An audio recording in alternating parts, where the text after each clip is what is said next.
Part 2. Chapter 17.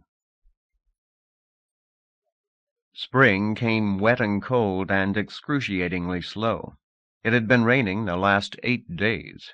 How Johanna wished for something else, even the dark of winter, back again. She slogged across mud that had been moss. It was midday. The gloomy light would last another 3 hours.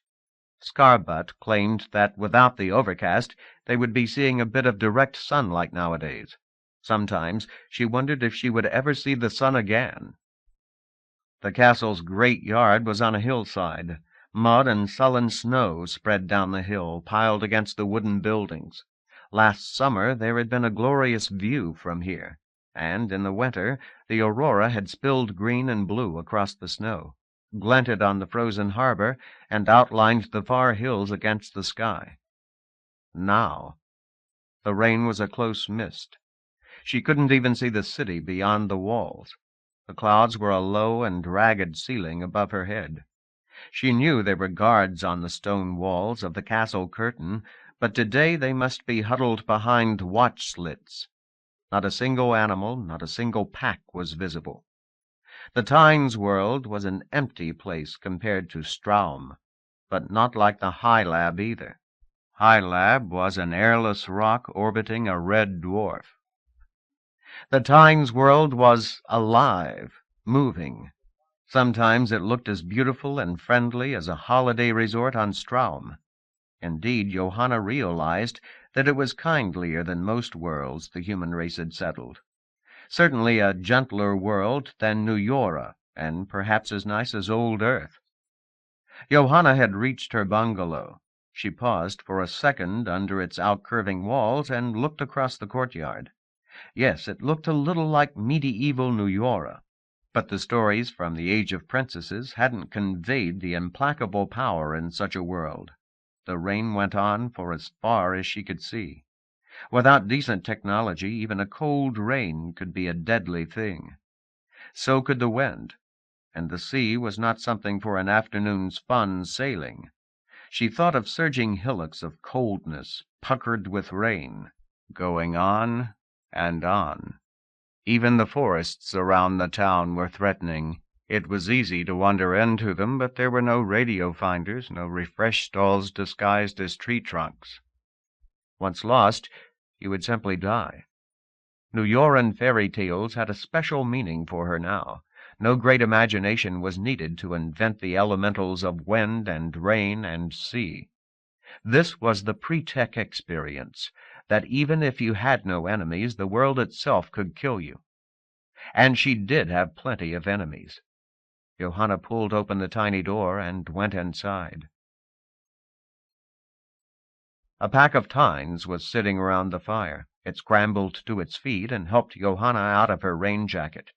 She didn't shrink from the fine-toothed muzzles any more. This was one of her usual helpers. She could almost think of the jaws as hands, deftly pulling the oilskin jacket down her arms and hanging it near the fire. Johanna chucked her boots and pants and accepted the quilted wrap that the pack handed her. "Dinner, now," she said to the pack. "Okay." Johanna settled on a pillow by the fire pit. In fact, the Tynes were more primitive than the humans on New Yora. The Tynes world was not a fallen colony. They didn't even have legend to guide them. Sanitation was a sometime thing. Before woodcarver, Tynish doctors bled their patients' victims. She knew now that she was living in the Tynes equivalent of a luxury apartment. The deep-polished wood was not a normal thing. The designs painted on the pillars and walls were the result of many hours' labor. Johanna rested her chin on her hands and stared into the flames. She was vaguely aware of the pack prancing around the pit, hanging pots over the fire. This one spoke very little Somnorsh. It wasn't in on Woodcarver's dataset project. Many weeks ago, Scarbutt had asked to move in here. What better way to speed the learning process? Johanna shivered at the memory. She knew the scarred one was just a single member, that the pack that killed Dad had itself died. Johanna understood, but every time she saw Peregrine, she saw her father's murderer sitting fat and happy, thinking to hide itself behind its three smaller fellows. Johanna smiled into the flames, remembering the whack she had landed on Scarbutt when he made the suggestion. She'd lost control, but it had been worth it. No one else suggested that friends should share this house with her. Most evenings they left her alone. And some nights, Dad and Mom seemed so near, maybe just outside, waiting for her to notice. Even though she had seen them die, something inside her refused to let them go. Cooking smells slipped past the familiar daydream. Tonight it was meat and beans with something like onions. Surprise! The stuff smelled good. If there had been any variety, she would have enjoyed it.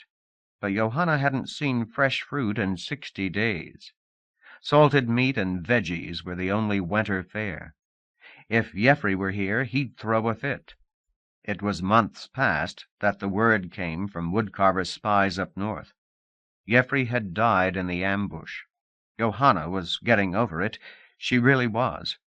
And in some ways, being all alone made things simpler. The pack put a plate of meat and beans before her, along with a kind of knife. Oh, well. Johanna grabbed the crooked hilt, bent sideways to be held by tinish jaws, and dug in. She was almost finished when there was a polite scratching at the door. Her servant gobbled something. The visitor replied, then said in rather good Somnorsh, and a voice that was eerily like her own, "Hello there. My name is Scriber. I would like a small talk, okay?" One of the servants turned to look at her. The rest were watching the door. Scriber was the one she thought of as Pompous Clown. He'd been with Scarbutt at the ambush, but he was such a fool that she scarcely felt threatened by him. "Okay," she said, starting toward the door. Her servant, Guard, grabbed crossbows in its jaws, and all 5 members snaked up the staircase to the loft. There wasn't space for more than one pack down here. The cold and wet blew into the room along with her visitor. Johanna retreated to the other side of the fire while Scriber took off his rain slickers. The pack members shook themselves the way dogs do, a noisy, amusing sight, and you didn't want to be near when it happened. Finally, Scriber sauntered over to the fire pit. Under the slickers, he wore jackets with the usual stirrups and the open spaces behind the shoulders and at the haunches. But Scriber's appeared to be padded above the shoulders to make his members look heavier than they really were. One of him sniffed at her plate, while the other heads looked this way and that, but never directly at her. Johanna looked down at the pack. She still had trouble talking to more than one face. Usually she picked on whichever was looking back at her. "Well, what did you come to talk about?" One of the heads finally looked at her. It licked its lips. "Okay. Yes. I thought to see how do you do. I mean, gobble." Her servant answered from upstairs, probably reporting what kind of mood she was in. Scriber straightened up. 4 of his 6 heads looked at Johanna. His other 2 members paced back and forth as if contemplating something important. "Look here. You are the only human I know, but I have always been a big student of character. I know you are not happy here." Pompous Clown was also master of the obvious. "And I understand. But we do the best to help you. We are not the bad people who killed your parents and brother." Johanna put a hand on the low ceiling and leaned forward. "You're all thugs. You just happen to have the same enemies I do." "I know that, and I am cooperating. You'd still be playing the data set's Kinder mode if it weren't for me. I've shown you the reading courses. If you guys have any brains, you'll have gunpowder by summer." The Oliphant was an heirloom toy, a huggable favorite thing she should have outgrown years ago. But there was history in it, stories of the queens and princesses of the Dark Ages, and how they had struggled to triumph over the jungles, to rebuild the cities and then the spaceships. Half hidden on obscure reference paths, there were also hard numbers, the history of technology. Gunpowder was one of the easiest things. When the weather cleared up, There would be some prospecting expeditions. Woodcarver had known about sulfur, but didn't have quantities in town. Making cannon would be harder. But then your enemies will be killed. Your people are getting what they want from me. So what's your complaint? Complaint? Papa's clowns' heads bobbed up and down in alternation. Such distributed gestures seemed to be the equivalent of facial expressions, though Johanna hadn't figured many of them out. This one might mean embarrassment. I have no complaint. You are helping us, I know. But... Three of his members were pacing around now. It's just that I see more than most people, perhaps a little like Woodcarver did in olden days. I've seen your word for it, a dilettante. You know, a person who studies all things, and who is talented at everything. I am only 30 years old, but I have read almost every book in the world, and—" The heads bowed, perhaps in shyness. "I'm even planning to write one, perhaps the true story of your adventure." Johanna found herself smiling. Most often she saw the Tynes as barbarian strangers, inhuman in spirit as well as form. But if she closed her eyes, she could almost imagine that Schreiber was a fellow Straumer. Mom had a few friends just as brainless and innocently self-convinced as this one, men and women with 100 grandiose projects that would never, ever amount to anything. Back on Straum, they had been boring perils that she avoided. Now, well, Schreiber's foolishness was almost like being back home again. "You're here to study me for your book?" More alternating nods. "Well, yes. And also I wanted to talk to you about my other plans. I've always been something of an inventor, you see. I know that doesn't mean much now. It seems that everything that can be invented is already in Dataset. I've seen many of my best ideas there." He sighed, or made the sound of a sigh. Now he was imitating one of the pop science voices in the Dataset. Sound was the easiest thing for the Tynes. It could be darn confusing.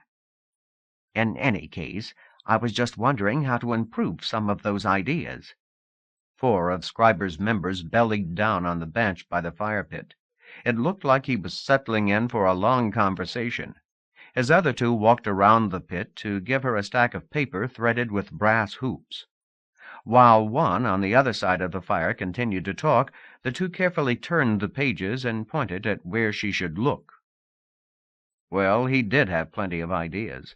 Tethered birds to hoist flying boats, giant lenses that would concentrate the sun's light on enemies and set them afire.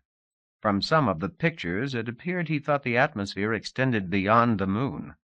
Schreiber explained each idea in numbing detail, pointing at the drawings and patting her hands enthusiastically. "So you see the possibilities? My unique slant combined with the proven inventions in Dataset. Who knows where it could lead?" Johanna giggled, overcome by the vision of Schreiber's giant birds hauling kilometer-wide lenses to the moon. He seemed to take the sound for approval. "Yes, it's brilliant, okay? My latest idea. I never would have thought it except for Dataset. This radio, it projects sound very far and fast, okay? Why not combine it with the power of our Tynish thoughts? A pack could think as one even spread across hundreds of, kilometers." Now that almost made sense. But if gunpowder took months to make, even given the exact formula, how many decades would it be before the packs had radio? Schreiber was an immense fountain of half-baked ideas. She let his words wash over her for more than an hour. It was insanity, but less alien than most of what she had endured this last year. Finally, he seemed to run down. There were longer pauses, and he asked her opinion more often. Finally, he said, "Well, that was certainly fun, okay?" Yes, fascinating." "I knew you would like it. You're just like my people, I really think. You're not all angry, not all the time." "Just what do you mean by that?" Johanna pushed a soft muzzle away and stood. The dog thing rocked back on its haunches to look up at her.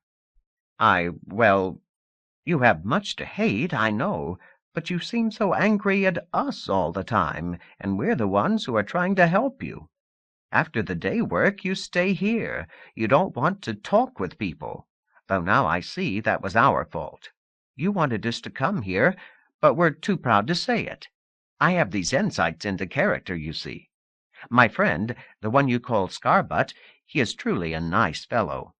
I know I can tell you that honestly, and that as my new friend you will believe. He would very much like to come to visit you, to Irk. Johanna walked slowly around the fire pit, forcing the two members to back away from her. All of Scriber was looking up at her now, the necks arching around one another, the eyes wide. I'm not like you. I don't need your talk or your stupid ideas. She threw Scriber's notebook into the pit. Scriber leaped to the fire's edge, desperately reached for the burning notes. He pulled most of them back and clutched them to his chests. Johanna kept walking toward him, kicking at his legs. Scriber retreated, backing and sprawling. Stupid, dirty butchers! I'm not like you. She slapped her hand on a ceiling beam. Humans don't like to live like animals. We don't adopt killers. You tell Scarbutt. You tell him. If he ever comes by for a friendly chat, I'll smash in his head. I'll smash in all of them. Scriber was backed into the wall now. His heads turned wildly this way and that. He was making plenty of noise. Some of it was Somnorsh, but too high-pitched to understand. One of his mouths found the door-pull. He pushed open the door, and all 6 members raced into the twilight, their rain-slickers forgotten. Johanna knelt and stuck her head through the doorway. The air was a wind-driven mist. In an instant her face was so cold and wet that she couldn't feel the tears. Scriber was 6 shadows in the darkening grayness, shadows that raced down the hillside, sometimes tumbling in their haste. In a second he was gone. There was nothing but the vague forms of nearby cabins and the yellow light that spilled out around her from the fire. Strange. Right after the ambush, she had felt terror. The Tynes had been unstoppable killers. Then, on the boat, when she smashed Scarbutt, it had been so wonderful. The whole pack collapsed, and suddenly she knew that she could fight back, that she could break their bones. She didn't have to be at their mercy. Tonight she had learned something more. Even without touching them, she could hurt them. Some of them, anyway. Her dislike alone had undone Pompous Clown. Johanna backed into the smoky warmth and shut the door. She should feel triumph. Chapter 18. Scriber Jacques Ramothan didn't tell anyone about his meeting with the Two-Legs. Of course, Vindacious's guard had overheard everything. The fellow might not speak much Somnorsh, but he had surely gotten the drift of the argument. People would hear about it eventually.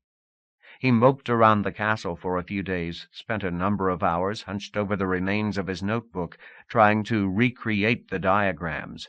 It would be a while before he attended any more sessions with Dataset, especially when Johanna was around.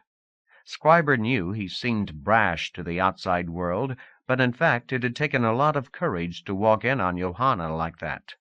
He knew his ideas had genius, but all his life unimaginative people had been telling him otherwise. In most ways, Scriber was a very fortunate person. He had been born a fishing pack in Rangathir, at the eastern edge of the Republic. His parent had been a wealthy merchant.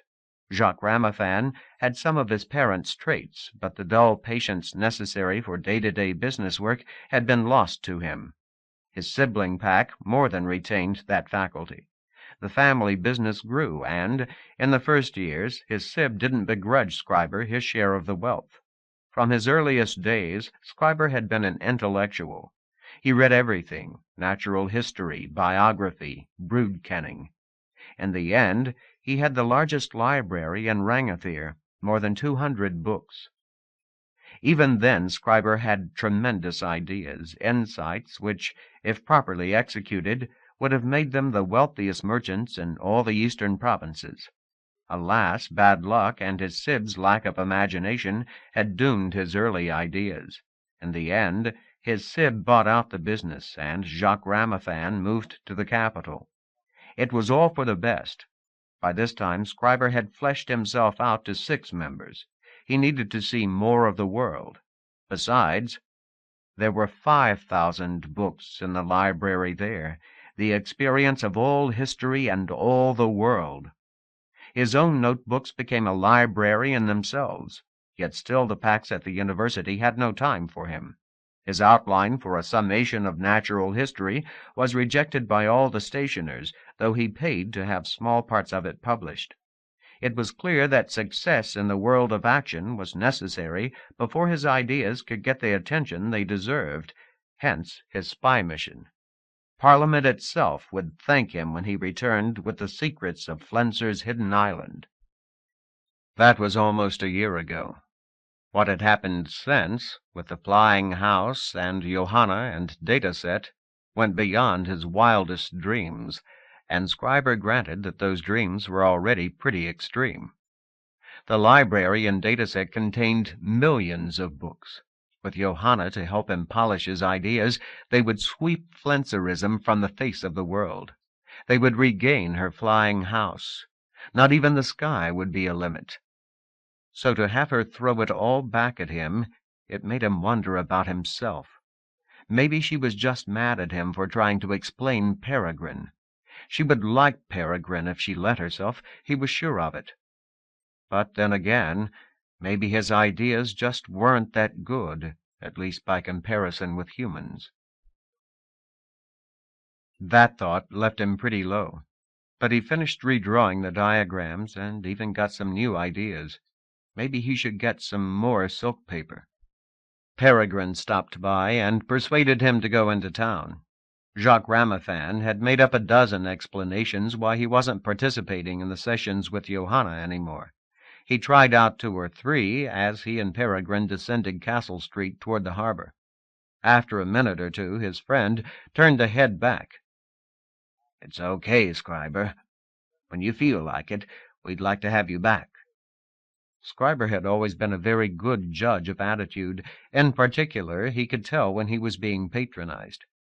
He must have scowled a little because Peregrine went on. "I mean it. Even Woodcarver has been asking about you. She likes your ideas." Comforting lies or not, Schreiber brightened. "Really?" The woodcarver of today was a sad case, but the woodcarver of the history books was one of Jacques Ramaphan's great heroes. "No one's mad at me?" "Well, Vendacious is a bit peeved. Being responsible for the 2-legs' safety makes him very nervous. But you only tried something we've all wanted to do." "Yeah." Even if there had been no dataset, even if Johanna Olschendat had not come from the stars, she would still be the most fascinating creature in the world. A pack-equivalent mind in a single body. You could walk right up to her, you could touch her, without the least confusion. It was frightening at first, but all of them quickly felt the attraction. For packs, closeness had always meant mindlessness, whether for sex or battle. Imagine being able to sit by the fire with a friend and carry on an intelligent conversation. Woodcarver had a theory that the 2-legs civilization might be innately more effective than any packish one, that collaboration was so easy for humans that they learned and built much faster than packs could. The only problem with that theory was Johanna Olschendat. If Johanna was a normal human, it was a surprise that the race could cooperate on anything. Sometimes she was friendly, usually in the sessions with Woodcarver. She seemed to realize that Woodcarver was frail and failing. More often she was patronizing, sarcastic, and seemed to think the best they could do for her insulting. And sometimes she was like last night. "How goes it with Dataset?" he asked after a moment. Peregrine shrugged. "About like before.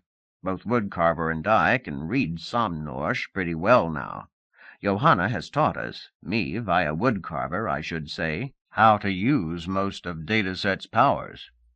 There's so much there that will change the world. But for now, we have to concentrate on making gunpowder and cannons." It's the actual doing, that's going slow. Scriber nodded knowingly. That had been the central problem in his life, too.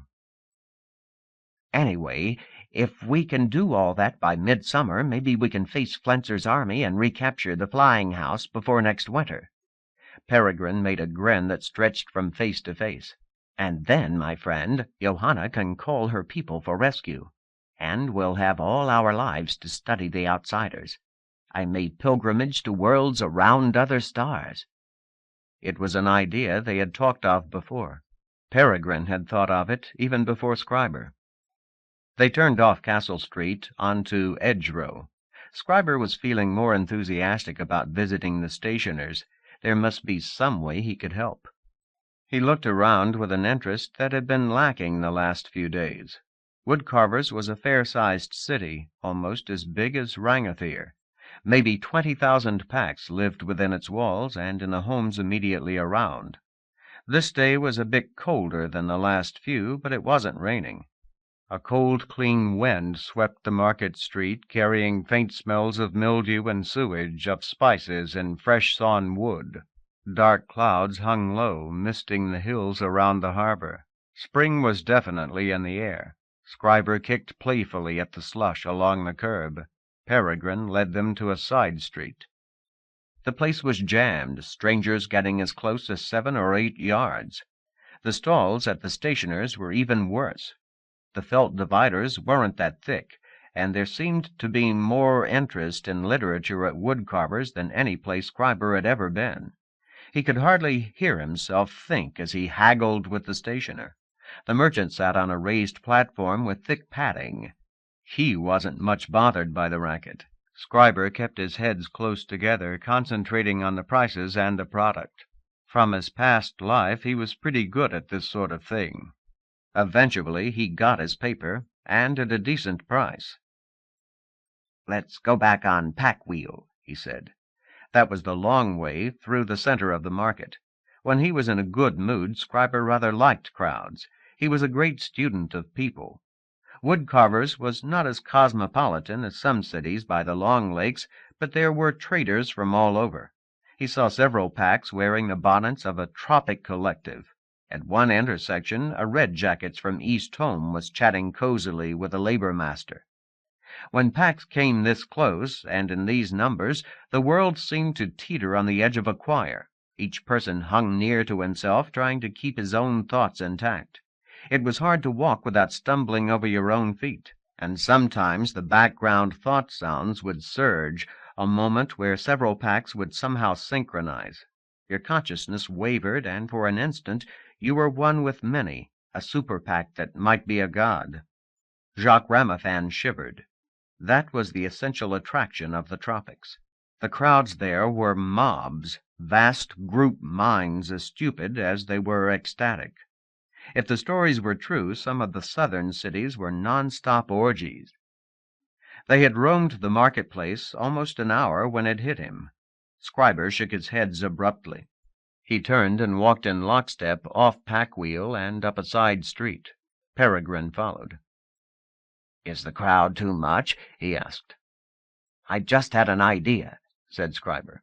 That wasn't unusual in a close crowd, but this was a very interesting idea. He said nothing more for several minutes. The side street climbed steeply, then jinked back and forth across Castle Hill. The upslope side was lined with burghers' homes. On the harbor side, they were looking out over the steep tile roofs of houses on the next switchback down. These were large homes, elegant with rosamawling. Only a few had shops on the street. Scriber slowed down and spread out enough that he wasn't stepping on himself. He saw now that he'd been quite wrong in trying to contribute creative expertise to Johanna. There was simply too much invention in Dataset. But they still needed him, Johanna most of all. The problem was they didn't know it yet. Finally he said to Peregrine, "Haven't you wondered that the Flenserists haven't attacked the city? You and I embarrassed the lords of Hidden Island more than ever in their history. We hold the keys to their total defeat." Johanna and Dataset. Peregrine hesitated. I assumed their army wasn't up to it. I should think if they were, they'd have knocked over wood carvers long before." "Perhaps they could, but at great cost. Now the cost is worth it." He gave Peregrine a serious look. "No, I think there's another reason. They have the flying house, but they have no idea how to use it.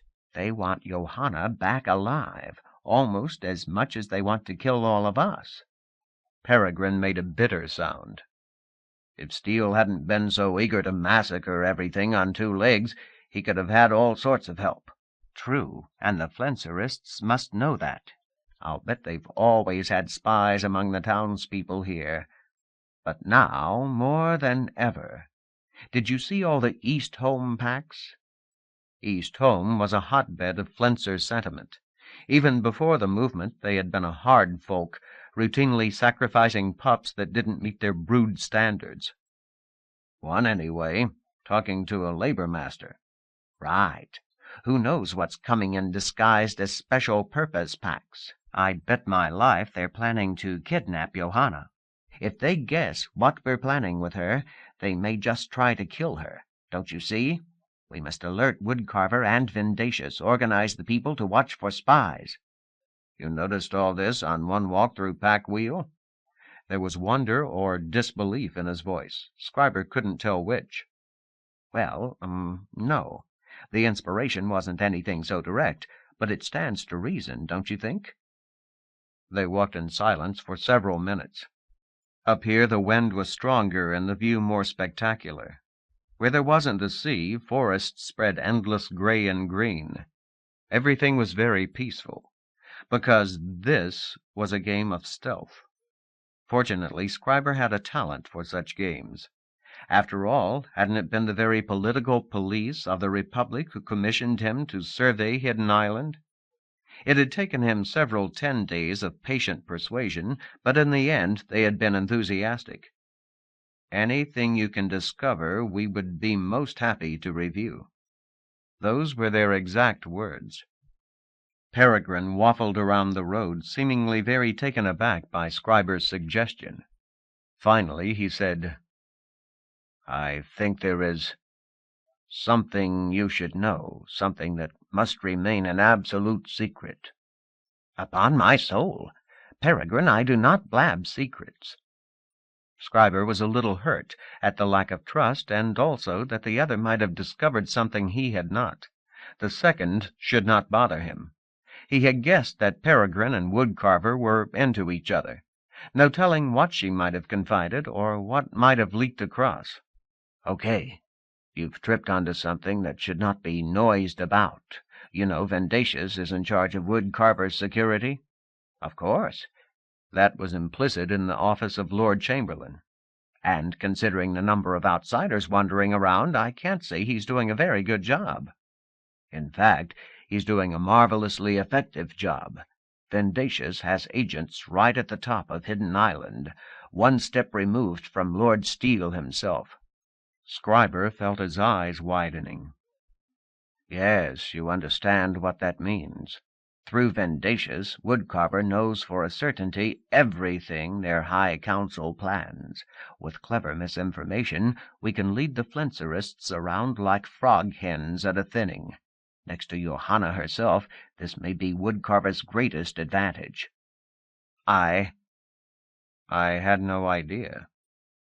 "So the incompetent local security is just a cover?" "Not exactly.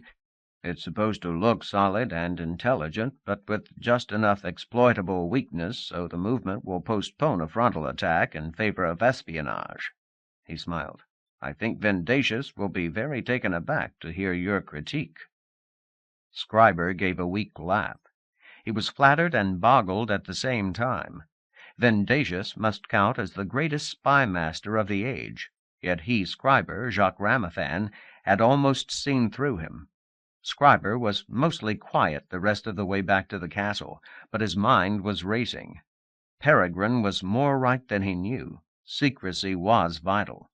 Unnecessary discussion, even between old friends, must be avoided. Yes, he would offer his services to Vendacious.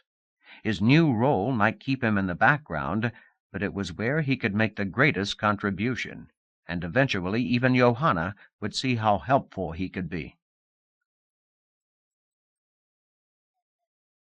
Down the well of the night. Even when Ravna wasn't looking out the windows, that was the image in her mind.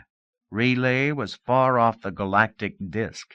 The OOB was descending toward that disk, and ever deeper into slowness. But they had escaped. The OOB was crippled, but they had left Relay at almost 50 light-years per hour. Each hour they were deeper in the beyond, and the computation time for the micro-jumps increased, and their pseudo-velocity declined. Nevertheless, they were making progress. They were deep into the middle of the beyond now, and there was no sign of pursuit, thank goodness. Whatever had brought the blight to Relay, it had not been a specific knowledge of the OOB. Hope. Ravna felt it growing in her. The ship's medical automation claimed that Pham Nguyen could be saved, that there was brain activity. The terrible wounds in his back had been old one's implants, organic machinery that had made Pham close linked to Relay's local network, and thence to the power above. And when that power died, somehow the gear in Pham became a putrescent ruin. So Pham the person should still exist. Pray he still exists. The surgeon thought it would be 3 days before his back was healed enough to attempt resuscitation. In the meantime, Ravna was learning more about the apocalypse that had swept over her. Every 20 hours, Greenstalk and Blueshell jigged the ship sideways a few light-years into some major trunk line of the known net to soak up the news. It was a common practice on any voyage of more than a few days. An easy way for merchants and travelers to keep track of events that might affect their success at voyage's end. According to the news, that is, according to the vast majority of the opinions expressed, the fall of Relay was complete. O Gronder, O Egravan and Sarali, are you dead or owned now? Parts of the known net were temporarily out of contact. Some of the extragalactic links might not be replaced for years. For the first time in millennia, a power was known to have been murdered. There were tens of thousands of claims about the motive for the attack and tens of thousands of predictions about what would happen next. Ravna had the ship filter the avalanche, trying to distill the essence of the speculations. The one coming from Straumley realm itself made as much sense as any. The perversion's thralls gloated solemnly about the new era, the marriage of a transcendent being with races of the beyond. If Relay could be destroyed, if a power could be murdered, then nothing could stop the spread of victory. Some senders thought that Relay was the ancestral target of whatever had perverted Straumley realm. Maybe the attack was just the tail end of some long-ago war, a misbegotten tragedy for the descendants of forgotten races. If so, then the thralls at Straumley realm might just wither away and the original human culture there reappear. A number of items suggested that the attack had been aimed at stealing Relay's archives, but only 1 or 2 claimed that the blight sought to recover an artifact or prevent the Relayers from recovering one. Those assertions came from chronic theorizers, the sort of civilizations that get surcharged by newsgroup automation. Nevertheless, Ravna looked through those messages carefully. None of them suggested an artifact in the low beyond. If anything, they claimed the blight was searching for something in the high beyond or low transcend. There was network traffic coming out of the blight. Its high protocol messages were rejected by all but the suicidal, and no one was getting paid to forward anything. Yet horror and curiosity spread some of the messages far. There was the blighter video, almost 400 seconds of pansensual data with no compression. That incredibly expensive message might be the most forwarded hog in all net history. Blueshell held the OOB on the trunk path for nearly 2 days to receive the whole thing. The perversion's thralls all appeared to be human, About half the news items coming out of the realm were video evocations, though none this long. All showed human speakers. Ravna watched the big one again and again. She even recognized the speaker. Erwin Nilschendot had been Straumley Realm's champion trail runner. He had no title now, and probably no name. Nilschendot spoke from an office that might have been a garden. If Ravna stepped to the side of the image, she could see over his shoulder to ground level. The city there looked like the Straumley Main of record. Years ago, Ravna and her sister had dreamed about that city, the heart of mankind's adventure into the transcend. The central square had been a replica of the Field of Princesses on Nuyora, and the immigration advertising claimed that no matter how far the Straumers went, the fountain in the field would always flow, would always show their loyalty to humankind's beginnings. There was no fountain now, and Ravna felt deadness behind Nilschendot's gaze. "This one speaks as the power that helps," said the erstwhile hero. "I want all to see what I can do for even a third-rate civilization. Look upon my helping." The viewpoint swung skywards. It was sunset, and the ranked agrav structures hung against the light, megameter upon megameter. It was a more grandiose use of the agrav material than Ravna had ever seen, even on the docks. Certainly no world in the middle beyond could ever afford to import the material in such quantities. "What you see above me is just the work barracks for the construction that I will soon begin in the Straumley system. When complete, 5 star systems will be a single habitat, their planets and excess stellar mass distributed to support life and technology as never before seen at these depths, and as rarely seen in the transcend itself." The view returned to Nilschendot, a single human, mouthpiece for a god. "Some of you may rebel against the idea of dedicating yourselves to me. In the long run it does not matter. The symbiosis of my power with the hands of races in the beyond is more than any can resist. But I speak now to diminish your fear. What you see in Straumley realm is as much a joy as a wonder. Never again will races in the beyond be left behind by transcendence. Those who join me, and all will join eventually, will be part of the power. You will have access to imports from across the top and lower transcend. You will reproduce beyond the limits your own technology could sustain. You will absorb all that oppose me. You will bring the new stability." The third or fourth time she watched the item, Ravna tried to ignore the words, concentrate on Nilschendot's expression, comparing it to speeches she had in her personal data set. There was a difference. It wasn't her imagination. The creature she watched was soul dead. Somehow the Blight didn't care that that was obvious. Maybe it wasn't obvious except to human viewers, and they were a vanishingly small fraction of the audience. The viewpoint closed in on Nilschendot's ordinary dark face, his ordinary violet eyes.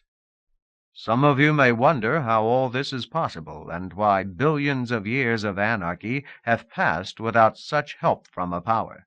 The answer is complex. Like many sensible developments, this one has a high threshold. On one side of that threshold, the development appears impossibly unlikely; on the other, inevitable. The symbiosis of the helping depends on efficient, high-bandwidth communication between myself and the beings I help. Creatures such as the one now speaking my words must respond as quickly and faithfully as a hand or a mouth. Their eyes and ears must report across light years. This has been hard to achieve, especially since the system must essentially be in place before it can function. But now that the symbiosis exists, progress will come much faster. Almost any race can be modified to receive help. Almost any race can be modified. The words came from a familiar face and in Ravna's birth language, but the origin was monstrously far away. There was plenty of analysis. A whole news group had been formed. Threat of the Blight was spawned from Threats Group, Homo sapiens Interest Group, and close-coupled automation. These days it was busier than any 5 other groups. In this part of the galaxy, a significant fraction of all message traffic belonged to the new group. More bits were sent analyzing poor Irvin Nilschendot's mouthing than had been in the original. Judging from the flames and contradictions, the signal-to-noise ratio was very low. Crypto 0, as received by OOB Shipboard Ad Hoc. Language path Aquilaron to Trisqueline, SJK units. From Corvark University. Claimed to be habitat-based university in the middle beyond. Subject: Blighter video. Summary: the message shows fraud. Distribution: War Trackers Interest Group, Where Are They Now Interest Group, Threat of the Blight. Date: 7.06 days since fall of relay. Text of message: It's obvious that this helper is a fraud. We've researched the matter carefully. Though he is not named, the speaker is a high official in the former Straumley regime. Now why, if the helper simply runs the humans as teleoperated robots, why is the earlier social structure preserved? The answer should be clear to any idiot. The helper does not have the power to teleoperate large numbers of sentients. Evidently, the fall of Straumley realm consisted of taking over key elements in that civilization's power structure.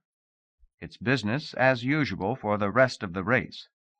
Our conclusion: this helper symbiosis is just another messianic religion, another screwball empire excusing its excesses and attempting to trick those it cannot directly coerce. Don't be fooled. Crypto 0, as received by OOB Shipboard Ad Hoc. Language path Optima to Aquilaron to Trisqueline, SJK units.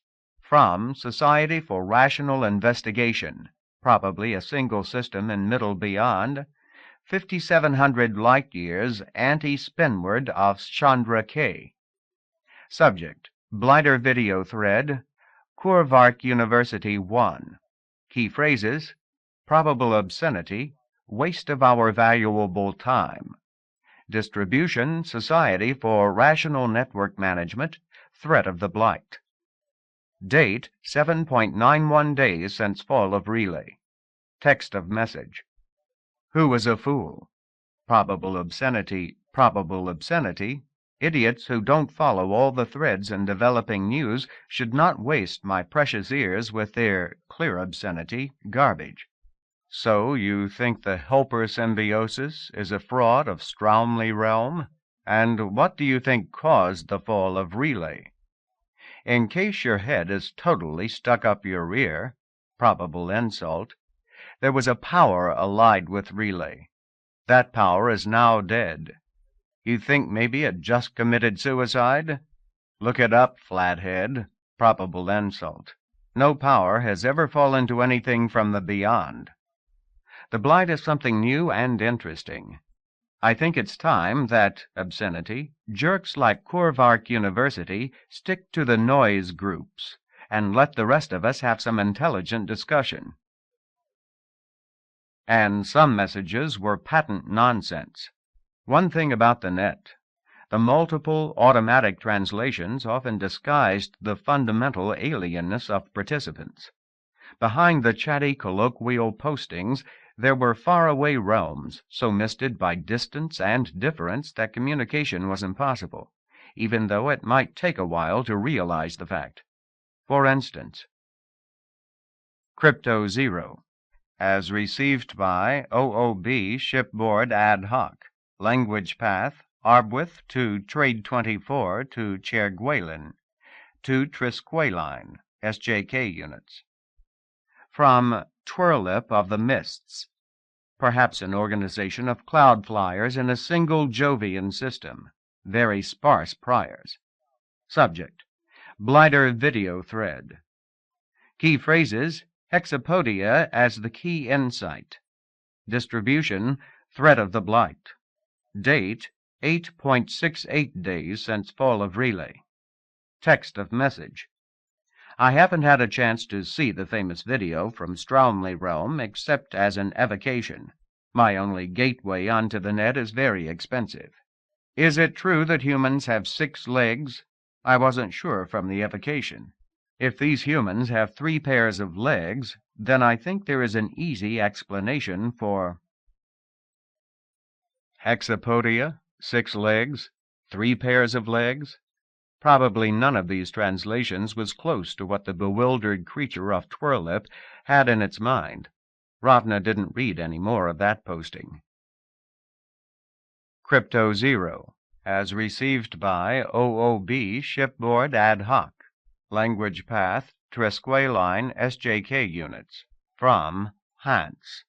No references prior to the fall of relay. No probable source. This is someone being very cautious. Subject: Blighter Video Thread, Corvark University 1. Distribution: War Trackers Interest Group, Threat of the Blight. Date: 8.68 days since fall of relay. Text of message. Corvark University thinks the Blight is a fraud because elements of the former regime have survived on Straum. There is another explanation. Suppose the Blight is indeed a power, and that its claims of effective symbiosis are generally true. That means that the creature being helped is no more than a remotely controlled device, his brain simply a local processor supporting the communication. Would you want to be helped like that? My question isn't completely rhetorical. The readership is wide enough that there may be some of you who would answer yes. However, the vast majority of naturally evolved sentient beings would be revolted by the notion. Surely the Blight knows this. My guess is that the Blight is not a fraud, but that the notion of surviving culture in Straumley Realm is. Subtly, the Blight wants to convey the impression that only some are directly enslaved, that cultures as a whole will survive. Combine that with Blight's claim that not all races can be teleoperated. We're left with the subtext that immense riches are available to races that associate themselves with this power, yet the biological and intellectual imperatives of these races will still be satisfied. So the question remains, just how thorough is the Blight's control over conquered races? I don't know. There may not be any self-aware minds left in the Blight's beyond, only billions of teleoperated devices. One thing is clear.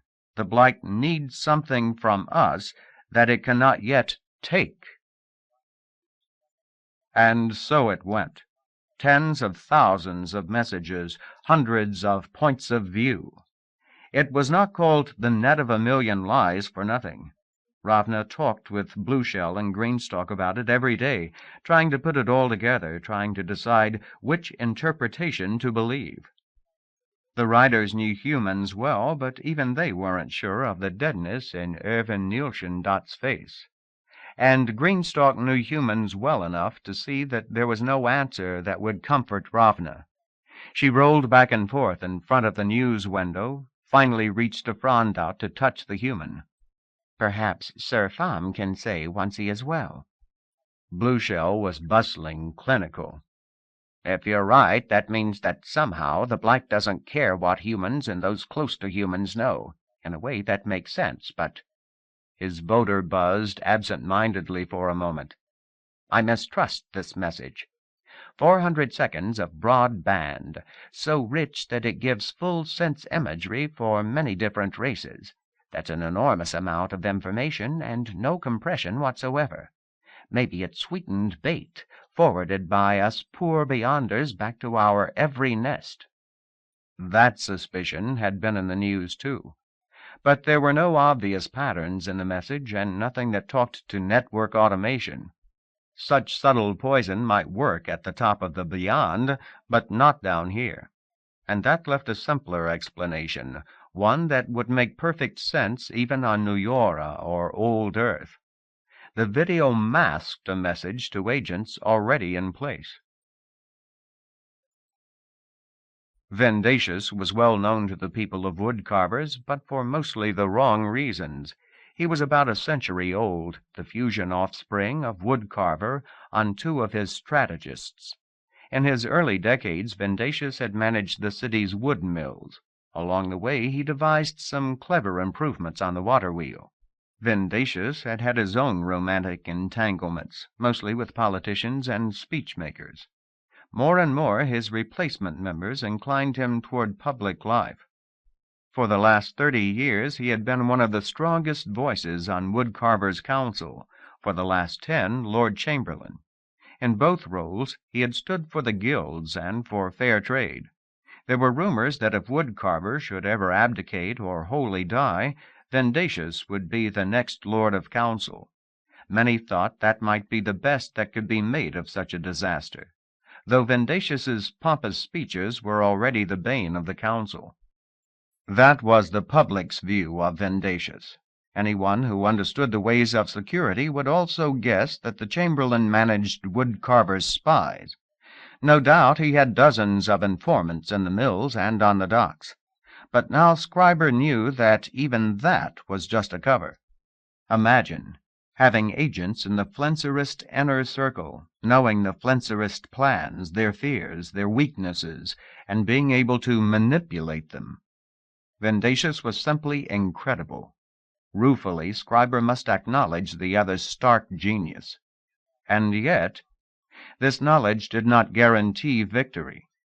Not all the Flencerist schemes could be directly managed from the top. Some of the enemy's low-level operations might proceed unknown and quite successfully.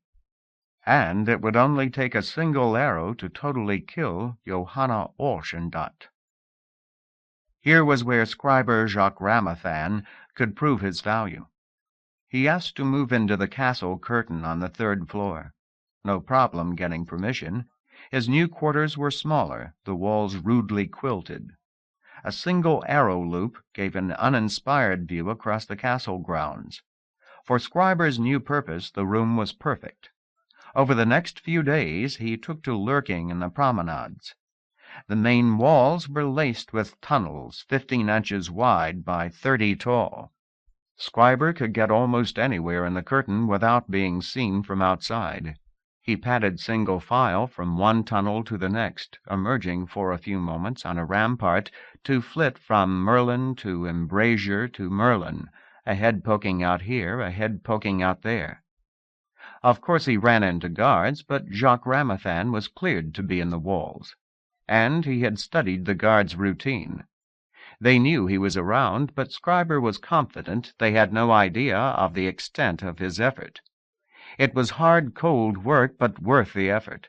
Scriber's great goal in life was to do something spectacular and valuable. The problem was, most of his ideas were so deep that other packs, even people he respected immensely, didn't understand.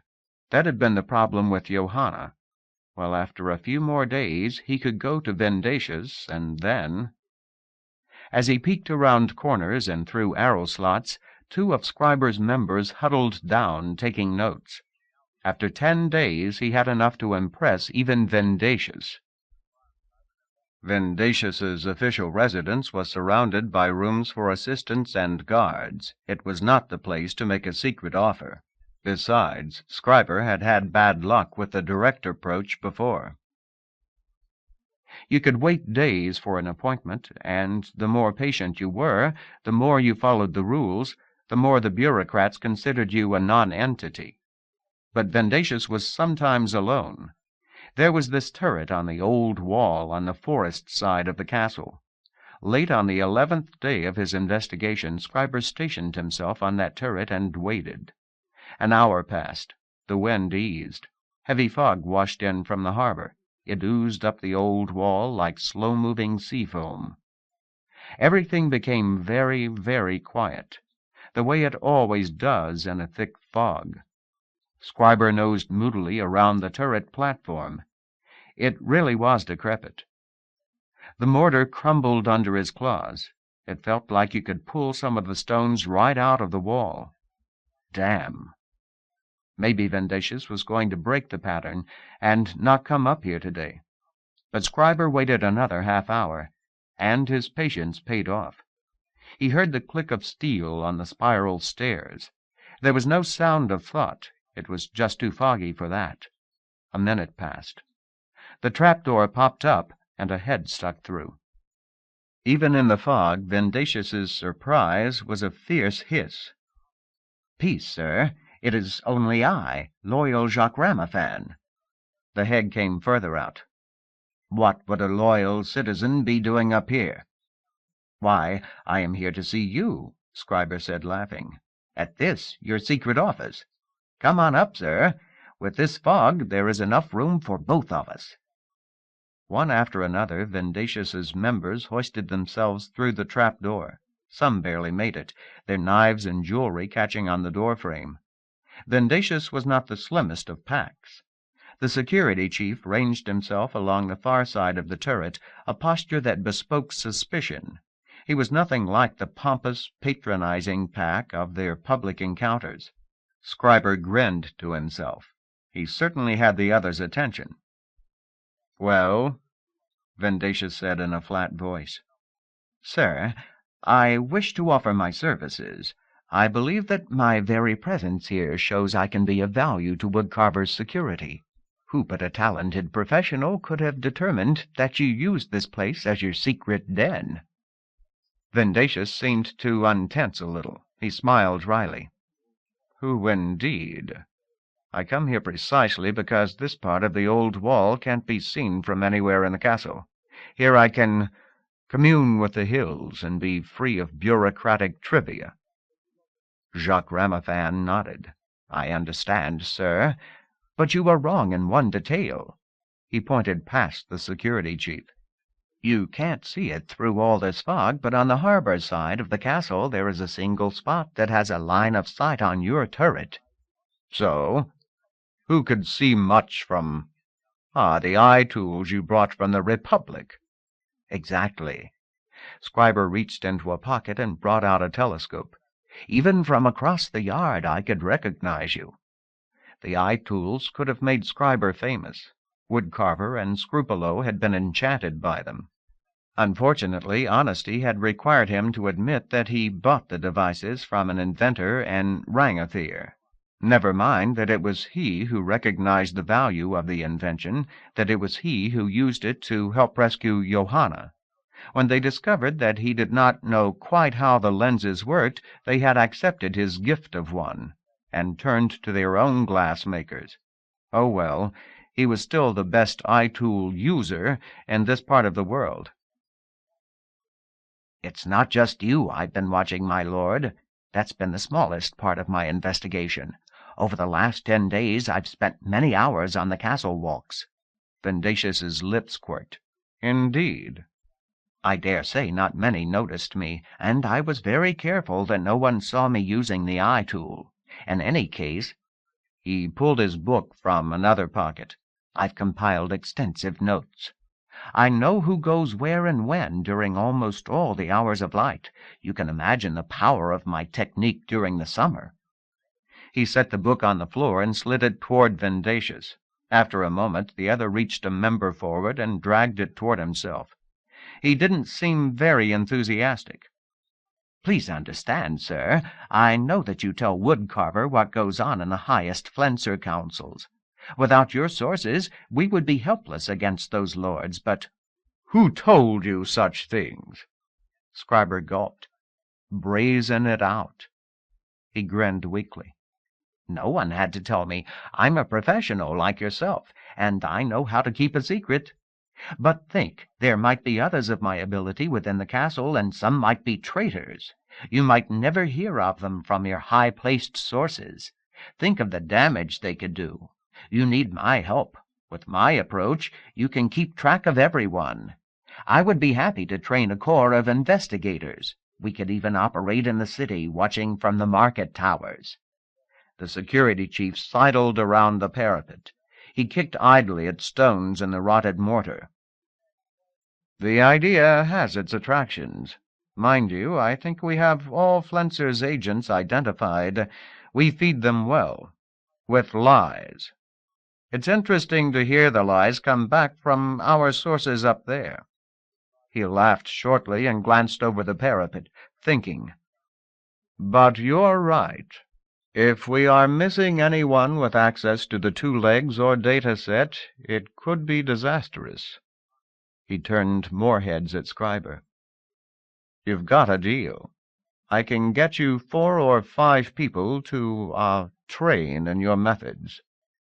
Scriber couldn't control his expression.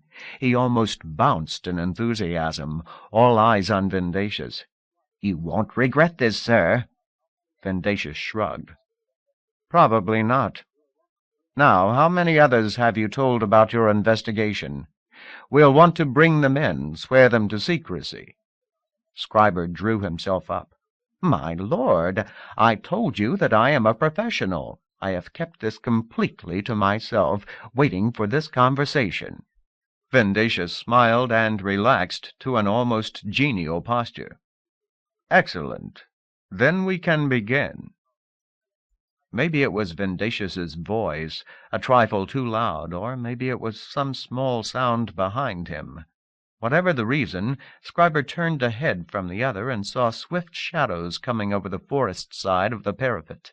Too late, he heard the attacker's mind noise. Arrows hissed and fire burned through his fan's throat. He gagged, but kept himself together and raced around the turret toward Vindatius. "Help me!" The scream was a waste of speech. Scriber knew, even before the other drew his knives and backed away. Vindatius stood clear as his assassin jumped into Scriber's midst. Rational thought dimmed in a frenzy of noise and slashing pain. "Tell Peregrine! Tell Johanna!" The butchering continued for timeless instants, and then... Part of him was drowning in sticky red. Part of him was blinded. Jacques Rama's thought came in ragged fragments. At least one of him was dead. Fan lay beheaded in a spreading pool of blood. It steamed in the cold air. Pain and cold and drowning, choking. Tell Johanna. The assassin and his boss had retreated from him. Vindatius. Security chief. Traitor-in-chief. Tell Johanna. They stood quietly, watching him bleed to death, too prissy to mess their thoughts with his. They'd wait till his mind noise dimmed, then finish the job. Quiet. So quiet. The killer's distant thoughts. Sounds of gagging, moaning. No one would ever know. Almost all gone. Ja stared dumbly at the 2 strange packs. One came toward him, steel claws on its feet, blades in its mouth. "No!" Ja jumped up, slipping and skidding on the wet. The pack lunged, but Ja was already standing on the parapet. He leaped backwards and fell, and shattered on rocks far below. Ja pulled himself away from the wall. There was pain across his back, then numbness. Where am I? Where am I? Fog everywhere. High above him there were muttering voices. Memories of knives and tines floated in his small mind, all jumbled. Tell Johanna. He remembered. Something from before. A hidden trail through deep brush. If he went that way far enough, he would find Johanna. Ja dragged himself slowly up the path. Something was wrong with his rear legs. He couldn't feel them. Tell Johanna. Chapter 19. Johanna coughed. Things just seemed to go from bad to worse around here. She'd had a sore throat and sniffles the last 3 days.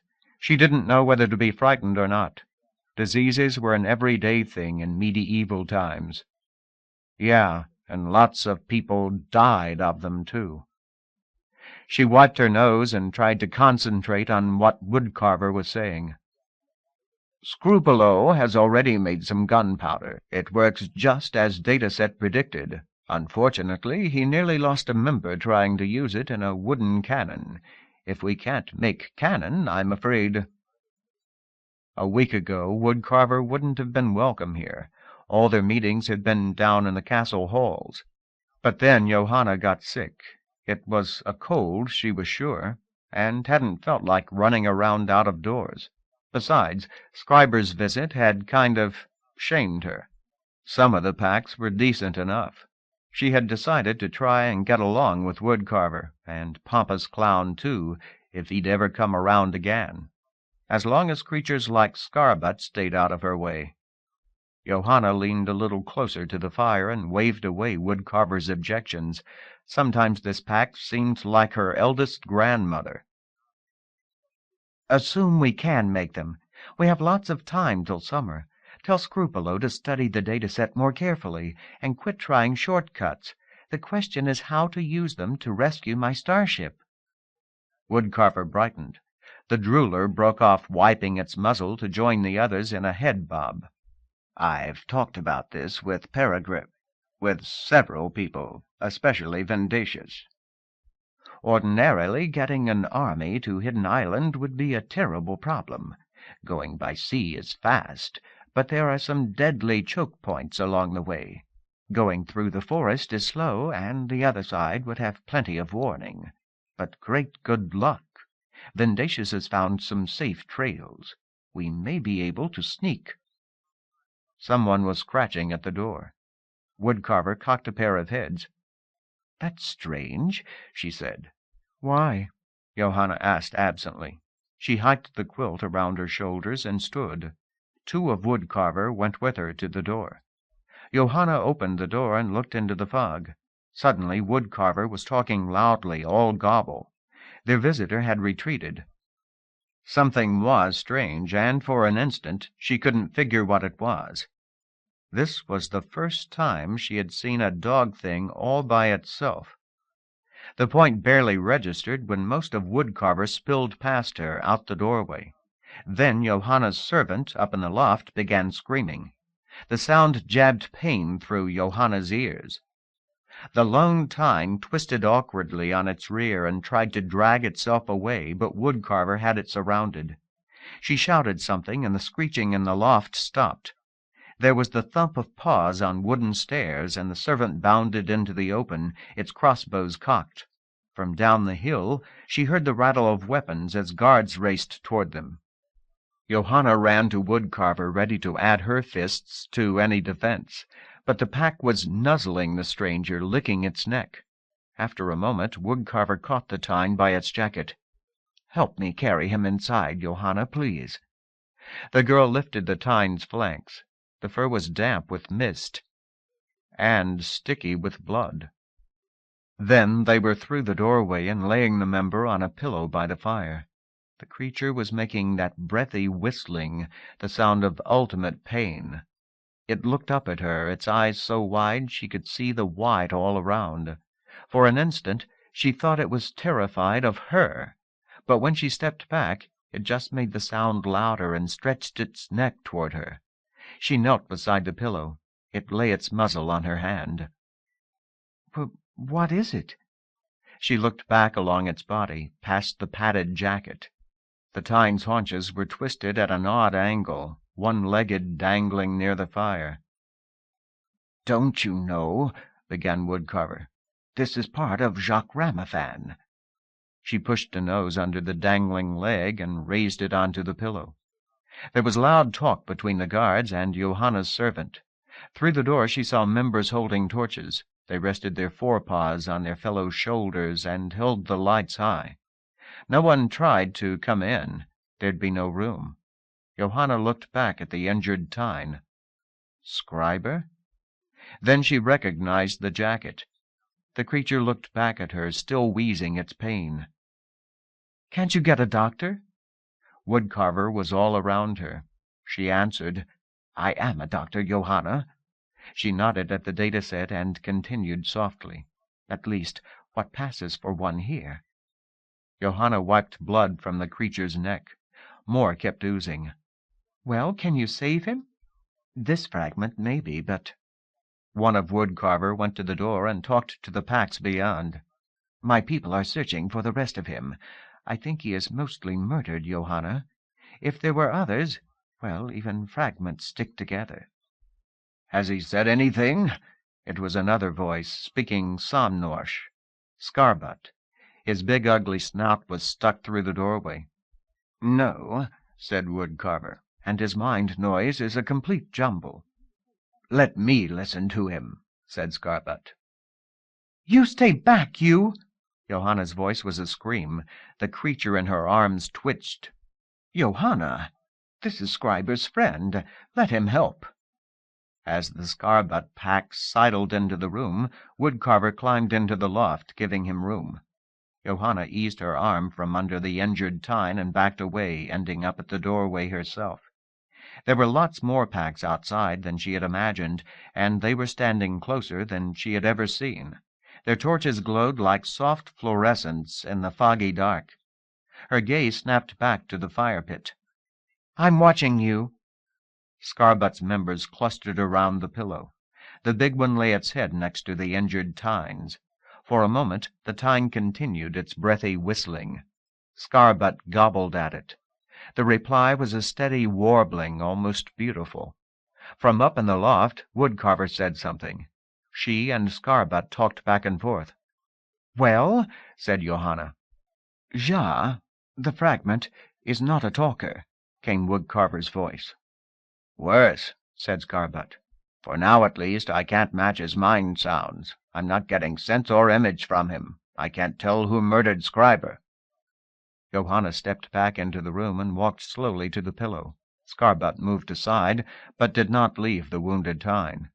She knelt between two of him and petted the long, bloodied neck. Will Ja, she spoke the sound as best she could, live? Scarbutt ran 3 noses down the length of the body. They pressed gently at the wounds. Ja twisted and whistled, except when Scarbutt pressed his haunches. I don't know. Most of this blood is just splatter, probably from the other members, but his spine is broken. Even if the fragment lives, he'll have only 2 usable legs. Johanna thought for a moment, trying to see things from a tinish perspective. She didn't like the view. It might not make sense, but to her, this Ja was still Scriber. To Scarbutt, the creature was a fragment, an organ from a fresh corpse, a damaged one at that. She looked at Scarbutt, at the big killer member. So what does your kind do with such garbage? 3 of his heads turned toward her, and she could see his hackles rise. His synthetic voice became high-pitched and staccato. Scriber was a good friend. We could build a 2-wheel cart for Ja's rear. He'd be able to move around some. The hard part will be finding a pack for him. You know we're looking for other fragments. We may be able to patch something up. If not, well, I have only 4 members. I will try to adopt him. As he spoke, one head patted the wounded member. I'm not sure it will work. Scriber was not a loose-souled person, not in any way a pilgrim, and right now I don't match him at all. Johanna slumped back. Scarbutt wasn't responsible for everything that went wrong in the universe. Woodcarver has excellent brood-kenners. Maybe some other match can be found. But understand, it's hard for adult members to re-merge, especially non-talkers. Single fragments like Ja often die of their own accord. They just stop eating. Or sometimes go down to the harbor sometime, look at the workers. You'll see some big packs there, but with the minds of idiots. They can't hold together. The smallest problem, and they run in all directions. That's how the unlucky repacks end. Scarbutt's voice traded back and forth between 2 of his members and dribbled into silence. All his heads turned to Ja. The member had closed his eyes. Sleeping? He was still breathing, but it sounded kind of burbly. Johanna looked across the room at the trap door to the loft. Woodcarver had stuck a single head down through the hole. The upside-down face looked back at Johanna. Another time her appearance would have been comical. Unless a miracle happens, Scriber died today. Understand that, Johanna. But if the fragment lives even a short time, we'll likely find the murderer." "How if he can't communicate?" "Yes, but he can still show us. I've ordered Vindicius's men to confine the staff to quarters. When Shah is calmer, we'll march every pack in the castle past him. The fragment certainly remembers what happened to Scriber, and wants to tell us. If any of the killers are our own people, he'll see them." "And he'll make a fuss."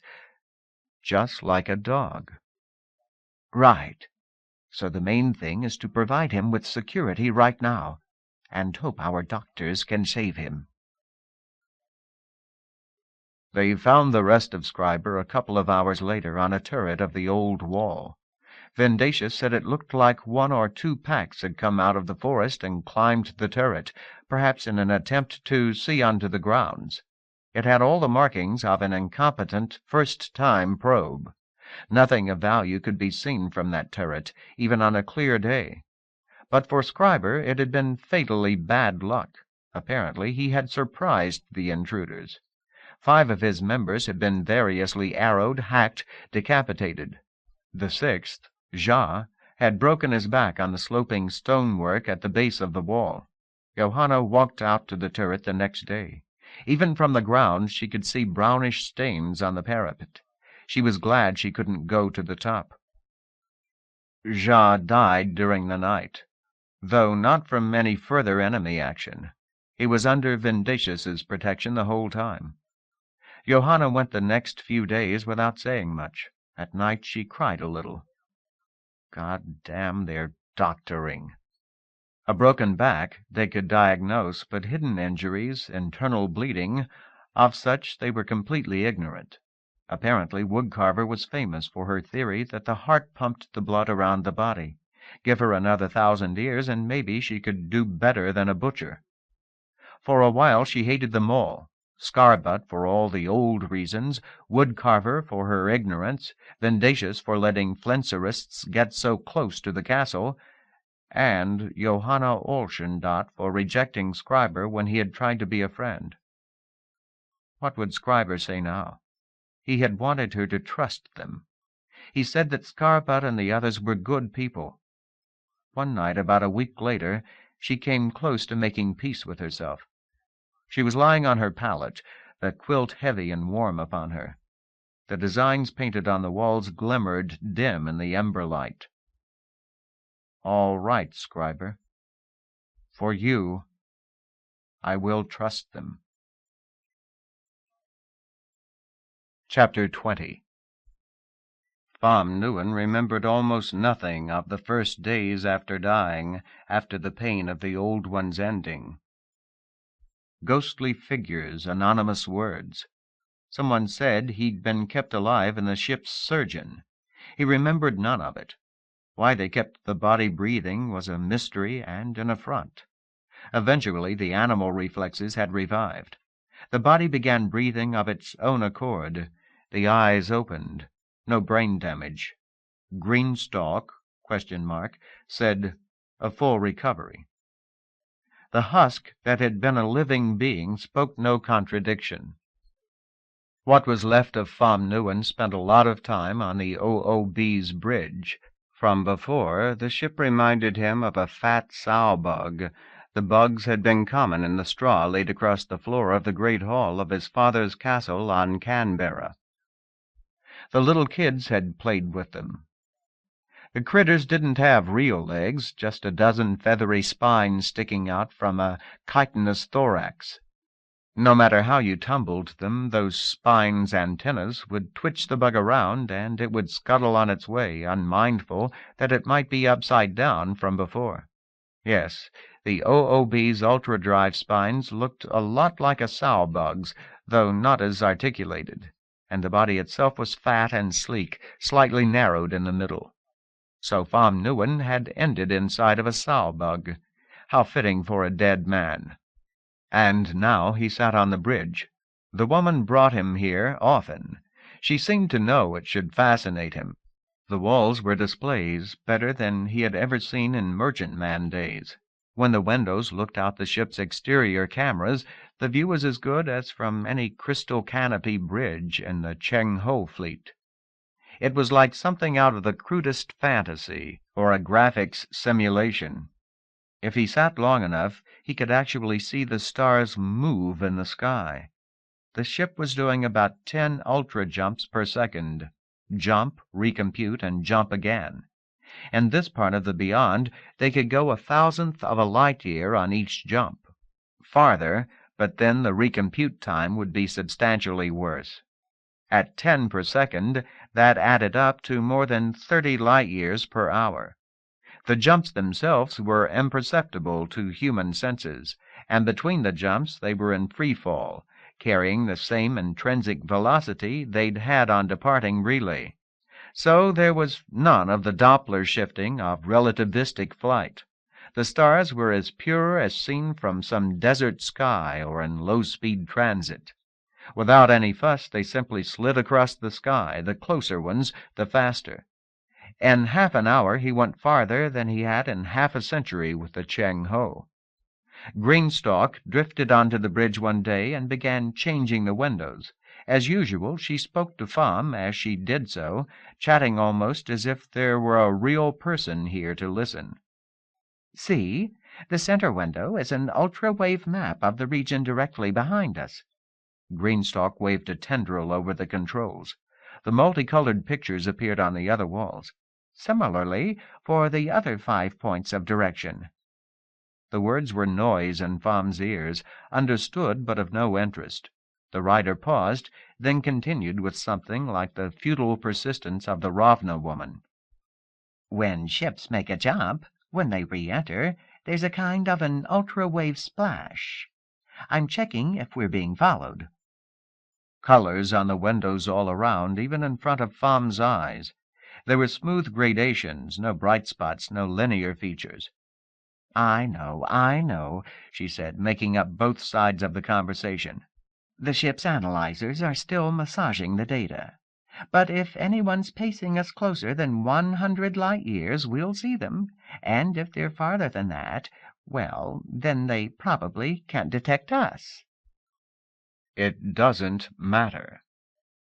Pham almost shut the question out of his mind, but there were no stars to look at.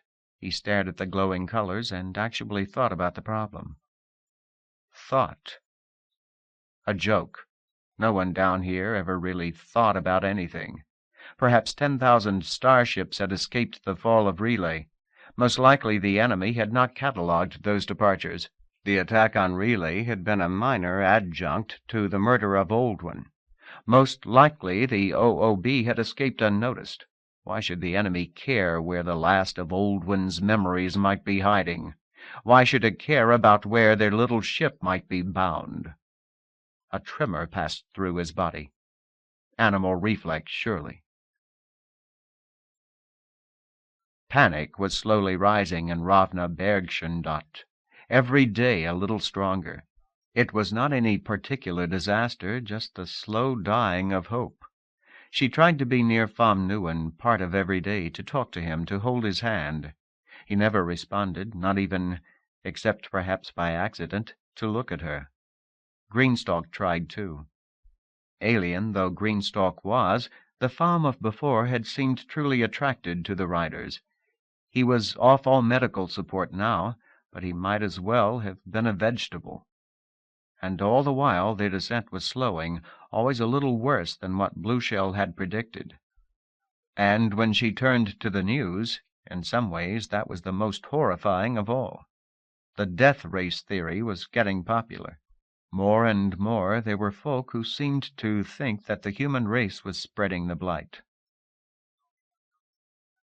Crypto Zero, as received by OOB Shipboard Ad Hoc. Language path Belarusk to Trisqueline, SJK units. From Alliance for the Defense. Claimed cooperative of 5 polyspecific empires in the beyond below Straumley realm. No record of existence before the fall of the realm. Subject, Blighter video thread. Distribution, Thread of the Blight, War Trackers Interest Group, Homo Sapiens Interest Group. Date, 17.95 days since fall of relay. Text of message. So far, we've processed 500,000 messages about this creature's video and read a goodly fraction of them.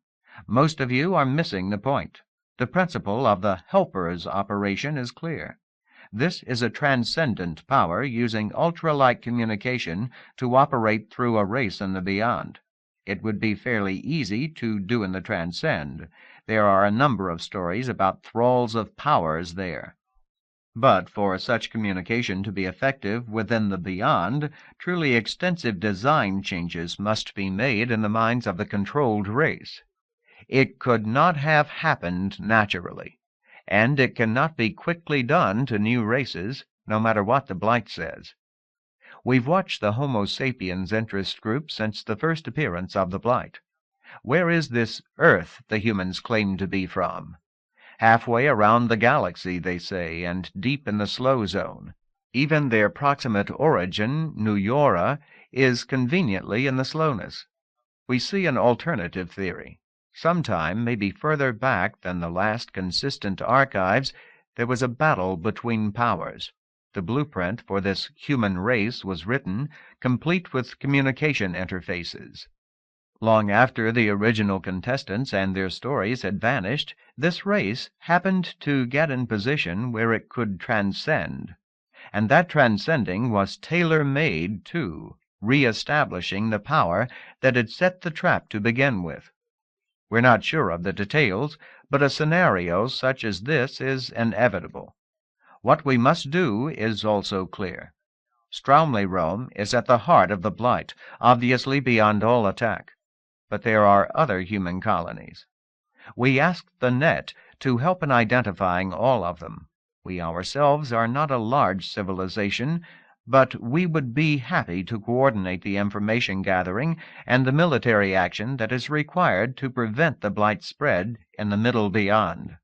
For nearly 17 weeks, we've been calling for action. Had you listened in the beginning, a concerted strike might have been sufficient to destroy the Straumli-Rome. Isn't the fall of relay enough to wake you up? Friends, if we act together, we still have a chance. Death to vermin. The bastards even played on humanity's foundling nature. Foundling races were rare, but scarcely unknown. Now these death-to-vermin creatures were turning the miracle of Nuyora into something deadly evil. Death-to-vermin were the only ones to call for pogroms, but even respected posters were saying things that indirectly might support such action.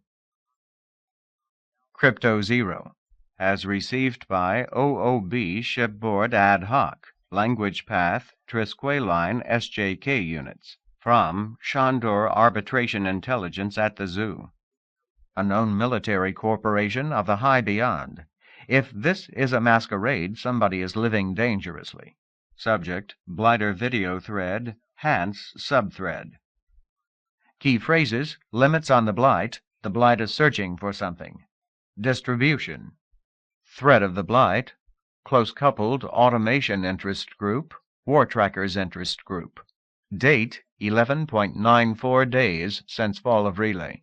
Text of message. The Blight admits that it is a power that teleoperates sophons in the beyond. But consider how difficult it is to have a close-coupled automation with time lags of more than a few milliseconds. The known net is a perfect illustration of this. Lags range between 5 milliseconds for systems that are a couple of light-years apart, to, at least, several hundred seconds when messages must pass through intermediate nodes. This, combined with the low bandwidth available across interstellar distances, makes the known net a loose forum for the exchange of information and lies. And these restrictions are inherent in the nature of the beyond, part of the same restrictions that make it impossible for the powers to exist down here. We conclude that even the Blight can't attain close-coupled control except in the high beyond. At the top, the Blight's sophont agents are literally its limbs. In the middle beyond, we believe mental possession is possible, but that considerable pre-processing must be done in the controlled mind. Furthermore, considerable external equipment, the bulky items characteristic of those depths, is needed to support the communication. Direct, millisecond by millisecond control is normally impractical in the middle beyond. Combat at this level would involve hierarchical control. Long-term operations would also use intimidation, fraud, and traitors. These are the threats that you of the middle and low beyond should recognize. These are the Blight's tools in the middle and low beyond, and what you should guard against for the immediate future. We don't see imperial takeovers. There's no profit sustenance in it. Even the destruction of Relay was probably just a byplay to the murder it was simultaneously committing in the Transcend. The greatest tragedies will continue to be at the top and in the low Transcend. But we know that the Blight is searching for something. It is attacked at great distances where major archives were the target. Beware of traitors and spies. Even some of humanity's supporters sent a chill through Ravna. Crypto Zero, as received by OOB Shipboard Ad Hoc, Language Path, Trisqueline SJK Units, from Hans. Subject, Blighter Video Thread, Alliance for the Defense Subthread. Key phrases, Death Race Theory. Distribution, Threat of the Blight, War Trackers Interest Group, Homo Sapiens Interest Group. Date, 18.29 days since fall of Relay. Text of message. I have obtained specimens from the human worlds in our volume. Detailed analysis is available in Homo Sapiens Interest Group archive. My conclusions. Previous, but less intensive, analysis of human phys-psych is correct. The race has no built-in structures to support remote control. Experiments with living subjects showed no special inclination toward submission. I found little or no evidence of artificial optimization. There was evidence of DNA surgery to improve disease resistance. Drift timing dated the hack work at 2,000 years before present. The blood of Stromley realm subjects carried an optogen's Thieralt, a cheap medical recipe that can be tailored across a wide mammalian range. This race, as represented by my specimens, looks like something that arrived from the slow zone quite recently, probably from a single origin world. Has anyone done such retesting on more distant human worlds? Crypto Zero, as received by OOB Shipboard Ad Hoc, Language Path, Bailoresque to Trisqueline SJK Units. From Alliance for the Defense. Claimed cooperative of 5 polyspecific empires in the beyond below Stromley realm. No record of existence before the fall of the realm. Subject, Blighter Video Thread, Hans 1. Distribution, Threat of the Blight, War Trackers Interest Group, Homo Sapiens Interest Group. Date, 19.43 days since fall of Relay. Text of message. Who is this Hans? It makes objective, tough-sounding noises about testing human specimens, but it keeps its own nature secret. Don't be fooled by humans telling you about themselves. In fact, we have no way of testing the creatures that dwell in Stromley realm. The Protector will see to that. Death to vermin. And there was a little boy trapped at the bottom of the well. Some days no communication was possible. Other days, when the OOB antenna swarm was tuned in exactly the right direction, and when the vagaries of the zone favored it, then Ravna could hear his ship. Even then the signal was so faint, so distorted, that the effective transmission rate was just a few bits per second. Jeffrey and his problems might be only the smallest footnote to the story of the Blight, less than that since no one knew of him. But to Ravna Bergschendatt, these conversations were the only bright thing in her life just now. The kid was very lonely, but less so now, she thought. She learned about his friend, Amdi, about the stern Tyrethect, and the heroic Mr. Steele, and the proud Tynes. Ravna smiled to herself, at herself. The walls of her cabin displayed a flat mural of jungle. Deep in the drippy murk lay regular shadows, a castle built in the roots of a giant mangrove tree. The mural was a famous one. The original had been an analog work from 2,000 years ago. It showed life at an even further remove, during the Dark Ages on New Yora. She and Luna had spent much of their childhood imagining that they were transported to such a time. Little Jeffrey was trapped in the real thing. Woodcarver's butchers were no interstellar threat, but they were a deadly horror to those around them. Thank goodness Jeffrey had not seen the killings. This was a real medieval world, a tough and unforgiving place, even if Jeffrey had fallen in with fair-minded people. And the New Yoran comparison was only vaguely appropriate. These tines were pack mines. Even old Gronder Collier had been surprised at that. All through Jeffrey's mail, Ravna could see the panic among Steele's people. Mr. Steele asked me again if there's any way we can make our ship to fly even a little. I don't know. We almost crashed, I think. We need guns. That would save us, at least till you get here. They have bows and arrows, just like in New Yoran days, but no guns. He's asking me, can you teach us to make guns? Woodcarver's raiders would return, and this time in enough force to overrun Steele's little kingdom. Back when they thought OOB's flight would be only 40 days, that had not seemed a great risk, but now Ravna might arrive to find Woodcarver's murdering complete. Oh, Fam, dear Fam, if you ever really were, please come back now. Fam Newen of medieval Canberra. Fam Newen, traitor from the slowness. What would someone such as you make of this?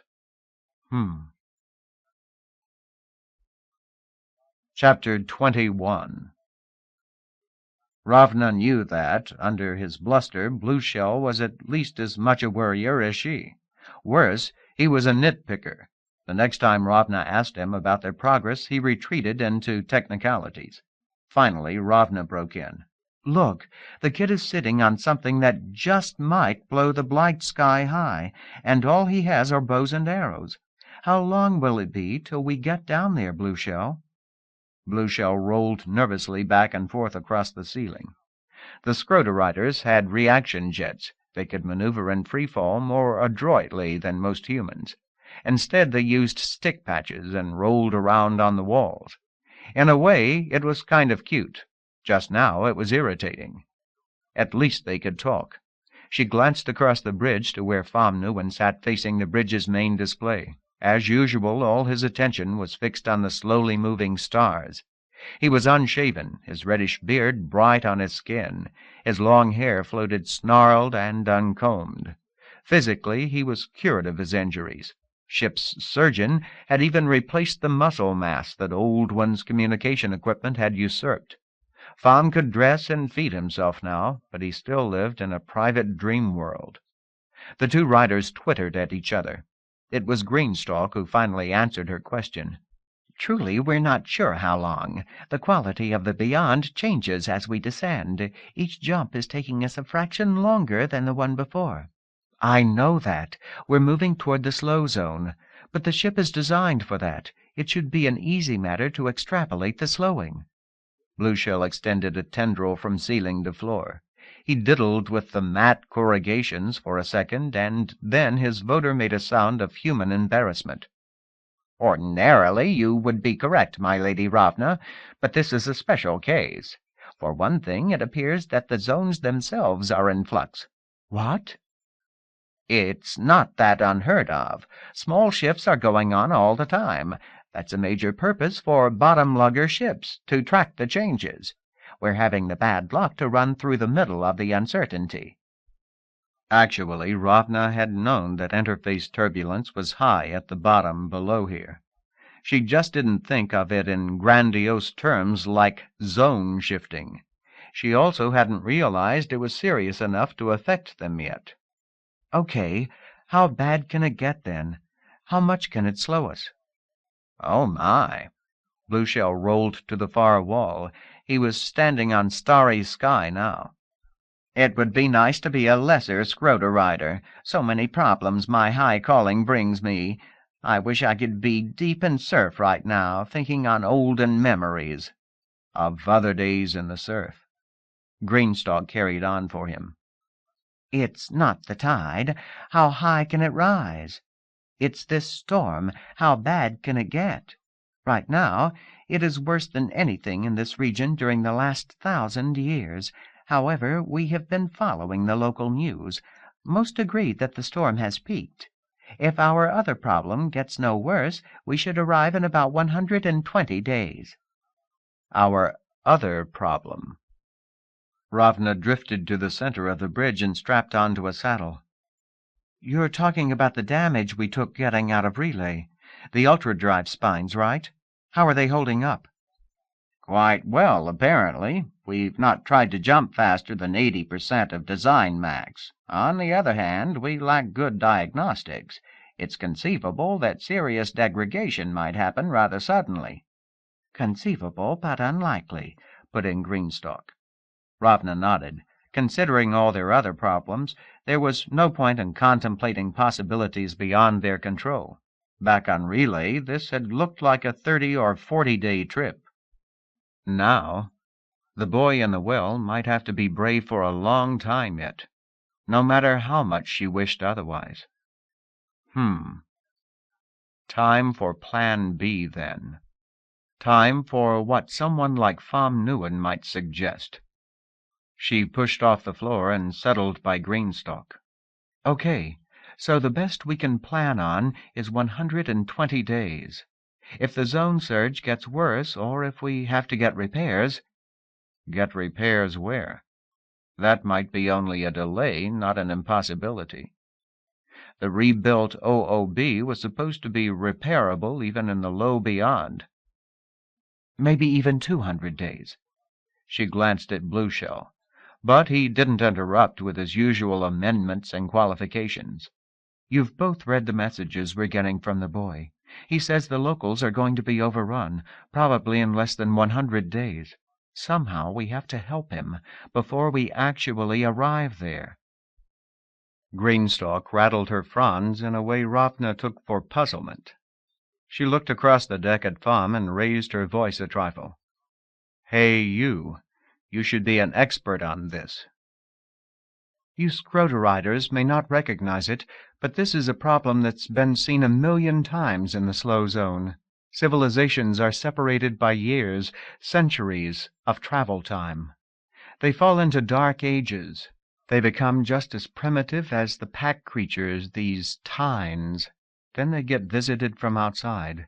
In a short time, they have technology back again. Pham's head did not turn. He just looked out across the starscape. The Scroder riders rattled at each other, then... But how can that help us? Doesn't rebuilding a civilization take dozens of years? And besides, there's nothing to rebuild on the Tynes world. According to the child, this is a world without antecedents. How long does it take to start a new civilization from scratch? Ravna waved a hand at the objections. Don't stop me. I'm on a roll. That's not the point. We are in communication with them. We have a good general library on board. Original inventors don't know where they're going. They're groping in the dark. Even the archaeologist engineers of New Yora had to reinvent much. But we know everything about making airplanes and such. We know hundreds of ways of going at it. Now faced with necessity, Ravna was suddenly sure they could do it. We can study all the development paths, eliminate the dead ends. Even more, we can find the quickest way to go from medieval to specific inventions, things that can beat whatever barbarians are attacking Jeffrey's friends. Ravna's speech tumbled to a stop. She stared, grinning, first at Greenstalk and then at Blueshell. But a silent Scroder rider is one of the universe's more impassive audiences. It was hard even to tell if they were looking at her. After a moment, Greenstalk said, Yes, I see. And rediscovery being so common in the slow zone, Most of this may already be worked out in the ship's library. That's when it happened. Thom turned from the window. He looked across the deck at Ravna and the riders. For the first time since relay, he spoke. Even more, the words weren't nonsense, though it took her a moment to understand. "Guns and radios," he said. "Ah, yes." She looked back at him. Think of something to make him say more. "Why those in particular?" Thom Newen shrugged. "It worked on Canberra." Then Dam Blueshell started talking, something about doing a library search. Thom stared at them for a moment, his face expressionless. He turned back to watch the stars, and the moment was lost. Chapter 22. "Thom?" He heard Ravna's voice just behind him. She had stayed on the bridge after the riders left, departing on whatever meaningless preparations their meeting had ordained. He didn't reply, and after a moment she drifted around and blocked his view of the stars. Almost automatically he found himself focusing on her face. "Thank you for talking to us. We need you more than ever." He could still see lots of stars. They were all around her, slowly moving. Ravna cocked her head, the way she did when she met friendly puzzlement. "We can help." He didn't answer. What had make him speak just now? Then, "You can't help the dead," he said, vaguely surprised at his own speaking. Like eye-focusing, the speech must be a reflex. "You're not dead. You're as alive as I am." Then words tumbled from him, more than in all the days since relay. True. The illusion of self-awareness. Happy automatons, running on trivial programs. I'll bet you never guess. From the inside, how can you? From the outside, from Oldwin's view. He looked away from her, dizzy with a doubled vision. Ravna drifted closer till her face was just centimeters from his. She floated free, except for one foot tucked into the floor. "Dear Thom, you are wrong. You've been at the bottom and at the top, but never in between." "The illusion of self-awareness?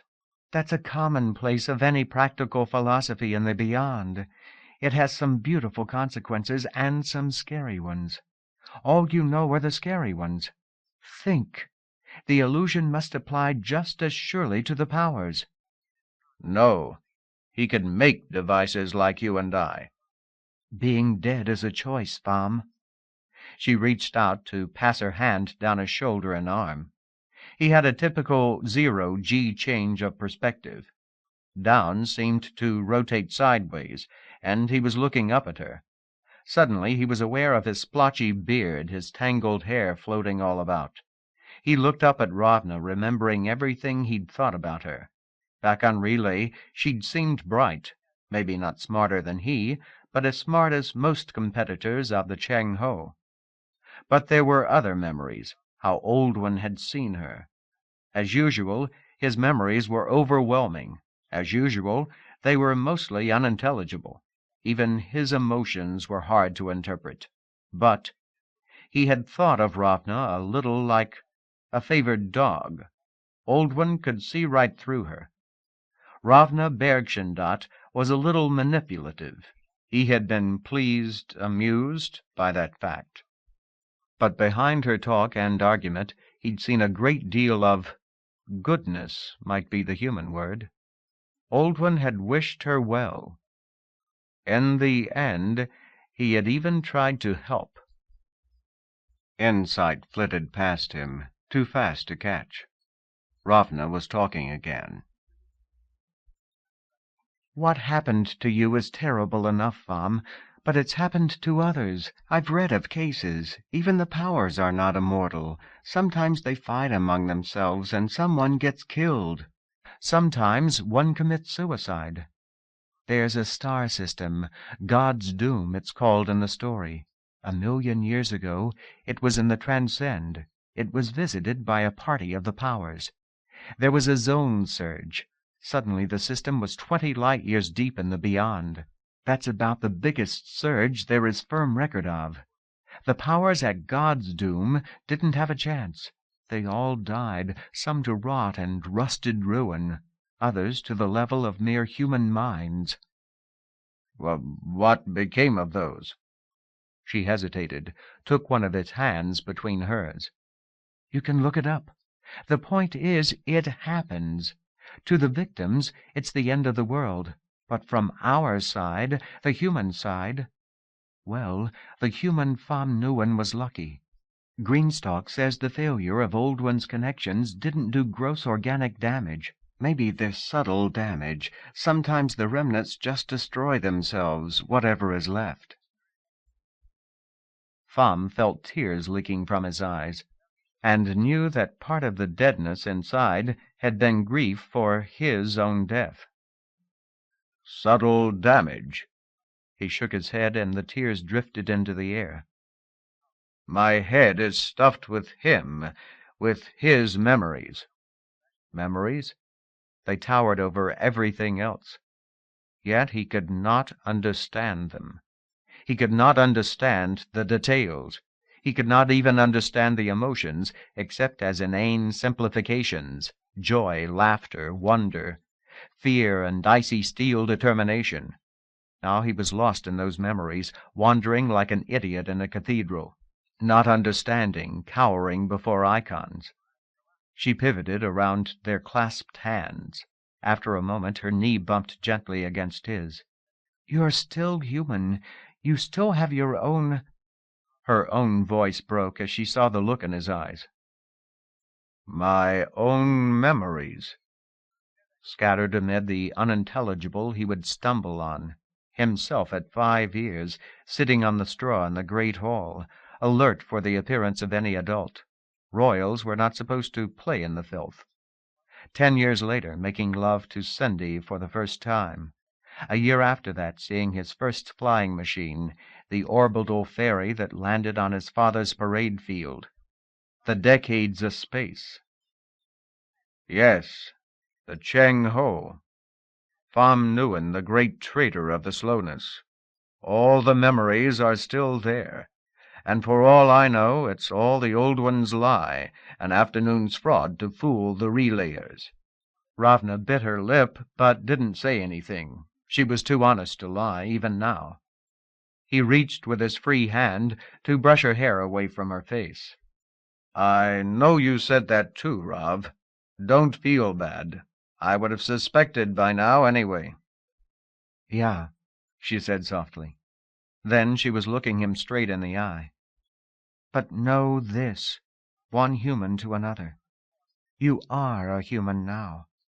And there could have been a Cheng Ho, and you could have been exactly what you remember. And whatever the past, you could be great in the future. Ghostly echoes, more than memory and less than reason.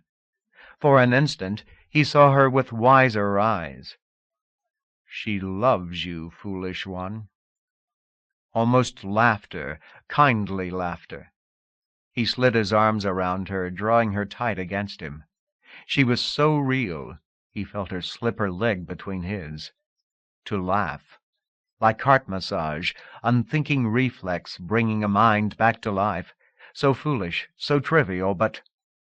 I want to come back. The words came out strangled in sobs. There's so much inside me now, so much I can't understand. I'm lost inside my own head. She didn't say anything, probably, couldn't even understand his speech. For a moment, all he knew was the feel of her in his arms, hugging back. Oh, please, I do want to come back. Making it on the bridge of a starship was something Ravna had never done before, but then she'd never had her own starship before either. They don't call this a bottom lugger for nothing. In the excitement, Pham lost his tie-down. They floated free, occasionally bumping into walls and discarded clothing or drifting through tears. After many minutes, they ended up with their heads just a few centimeters off the floor, the rest of them angled off toward the ceiling. She was vaguely aware that her pants were flying like a banner from where they had caught on her ankle. The affair wasn't quite the stuff of romance fiction. For one thing, floating free, you just couldn't get any leverage. For another, Pham leaned back from her, relaxing his grip on her back. She brushed aside his red hair and looked into bloodshot eyes.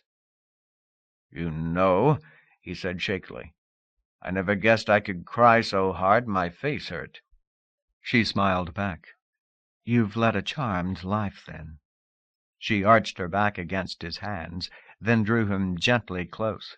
They floated in silence for several minutes, their bodies relaxing into each other's curves, sensing nothing but each other.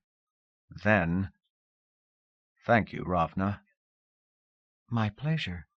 Her voice came dreamy serious, and she hugged him tighter.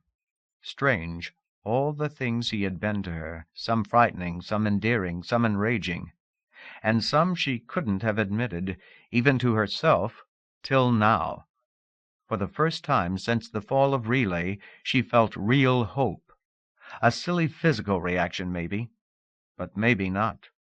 Here in her arms was a guy who might be the equal of any storybook adventurer, and more. Someone who had been part of a power. "Pham, what do you think really happened back on Relay? Why was Old One murdered?" Pham's chuckle seemed unforced, but his arms stiffened around her. "You're asking me? I was dying at the time, remember? No, that's wrong. Old One, he was dying at the time." He was silent for a minute. The bridge turned slowly around them, silent views on the stars beyond. "My God-self was in pain, I know that. He was desperate, panicked. But he was also trying to do something to me before he died." His voice went soft, wondering. "Yes. It was like I was some cheap piece of luggage, and he was stuffing me with every piece of crap that he could move. 10 kilos in a 9-kilo sack. He knew it was hurting me. I was part of him, after all. But that didn't matter." He twisted back from her, his face getting a little wild again. "I'm not a sadist. I don't believe he was either. Ravna shook her head. I think he was downloading." Pham was silent an instant, trying to fit the idea into his situation. "That doesn't make sense. There's not room in me to be superhuman." Fear chased hope in tight circles. No, wait. You're right. Even if the dying power figures reincarnation is possible, there's not enough space in a normal brain to store much. But Old One was trying for something else. Remember how I begged him to help with our trip to the bottom? "Yes, he was sympathetic, the way you might be with animals that are confronting some new predator. He never considered that the perversion might be a threat to him, not until—" "Right. Not until he was under attack. That was a complete surprise to the powers. Suddenly the perversion was more than a curious problem for underminds. Then Old One really did try to help. He jammed plans and automation down into you. He jammed so much you nearly died, so much you can't make sense of it. I've read about things like that in applied theology. As much legend as fact. God shatter, it's called." "God shatter?" He seemed to play with the word, wondering. "What a strange name. I remember his panic. But if he was doing what you say, why didn't he just tell me? And if I'm filled with good advice, how come all I see inside is—" His gaze became a little like days past. "Darkness. Dark statues with sharp edges crowding." Again a long silence. But now she could almost feel Pham thinking. His arms twitched tight, and an occasional shudder swept his body. Yes. Lots of things fit. Most of it I still don't understand, never will. Old One discovered something right there at the end." His arms tightened again, and he buried his face against her neck. "It was a very personal sort of murder the perversion committed on him. Even dying, Old One learned. More silence. The perversion is something very old, Ravna. Probably billions of years. A threat Old One could only theorize before it actually killed him. But 1 minute, 2. Yet Pham did not continue. Don't worry, Pham. Give it time. Yeah. He backed off far enough to look her square in the face. But I know this much now. Old One did this for a reason. We aren't on a fool's chase. There's something on the bottom in that Straumer ship that Old One thought could make a difference. He ran his hand lightly across her face, and his smile was sad where there should have been joy. But don't you see, Ravna? If you're right, today may be the most human I'll ever be. I'm full of Old One's download, this God chatter. Most of it I'll never consciously understand, but if things work properly, it will eventually come exploding out. His remote device, his robot at the bottom of the beyond. No. But she made herself shrug. Maybe, but you're human, and we're working for the same things, and I'm not letting you go. Ravna had known that jump-starting technology must be a topic in the ship's library. It turned out the subject was a major academic specialty. Besides 10,000 case studies, there were customizing programs and lots of very dull-looking theory. Though the rediscovery problem was trivial in the beyond, down in the slow zone almost every conceivable combination of events had happened. Civilizations in the slowness could not last more than a few thousand years. Their collapse was sometimes a short eclipse, a few decades spent recovering from war or atmosphere bashing. Others drove themselves back to medievalism. And of course most races eventually exterminated themselves, at least within their single solar system. Those that didn't exterminate themselves, and even a few of those that did, eventually struggled back to their original heights. The study of these variations was called the applied history of technology. Unfortunately for both academicians and the civilizations in the slow zone, true applications were a bit rare.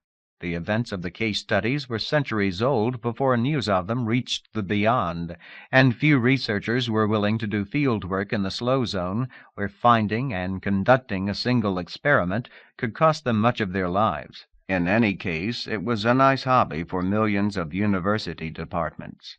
One of the favorite games was to devise minimal paths from a given level of technology back to the highest level that could be supported in the slowness.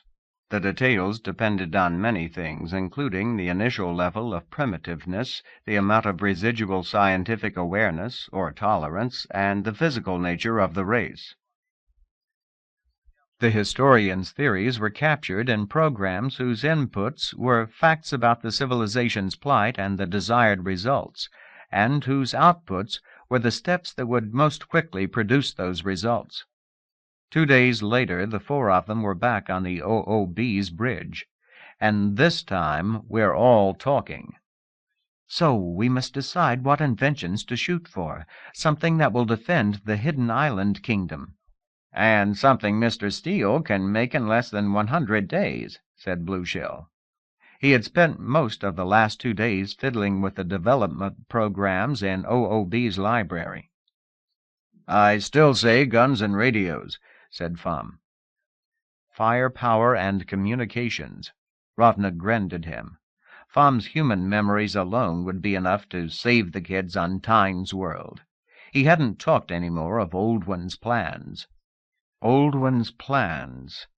In Ravna's mind, those were something like fate, perhaps good, perhaps terrible, but unknown for now. And even fate can be weaseled. How about it, Blueshell? She said. Is radio something they can produce quickly from a standing start? On Nuyora, radio had come almost contemporary with orbital flight, a good century into the Renaissance. Indeed, my Lady Ravna, there are simple tricks that are almost never noticed till a very high technology is attained. For instance, quantum torsion antennas can be built from silver and cobalt steel arrays if the geometry is correct. Unfortunately, finding the proper geometry involves lots of theory and the ability to solve some large partial differential equations. There are many slow zoners who never discover the principle. Okay, said Pham. But there's still a translation problem. Jeffrey has probably heard the word cobalt before, but how can he describe it to people who don't have the referent?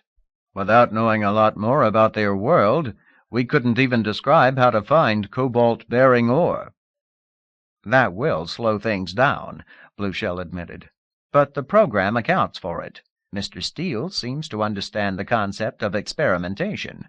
For cobalt, we can provide him with a tree of experiments based on descriptions of likely ores and appropriate chemical tests.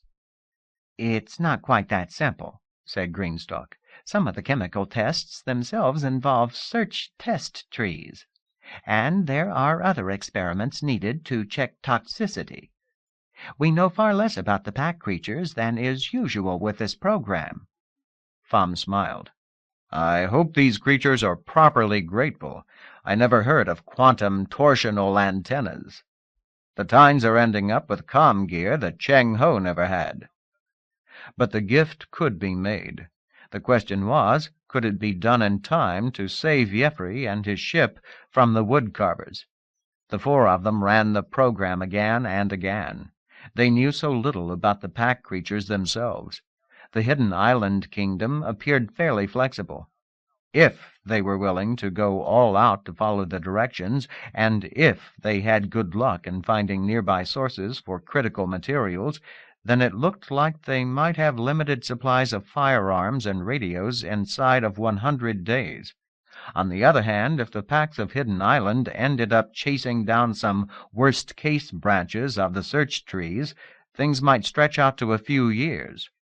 Ravna found it hard to accept that no matter what the four of them did, saving Jeffrey from the woodcarvers would be partly a matter of luck. Sigh. In the end, she took the best scheme they could produce, translated it into Somnorsh, and sent it down. Chapter 23. Steele had always admired military architecture. Now he was adding a new chapter to the book, building a castle that protected against the sky as well as the land around. By now the boxy ship on stilts was known across the continent. Before another summer passed, there would be enemy armies here trying to take, or at least destroy, the prize that had come to him. Far more deadly, the Star People would be here. He must be ready. Steele inspected the work almost every day now. The stone replacement for the palisade was in place all across the south perimeter. On the cliffside overlooking Hidden Island, his new den was almost complete. Had been complete for some time, a part of him grumbled. He really should move over here. The safety of Hidden Island was fast becoming illusion. Starship Hill was already the center of the movement, and that wasn't just propaganda. What the Flenser embassies abroad called the Oracle on Starship Hill was more than a glib liar could dream. Whoever stood nearest that oracle would ultimately rule, no matter how clever Steele might be otherwise. He had already transferred or executed several attendants, Pax who seemed just a little too friendly with Omdi Jeffrey. Starship Hill. When the aliens landed, it had been heather and rock. Through the winter, there'd been a palisade and a wooden shelter. But now construction had resumed on the castle, the crown whose jewel was the starship. Soon this hill would be the capital of the continent and the world.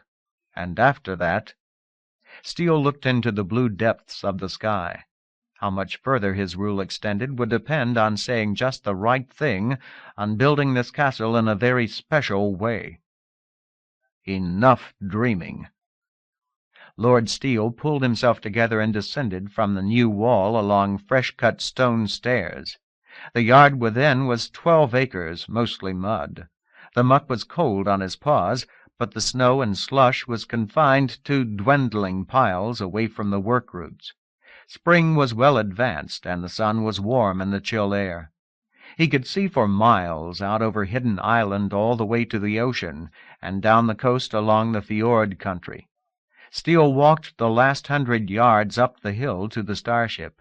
His guards paced him on either side, with Schreck bringing up the rear. There was enough room that the workers didn't have to back away, and he had given orders that no one was to stop because of his presence. That was partly to maintain the fraud with Amdi Yefri, and partly because the movement needed this fortress soon. Just how soon was a question that gnawed. Steele was still looking in all directions, but his attention was where it should be now, on the construction work. The yard was piled with cut stone and construction timbers. Now that the ground was thawing, the foundations for the inner wall were being dug. Where it was still hard, Steele's engineers were injecting boiling water. Steam rose from the holes, obscuring the windlasses and the diggers below. The place was louder than a battlefield, windlasses creaking, blades hacking at dirt, leaders shouting to work teams. It was also as crowded as close combat, though not nearly so chaotic. Steele watched a digger pack at the bottom of one of the trenches. There were 30 members, so close to each other their shoulders sometimes touched. It was an enormous mob, but there was nothing of an orgy about the association. Even before woodcarver, construction and factory guilds had been doing this sort of thing. The 30-member pack below was probably not as bright as a threesome. The front rank of 10 swung mattocks in unison, carving steadily into the wall of dirt. When their heads and mattocks were extended high, the 10 members behind them darted forward to scoop back the dirt and rocks that had just been freed. Behind them, a third tier of members hauled the dirt from the pit. Making it work was a complicated bit of timing. The rock and dirt was not homogeneous, but it was well within the mental ability of the pack. They could go on like this for hours, shifting first and second ranks every few minutes. In years past, the guilds jealously guarded the secret of each special melding. After a hard day's work, such a team would split into normally intelligent packs, each going home very well paid. Steele smiled to himself. Woodcarver had improved on the old guild tricks, but Flenser had provided an essential refinement, actually a borrowing from the tropics. Why let the team break up at the end of a work shift? Flenser work teams stayed together indefinitely, housed in barracks so small they could never recover their separate pack minds. It worked well.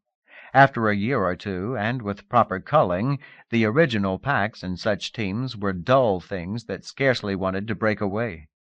For a moment Steele watched the cut stone being lowered into the new hole and mortared into place. Then he nodded at the white jackets in charge and walked on. The foundation holes continued right up to the walls of the starship compound. This was the trickiest construction of all, the part that would turn the castle into a beautiful snare. A little more information via Amdi Yefri, and he would know just what to build.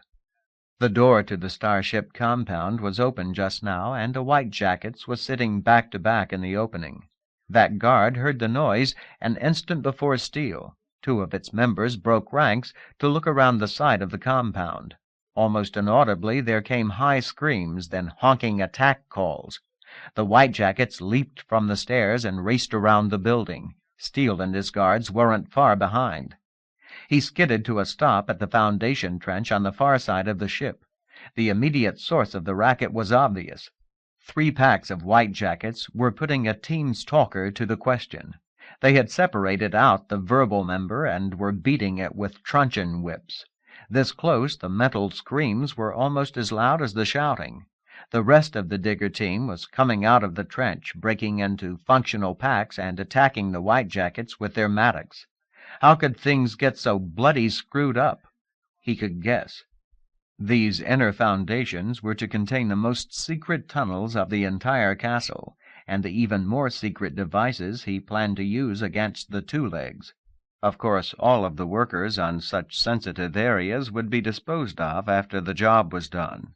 Stupid though they were, maybe they had guessed their fate. Under other circumstances, Steele might have backed off and simply watched. Failures like this could be enlightening. They let him identify the weaknesses in his subordinates, who was too bad and too good to continue in their jobs. This time was different. Amdi and Jeffrey were aboard the starship. There was no view through the wooden walls, and surely there was another whitejackets on guard within, but even as he lunged forward, shouting to his servants, Steele's back-looking member caught sight of Jeffrey coming out of the compound. 2 of the pups were on his shoulders, the rest of Amdi spilling out around him. "Stay back!" he yelled at them, and in his sparse Somnorsh, "Danger! Stay back!" Amdi paused, but the 2 legs kept coming. 2 soldier packs scattered out of his way. They had standing orders, never touch the alien. Another second, and the careful work of a year would be destroyed. Another second, and Steele might lose the world. All on account of stupidity and bad luck. But even as his back members were shouting at the 2 legs, his forward ones leaped atop a pile of stone. He pointed at the teams coming out of the trench. "Kill the invaders!" His personal guards moved close around him as Shrek and several troopers streamed by. Steele's consciousness sagged in the bloody noise. This was not the controlled mayhem of experiments beneath Hidden Island. This was random death flying in all directions, arrows, spears, mattocks. Members of the digger team ran about, flailing and crying. They never had a chance, but they killed a number of others in their dying. Steele backed away from the melee toward Jeffrey. The 2 legs was still running toward him. Amdi followed, shouting in Somnorsh. A single mindless team member, a single misaimed arrow, and the 2 legs would die, and all would be lost. Never in his life had Steele felt such panic for the safety of another. He raced to the human surrounding him. The 2 legs fell to his knees and grabbed Steele by a neck. Only a lifetime of discipline kept Steele from slashing back. The alien wasn't attacking, he was hugging. The digger team was almost all dead now, and Shrek had pushed the surviving members too far away to be a threat. Steele's guards were securely around him only 5 or 10 yards away. Amdi was all clumped together, cowering in the mind noise, but still shouting to Jeffrey. Steele tried to untangle himself from the human, but Jeffrey just grabbed one neck after another, sometimes 2 at a time. He was making burbling noises that didn't sound like Somnorsh. Steele trembled under the assault. Don't show the revulsion. The human would not recognize it, but Amdi might. Jeffrey had done this before, and Steele had taken advantage even though it cost him. The mantis child needed physical contact. It was the basis for the relationship between Amdi and Jeffrey. Similar trust must come from letting this thing touch him. Steele slid a head and neck across the creature's back the way he had seen parents do with pups down in the dungeon laboratories. Jeffrey hugged him harder and swept his long, articulate paws across Steele's pelt. Revulsion aside, it was a very strange experience. Ordinarily, such close contact with another intelligent being could only come in battle or in sex, and in either case there wasn't much room for rational thought. But with this human, well, the creature responded with obvious intelligence, but there wasn't a trace of mind noise. You could think and feel both at the same time. Steele bit down on a lip, trying to stifle his shivering. It was like having sex with a corpse. Finally, Jeffrey stepped back, holding his hand up. He said something very fast, and Amdi said, "Oh, Lord Steele, you're hurt. See the blood." There was red on the human's paw. Steele looked at himself. Sure enough, one rump had taken a nick. He hadn't even felt it in all the excitement. Steele backed away from the mantis and said to Amdi, "It's nothing. Are you and Jeffrey unhurt?"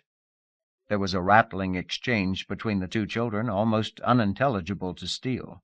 "We're fine. Thank you for protecting us." Fast thinking was something that Flenser had carved into Steele with knives. "Yes, but it never should have happened. The woodcarvers disguised themselves as workers. I think they've been at this for days, waiting for a chance at you. When we guessed the fraud, it was almost too late. You really should have stayed inside when you heard the fighting." Amdi hung his head ashamedly and translated to Jeffrey. "We're sorry. We got excited, and then we thought you might get hurt." Steele made comforting noises. At the same time, two of them looked around at the carnage. Where was the white jackets that had deserted the stairs right at the beginning? That pack would pay. His line of thought crashed to a halt as he noticed Tyrethect. The Flenser fragment was watching from the meeting hall. Now that he thought about it, he'd been watching since right after the battle began. To others, his posture might seem impassive, but Steele could see the grim amusement in the fragment's expression. He nodded briefly at the other, but inside Steele cringed. He had been so close to losing everything, and the Flenser had noticed. "Well, let's get you two back to Hidden Island," he signaled to the keepers that had come up behind the starship. "Not yet, Lord Steele," said Amdi. "We just got here. A reply from Ravna should arrive very soon." Teeth grated, but out of sight of the children. "Yes, please do stay. But we'll all be more careful now, right?" Yes, yes, Amdi explained to the human.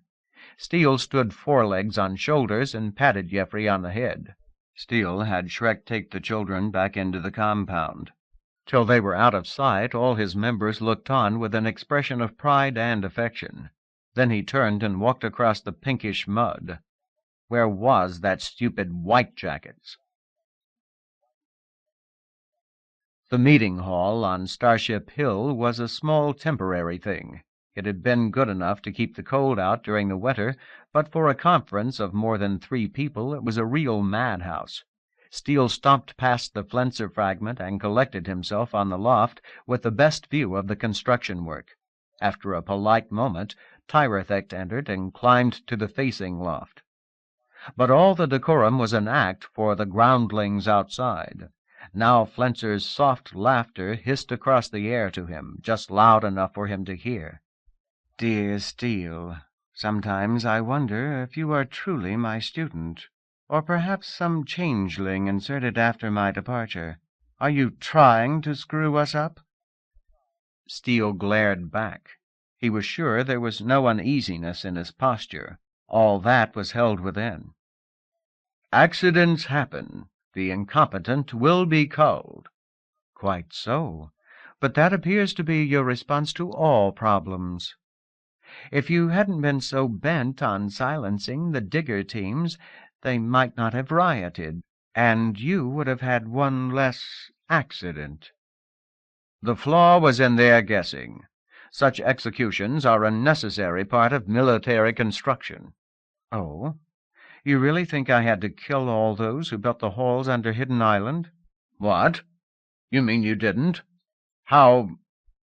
The Flenser fragment smiled the old fanged smile. "Think on it, Steele. An exercise." Steele arranged his notes on the desk and pretended to study them. Then all of them looked back at the other pack.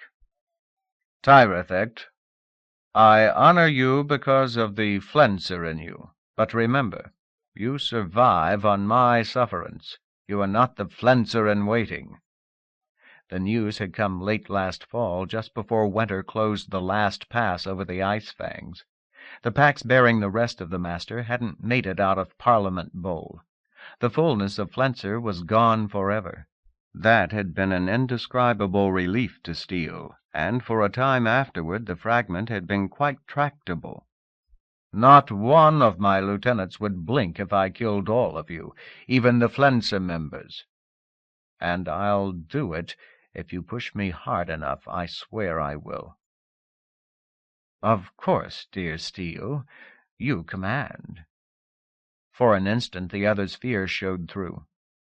"Remember," Steele thought to himself. "Always remember. This is just a fragment of the master. Most of it is a little school teacher, not the great teacher with a knife. True, its 2 Flenser members totally dominated the pack. The spirit of the master was right here in this room, but gentled. Tyrethect could be managed, and the power of the master used for Steele's ends. "Good," Steele said smoothly. "As long as you understand this, you can be of great use to the movement. In particular," he riffled through the papers, "I want to review the visitor situation with you." "I want some advice." "Yes." "We've convinced Ravna that her precious Jeffrey is in imminent danger. Amdi Jeffrey has told her about all the woodcarver attacks and how we fear an overwhelming assault." "And that may really happen?" "Yes. Woodcarver really is planning an attack, and she has her own source of magical help. We have something much better." He tapped the papers. The advice had been coming down since early winter. He remembered when Amdi Jeffrey had brought in the first pages of numerical tables, of directions and diagrams, all drawn in neat but childish style. Steele in the fragment had spent days trying to understand. Some of the references were obvious. The visitors' recipes required silver and gold in quantities that would otherwise finance a war. But what was this liquid silver? Tyrethect had recognized it. The master had used such a thing in his labs in the Republic. Eventually they acquired the amount specified, but many of the ingredients were given only as methods for creating them. Steele remembered the fragment musing over those, scheming against nature as if it were just another foe. The recipes of mystics were full of horn of squid and frozen moonlight. The directions from Ravna were sometimes even stranger.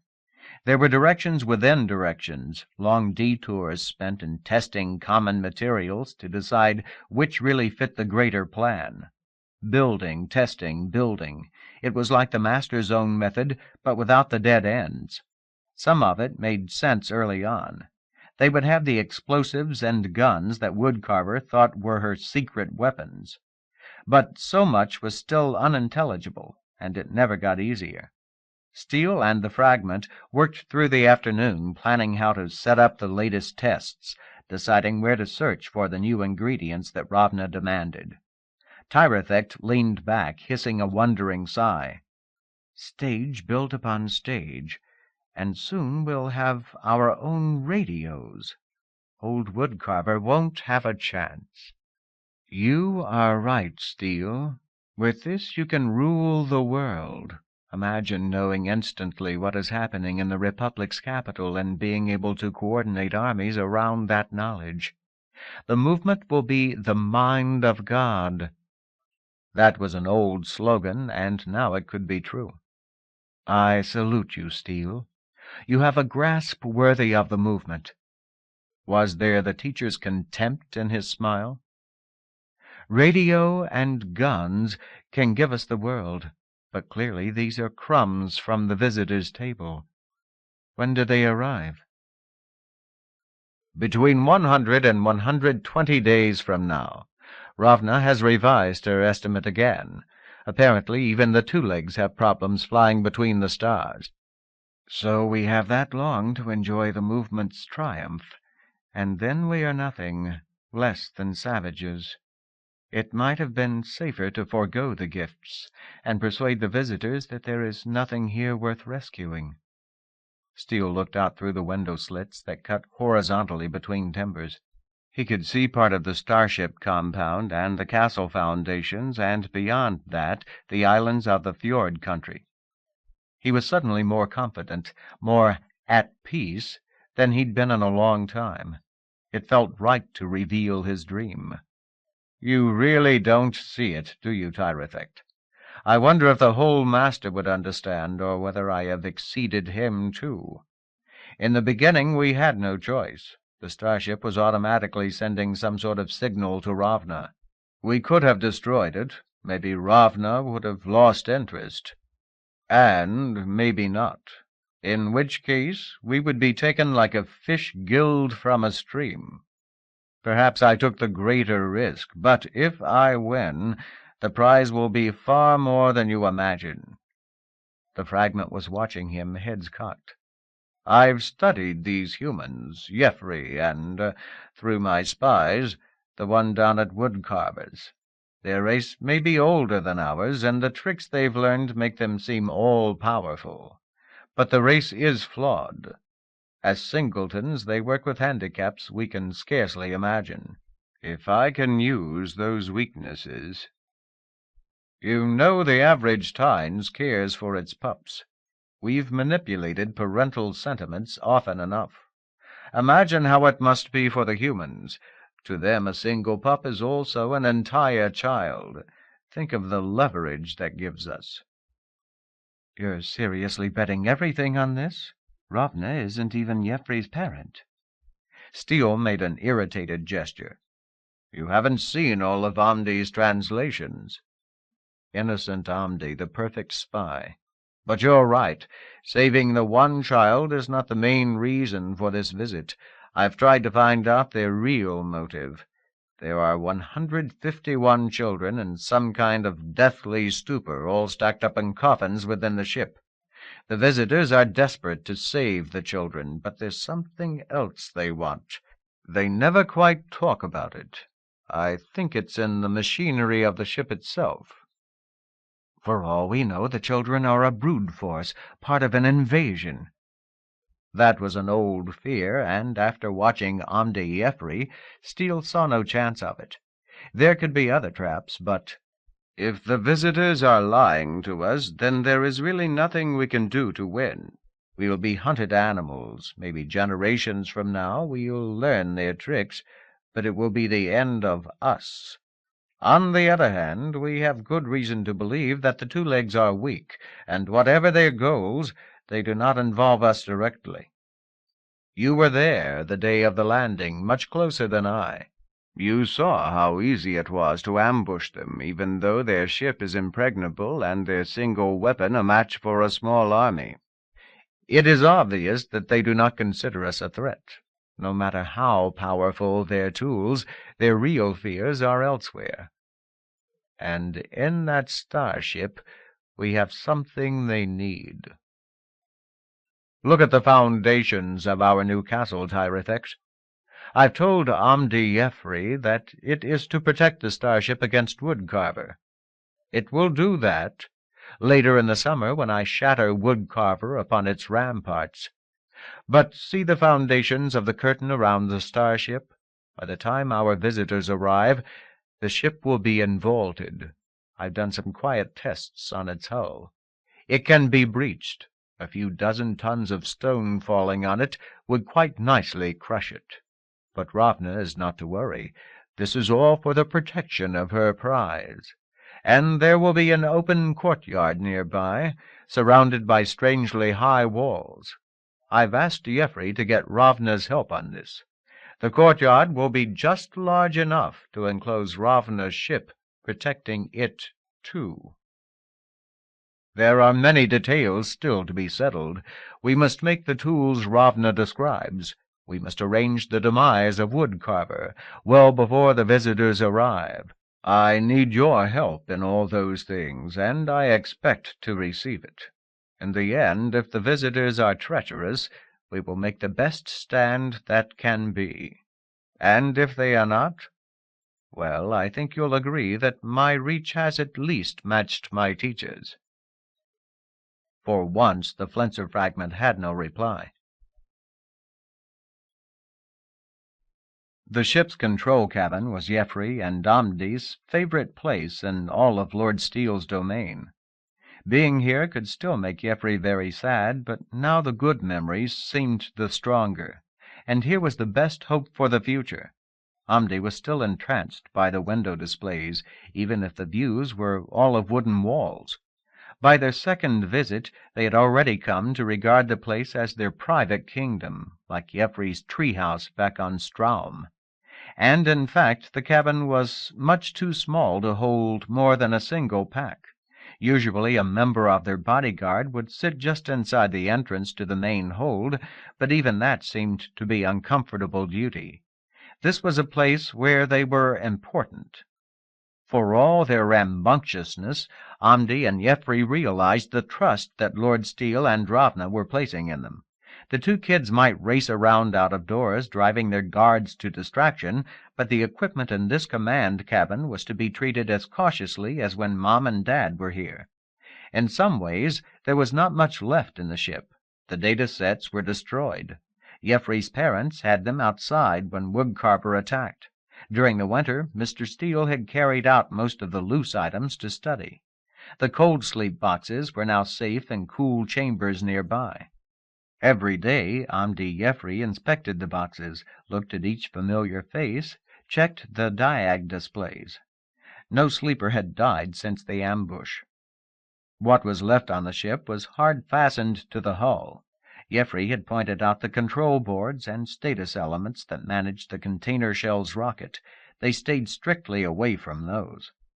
Mr. Steele's quilting shrouded the walls. Jeffrey's folks' baggage and sleeping bags and exercisers were gone, but there were still the ack-webbing and hard-fastened equipment. And over the months, Amdi Jeffrey had brought in paper and pens and blankets and other junk. There was always a light breeze from the fan sweeping through the cabin. It was a happy place, strangely carefree even with all the memories it brought. This was where they would save the Tynes and all the sleepers. And this was the only place in the world where Amdi Jeffrey could talk to another human being. In some ways, the means of talking seemed as medieval as Lord Steele's castle. They had one flat display, no depth, no color, no pictures. All they could coax from it were alphanumerics, but it was connected to the ship's ultrawave comm, and that was still programmed to track their rescuers. There was no voice recognition attached to the display. Jeffrey had almost panicked before he realized that the lower part of the screen worked as a keyboard. It was a laborious job typing in every letter of every word, though Amdi had gotten pretty good at it, using two noses to peck at the keys. And nowadays he could read Somnorsh even better than Jeffrey. Amdi Jeffrey spent many afternoons here. If there was a message waiting from the previous day, they would bring it up page by page, and Amdi would copy and translate it. Then they would enter the questions and answers that Mr. Steele had talked to them about. Then there was a lot of waiting. Even if Ravna was watching at the other end, it could take several hours to get a reply. But the link was so much better than during the winter. They could almost feel Ravna getting close. The unofficial conversations with her were often the high point of their day. So far, this day had been quite different.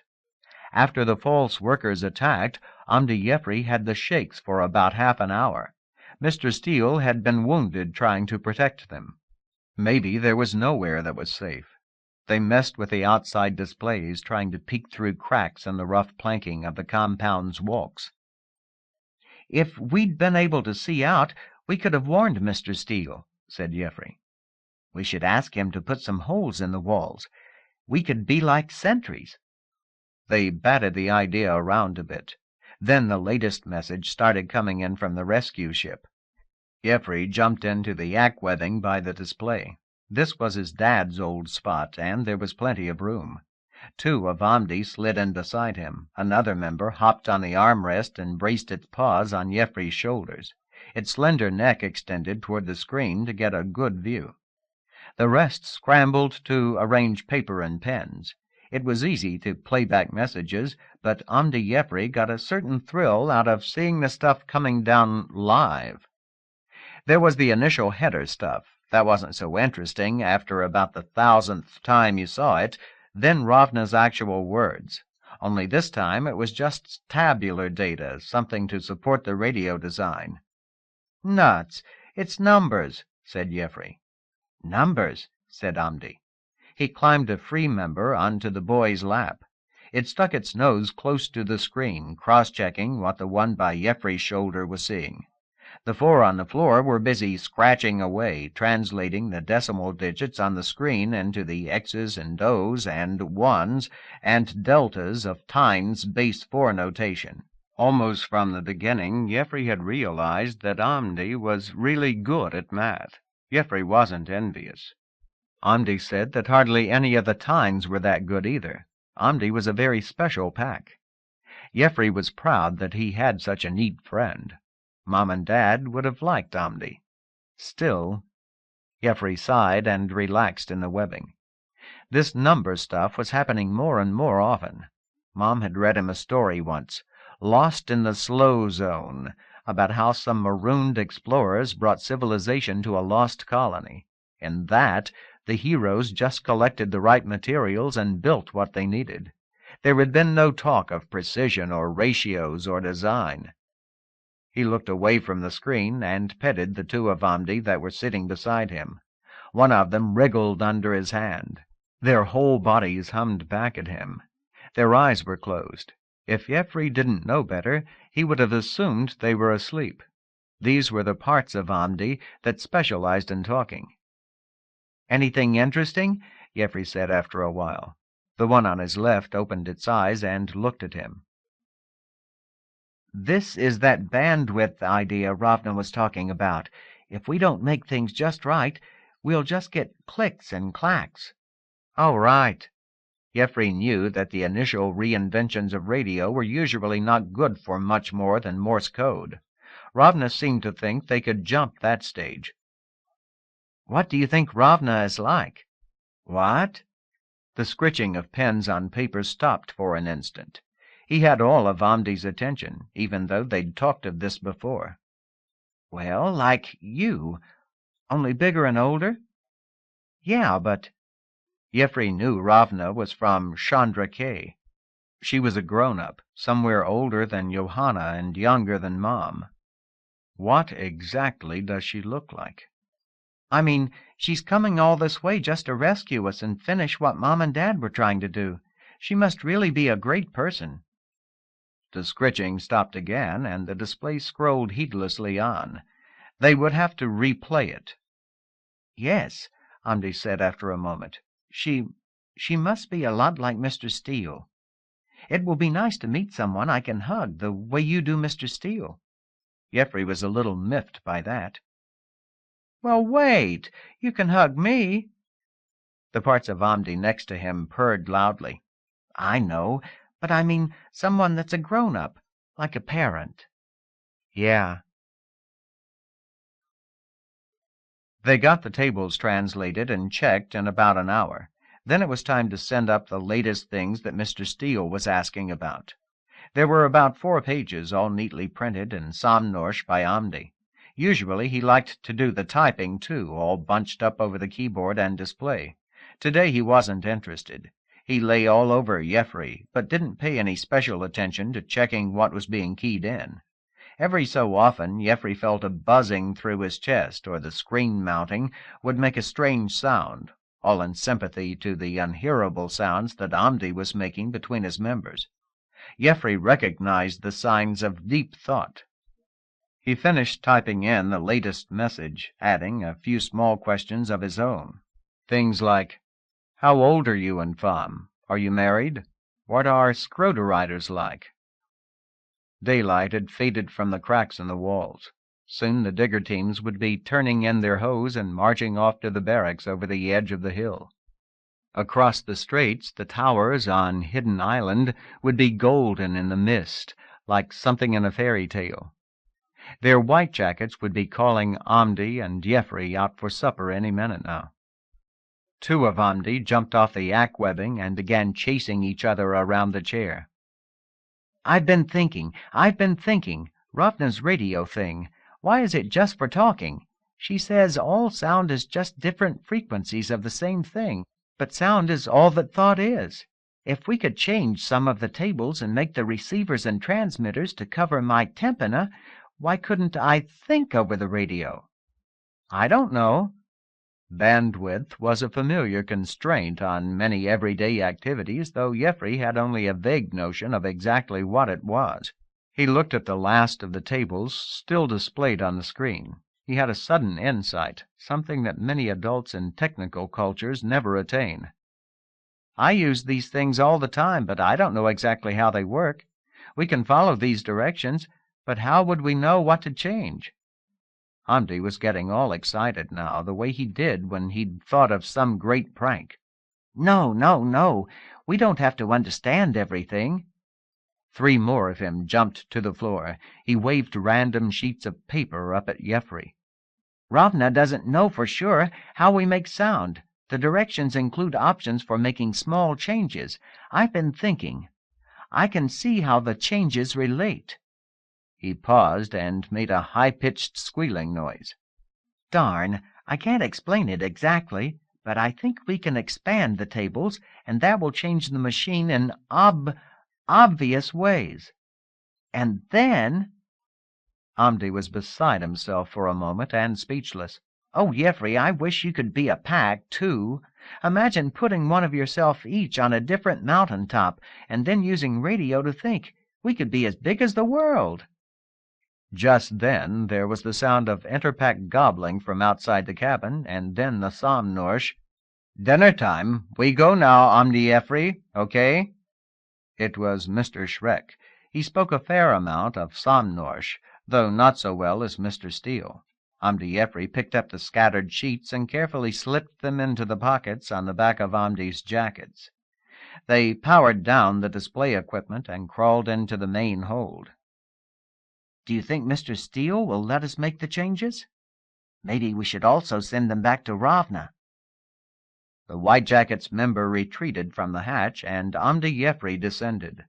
A minute later they were out in the slanting sunlight. The two kids scarcely noticed. They were both caught up in Amdi's vision. Chapter 24. For Johanna, lots of things changed in the weeks after scriber Jacques Ramaphan died. Most were for the better, things that might never have happened but for the murder, and that made Johanna very sad. She let Woodcarver live in her cabin and take the place of the helper pack. Apparently Woodcarver had wanted to do this from the beginning, but had been afraid of the humans' anger. Now they kept the data set in the cabin. There were never less than 4 packs of Vindatius's security surrounding the place, and there was talk of building barracks around it. She saw the others during the day at meetings and individually when they needed help with the data set. Scrupolo, Vindatius, and Scarbutt. The Pilgrim all spoke fluent Somnorsh now, more than good enough so that she could see the character behind their inhuman forms. Scrupolo, prissy and very bright. Vindatius, as pompous as Scriber had ever seemed, but without the playfulness and imagination. Pilgrim Wick Rackscar. She felt a chill every time she saw his big scarred one. It always sat in the back, hunching down to look non-threatening. Pilgrim obviously knew how the sight affected her and tried not to offend, but even after Scriber's death she couldn't do more than tolerate that pack. And after all, there could be traitors in the Woodcarver castle. It was only Vindatius's theory that the murder had been a raid from outside. She kept a suspicious eye on Pilgrim. At night, Woodcarver chased the other packs away. She huddled around the fire pit and asked the data set questions that had no conceivable connection with fighting the Flenserists. Johanna sat with her and tried to explain things that Woodcarver didn't understand. It was strange. Woodcarver was something very like the queen of these people. She had this enormous, primitive, uncomfortable, ugly, yet still enormous, castle. She had dozens of servants, yet she spent most of each night in this little wood lodge with Johanna, and helped with the fire and the food at least as much as did the pack who had been here before. So it was that Woodcarver became Johanna's second friend among the Tynes. Scriber was the first, though she hadn't known it till after he was dead. Woodcarver was very smart and very strange. In some ways she was the smartest person Johanna had ever known, though that conclusion came slowly. She hadn't really been surprised when the Tynes mastered Somnorsh quickly. That's the way it was in most adventures, and more to the point, they had the language-learning programs in the data set. But night after night Johanna watched Woodcarver play with the set. The pack showed no interest in the military tactics and chemistry that preoccupied them all during the day. Instead, she read about the slow zone and the beyond and the history of Stralmley realm. She had mastered nonlinear reading faster than any of the others. Sometimes Johanna would just sit and stare over her shoulders. The screen was split into windows, the main one scrolling much faster than Johanna could follow. A dozen times a minute, Woodcarver might come upon words she didn't recognize. Most were just unfamiliar Somnorsh. She'd tap a nose on the offending word, and the definition would flicker briefly in a dictionary window. Other things were conceptual, and the new windows would lead the pack off into other fields, sometimes for just a few seconds, sometimes for many minutes, and sometimes the detour would become her new main path. In a way, she was everything that Scriber had wanted to be. Many times she had questions the dataset couldn't really answer. She and Johanna would talk late into the night. What was a human family like? What had Straumley Realm thought to make at the High Lab? Johanna no longer thought of most packs as gangs of snake-necked rats. Deep past midnight, the dataset's screen was brighter than the gray light from the fire pit. It painted the backs of Woodcarver in cheerful colors. The pack gathered round her, looking up almost like children listening to a teacher. But Woodcarver was no child. Almost from the first, she had seemed old. Those late-night talks were beginning to teach Johanna about the Tynes, too. The pack said things she never did during the day. They were mostly things that must be obvious to other Tynes, but never talked about. The human girl wondered if Woodcarver the Queen had anyone to confide in. Only one of Woodcarver's members was physically old. 2 were scarcely more than puppies. It was the pattern of the pack that was 50,000 years old, and that showed. Woodcarver's soul was held together by little more than willpower. The price of immortality had been inbreeding. The original stock had been healthy, but after 600 years, one of her youngest members couldn't stop drooling. It was constantly patting a kerchief to its muzzle. Another had milky white in its eyes where there should have been deep brown. Woodcarver said it was stone blind, but healthy and her best talker. Her oldest member was visibly feeble. It was panting all the time. Unfortunately, Woodcarver said it was the most alert and creative of all. When it died... Once she started looking for it, Johanna could see weakness in all of Woodcarver. Even the 2 healthiest members, strong and with plush fur, walked a little strangely compared to normal pack members. Was that due to spinal deformities? The 2 were also gaining weight, which wasn't helping the problem. Johanna didn't learn this all at once. Woodcarver had told her about various Tynish affairs, and gradually her own story came out too. She seemed glad to have someone to confide in, but Johanna saw little self-pity in her.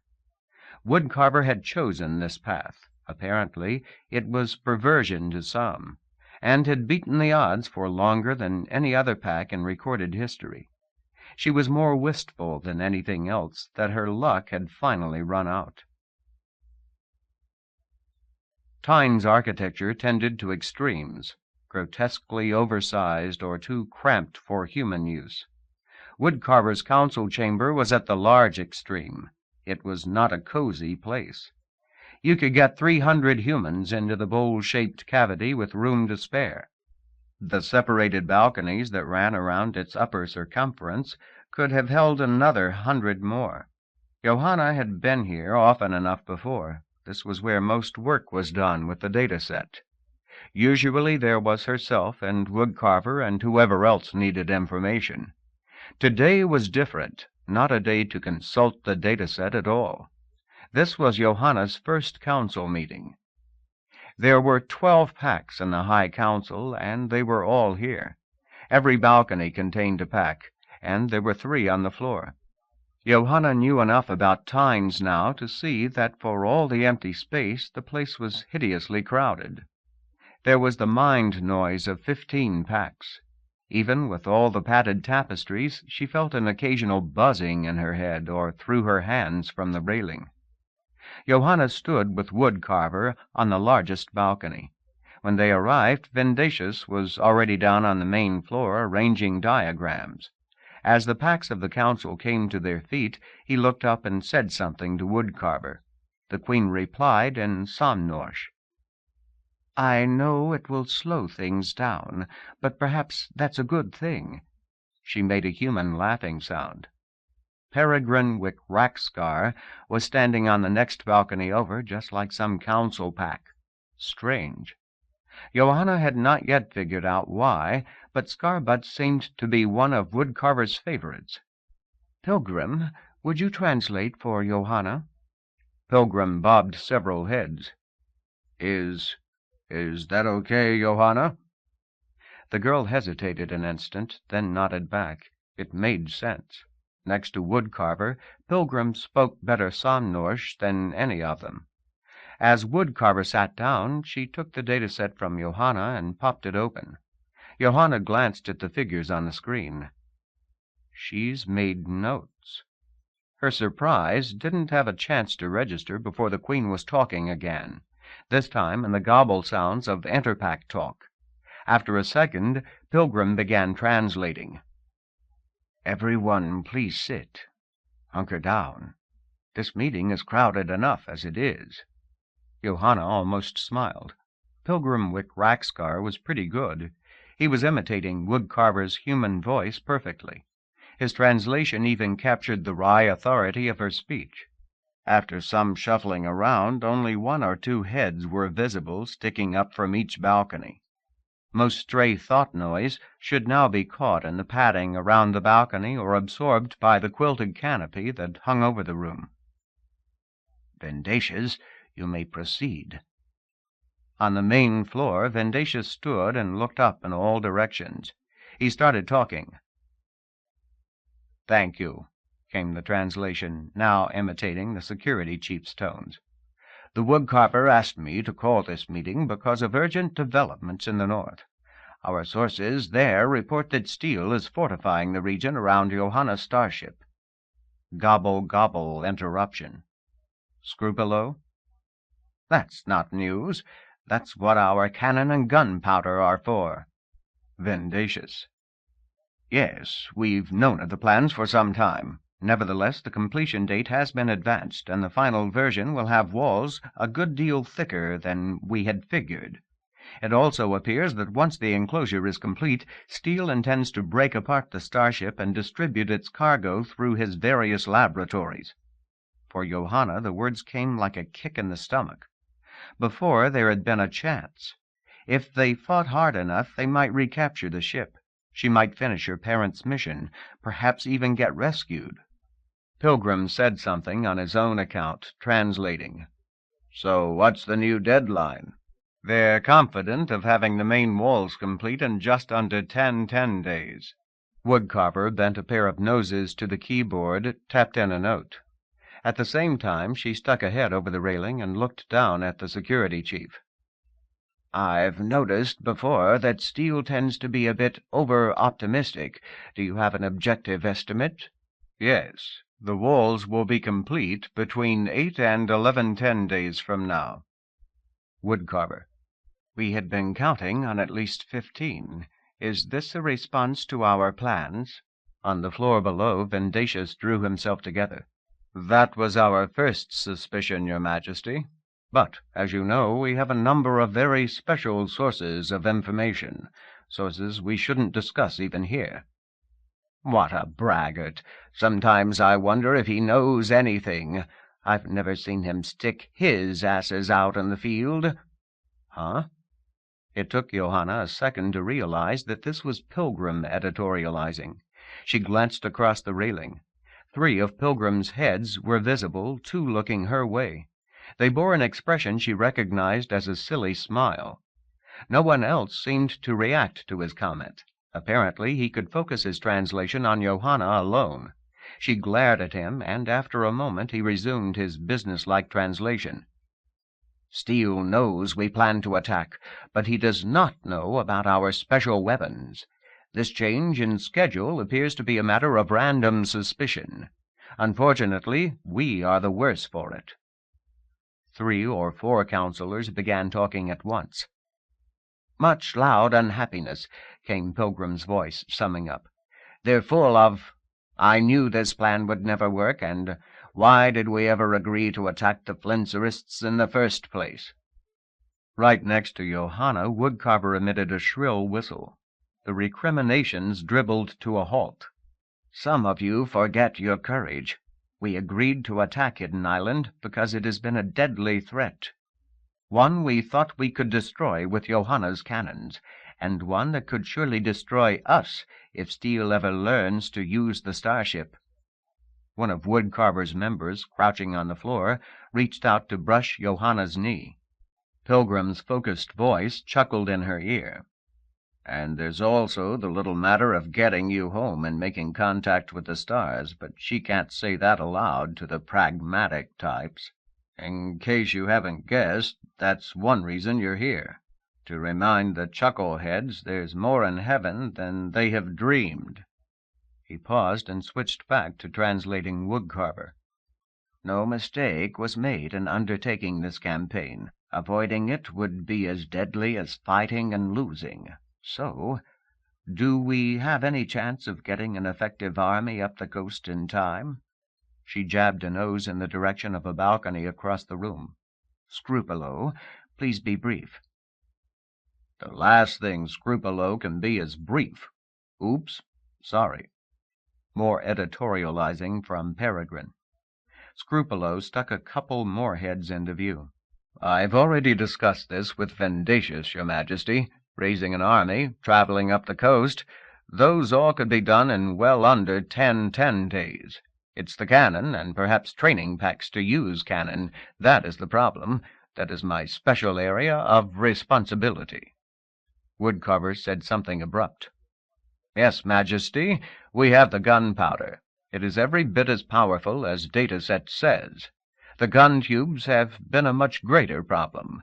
Till very recently, the metal cracked at the breech as it cooled. Now I think I have that fixed. At least I have 2 unblemished gun tubes. I had hoped for several 10 days of testing." Woodcarver interrupted. "But that is something we can't afford now." She came completely to her feet and looked all around the council room. "I want full-size testing immediately. If it's successful, we'll start making gun tubes as fast as we can." And if not... 2 days later. The funniest thing was that Scrupolo expected Johanna to inspect the gun tube before he fired it. The pack walked excitedly around the rig, explaining things in awkward somnosh. Johanna followed, frowning seriously. Some meters off, mostly hidden behind a berm, Woodcarver and her high council were watching the exercise. Well, the thing looked real enough. They'd mounted it on a small cart that could roll back into a pile of dirt under the recoil force. The tube itself was a single cast piece of metal about a meter long with a 10-centimeter bore. Gunpowder and shot went in the front end. The powder was ignited through a tiny fire hole at the rear. Johanna ran her hand along the barrel. The leaden surface was bumpy, and there seemed to be pieces of dirt caught in the metal. Even the walls of the bore were not completely smooth. Would that make a difference? Scrupolo was explaining how he had used straw in the molds to keep the metal from cracking as it cooled. The echo. "You should try it out with small amounts of gunpowder first," she said. Scrupolo's voice became a bit conspiratorial, more focused. "Just between you and me, I did that. It went very good. Now for big test." So you're not a complete flake." She smiled at the nearest of him, a member with no black at all in his head fur. In a kooky way, Scrupolo reminded her of some of the scientists at the High Lab. Scrupolo stepped back from the cannon and said loudly, "It is all okay to go now?" 2 of them were looking nervously at the high counselors beyond the berm. Yes, it looks fine to me." And of course it should. The design was copied straight from New Yoran models in Johanna's history files. "But be careful. If it doesn't work right, it could kill anybody nearby." Yes. Having gotten her official endorsement, Scrupolo swept around the piece and shooed Johanna toward the sidelines. As she walked back to Woodcarver, he continued in Tynish, no doubt explaining the test.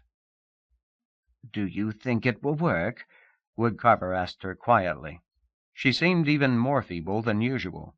They had spread a woven mat for her on the mossy heather behind the berm. Most of her lay quietly, heads between paws. The blind one looked asleep. The young drooler cuddled against it, twitching nervously. As usual, Peregrine Wickraxcar was nearby, but he wasn't translating now. All his attention was on Scrupolo. Johanna thought of the straw that Scrupolo had used in the molds. Woodcarver's people were really trying to help, but... She shook her head. Who knows? She came to her knees and looked over the berm. The whole thing looked like a circus act from a history file. There were the performing animals, the cannon. There was even the circus tent. Vindatius had insisted on hiding the operation from possible spies in the hills.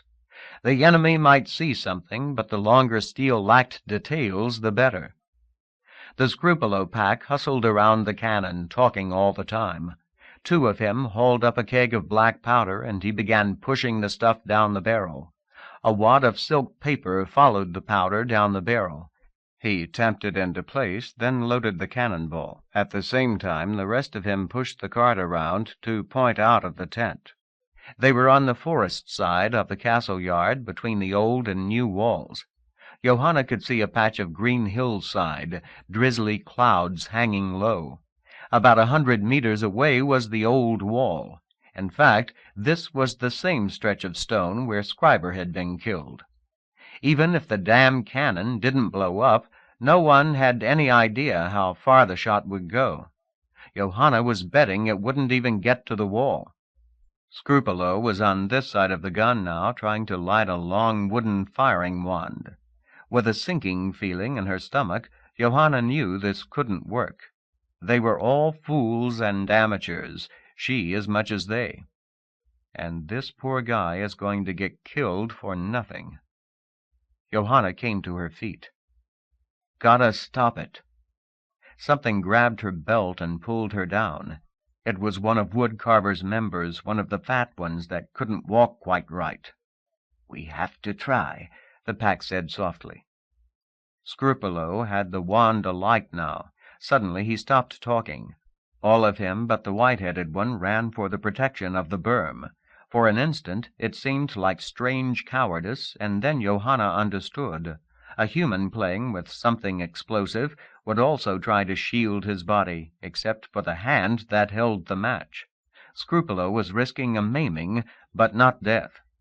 The white-headed one looked across the trampled heather to the rest of Scrupolo. It didn't seem upset so much as attentively listening. At this distance it couldn't be part of Scrupulo's mind, but the creature was probably smarter than any dog, and apparently it was getting some kind of directions from the rest. Whitehead turned and walked toward the cannon. It belly-crawled the last meter, taking what cover there was in the dirt behind the gun cart. It held the wand so the flame at its tip came slowly down on the fire hole. Johanna ducked behind the berm. The explosion was a sharp snapping sound. Woodcarver shuddered against her, and whistles of pain came from all around the tent. Poor Scrupolo. Johanna felt tears starting. I have to look. I'm partly responsible. Slowly she stood and forced herself to look across the field to where a minute ago the cannon had been, and still is. Thick smoke floated from both ends, but the tube was intact. And more, Whitehead was wobbling dazedly around the cart, his white fur now covered with soot. The rest of Scrupolo raced out to Whitehead. The 5 of him ran round and round the cannon, bounding over each other in triumph. For a long moment the rest of the audience just stared. The gun was in one piece. The gunner had survived, and, almost as a side effect, Johanna looked over the gun up the hillside. There was a meter-wide notch in the top of the old wall where none had been before. Vindatius would have a hard time hiding that from enemy view. Dumb silence gave way to the noisiest affair Johanna had seen yet. There was the usual gobbling and other sounds, hissing that hovered right at the edge of sensibility. On the other side of the tent, two tines she didn't know ran into each other. For a moment of mindless jubilation, they were an enormous pack of 9 or 10 members. "We'll get the ship back yet." Johanna turned to hug Woodcarver. But the Queen was not shouting with the others. She huddled with her heads close together, shivering. "Woodcarver?" She petted the neck of one of the big fat ones. It jerked away, its body spasming. Stroke? Heart attack? The names of olden-day killers popped into her mind. Just how would they apply to a pack? Something was terribly wrong, and nobody else had noticed. Johanna bounced back to her feet. "Pilgrim!" she screamed. 5 minutes later, they had Woodcarver out of the tent. The place was still a madhouse, but gone deathly quiet to Johanna's ears. She'd helped the Queen onto her carriage, but after that no one would let her near. Even Pilgrim, so eager to translate everything the day before, brushed her aside. "It will be okay," was all he said as he ran to the front of the carriage and grabbed the reins of the shaggy Watsits. The carriage pulled out, surrounded by several packs of guards. For an instant, the weirdness of the Tynes world came crashing back on Johanna. This was obviously a great emergency. A person might be dying. People were rushing this way and that. And yet, the packs drew into themselves. No one crowded close. No one could touch another. The instant passed, and Johanna was running out of the tent after the carriage.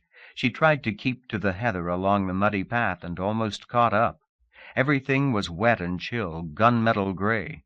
Everyone had been so intent on the test. Could this be more Flenser treachery? Johanna stumbled, went down on her knees in the mud. The carriage turned a corner onto cobblestones. Now it was lost to sight. She got up and slogged on through the wet, but a little slower now. There was nothing she could do, nothing she could do. She had made friends with Scriber, and Scriber had been killed. She had made friends with Woodcarver, and now... She walked along the cobbled alley between the castle's storehouses. The carriage was out of sight, but she could hear its clatter on ahead. Vendatius's security packs ran in both directions past her, stopping briefly in side niches to allow opposing traffic by. Nobody answered her questions. Probably none of them even spoke Somnorsh. Johanna almost got lost. She could hear the carriage, but it had turned somewhere. She heard it again behind her. They were taking Woodcarver to Johanna's place. She went back, and a few minutes later was climbing the path to the 2-story cabin she had shared with Woodcarver these last weeks. Johanna was too pooped to run any more. She walked slowly up the hillside, vaguely aware of her wet and muddy state. The carriage was stopped about 5 meters short of the door. Guard packs were strung out along the hill, but their bows weren't knocked. The afternoon sunlight found a break in the western clouds and shone for a moment on the damp heather and glistening timbers, lighting them bright against dark sky above the hills. It was a combination of light and dark that had always seemed especially beautiful to Johanna. Please let her be okay. The guards let her pass. Peregrine Wickraxcar was standing around the entrance, 3 of him watching her approach. The 4th, Scarbutt, had its long neck stuck through the doorway, watching whatever was inside. "She wanted to be back here when it happened," he said. "What happened?" said Johanna. Pilgrim made the equivalent of a shrug. "It was the shock of that cannon going off, but almost anything could have done it." There was something odd about the way his heads were bobbing around. With a shock, Johanna realized the pack was smiling, full of glee. "I want to see her." Scarbutt backed hastily away as she started for the door. Inside, there was only the light from the door and the high window slits. It took a second for Johanna's eyes to adjust. Something smelled wet. Woodcarver was lying in a circle on the quilted mattress she used every evening. She crossed the room and went to her knees beside the pack.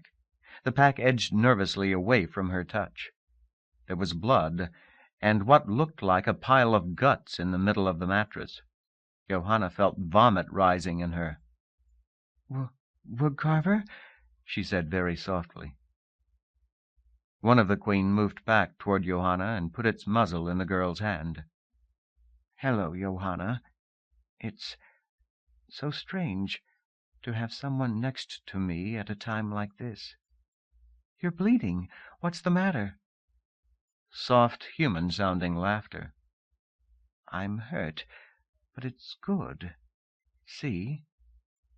The blind one was holding something small and wet in its jaws. One of the others was licking it. Whatever it was wiggling, alive. And Johanna remembered how strangely plump and awkward parts of Woodcarver had become. A baby? Yes, and I'm going to have another in a day or two. Johanna sat back on the floor timbers, covering her face with her hands. She was going to start crying again. Why didn't you tell me? Woodcarver didn't say anything for a moment. She licked the little one all around, then set it against the tummy of the member that must be its mother. The newborn snuggled close, nuzzling into the belly fur. It didn't make any noise that Johanna could hear. Finally the queen said, I don't know if I can make you understand. This has been very hard for me. Having babies? Johanna's hands were sticky with the blood on the quilt. Obviously, this had been hard, but that's how all lives must start on a world like this. It was pain that needed the support of friends, pain that led to joy. No, having the babies isn't it. I've borne more than 100 in my memory's time, but these two are the ending of me. How can you understand? You humans don't even have the choice to keep on living. Your offspring can never be you. But for me, it's the end of a soul 600 years old. You see, I'm going to keep these two to be part of me. And for the first time in all the centuries, I am not both the mother and the father. A newbie I'll become. Johanna looked at the blind one and the drooler. 600 years of incest. How much longer could Woodcarver have continued before the mind itself decayed? Not both the mother and the father. But then, who is father? She blurted out. Who do you think? The voice came from just beyond the door. One of Peregrine Wickrackscar's heads peered around the corner just far enough to show an eye. When Woodcarver makes a decision, she goes for extremes. She's been the most tightly held soul of all time, but now she has blood, genes, Dataset would say, from packs all over the world, from one of the flakiest pilgrims who ever cast his soul upon the wind. Also from one of the smartest, said Woodcarver, her voice wry and wistful at the same time. The new soul will be at least as intelligent as before, and probably a lot more flexible. And I'm a little bit pregnant myself, said Pilgrim. But I'm not the least bit sad. I've been a foursome for too long. Imagine having pups by Woodcarver herself. Maybe I'll turn all conservative and settle down. Ha! Even two from me is not enough to slow your pilgrim soul. Johanna listened to the banter. The ideas were so alien, and yet the overtones of affection and humor were somehow very familiar. Somewhere. Then she had it. When Johanna was just 5 years old, and Mom and Dad brought little Jeffrey home. Johanna couldn't remember the words or even the sense of what they'd said, but the tone was the same as what went between Woodcarver and Pilgrim. Johanna slid back to a sitting position, the tension of the day evaporating. Scrupulos's artillery really worked. There was a chance of getting the ship, and even if they failed, she felt a little bit like she was back home. Can I pet your puppy? Chapter 25. The voyage of the out-of-band two had begun in catastrophe, where life and death were a difference of hours or minutes. In the first weeks there had been terror and loneliness and the resurrection of Fam. The OOB had fallen quickly toward the galactic plane, away from relay. Day by day the whirl of stars tilted up to meet them, till it was a single band of light, the Milky Way as seen from the perspective of New Yora and old Earth, and from most all the habitable planets of the galaxy. 20,000 light-years in 3 weeks, but that had been on a path through the middle beyond. Now in the galactic plane they were still several thousand light-years from their goal at the bottom of the beyond. The zone interfaces roughly followed surfaces of constant mean density. On a galactic scale, the bottom was a vaguely lens-shaped surface surrounding much of the galactic disk. The OOB was moving in the plane of the disk now, more or less toward the galactic center. Every week took them deeper toward the slowness. Worse, their path, and all variants that made any progress, extended right through a region of massive zone shifting. The net news had called it the Great Zone Storm, though of course there was not the slightest physical feeling of turbulence within the volume. But some days their progress was less than 80% what they'd expected. Early on they'd known that it was not only the storm that was slowing them. Blue Shell had gone outside looking over the damage that still remained from their escape. So, it's the ship itself? Ravna had glared out from the bridge, watching the now imperceptible crawl of near stars across the heavens. The confirmation was no revelation. But what to do? Blue Shell trundled back and forth across the ceiling. Every time he reached the far wall, he'd query ship's management about the pressure seal on the nose lock. Ravna glared at him. Hey, that was the nth time you've checked status in the last 3 minutes. If you really think something is wrong, then fix it. The Scrotorider's wheeled progress came to an abrupt halt. Franz waved uncertainly. But I was just outside. I want to be sure I shut the port correctly. Oh, you mean I've already checked it? Ravna looked up at him and tried to get the sting out of her voice. Blue Shell wasn't the proper target for her frustration. Yup. At least 5 times. I'm sorry. He paused, going into the stillness of complete concentration. I've committed the memory. Sometimes the habit was cute, and sometimes just irritating. When the riders tried to think on more than one thing at a time, their scrotas were sometimes unable to maintain short-term memory. Blue Shell especially got trapped into cycles of behavior, repeating an action and immediately forgetting the accomplishment. Fam grinned, looking a lot cooler than Ravna felt. "What I don't see is why you riders put up with it." What? "Well, according to the ship's library, you've had these scrota gadgets since before there was a net. So how come you haven't improved the design, gotten rid of the silly wheels, upgraded the memory tracking? I bet that even a slow zone combat programmer like me could come up with a better design than the one you're riding." "It's really a matter of tradition," Blue Shell said primly. "We're grateful to whatever gave us wheels and memory in the first place."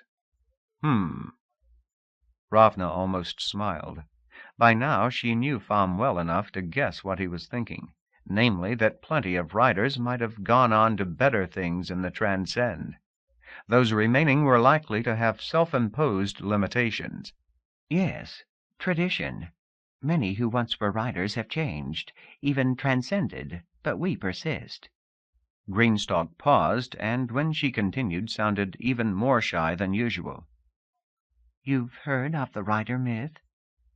"No," said Ravna, distracted in spite of herself. In the time ahead she would know as much about these riders as about any human friends, but for now there were still surprises. Not many have. Not that it's a secret. It's just we don't make much of it. It comes close to being religion, but one we don't proselytize. 4 or 5 billion years ago, someone built the first scrotas and raised the first riders to sentience. That much is verified fact. The myth is that something destroyed our Creator and all its works. A catastrophe so great that from this distance it is not even understood as an act of mind. There were plenty of theories about what the galaxy had been like in the distant past, in the time of the partition, but the net couldn't be forever. There had to be a beginning. Ravna had never been a big believer in ancient wars and catastrophes. So, in a sense, Greenstalk said, we riders are the faithful ones, waiting for what created us to return. The traditional scrota and the traditional interface are a standard. Staying with it has made our patience possible. Quite so, said Blueshell, and the design itself is very subtle, my lady, even if the function is simple. He rolled to the center of the ceiling. The scrota of tradition imposes a good discipline, concentration on what's truly important. Just now I was trying to worry about too many things. Abruptly he returned to the topic at hand. 2 of our drive spines never recovered from the damage at Relay. 3 more appear to be degrading. We thought this slow progress was just the storm, but now I've studied the spines up close. The diagnostic warnings were no false alarm. And it's still getting worse? Unfortunately so. So how bad will it get? Blueshell drew all his tendrils together. My Lady Ravna, we can't be certain of the extrapolations yet. It may not get much worse than now, or... You know the OOB was not fully ready for departure. There were the final consistency checks still to do. In a way, I worry about that more than anything. We don't know what bugs may lurk, especially when we reach the bottom and our normal automation must be retired. We must watch the drives very carefully. And hope. It was the nightmare that haunted travelers, especially at the bottom of the beyond. With ultra-drive gone, suddenly a light year was not a matter of minutes, but of years. Even if they fired up the ram scoop and went into cold sleep, Jeffrey Olschendat would be 1,000 years dead before they reached him, and the secret of his parent ship buried in some medieval midden. Pham Nguyen waved at the slowly shifting starfields. Still, this is the beyond. Every hour we go farther than the fleet of Cheng Ho could in a decade. He shrugged. Surely there's some place we can get repairs. Several. So much for a quick flight all unobserved. Ravna sighed. The final fitting at Relay was to include spares and tested bottom-compatible software. All that was far away might-have-beens now. She looked at Greenstalk. Do you have any ideas? About what? Greenstalk said. Ravna bit her lip in frustration. Some said the writers were a race of comedians. They were indeed, but it was mostly unintentional. Blueshell rattled at his mate. Oh, you mean where can we get help? Yes, there are several possibilities. Chandra K is 3,900 lights spinward from here, but outside this storm we... Too far. Blueshell and Ravna spoke almost in chorus. Yes, but remember, the Chandra K worlds are mainly human. Your home, my Lady Ravna, and Blueshell and I know them well. After all, they were the source of the crypto shipment we brought to Relay. We have friends there, and you a family. Even Blueshell agrees that we can get the work done without notice there. Yes, if we could get there. Blueshell's voter voice sounded petulant. Okay, what are the other choices? They are not so well known. I'll make a list. Her fronds drifted across a console. Our last chance for choice is rather near our planned course. It's a single-system civilization. The net name is... It translates as harmonious repose. Rest in peace, eh? Said Pham. But they had agreed to voyage on quietly, always watching the bad drive spines, postponing the decision to stop for help. The days became weeks, and weeks slowly counted into months. 4 voyagers on a quest toward the bottom. The drive became worse, but slowly, right on OOB's diagnostic projections. The blight continued to spread across the top of the beyond, and its attacks on network archives extended far beyond its direct reach. Communication with Jeffrey was improving. Messages trickled in at the rate of 1 or 2 a day. Sometimes, when OOB's antenna swarm was tuned just right, he and Ravna would talk almost in real time. Progress was being made on the Tynes world faster than she had expected, perhaps fast enough that the boy could save himself. It should have been a hard time, locked up in the single ship with just 3 others, with only a thread of conversation with the outside, and that with a lost child. In any case, it was rarely boring. Ravna found that each of them had plenty to do. For herself, it was managing the ship's library, coaxing out of it the plans that would help Mr. Steele and Jeffrey. OOB's library was nothing compared to the archive at Relay, or even the university libraries at Chandra K. But without proper search automation, it could be just as unknowable. And as their voyage proceeded, that automation needed more and more special care. And things could never be boring with Pham around. He had a dozen projects and curiosity about everything. "Voyaging time can be a gift," he'd say. "Now we have time to catch ourselves up, time to get ready for whatever we find ahead." He was learning Somnorsh. It went slower than his faked learning on Relay, but the guy had a natural bent for languages, and Ravna gave him plenty of practice. He spent several hours each day in the OOB's workshop, often with Blueshell. Reality graphics were a new thing to him, but after a few weeks he was beyond toy prototypes. The pressure suits he built had power packs and weapons stores. "We don't know what things may be like when we arrive. Powered armor could be real useful." At the end of each workday, they would all meet on the command deck to compare notes, to consider the latest from Jeffrey and Mr. Steele, to review the drive status. For Ravna, this could be the happiest time of the day, and sometimes the hardest. Pham had rigged the display automation to show castle walls all around. A huge fireplace replaced the normal window on comm status.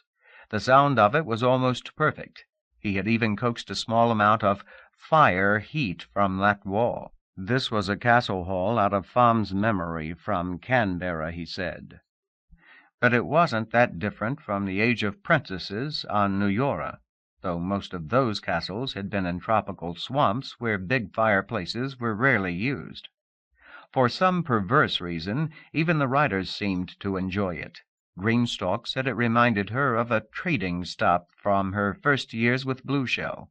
Like travelers who have walked through a long day, the 4 of them rested in the coziness of a phantom lodge, and when the new business was settled, Pham and the riders would trade stories, often late into the night. Ravna sat beside him, the least talkative of the 4. She joined in the laughter and sometimes the discussion. There was the time Blueshell had a humor fit at Pham's faith in public key encryption, and Ravna knew some stories of her own to illustrate the writer's opinion. But this was also the hardest time for her. Yes, the stories were wonderful. Blueshell and Greenstalk had been so many places, and at heart they were traders. Swindles and bargains and good done were all part of their lives. Pham listened to his friends almost enraptured, and then told his own stories, of being a prince on Canberra, of being a slow zone trader and explorer. And for all the limitations of the slowness, his life's adventures surpassed even the Scroder riders. Ravna smiled and tried to pretend enthusiasm. For Pham's stories were too much. He honestly believed them, but she couldn't imagine one human seeing so much, doing so much. Back on Relay, she had claimed his memories were synthetic, a little joke of old one. She had been very angry when she said it, and more than anything she wished she never had, because it was so clearly the truth. Greenstalk and Blueshell never noticed, but sometimes in the middle of a story Pham would stumble on his memories, and a look of barely concealed panic would come to his eyes. Somewhere inside, he knew the truth, too, and she suddenly wanted to hug him, comfort him. It was like having a terribly wounded friend with whom you can talk but never mutually admit the scope of the injuries. Instead, she pretended the lapses didn't exist, smiling and laughing at the rest of his story. And Oldwin's jape was all so unnecessary. Pham didn't have to be a great hero. He was a decent person, though egotistical and kind of a rule-breaker. He had every bit as much persistence as she, and more courage. What craft Oldwin must have had to make such a person, what power! And how she hated him for making a joke of such a person. Of Pham's god-shatter there was scarcely a sign. For that Ravna was very grateful. Once or twice a month he had a dreamy spell. For a day or two after, he would go nuts with some new project, often something he couldn't clearly explain. But it wasn't getting worse. He wasn't drifting away from her. "And the god-shatter may save us in the end," he would say when she had the courage to ask him about it. "No, I don't know how." He tapped his forehead. "It's still God's own crowded attic up here, and it's more than memory. Sometimes the god-shatter needs all my mind to think with, and there's no room left for self-awareness. And afterwards I can't explain, but sometimes I have a glimmer. Whatever Jeffrey's parents brought to the Tynes world, it can hurt the blight. Call it an antidote, better yet, a countermeasure. Something taken from the perversion as it was a-borning in the Stromley lab. Something the perversion didn't even suspect was gone until much later." Ravna sighed. It was hard to imagine good news that was also so frightening. The Straumers could sneak something like that right out from the perversion's heart? Maybe. Or maybe countermeasure used the Straumers to escape the perversion, to hide inaccessibly deep and wait to strike. And I think the plan might work, Rav, at least if Oldwin's god-shatter can get down there and help it. Look at the news. The blight is turning the top of the beyond upside down, hunting for something. Hitting Relay was the least of it, a small byproduct of its murdering Oldwin. But it's looking in all the wrong places. We'll have our chance at countermeasure." She thought of Jeffrey's messages. "The rot on the walls of Jeffrey's ship. You think that's what it is?" Pham's eyes went vague. "Yes. It seems completely passive, but he says it was there from the beginning, that his parents kept him away from it. He seems a little disgusted by it. That's good. Probably keeps his Tynish friends away from it." 1,000 questions flitted up. Surely they must in Pham's mind, too, and they could know the answer to none of them now. Yet some day they would stand before that unknown, and Oldwin's dead hand would act. Through Pham. Ravna shivered and didn't say anything more for a time. Month by month, the gunpowder project stayed right on the schedule of the library's development program. The Tynes had been able to make the stuff easily. There had been very little backtracking through the development tree. Alloy testing had been the critical event that slowed things, but they were over the hump there, too. The Pax of Hidden Island had built the first 3 prototypes, breech-loading cannon that were small enough to be carried by a single pack. Jeffrey guessed they could begin mass production in another 10 days. The radio project was the weird one. In one sense it was behind schedule, in another it had become something more than Ravna had ever imagined. After a long period of normal progress, Jeffrey had come back with a counterplan. It consisted of a complete reworking of the tables for the acoustic interface. "I thought these jokers were first-time medievals," Pham Nguyen said when he saw Jeffrey's message. "That's right. Apparently they just reasoned out consequences to what we sent them. They want to support pack thought across the radio." "Yes. We described how the tables specified the transducer grid, all in non-technical Somnorsh. That included showing how small table changes would make the grid different. But look, our design would give them a 3 kilohertz band, a nice voice-grade connection. You're telling me that implementing this new table would give 'em 200 kilohertz? Yes, that's what my data set says. He grinned his cocky smile. Ha, and that's my point. Sure, in principle, we gave them enough information to do the mod.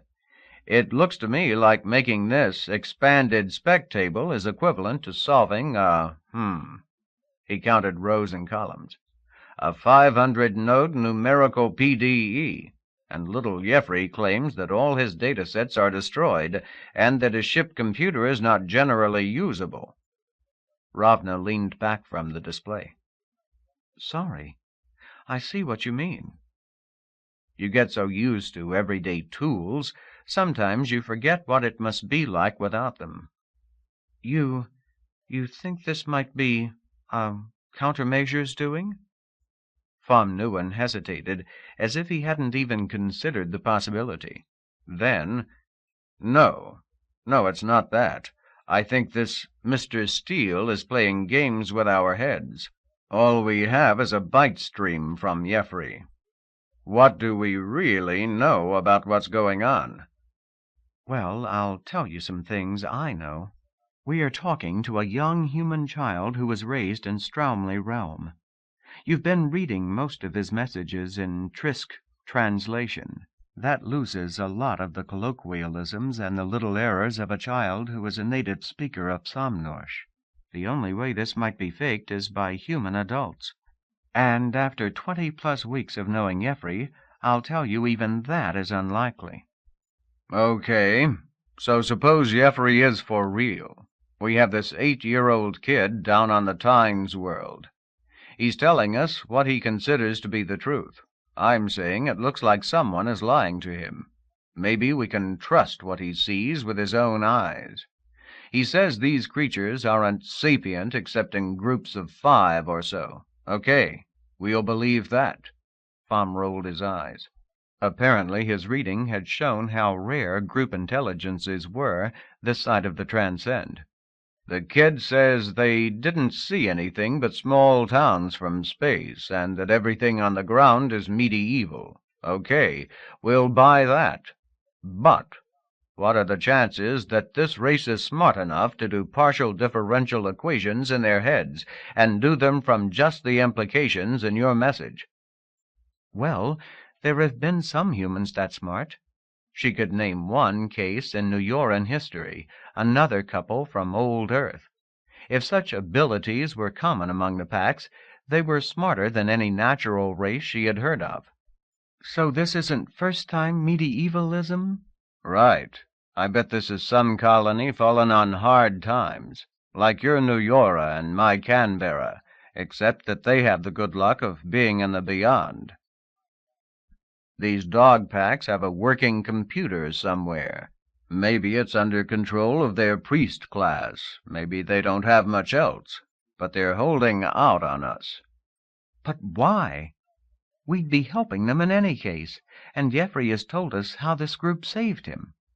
Pham started to smile again, the old supercilious smile. Then he sobered. He was really trying to break that habit.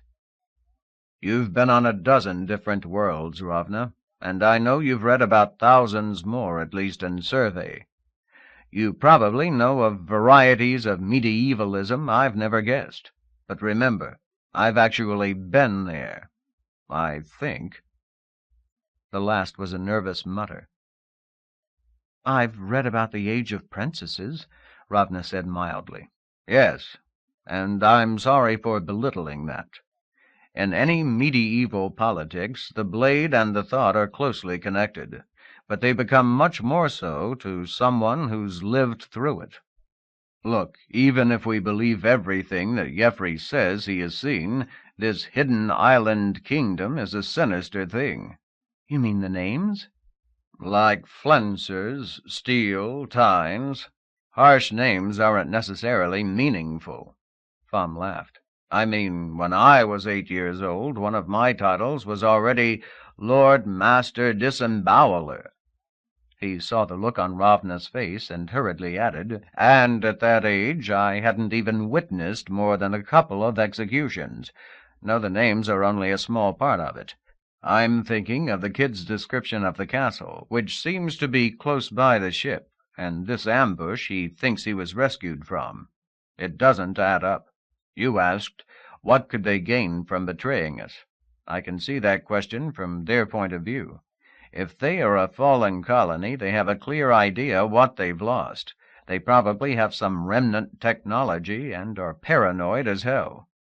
If I were them, I'd seriously consider ambushing the rescuers if those rescuers seemed weak or careless.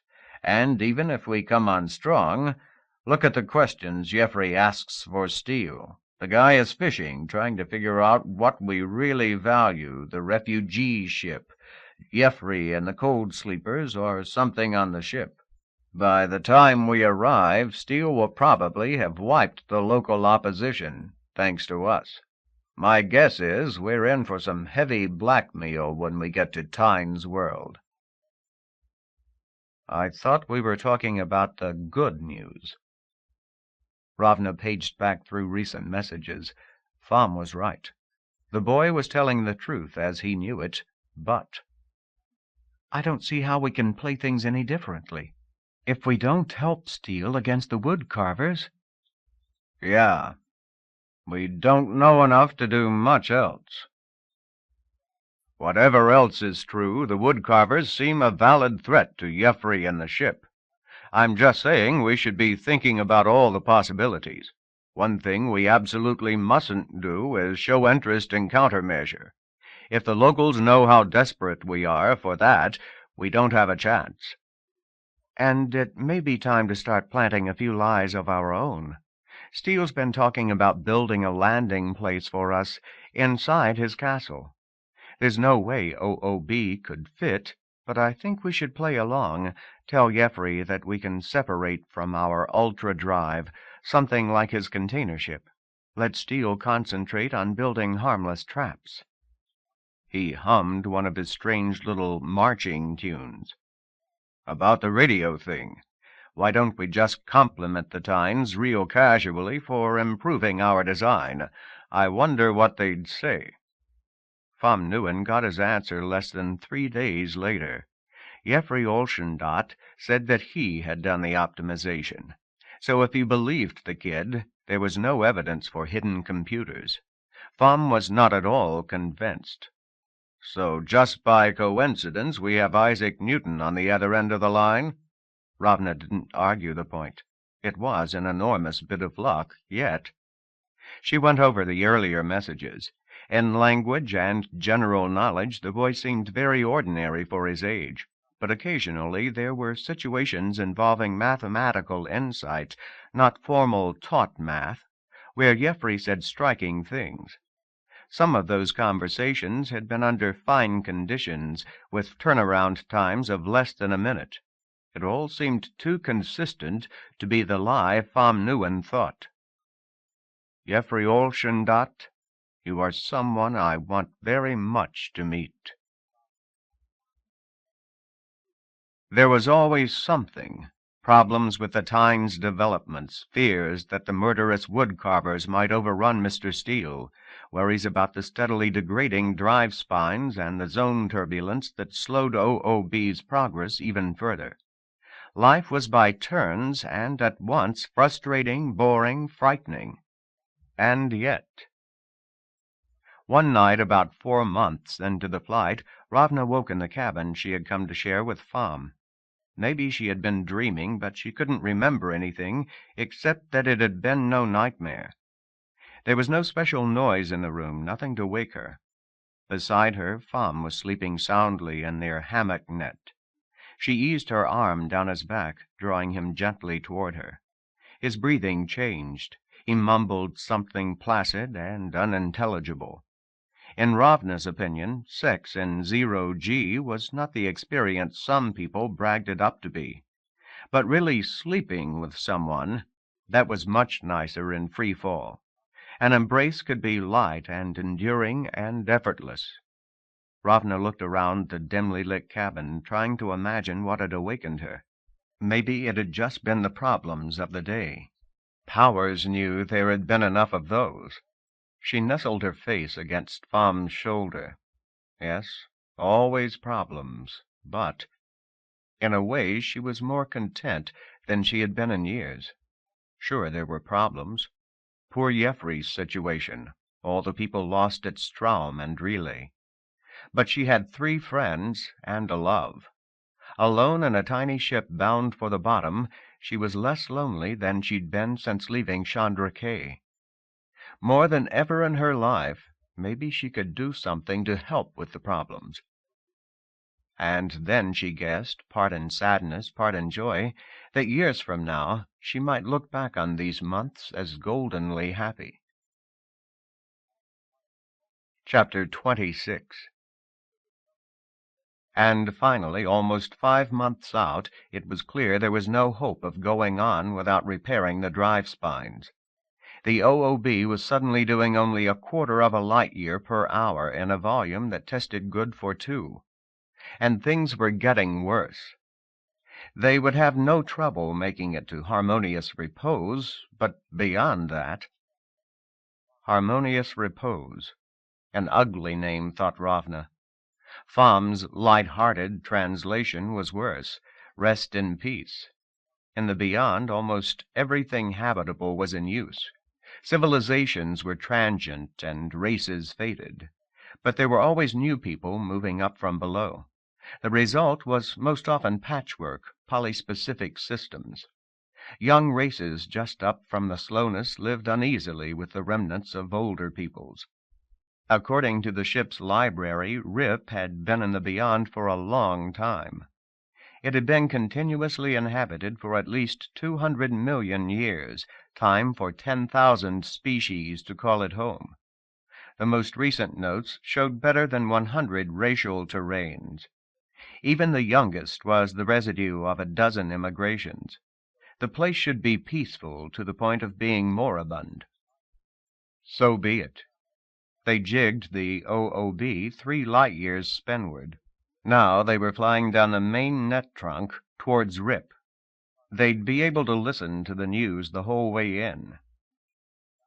Harmonious Repose advertised. At least one species valued external goods, specializing in ship outfitting and repair. An industrious, hard-footed race, the ad said. Eventually, she saw some video. The creatures walked on ivory tusks and had a froth of short arms growing from just below their necks. The ads included net addresses of satisfied users. Too bad we can't follow up on those. Instead, Ravna sent a short message in Trisk Wayline requesting generic drive replacements and listing possible methods of payment. Meantime, the bad news kept rolling in. Crypto 0, as received by OOB Shipboard Ad Hoc, Language Path, Bailaresk, to Trisqueline, SJK units. From Alliance for the Defense. Claimed cooperative of 5 polyspecific empires in the beyond below Straumley realm. No record of existence before the fall of the realm. Subject: Call to action. Distribution: Threat of the Blight, War Trackers Interest Group, Homo Sapiens Interest Group. Date: 158.00 days since fall of Relay. Key phrases: Action, not talk. Text of message: Alliance forces are preparing for action against the tools of the perversion. It is time for our friends to declare themselves. At the moment, we do not need your military pledges, but in the very near future we will need support services, including free net time. In the coming seconds, we will be watching closely to see who supports our action and who may be enslaved to the perversion. If you live with the human infestation, you have a choice. Act now with a good possibility of victory, or wait and be destroyed. Death to vermin. There were plenty of secondary messages, including speculation about who Death to Vermin, a.k.a. the Alliance for the Defense, had in mind. There were also rumors of military movement. This wasn't making the splash the fall of Relay had, but it did have the attention of several news groups. Ravna swallowed hard and looked away from the display. Well, they're still making big noises. She tried for a light tone, but it didn't come out that way. Pham Nguyen touched her shoulder. Quite true. And real killers generally don't advertise beforehand. But there was more sympathy than conviction in his voice. We still don't know that this is more than a single loudmouth. There's no definite word of ship movements. What can they do after all? Ravna pushed herself up from the table. Not much, I hope. There are hundreds of civilizations with small human settlements. Surely they've taken precautions since this death to vermin stuff began.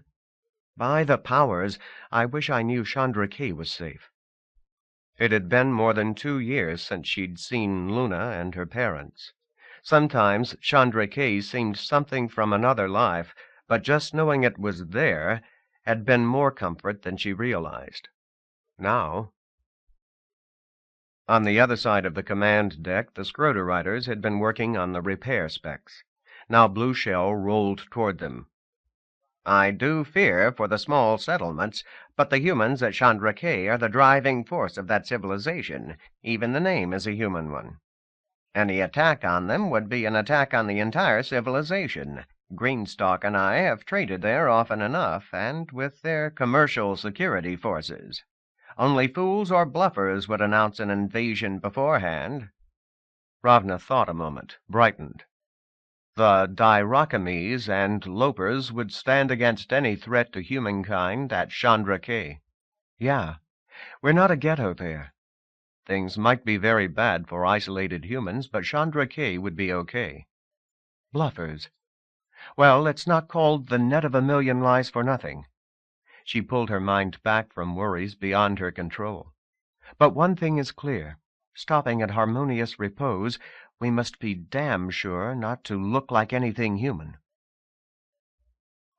And, of course, part of not looking human was that there be no sign of Ravna and Pham. The riders would do all the talking. Ravna and the riders went through all the ship's exterior programs, weeding out human nuances that had crept in since they left Relay.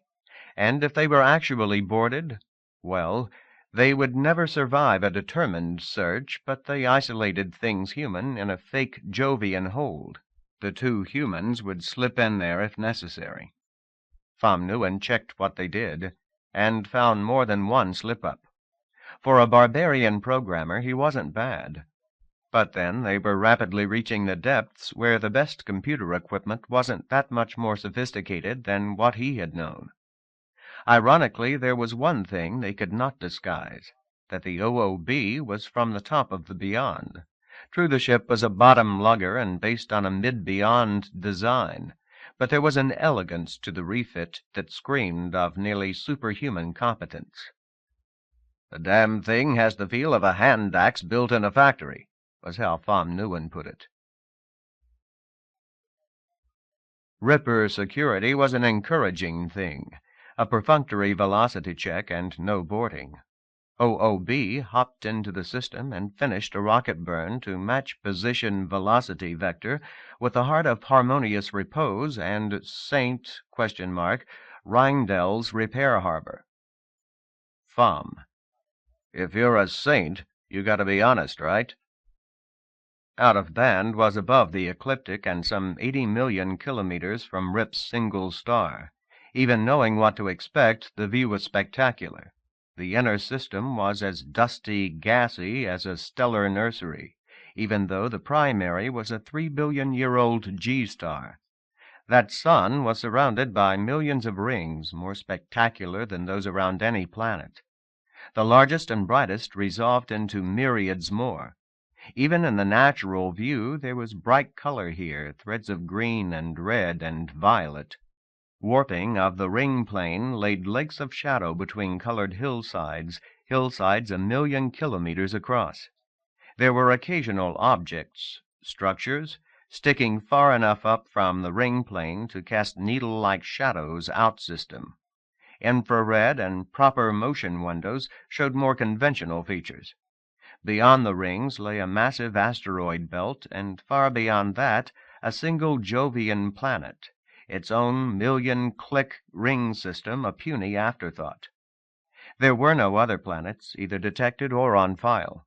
The largest objects in the main ring system were 300 kilometers across, but there appeared to be thousands of them.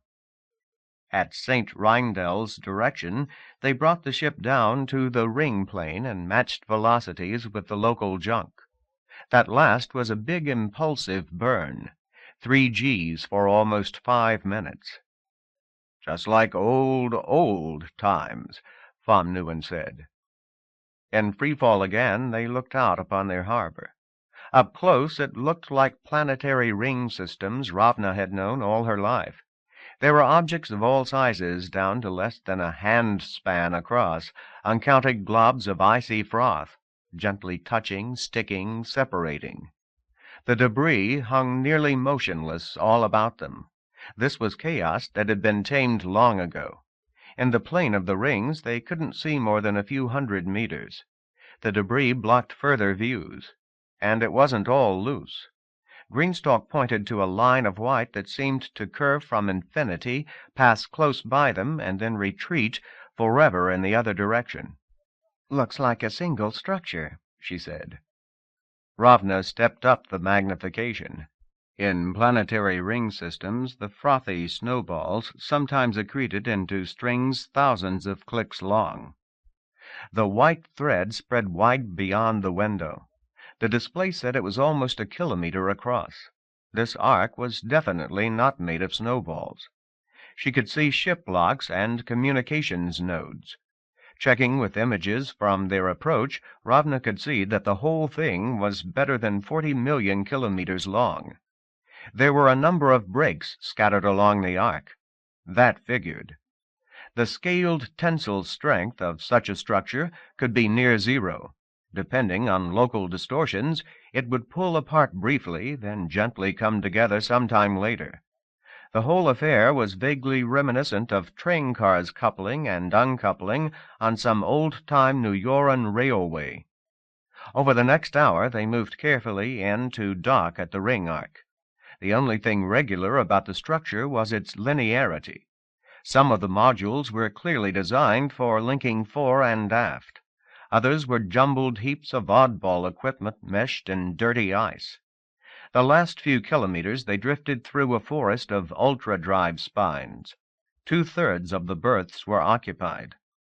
Blueshell opened a window on St. Reindel's business specs. Sir Reindel seems extraordinarily busy." He angled some fronds back at the ships in the exterior view. Vom. "Maybe he's running a junkyard." Blueshell and Greenstalk went down to the cargo lock to prepare for their first trip ashore. The Scroda riders had been together for 200 years, and Blueshell came from a Star Trader tradition before that. Yet the two argued back and forth about the best approach to take with St. Reindel. "Of course, harmonious repose is typical, dear Blueshell. I would remember the type even if I'd never ridden a Scroda. But our business here is not like anything we've done before." Blueshell grumped wordlessly and pushed another trade packet under his cargo scarf. The scarf was more than pretty. The material was tough, elastic stuff that protected what it covered. This was the same procedure they had always followed in new ring systems, and it had worked well before. Finally he replied, "Certainly there are differences, mainly that we have very little to trade for the repairs and no previous commercial contacts. If we don't use hard business sense, we'll get nothing here." He checked the various sensors strung across his Scroda, then spoke to the humans. "Do you want me to move any of the cameras? Do they all have a clear view?"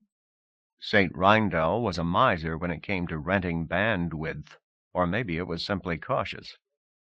Vom Neuen's voice came back. "No, they're okay. Can you hear me?" He was speaking through a microphone inside their scrotas. The link itself was encrypted. Yes? The Scroder riders passed through OOB's locks into St. Reindel's Ark habitat. From within, transparency arched around them, lines of natural windows that dwindled into the distance. They looked out upon St. Reindel's current customers and the ring fluff beyond. The sun was dimmed in the view, but there was a haze of brightness, a super corona. That was a power satellite's swarm, no doubt. Ring systems did not naturally make good use of the central fire. For a moment the riders stopped in their tracks, taken by the image of a sea greater than any sea. The light might have been sunset through shallow surf, and to them the drifting of thousands of nearby particles looked like food in a slow tidal surge. The concourse was crowded. The creatures here had ordinary enough body plans, though none were of species Greenstock recognized for certain. The tusk-legged type that ran St. Reindel's was most numerous. After a moment, one such drifted out from the wall near the OOB's lock. It buzzed something that came out as Trisk Wayline. For trading, we go this way.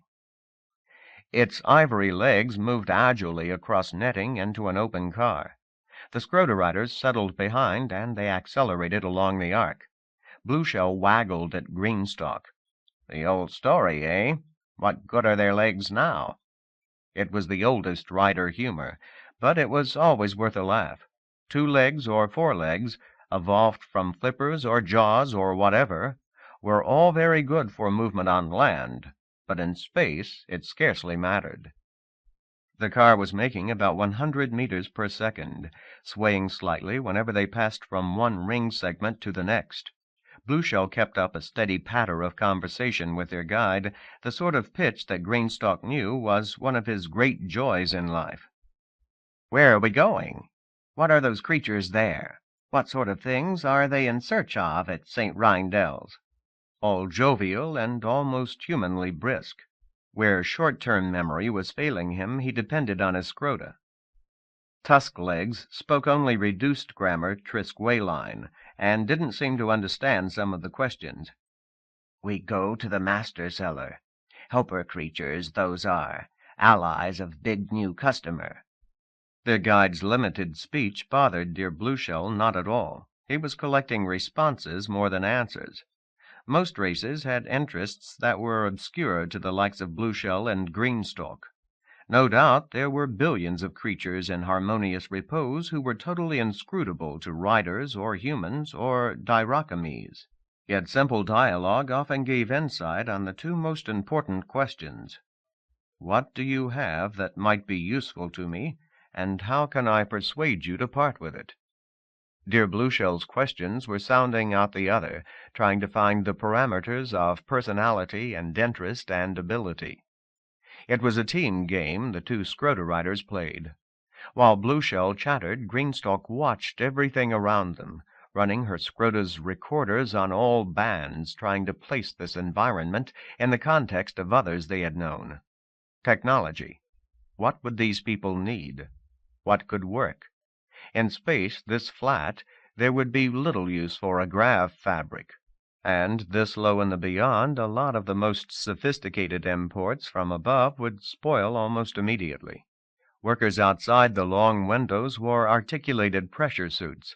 The force field suits of the high beyond would last only a few weeks down here. They passed trees that grew like vines. Some of the trunks circled the wall of the ark. Others trailed along their path for hundreds of meters. Tusk-leg gardeners floated everywhere about the plants, yet there was no evidence of agriculture. All this was ornament. In the ring plain beyond the windows there were occasional towers, structures that sprouted 1,000 kilometers above the plain and cast the pointy shadows they had seen on their final approach to the system. Ravna's voice and Fam's buzzed against her stalk, softly asking Greenstock about the towers and speculating on the purpose of such unstable contraptions. She stored their theories away for later consideration, but she doubted them. Some would work only in the high beyond, and others were simply uneconomical. Greenstock had visited 8 ring system civilizations in her life. They were a common consequence of accidents and wars, and occasionally of deliberate habitat design. According to OOB's library, harmonious repose had been a normal planetary system up till 10 million years ago. Then there'd been a real estate dispute. A young race from below had thought to colonize and exterminate the moribund inhabitants. The attack had been a miscalculation, for the moribund could still kill, and the system was reduced to rubble. Perhaps the young race survived, but after 10 million years, if there were any of those young killers left, they would now be the most frail of the system's elder races. Perhaps 1,000 new races had passed through in that time, and almost every one had done something to tailor the rings and the gas cloud left from the debacle. What was left was not a ruin at all, but old. Old. The ship's library claimed that no race had transcended from harmonious repose in 1,000 years. That fact was more important than all the others. The current civilizations were in their twilight, refining mediocrity. More than anything else, the system had the feel of an old and beautiful tide pool, groomed and tended, shielded from the exciting waves that might upset its bonsai plumes. Most likely the tusk legs were the liveliest species about, perhaps the only one interested in trade with the outside. Their car slowed and spiraled into a small tower. "By the fleet, what I wouldn't give to be out there with them." Pham Nguyen waved at the views coming in from the Scrota cameras. Ever since the riders left, he'd been at the windows, alternately gaping wide-eyed at the ringscape and bouncing abstractedly between the command deck's floor and ceiling. Ravna had never seen him so absorbed, so intense. However fraudulent his memories of trading days, he truly thought he could make a difference. And he may be right. Pham came down from the ceiling, pulled close to the screen. It looked like serious bargaining was about to begin. The Scrota riders had arrived in a spherical room, perhaps 50 meters across. Apparently they were floating near the center of it. A forest grew inward from all directions, and the riders seemed to float just a few meters from the treetops. Here and there between the branches they could see the ground, a mosaic of flowers. St. Reindel's sales creatures were scattered all about the tallest trees. Each sat with its ivory limbs grasping a treetop. Tusk-leg races were a common thing in the galaxy, but these were the first Ravna had known. The body plan was totally unlike anything from home, and even now she didn't have a clear idea of their appearance. Sitting in the trees, their legs had more of the aspect of skeletal fingers grasping around the trunk. Their chief rep, who claimed to be St. Reindel itself, had scrimshaw covering 2/3 of its ivory. 2 of the windows showed the carving close up. Pham seemed to think that understanding the artwork might be useful. Progress was slow. Trisqueline was the common language, but good interpreting devices didn't work this deep in the beyond, and St. Reindel's people were only marginally familiar with the trade talk. Ravna was used to clean translations. Even the net messages she dealt with were usually intelligible, though sometimes misleadingly so. They'd been talking for 20 minutes and had only just established that St. Reindel might have the ability to repair OOB. It was the usual riderly driftiness and something more. The tedium seemed to please Pham Nguyen. "Rav, this is almost like a Cheng Ho operation, face to face with critters and scarcely a common language." "We sent them a description of our repair problem hours ago. Why should it take so long for a simple yes or no?" "Because they're haggling," said Pham, his grin broadening. "Honest St. Reindel here," he waved at the scrimshawed local, "wants to convince us just how hard the job is. Lord, I wish I was out there." Even Blueshell and Greenstock seemed a little strange now. Their Trisqueline was stripped down, barely more complex than St. Reindel's, and much of the discussion seemed very roundabout. Working for Vrenimi, Ravna had had some experience with sales and trading. But Haggling? You had your pricing databases and strategy support and directions from Gronder's people. You either had a deal or you didn't. What was going on between the writers and St. Reindel was one of the more alien things Ravna had ever seen. Actually, things are going pretty well, I think.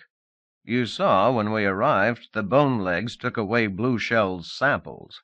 By now they know precisely what we have. There's something in those samples that they want.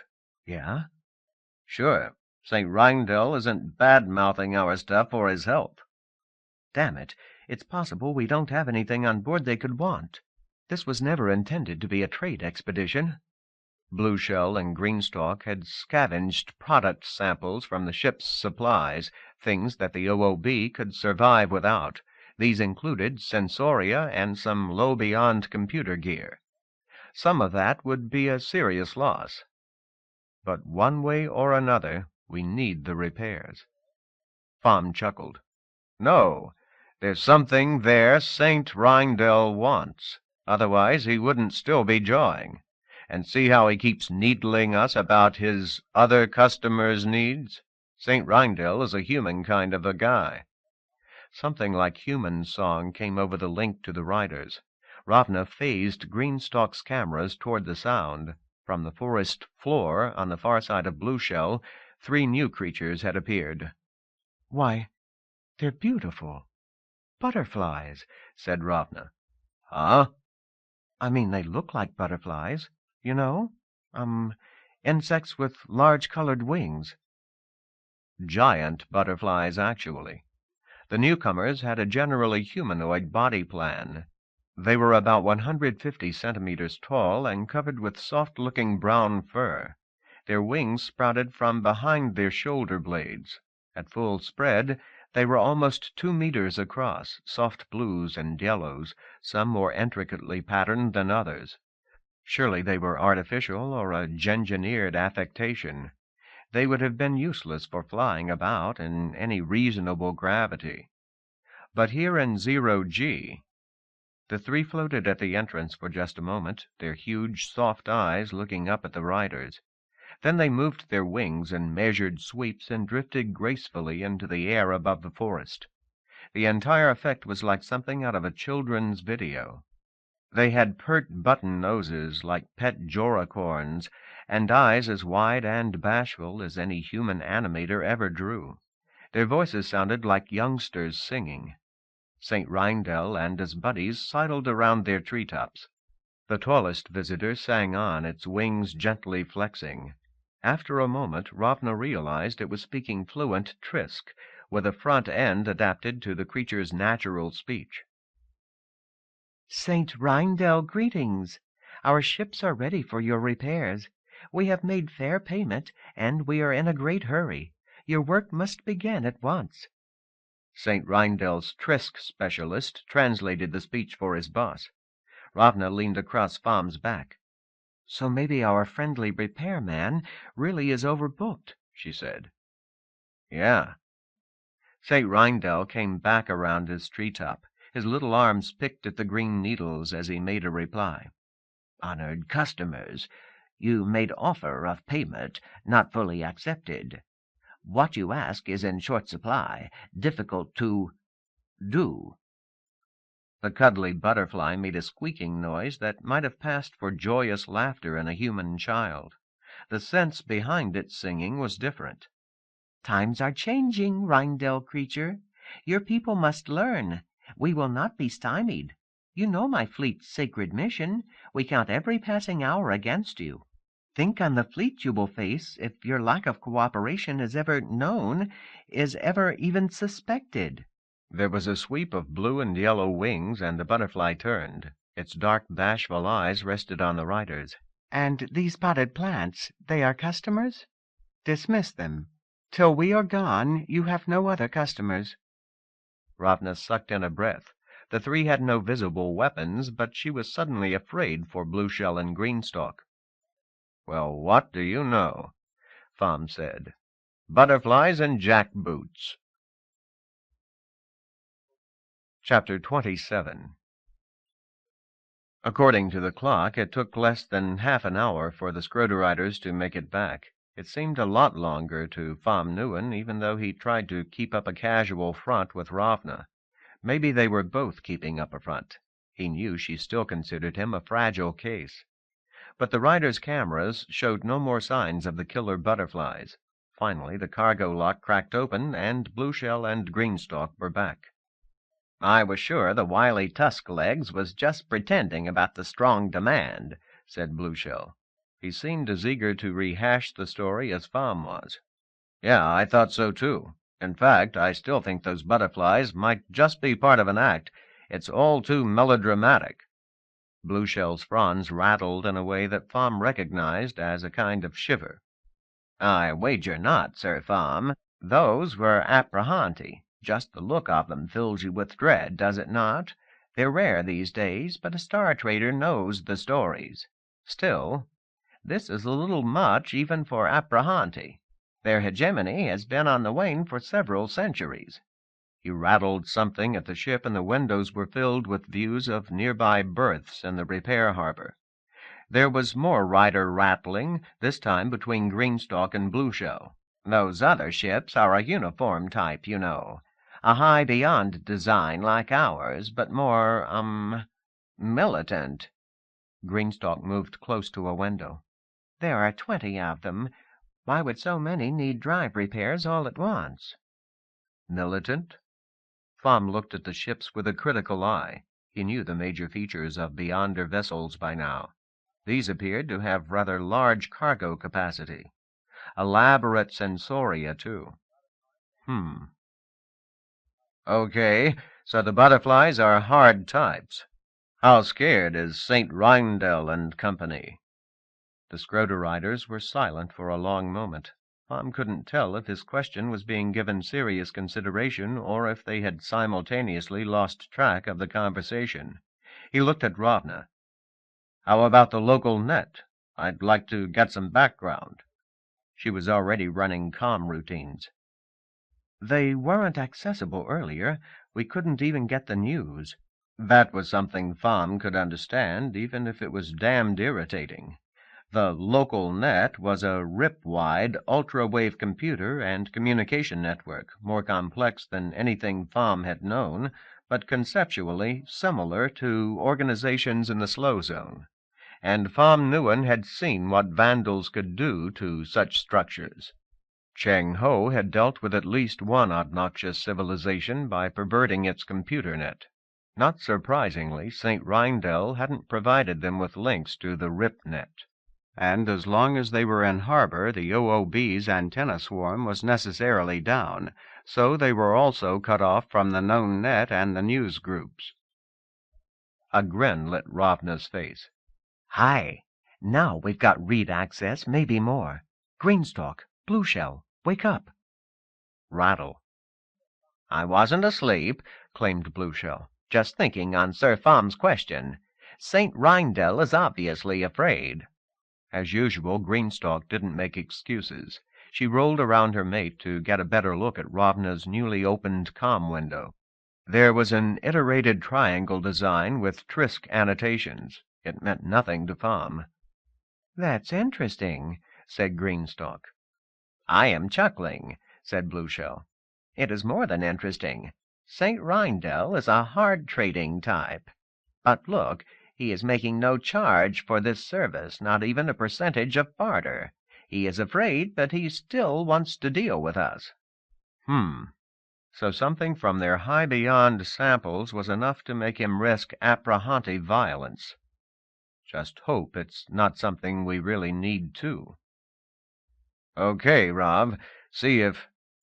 "Just a second," the woman said. "I want to check the news." She started a search program.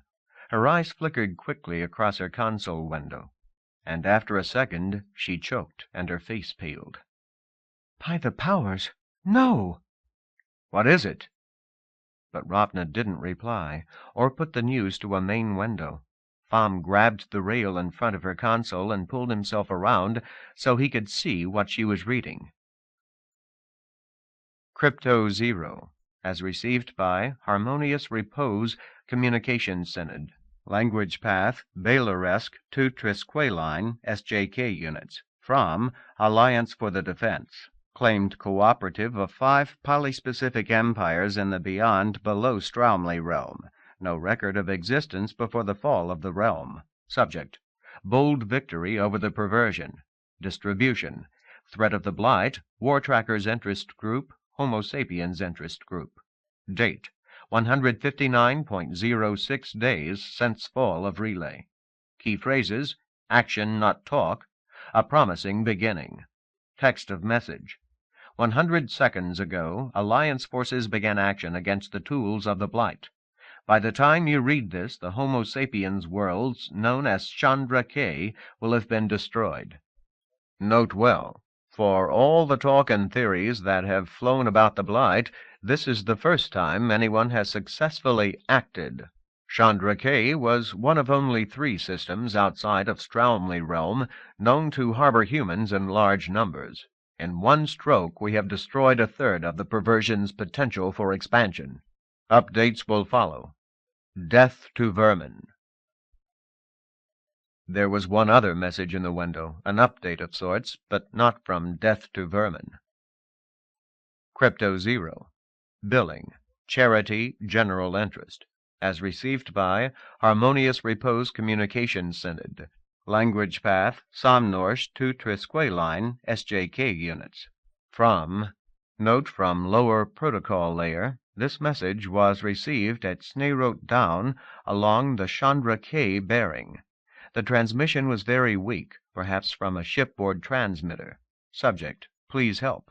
Distribution: Threats Interest Group. Date: 5.33 hours since disaster at Chandra K. Text of message: earlier today, relativistic projectiles struck our main habitations.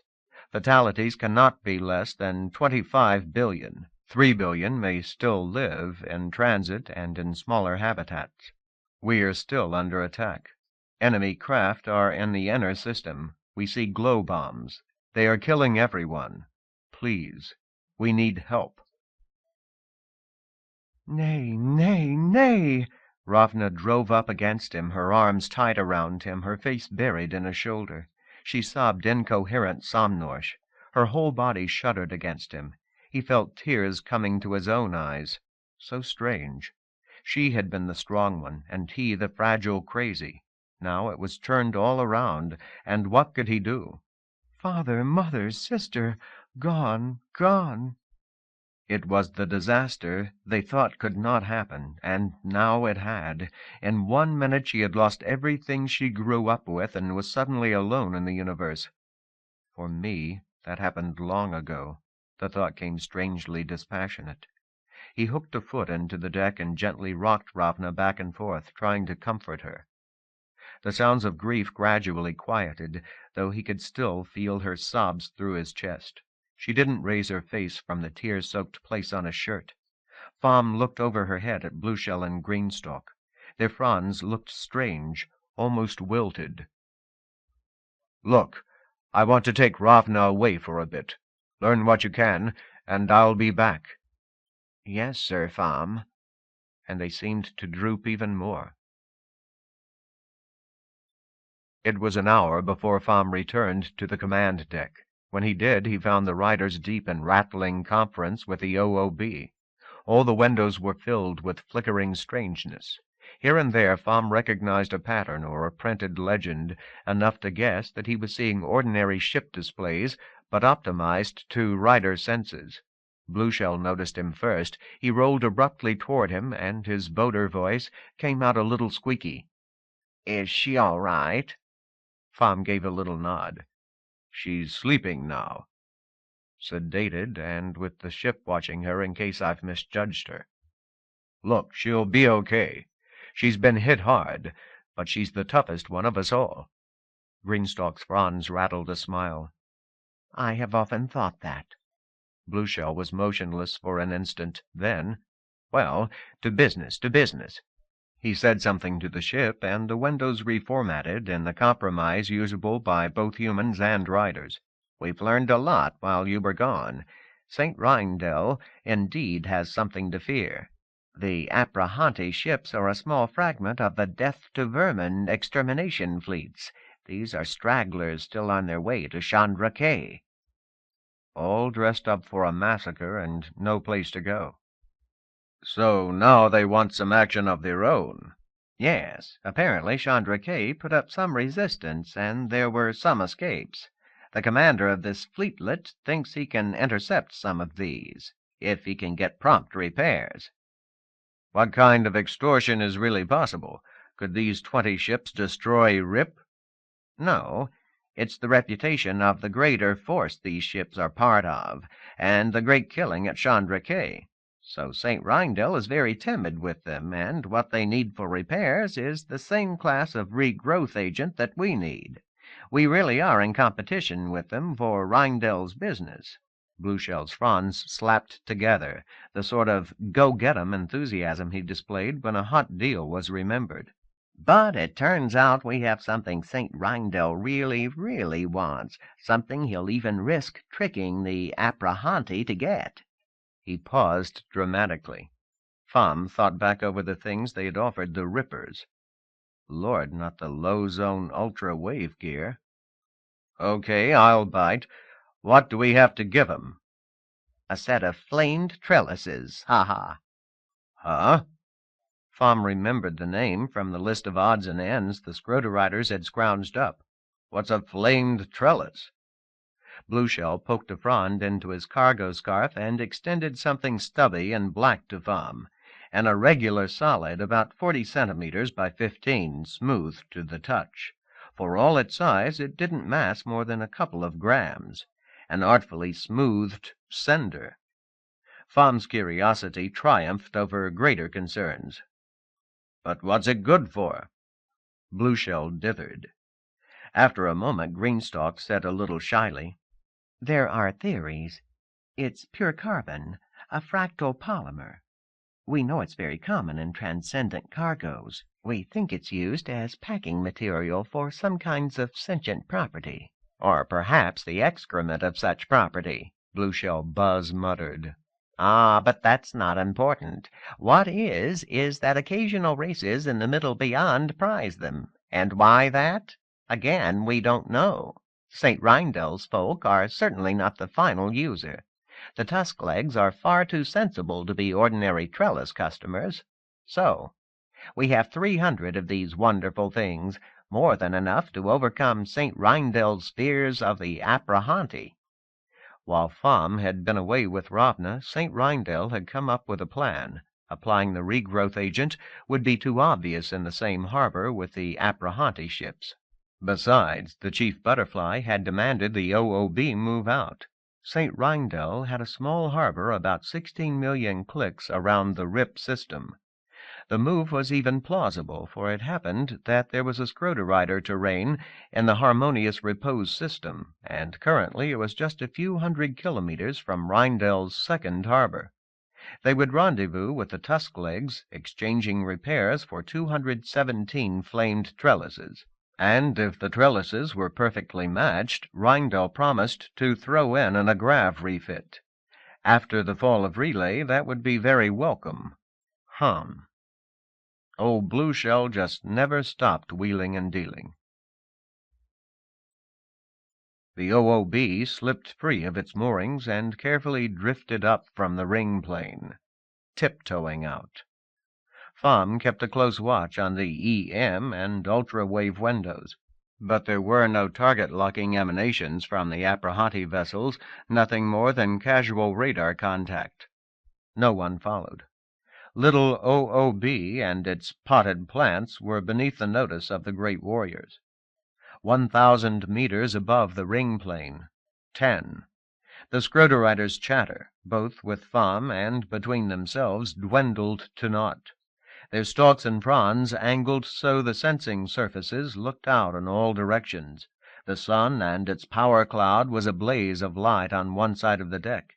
They were above the rings, but still so close. It was like standing at sunset on a beach of colored sands that stretched to an infinite horizon. The Scroder-riders stared into it, their fronds gently swaying. 20 kilometers above the rings. 1,000.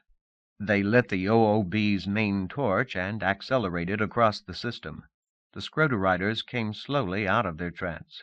Once they arrived at the second harbor, the regrowth would take about 5 hours, assuming Rheindel's agent had not deteriorated. The Saint claimed it was recently imported from the top and undiluted. Okay, so when do we deliver the trellises? On completion of the repairs. We can't depart until St. Rhindel, or his customers, are satisfied that all the pieces are genuine. Pham drummed his fingers on the comm console. This operation brought back a lot of memories, some of them hair-raising. So they get the goods while we're still in the middle of rip. I don't like it. See here, Sir Pham, your experience with star trading was in the slow zone, where exchanges were separated by decades or centuries of travel time. I admire you for that, more than I can say, but it gives you a twisted view of things. Up here in the beyond, the notion of return business is important. We know very little of St. Rheindel's inner motivation, but we do know his repair business has existed for at least 40 years. Sharp dealing we can expect from him, but if he robbed or murdered very many, trader groups would know, and his little business would starve. No point in arguing it right now, but Pham guessed that this situation was special. Rhindel, and the Rippers in general, had death to vermin sitting on their doorstep and stories of major chaos coming from the direction of Chandra K. With that background, they might just lose their courage once they had the trellises. Some precautions were in order. He drifted off to the ship's machine shop. Chapter 28. Ravna came to the cargo deck as Blueshell and Greenstalk were preparing the trellises for delivery. She moved hesitantly, pushing awkwardly from point to point. There were dark rings, almost bruises, beneath her eyes. She returned Pham's hug almost tentatively, but didn't let go. I want to help. Is there anything I can do to help? The Scroto-Riders left their trellises and rolled over. Blueshell ran a frond gently across Ravna's arm. Nothing for you to do now, my Lady Ravna. We have everything in hand. We'll be back in less than an hour, and then we can be rid of here. But they let her check their cameras and the cargo strap-downs. Pham drifted close by her as she inspected the trellises. The twisted carbon blocks looked stranger than the one alone had. Properly stacked, they fit perfectly. More than a meter across, the stack looked like a three-dimensional jigsaw puzzle carved from coal. Counting a separate bag of loose spares, they totaled less than half a kilogram. Damn things should be flammable as hell. Pham resolved to play with the remaining 100-odd trellises after they were safely back in deep space. Then the Scroto-Riders were through the cargo lock with their delivery, and they could only follow along on their cameras. The secondary harbor was not really part of the Tusk-Leg Race's terrain. The inside of the Ark was far different from what they had seen on the Scroto-Riders' first trip. There were no exterior views. Cramped passages wound between irregular walls pocked with dark holes. Insects flew everywhere, often covering parts of the camera balls. To Pham, the place looked filthy. There was no evidence of the terrain's owners, unless they were the pallid worms that sometimes stuck a featureless head up from a burrow hole. Over his voice link, Blueshell opined that these were very ancient tenants of the RIP system. After 1,000,000 years and 100 transcendent immigrations, the residue might still be sentient, but stranger than anything evolved in the slow zone.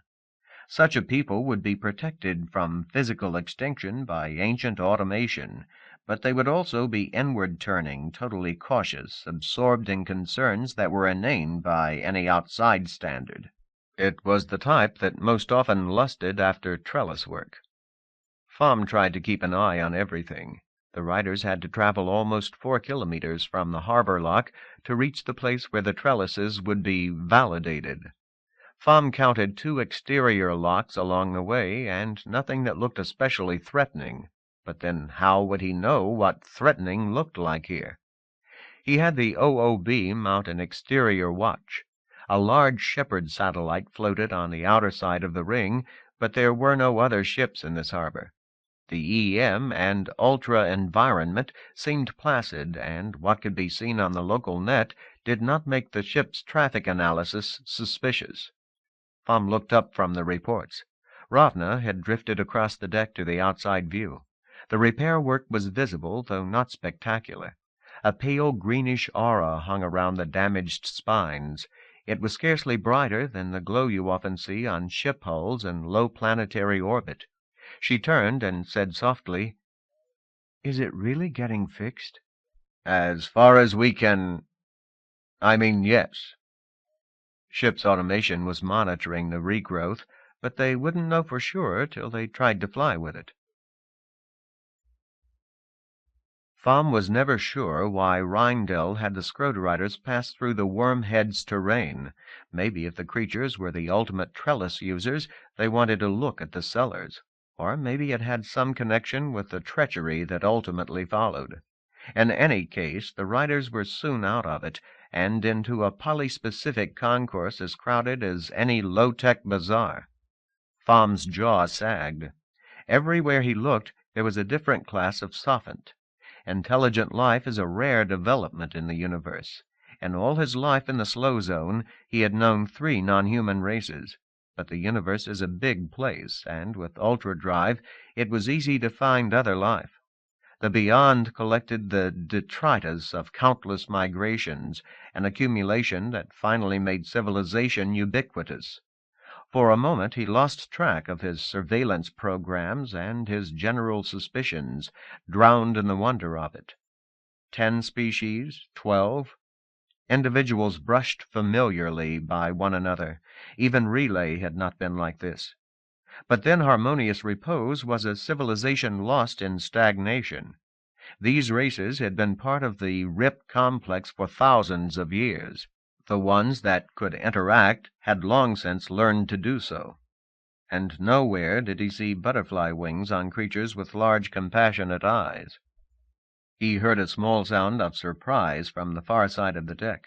Ravna was standing close by a window that looked out from one of Greenstock's side cameras. "What is it, Rav?"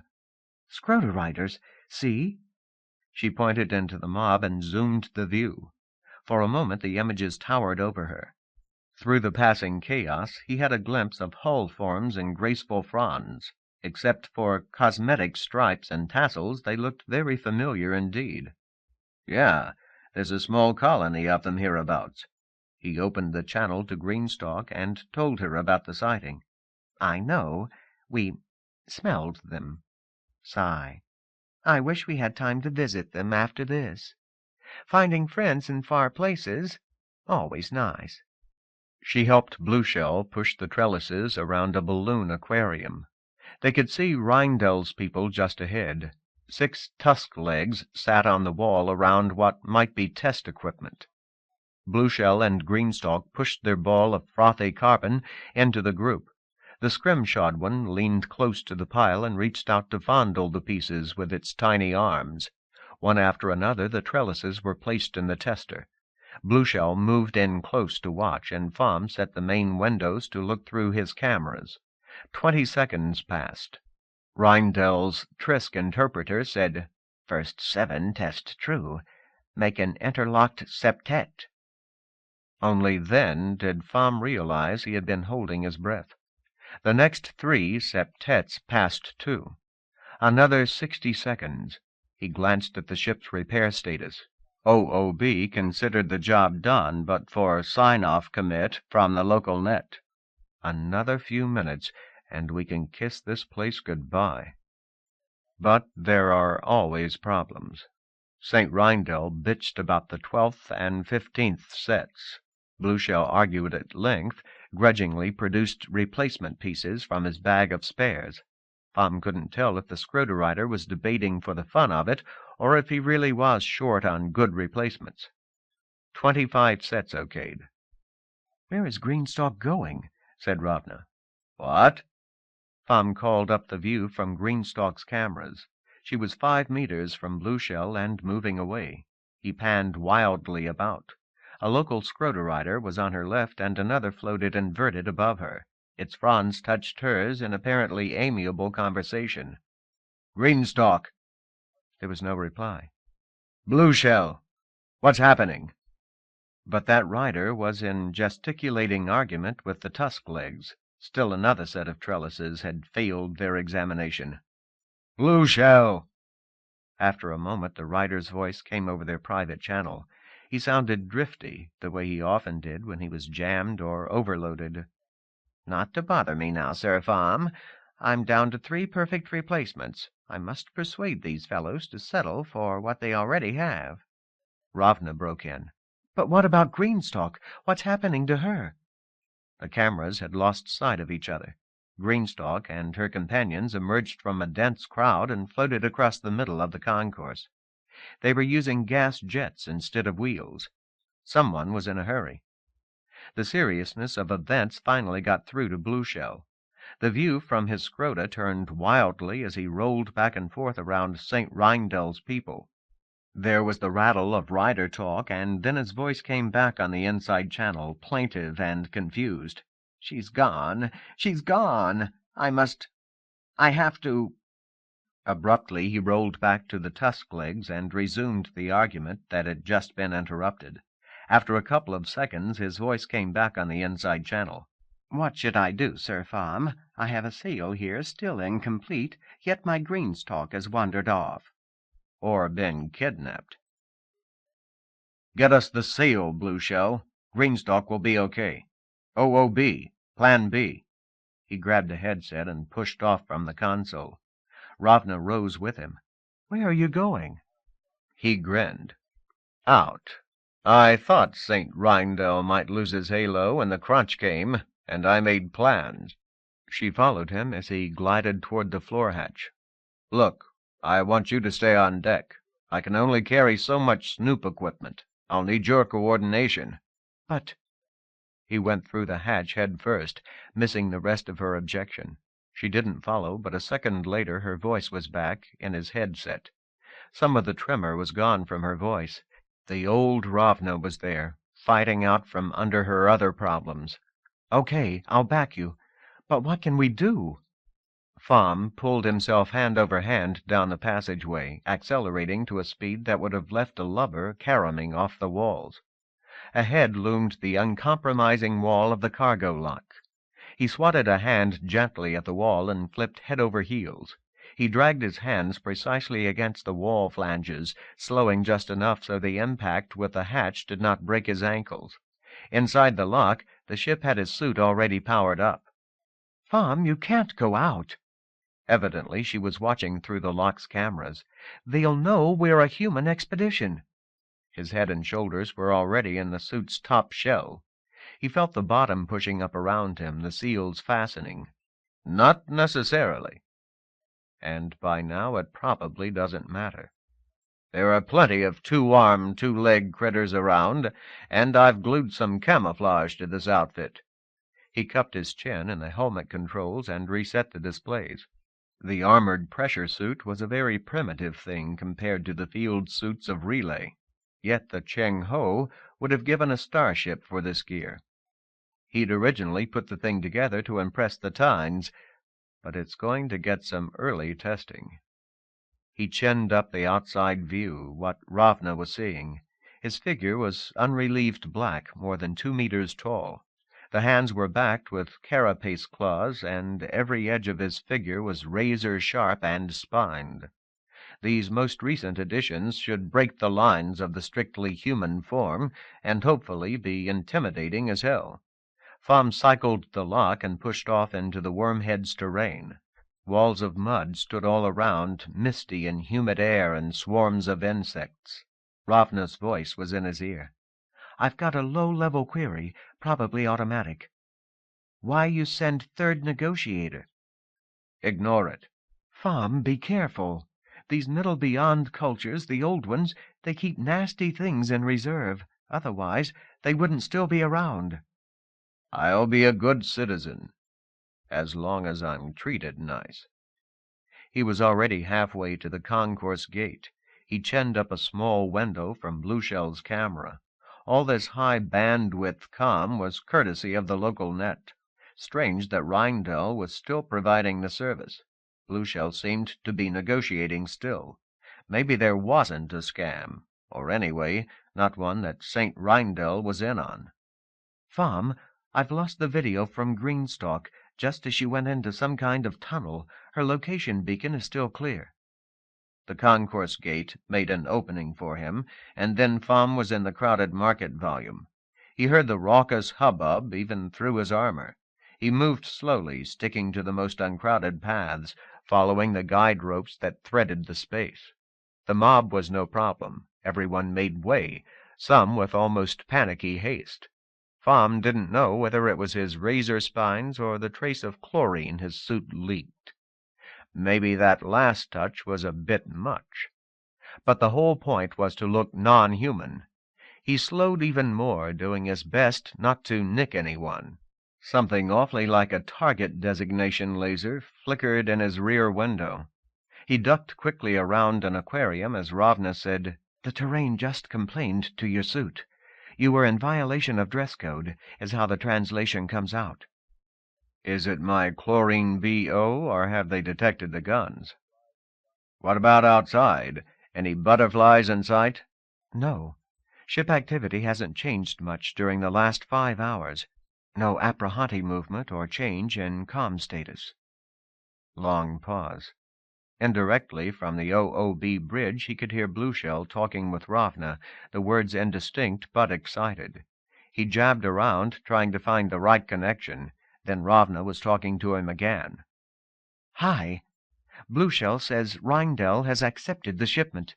He's unloading the agraff fabric right now. And OOB just got a commit on the repairs." So they were ready to fly, except that 3 of them were still ashore and 1 of them was missing. Phom floated over the top of the aquarium and finally caught direct sight of Blueshell. He tweaked the suit's gas jets very carefully and settled down beside the rider. His arrival was about as welcome as finger mites at a picnic. The scrimshawed one had been chattering away, tapping his articulated artwork on the wall as his helper translated into Trisk. Now the creature drew in his tusks, and the neck arms folded themselves. The others followed suit. All of them sidled up the wall, away from Blueshell and Phom. "Our business is now complete. We don't know where your friend has gone," said the Trisk interpreter. Blueshell's fronds extended after them, wavering. But just a little guidance is all we need. Who—" It was no use. St. Rindell and his merry crew kept going. Blueshell rattled in abrupt frustration. His fronds angled slightly, turning all attention on Phom Newen. "Sir Phom, I am doubting now your expertise as a trader. St. Rindell might have helped." "Maybe." Phom watched the tusk legs disappear into the crowd, pulling the trellises behind them like a big black balloon. Ugh. Maybe Rindell was simply an honest trader. "What are the chances that Greenstock would abandon you in the middle of something like that?" Blueshell dithered for a moment. "In an ordinary trade stop she might have noticed some extraordinary profit opportunity, but here I—" Ravna's voice interrupted sympathetically. "Maybe she just forgot the context?" "No." Blueshell was definite. "The Scrota would never permit such a failure, not in the middle of a hard trade." Phom shifted windows around inside his helmet, looking in all directions. The crowd was still keeping an open space around them. There was no evidence of cops. "Would I know them if I saw them?" "Okay," said Phom. "We have a problem whether I'd come out or not. I suggest we take a little walk, see if we can find where Greenstock went." Rattle. "We have little choice now. My Lady Ravna, do please try to reach the Tusklegs interpreter. Perhaps he can link us to the local Scrota riders." He came off the wall, rotated on gas jets. "Come along, Sir Phom." Blueshell led the way across the concourse, vaguely in the direction Greenstock had gone. Their path was anything but straight, more a drunkard's walk that once took them almost back to their starting place. "Delicately, delicately," the Scroder rider responded when Fom complained about the pace. The rider never insisted on passage through clots of critters. If they did not respond to the gentle waving of his fronds, he detoured all around them. And he kept Fom directly behind him, so the intimidation factor of the razored armor was of no use. "These people may look very peaceable to you, Sir Fom, easy to push around. But note this is among themselves. These races have had thousands of years to accommodate to one another, to achieve local commensality. To outsiders they will necessarily be less tolerant, else they would have been overrun long ago."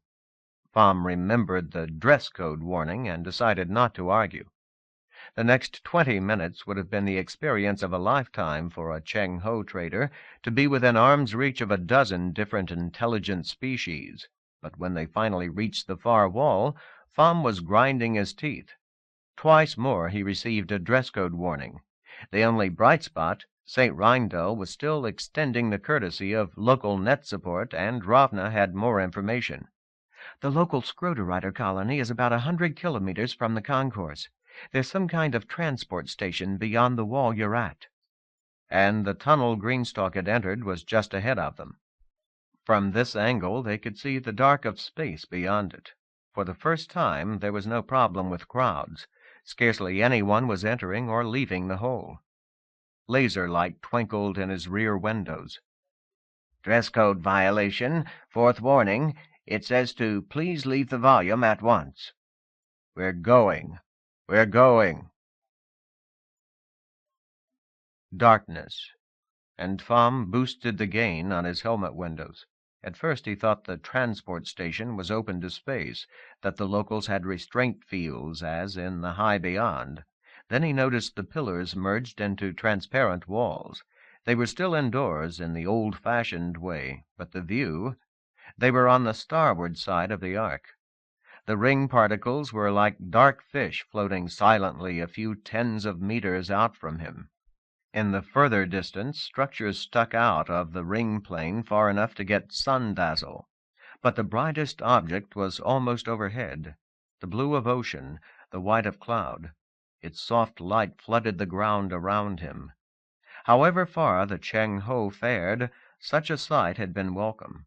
Yet this was not quite the real thing. This was only approximately spherical, and its face was bisected by the shadow of the ring.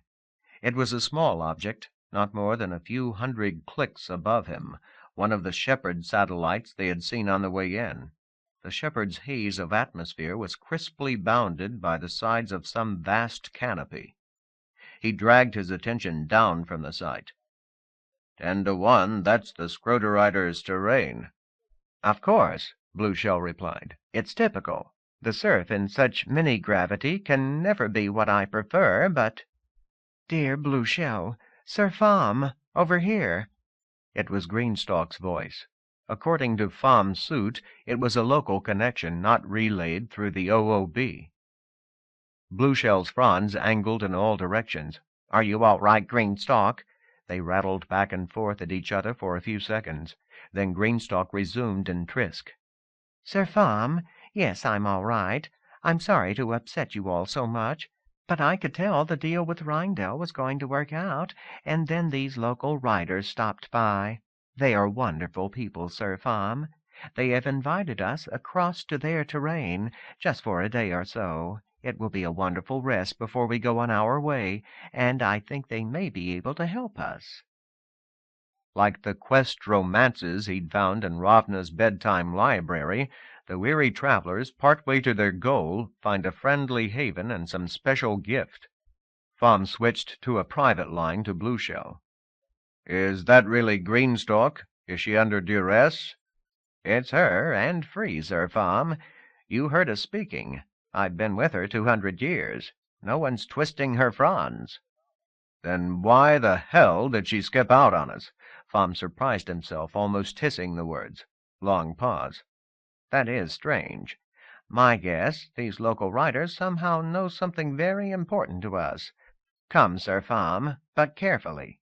He rolled away in what seemed a random direction. "Rav, what do you—" Thom noticed the red light blinking on his comm status panel, and his irritation chilled. How long had the link to Ravna been down? Thom followed Blueshell, floating low behind the other, using his gas jets to pace the Scroder-rider. This entire area was covered with the stickum that riders liked for zero-G rolling. Yet right now the place seemed deserted.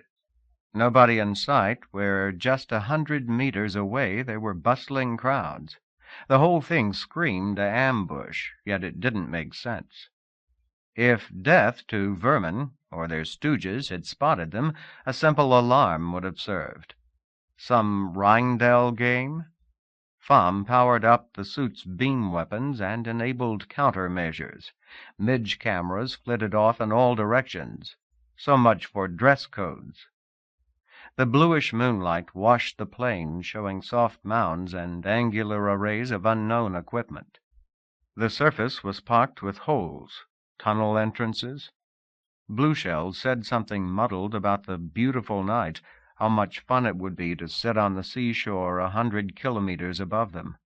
Thom scanned in all directions, trying to identify fields of fire and killing zones. The view from one of his midges showed a forest of leafless fronds, Scroder-riders standing silent in the moonlight. They were 2 hillocks away, silent, motionless, without any lights, perhaps just enjoying the moonlight. In the midge's amplified view, Thom had no trouble identifying Greenstalk. She was standing at one end of a line of 5 riders, her hull stripes clearly visible. There was a hump on the front of her scrota and a rod-like projection. Some kind of restraint? He floated a couple of midges near. A weapon. All those riders were armed. "We're already aboard the transport, Blueshell," came Greenstalk's voice. "You'll see it in a few more meters, just on the other side of a ventilator pile," apparently referring to the mound that he and the Scroder-rider were approaching. But Thom knew there was no flyer there. Greenstalk and her guns were to the side of their progress. Treachery, very workmanlike, but also very low-tech. Thom almost shouted out to Blueshell.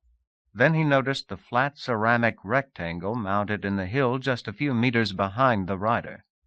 The nearest midge reported it was some kind of explosive, probably a directional mine. A low-resolution camera, barely more than a motion sensor, was mounted beside it. Blueshell had rolled nonchalantly past the thing, all the while chattering with Greenstalk. They let him past. New suspicions rose dark and grim. Thom broke to a stop, backing quickly. Never touching ground, the only sounds he made were the quiet hisses of his gas jets. He detached one of his wrist claws and had a midge fly it close past the mine's sensor.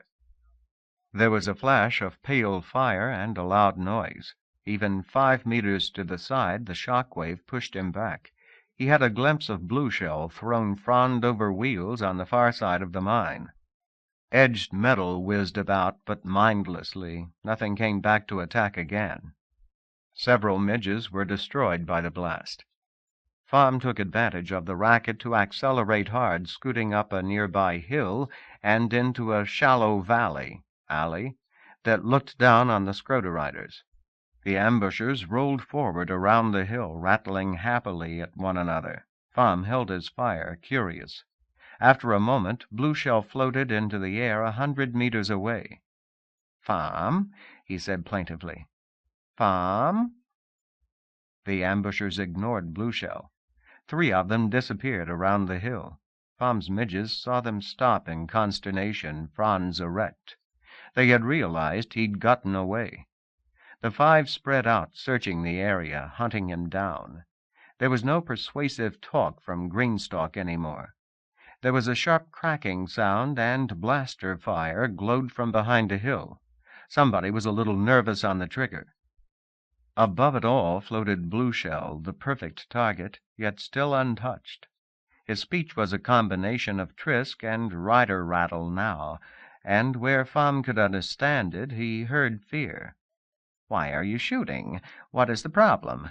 Greenstalk, please." The paranoid in Pham Nguyen was not deceived. "I don't want you up there looking down." He sighted his main beam gun on the rider, then shifted his aim and fired.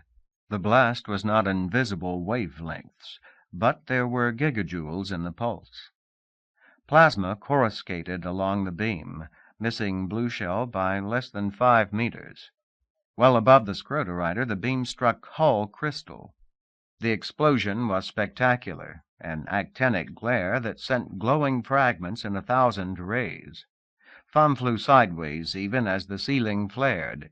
He saw Blue Shell spin off, regain control, and move precipitously for cover. Where Pham's beam had hit, a corona of light was dimming from blue through orange and red, its light still brighter than the shepherd moon overhead. His warning shot had been like a great finger pointing back toward his location. In the next 15 seconds, 4 of the ambushers fired on the place Pham had been. There was silence, then faint rustling. In a game of stealth, the 5 might think themselves easy winners. They still hadn't realized how well equipped he was. Pham smiled at the pictures coming in from his midges. He had every one of them in sight, and Blue Shell too. If it were just these 4, 5, there would be no problem. But surely reinforcements, or at least complications, were on the way. The wound in the ceiling had cooled to darkness, but there was a hole there now, 1/2 meter across. The sound of hissing wind came from it, a sound that brought reflex fear to Pham even in his armor. It might take a while before the leak affected the scrotoriders, but it was an emergency nevertheless. It would attract notice. He stared at the hole. Down here it was stirring a breeze, but in the few meters right below the hole there was a miniature tornado of dust and loose junk hurtling up and out.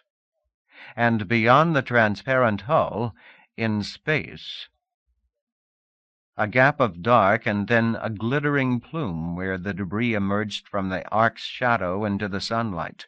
A neat idea struggled for his attention. Oops. The 5 riders had roughly encircled him. Now one blundered into view, saw him, and snapped a shot. Pham returned fire, and the other exploded in a cloud of superheated water and charred flesh. Its undamaged scrota sailed across the space between the hills, collecting panicky fire from the others. Pham changed position again, moving in the direction he knew was farthest from his enemy's positions. A few more minutes of peace. He looked up at the crystal plume. There was something. Yes. If reinforcements should come, why not for him? He sighted on the plume and shunted his voice line through the gun's trigger circuit. He almost started talking, then thought, better lower the power on this one. Details. He aimed again, fired continuously, and said, "Ravna, I sure as hell hope you have your eyes open. I need help," and briefly described the crazy events of the last 10 minutes.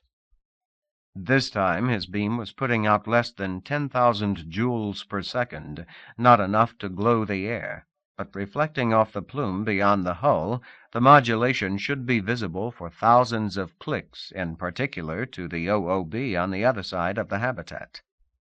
The scrotoriders were closing in again. Damn.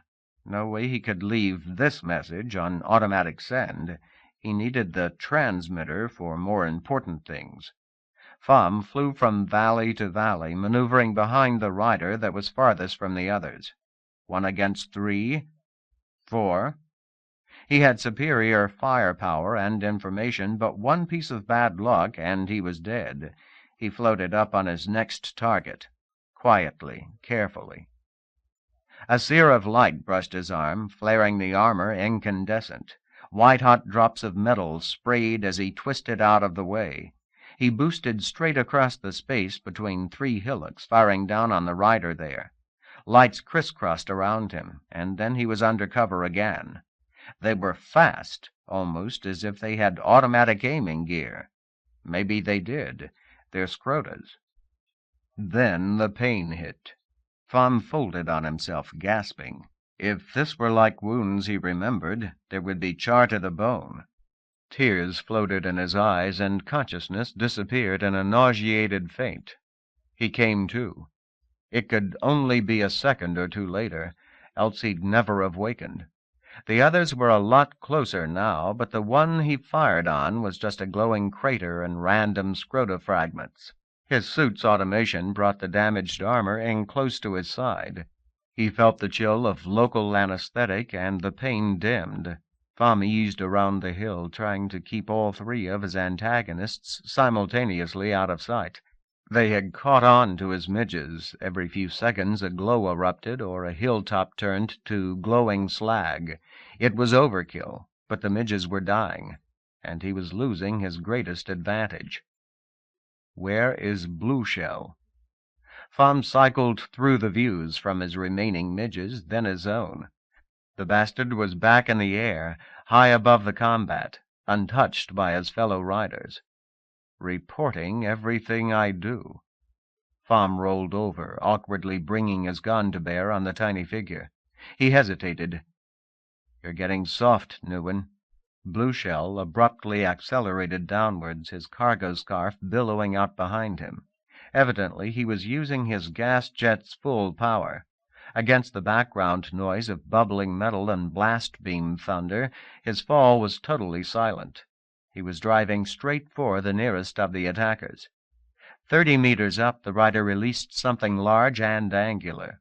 The two separated, Blueshell breaking and diving to the side. He disappeared behind the hills. At the same time, much nearer, came a solid thud crunch.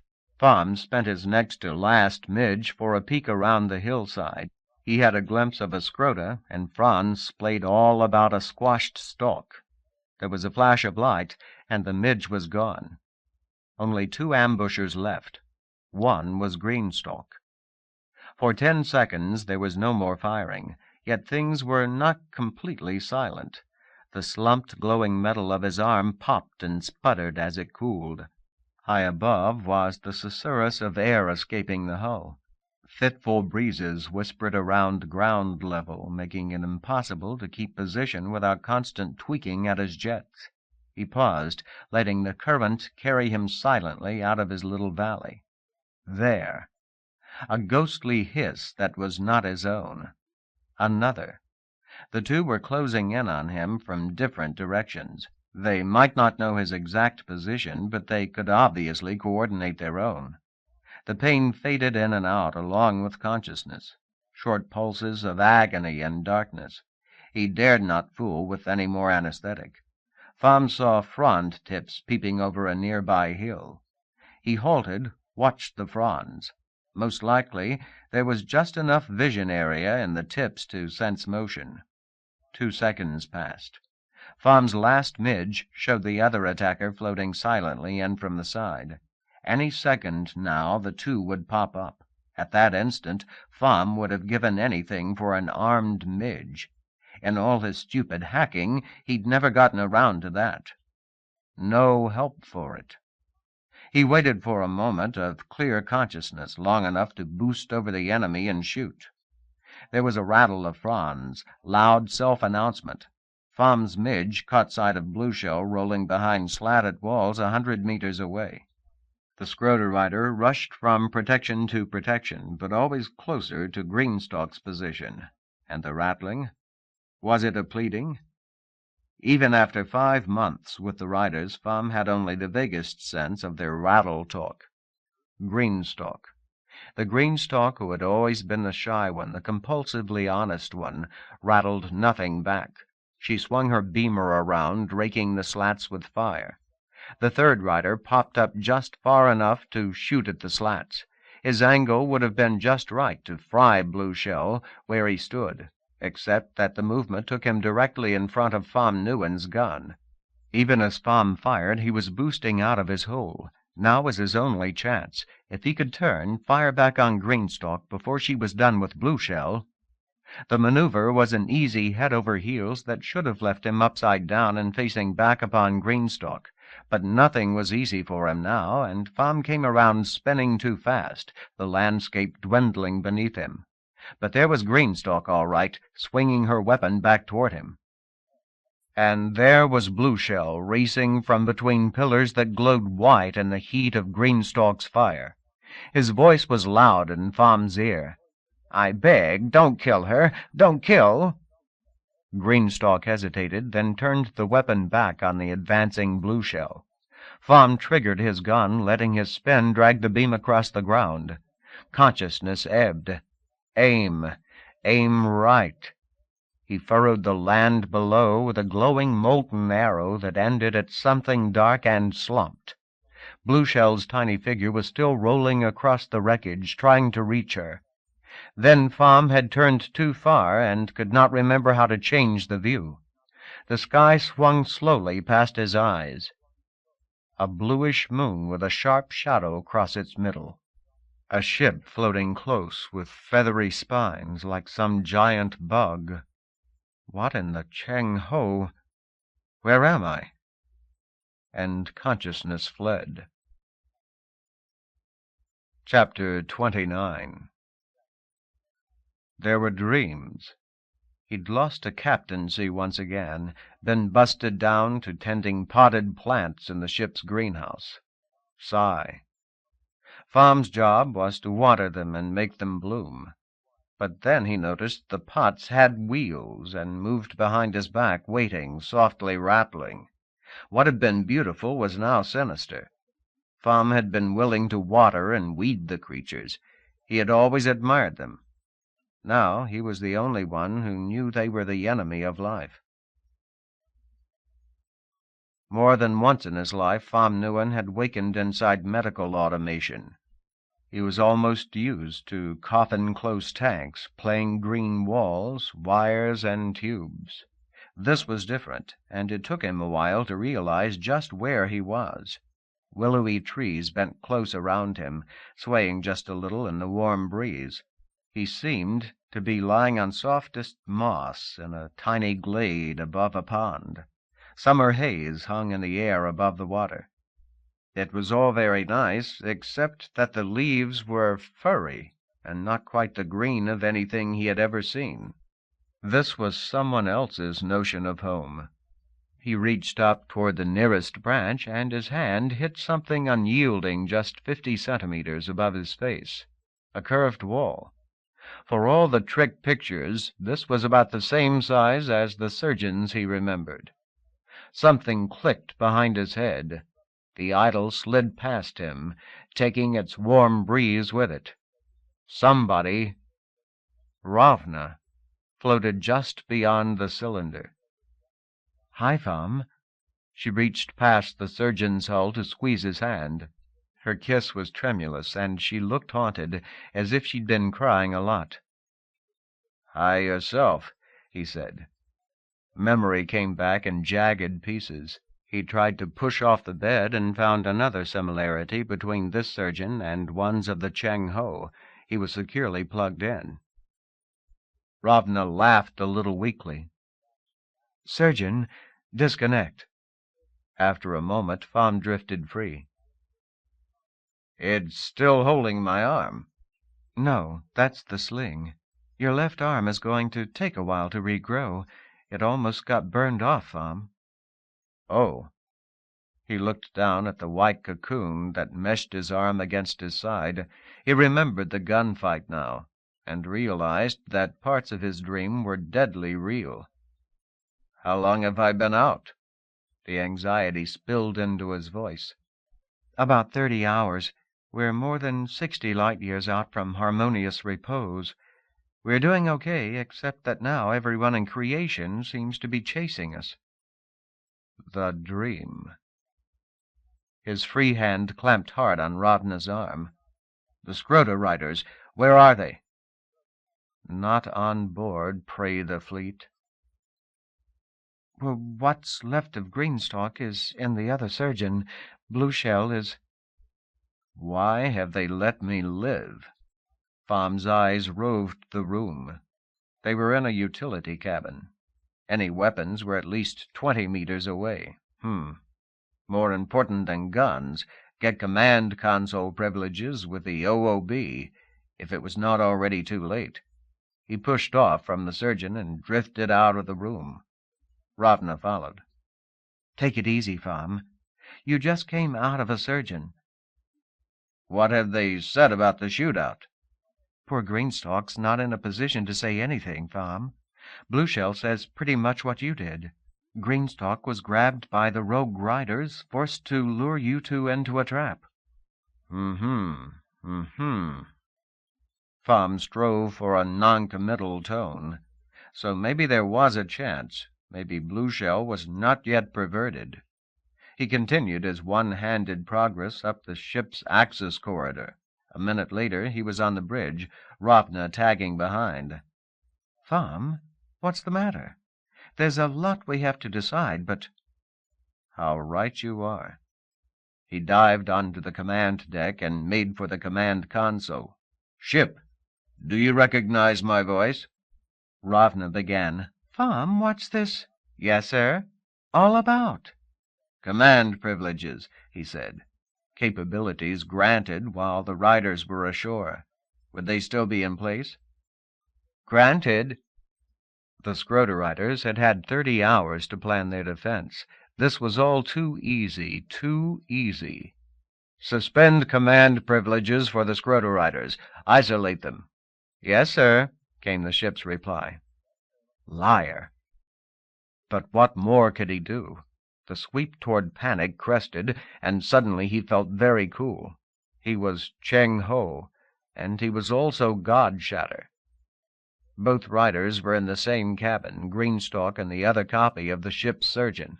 Fam opened a window on the room. Blueshell sat on a wall beside the surgeon. He looked wilted, as when they heard about Chandra K. He angled his fronds at the video pickup.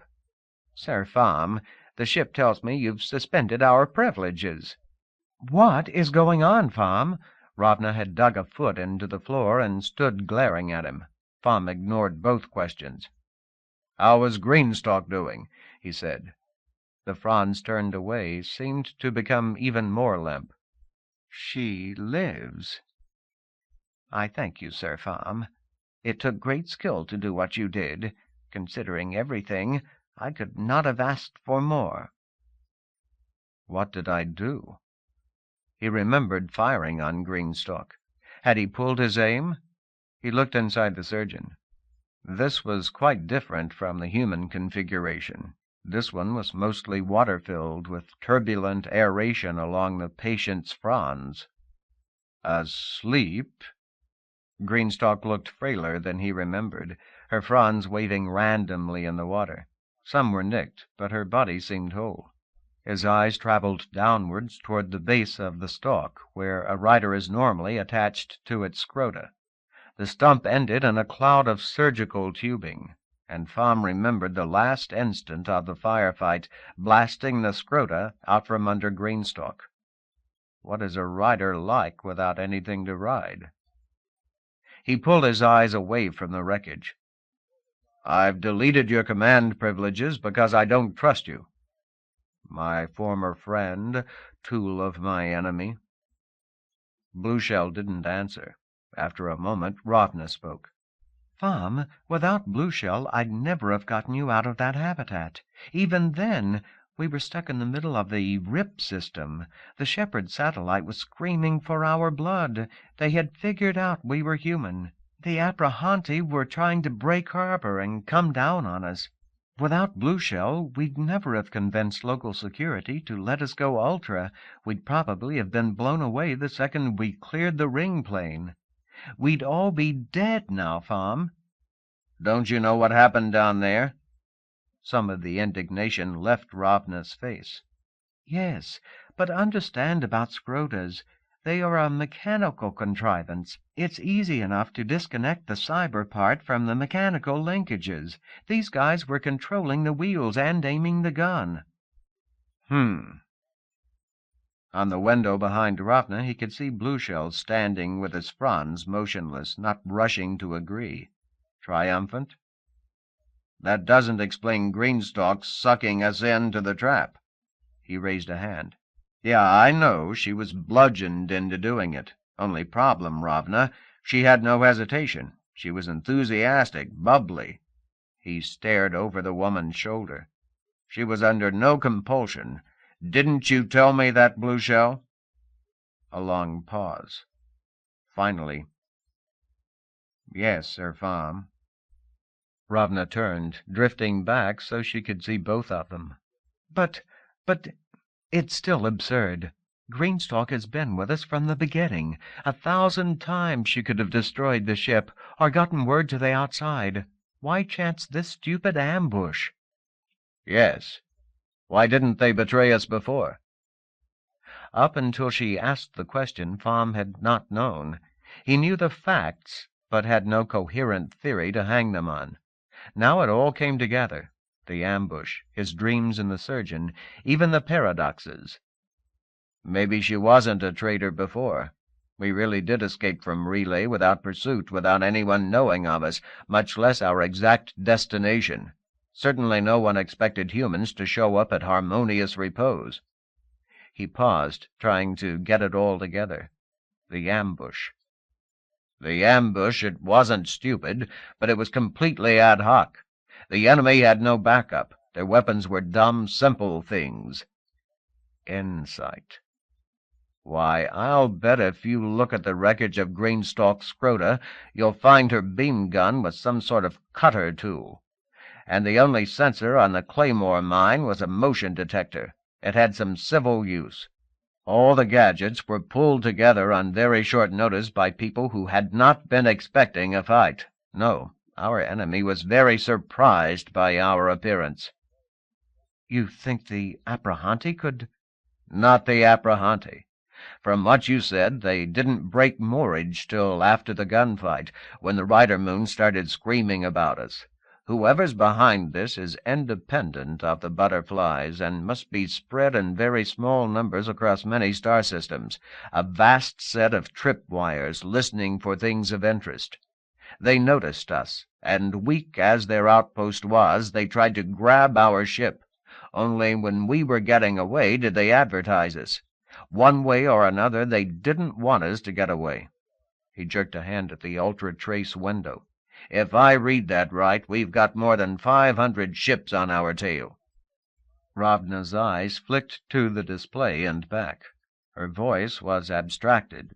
"Yes, that's part of the main Aprahanti fleet, and—" "There will be lots more, only they won't all be butterflies."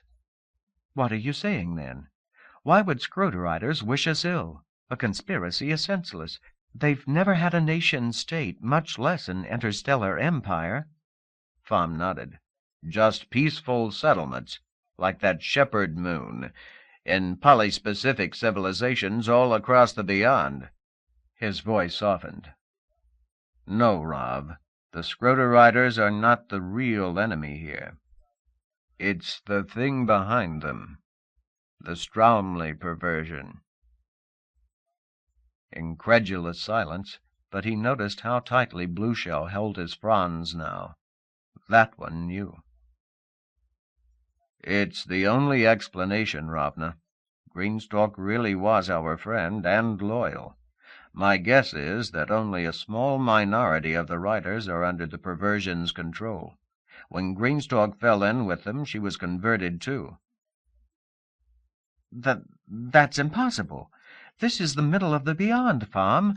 Greenstock had courage, stubbornness. No brainwashing could have changed her so quickly." A frightened desperation had come into her eyes. One explanation or another, some terrible thing must be true. "And I'm still here, alive and talking. A datum for God Shatter. Maybe there was yet a chance." He spoke almost as the understanding hit him. Greenstock was loyal, yet she was totally converted in seconds. It wasn't just a perversion of her Scrota or some drug. It was as if both Rider and Scrota had been designed from the beginning to respond. He looked across at Blue Shell, trying to gauge his reaction to what he would say next. "The Riders have awaited their creator a long time. Their race is very old, far older than anyone except the senescent. They're everywhere, but in small numbers, always practical and peaceful. And somewhere in the beginning, a few billion years ago, their precursors were trapped in an evolutionary cul-de-sac. Their creator built the first Scrotas and made the first riders. Now I think we know the who and the why. Yes, yes. I know there have been other upliftings. What's marvelous about this one is how stable it turned out to be. The greater Scrotas are tradition, Blue Shell says, but that's a word I apply to cultures and to much shorter time scales. The greater Scrotas of today are identical to ones 1 billion years ago, and they are devices that can be made anywhere in the beyond, yet the design is clearly high beyond or transcendent. That had been one of his earliest humiliations about the beyond. He had looked at the design diagram, dissections really, of Scrotas. On the outside the thing was a mechanical device with moving parts even, and the text claimed that the whole thing would be made with the simplest of factories, scarcely more than what existed in some places in the slow zone.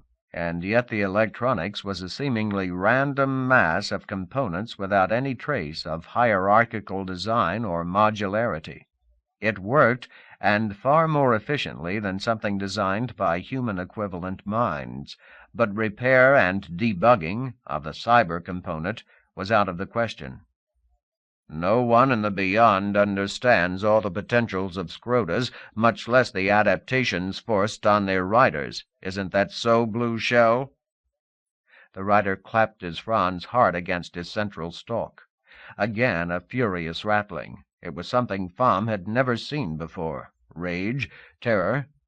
Blue Shell's voter voice was distorted with non-linearities. You ask?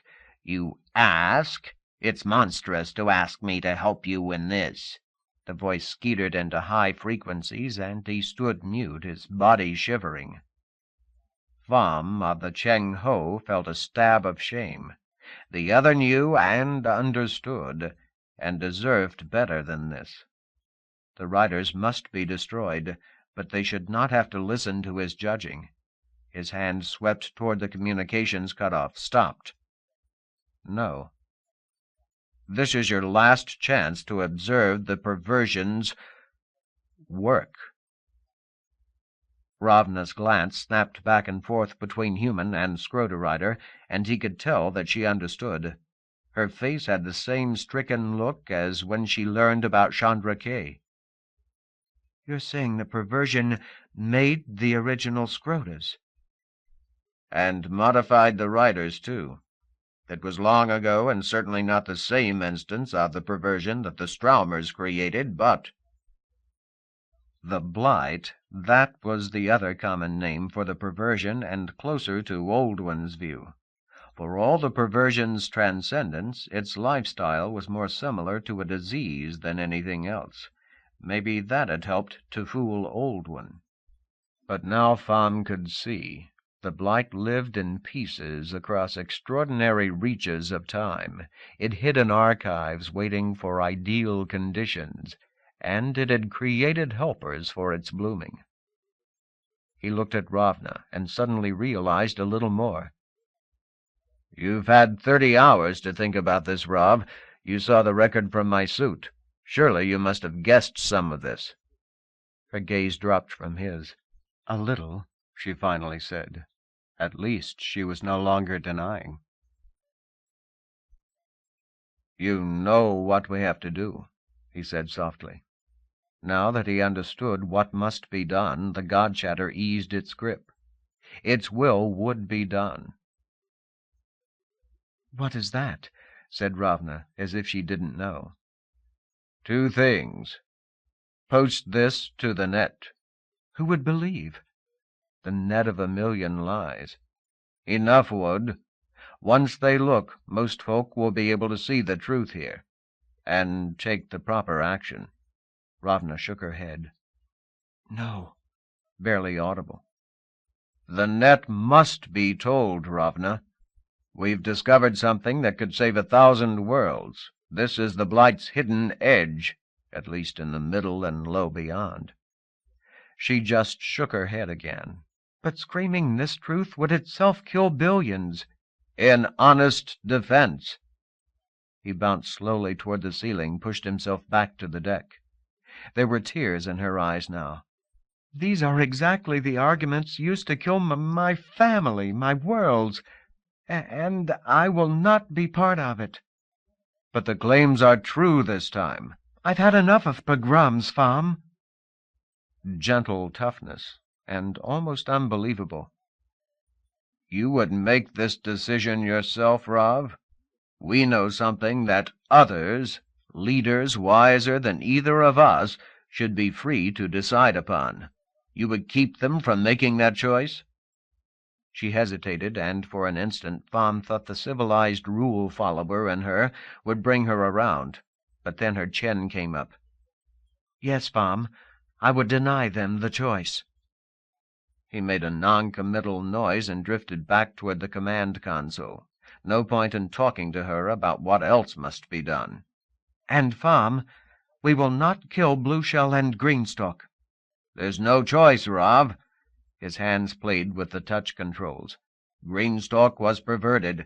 We have no idea how much of that survived the destruction of her scrota, or how long it will be before Blueshell goes bad. We can't take them along, or release them either. Ravna drifted sideways, her eyes fixed on his hands. Be careful who you kill, Fam, she said softly. As you say, I've had 30 hours to think about my decisions, 30 hours to think about yours. So, Fam raised his hands from the controls. Rage, God-shatter, chased briefly through this mind. Ravna, Ravna, Ravna, a voice saying goodbye inside his head. Then all became very cold. He had been so afraid that the riders had perverted the ship. Instead, the stupid fool had acted for them, voluntarily. He drifted slowly toward her. Almost unthinking, he held his arm and hand at combat ready. "How do you intend to prevent me from doing what has to be done?"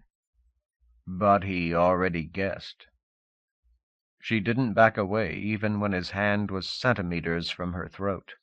Her face held courage and tears. "Well, what do you think, Fam? While you were in the surgeon, I rearranged things. Hurt me, and you will be hurt worse." Her eyes swept the walls behind him. "Kill the riders, and you will die." They stared at each other for a long moment, measuring. Maybe there weren't weapons buried in the walls. He probably could kill her before she could defend. But then there were 1,000 ways the ship could have been programmed to kill him. And all that would be left would be the riders, flying down to the bottom to their prize. "So what do we do then?" he finally said. "As before, we go to rescue Jeffrey. We go to recover the countermeasure. I'm willing to put some restrictions on the riders." A truce with monsters, mediated by a fool. He pushed off, sailing around her, back down the access corridor. Behind him, he heard a sob. They stayed well clear of each other the next few days. Fam was allowed shallow access to ship controls. He found suicide programs threaded through the application layers. But a strange thing, and reason for chagrin if he had been capable of it. The changes dated from hours after his confrontation with Ravna. She'd had nothing when she stood against him. Thank the powers, I didn't know. The thought was forgotten almost before he formed it. So, the charade would proceed right to the end, a continuing game of lie and subterfuge. Grimly, he set himself to winning that game. Fleets behind them, traitors surrounding him. By the Cheng Ho and his own God-shatter, the perversion would lose. The Scroter Riders would lose. And for all her courage and goodness, Ravna Bergshendat would lose. Chapter 30. Tyrethect was losing the battle within herself, her battle with the Flenser. Oh, it wasn't near ended. Better perhaps to say that the tide had turned. In the beginning there had been little triumphs, as when she let Amdi Jeffrey play alone with the cassette without even the children guessing she was responsible. But such were many 10 days past, and now, some days she would be entirely in control of herself. Others, and these often seemed the happiest, would begin with her seeming in control. It was not yet clear the sort of day today would be.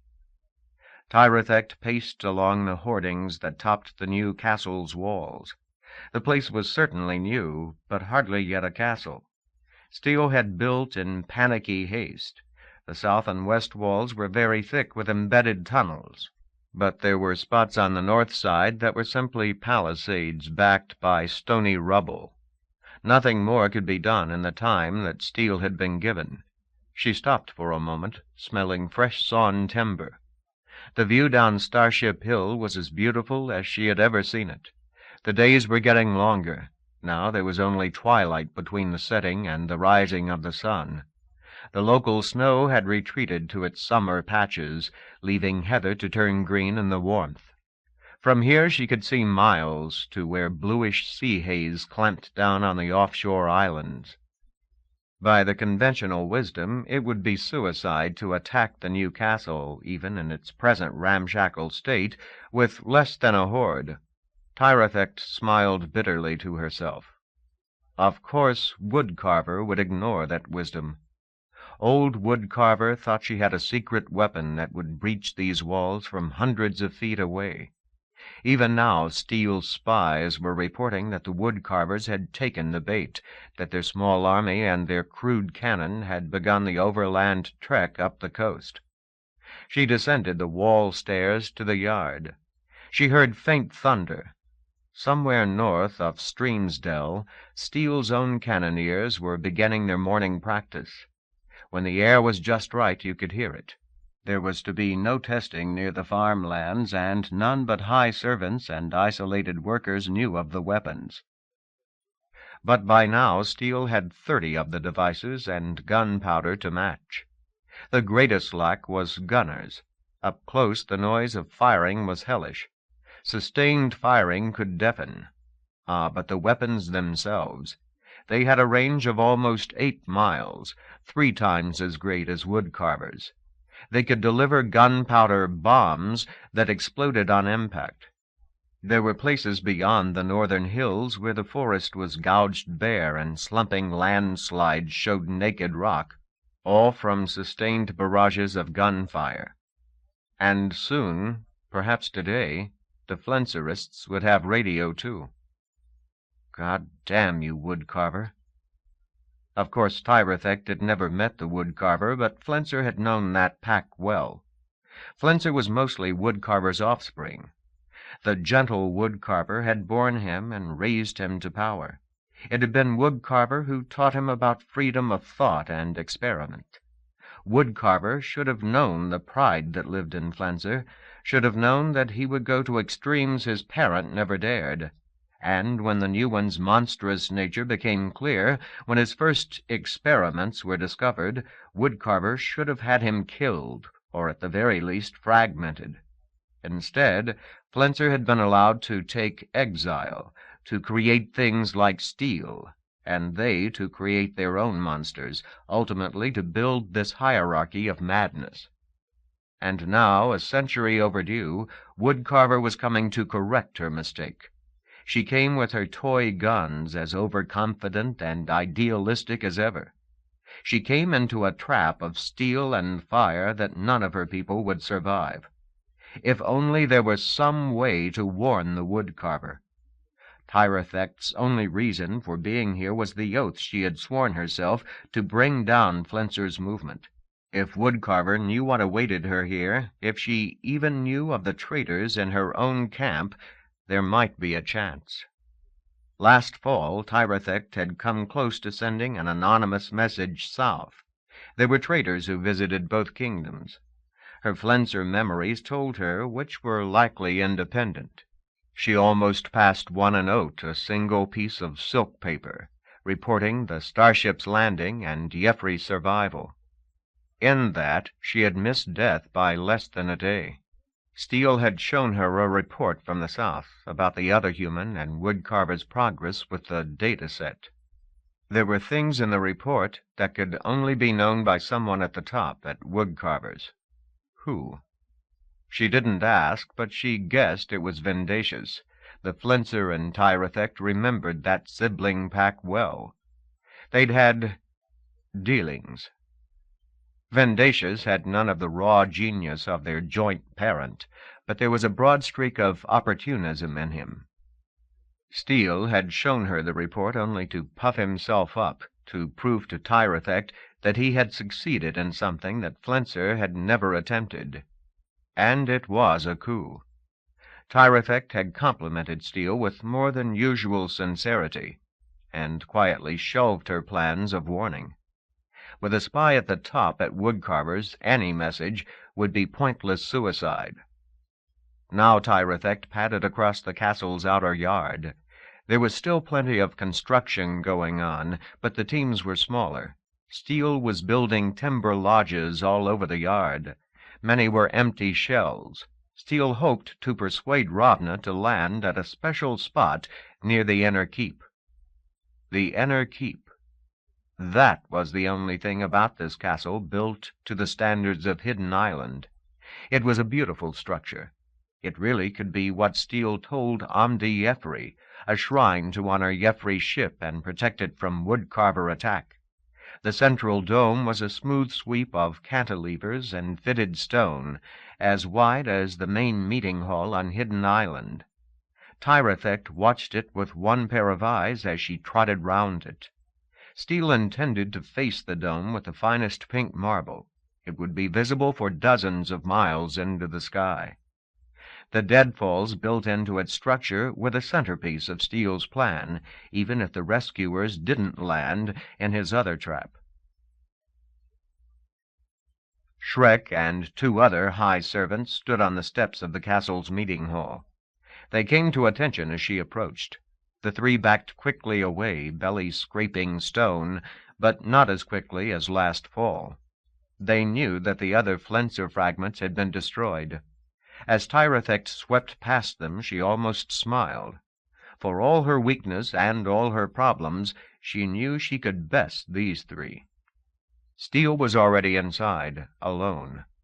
The most important meetings were all like this, just Steele and herself. She understood the relationship. In the beginning, Steele had been simply terrified of her, the one person he believed he could never kill. For 10 days he had teetered between groveling before her and dismembering her. It was amusing to see the bonds Flenser had installed years before still having force. Then had come word of the death of the other fragments. Tyrethect was no longer Flenser in waiting. She had half expected death to come then, but in a way this made her safer.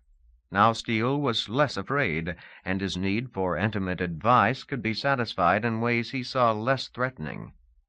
She was his bottled demon, Flenser wisdom without the Flenser threat. This afternoon he seemed almost relaxed, nodding casually to Tyrethect as she entered. She nodded back. In many ways Steele was her, Flenser's, finest creation. So much effort had been spent honing Steele. How many packs' worth of members had been sacrificed to get just the combination that was Steele? She, Flenser, had wanted brilliance, ruthlessness. As Tyrethect, she could see the truth. With all the flensing, Flenser had created a poor, sad thing. It was strange, but sometimes Steele seemed like Flenser's most pitiable victim. "Ready for the big test?" Tyrethect said. At long last, the radios seemed complete. "In a moment. I wanted to ask you about timing. My sources tell me Woodcarver's army is on its way. If they make reasonable progress, they should be here in 5-10 days. That's at least 3 days before Ravna's ship arrives. Quite. We will have your old enemy disposed of long before we go for the high stakes. But something is strange about the Two Legs' recent messages. How much do you think they suspect? Is it possible that Omdi Jeffrey are telling them more than we know? It was an uncertainty Steele would have masked back when Tyrethect had been Flenser-in-waiting. She slid to a seated position before replying. You might know the answer if you would bother to learn more of the two-legs' language, dear Steele, or let me learn more. Through the winter, Tyrethect had been desperate to talk to the children alone, to get warning to the ship. She was of two minds about that now. Omdi Jeffrey were so transparent, so innocent. If they glimpsed anything of Steele's treachery, they couldn't hide it. And what might the rescuers do if they knew Steele's villainy? Tyrethect had seen one starship in flight. Just its landing could be a terrible weapon. Besides, if Steele's plan succeeds, we won't need the aliens' goodwill. Aloud, Tyrethect continued. As long as you can continue your magnificent performance, you have nothing to fear from the child. Can't you see that he loves you? For an instant Steele seemed pleased, and then the suspicion returned. I don't know. Omdi seems always to taunt me as though he sees through my act. Poor Steele. Omdi Ranafani was his greatest success, and he would never understand it. In this one thing Steele had truly exceeded his master, had discovered and honed a technique that had once been woodcarver's. The Flenser eyed his former student almost hungrily. If only he could do him all over again. There must be a way to combine the fear and the flensing with love and affection. The resulting tool would truly merit the name Steele. Tyrethect shrugged. Take my word for it. If you can continue your kindness act, both children will be faithful. As for the rest of your question, I have noticed some change in Ravna's messages. She seems much more confident of their arrival time, yet something has gone wrong for them. I don't think they're any more suspicious than before. They seemed to accept that Jeffrey was responsible for Omdi's idea about the radios. That lie was a good move, by the way. It played to their sense of superiority. On a fair battlefield, we are probably their betters, and they must not guess that. But what are they suddenly so tense about? The fragment shrugged. Patience, dear Steele. Patience and observation. Perhaps Omdi Jeffrey have noticed this too. You might subtly inspire them to ask about it. My guess is the two legs have their own politics to worry about. He stopped and turned all his heads on Steele. Could you have your source down at Woodcarver's ferret about with the question? Perhaps I will. That data set is Woodcarver's one great advantage. Steele sat in silence for a moment, nervously chewing at his lips. Abruptly he shook himself all over, as if to drive off the manifold threats he saw encroaching. Shrek! There was the sound of pause. The hatch creaked open, and Shrek stuck a head inside. Sir? Bring the radio outfits in here. Then ask Omdi Jeffrey if he can come down to talk to us. The radios were beautiful things. Ravna claimed that the basic device could be invented by civilizations scarcely more advanced than Flenser's. That was hard to believe. There were so many steps in the making, so many meaningless detours. The final result, 8 one-yard squares of night darkness. Glints of gold and silver showed in the strange material. That, at least, was no mystery. A part of Flenser's gold and silver had gone into the construction. Omdi Jeffrey arrived. They raced around the central floor, poked at the radios, shouted to Steele and the Flenser fragment. Sometimes it was hard to believe they were not truly one pack, that the two legs was not another member. They clung to each other as a single pack might. As often as not, Omdi answered questions about two legs before Jeffrey had a chance to speak, using the I-pack pronoun to identify both of them. Today, however, there seemed to be a disagreement. "Oh, please, my lord, let me be the one to try it." Jeffrey rattled off something in Somnorsh. When Omdi didn't translate, he repeated the words more slowly, speaking directly to Steele. No, it is something dangerous. Amdi is something small, and also time something narrow. The flencer strained for the meaning. Damn. Sooner or later, their ignorance of the two-legs' language was going to cost them. Steele listened to the human, then sighed the most marvelously patient sigh. "Please, Amdi, Jeffrey, what is problem?" He spoke in Somnorsh, making more sense to the flencer fragment than the human child had. Amdi dithered for a moment. Jeffrey thinks the radio jackets are too big for me. But look, it doesn't fit so badly. Amdi jumped all around one of the night-dark squares, dragging it heedlessly off its velvet pallet onto the floor. He pulled the fabric over the back and shoulders of his largest member. Now the radio was roughly the shape of a greatcoat. Steele's tailors had added clasps at the shoulders and gut. But the thing was vastly outsized for little Amdi. It stood like a tent around one of him. See? The tiny head poked out, looking first at Steele and then at Tyrethect, willing their belief. Jeffrey said something. The Amdi pack squeaked back angrily. Then, Jeffrey worries about everything, but somebody has to test the radios. There's this little problem with speed. Radio goes much faster than sound. Jeffrey's just afraid it's so fast it might confuse the pack using it. That's foolish. How much faster could it be than heads together thought? He asked it as a question. Tyrethect Flenser smiled. The pack of puppies couldn't quite lie, but he guessed that Amdi knew the answer to his question, and that it did not support his argument. On the other side of the hall, Steele listened with heads cocked, the picture of benign tolerance. "I'm sorry, Amdi. It's just too dangerous for you to be the first." "But I am brave, and I want to help." "I'm sorry. After we know it's safe—" Amdi gave a shriek of outrage, much higher than normal interpack talk, almost in the range of thought. He swarmed around Jeffrey, whacking at the human's legs with his butt ends. "Hideous traitor!" he cried, and continued the insults in Somnorsh. It took about 10 minutes to get him calmed down to a sulk. He and Jeffrey sat on the floor, grumbling at each other in Somnorsh.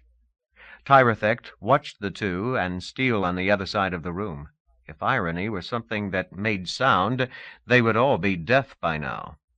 All their lives, Flenser and Steele had experimented on others, usually unto death.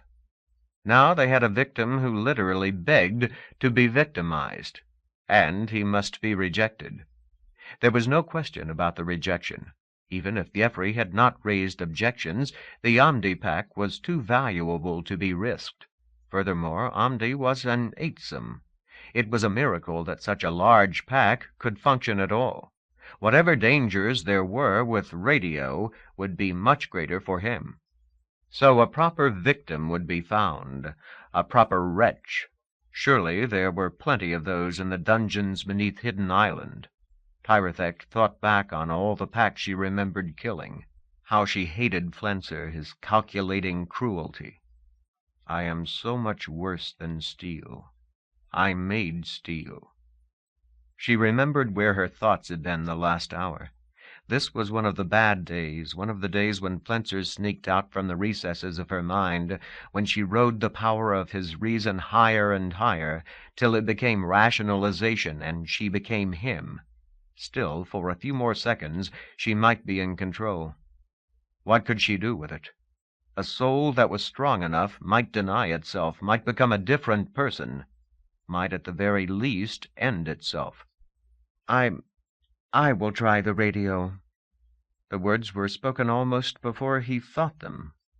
Weak, silly frill. What? Said Steele.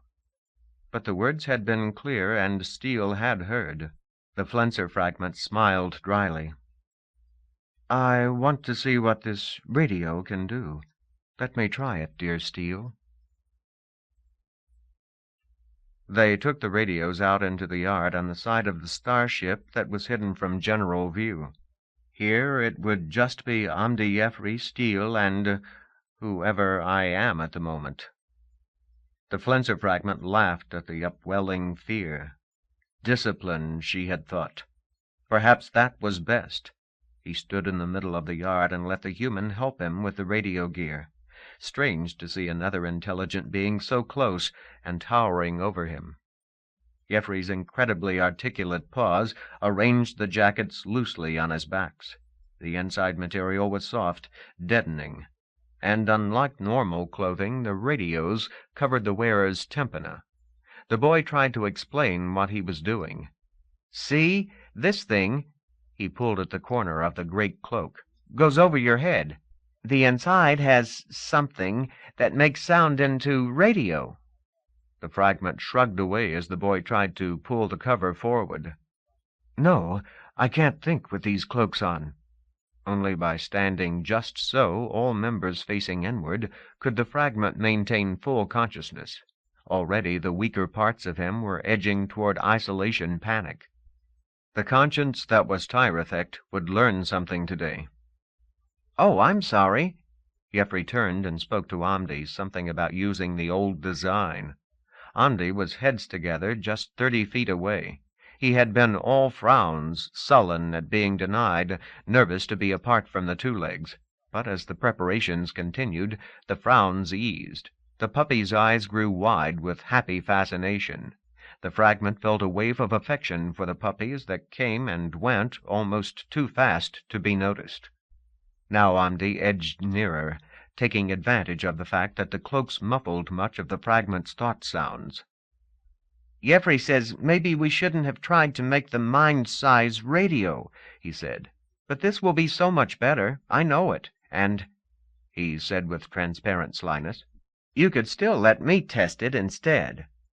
"No, Amdi. This is the way it must be." Steele's voice was all soft sympathy. Only the Flenser fragment could see the broad grin on a couple of the Lord's members. "Well, okay."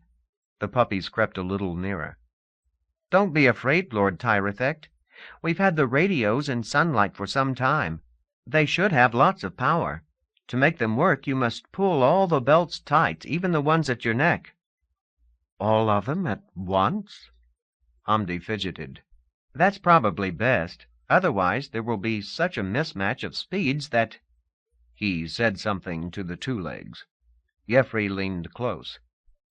"This belt goes here, and this here." He pointed to the braid-bone straps that drew the head covering close. "Then just pull this with your mouth." "The harder you pull, the louder the radio," Amdi added. "Okay." The fragment drew himself together. He shrugged the jackets into place, tightening the shoulder and gut belts. Deadly muffling. The jackets almost seemed to mold themselves to his tympana. He looked at himself and grasped desperately for what was left of consciousness. The jackets were beautiful, magic darkness, yet with a hint of the gold and silver of a Flenserist lord. Beautiful instruments of torture. Even Steele had not imagined such twisted revenge. Had he? The fragment grabbed the head straps and pulled. 20 years ago, when Tyrethect was new, she had loved to hike with her fishin' parent on the grassy dunes along Lake Kickcarry. That was before their great falling out, before loneliness drove Tyrethect to the Republic's capital and her search for meaning. Not all of the shore of Lake Kickcarry was beaches and dunes. Farther south there was the Rockness, where streams cut through stone to the water. Sometimes, especially when she and her parent had fought, Tyrethect would walk up from the shore along streams bordered by sheer, smooth cliffs. It was a sort of punishment. There were places where the stone had a glassy haze, and it didn't absorb sound at all. Everything was echoed, right up to the top of thought. It was as if she were surrounded by copies of herself, and copies beyond them, all thinking the same sounds, but out of step. Of course, echoes are often a problem with unquilted stone walls, especially if the size and geometry are wrong. But the cliffs were such perfect reflectors, a quarrier's nightmare. And there were places where the shape of the Rockness conspired with the sounds. When Tirethect walked there, she couldn't tell her own thought from the echoes. Everything was garbled with barely offset resonance. At first, it had been a great pain that sent her running, but she forced herself back again and again, and finally learned to think even in the worst of the Narrows. Amdi Jeffrey's radio was just a little like the Kikeri Cliffs. Enough to save me, maybe. Tirethect came to consciousness all piled in a heap. At most, seconds had passed since she brought the radios to life. Amdi and Steele were simply staring at her. The human was rocking one of her bodies, talking to her. Tirethect licked the boy's paw, then stood partly up. She heard only her own thoughts, but they had some of the jarring difference of the stone echoes. She was back on her bellies again. Part of her was vomiting in the dirt. The world shimmered out of tune. Thought is there. Grab it. Grab it.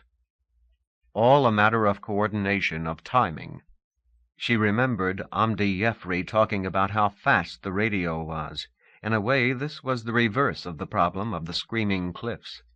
She shook her head, mastering the weirdness. "Give me a moment," she said, and her voice was almost calm. She looked around, slowly. If she concentrated, didn't move fast, she could think. Suddenly she was aware of the great cloaks pressing in on all her tympana.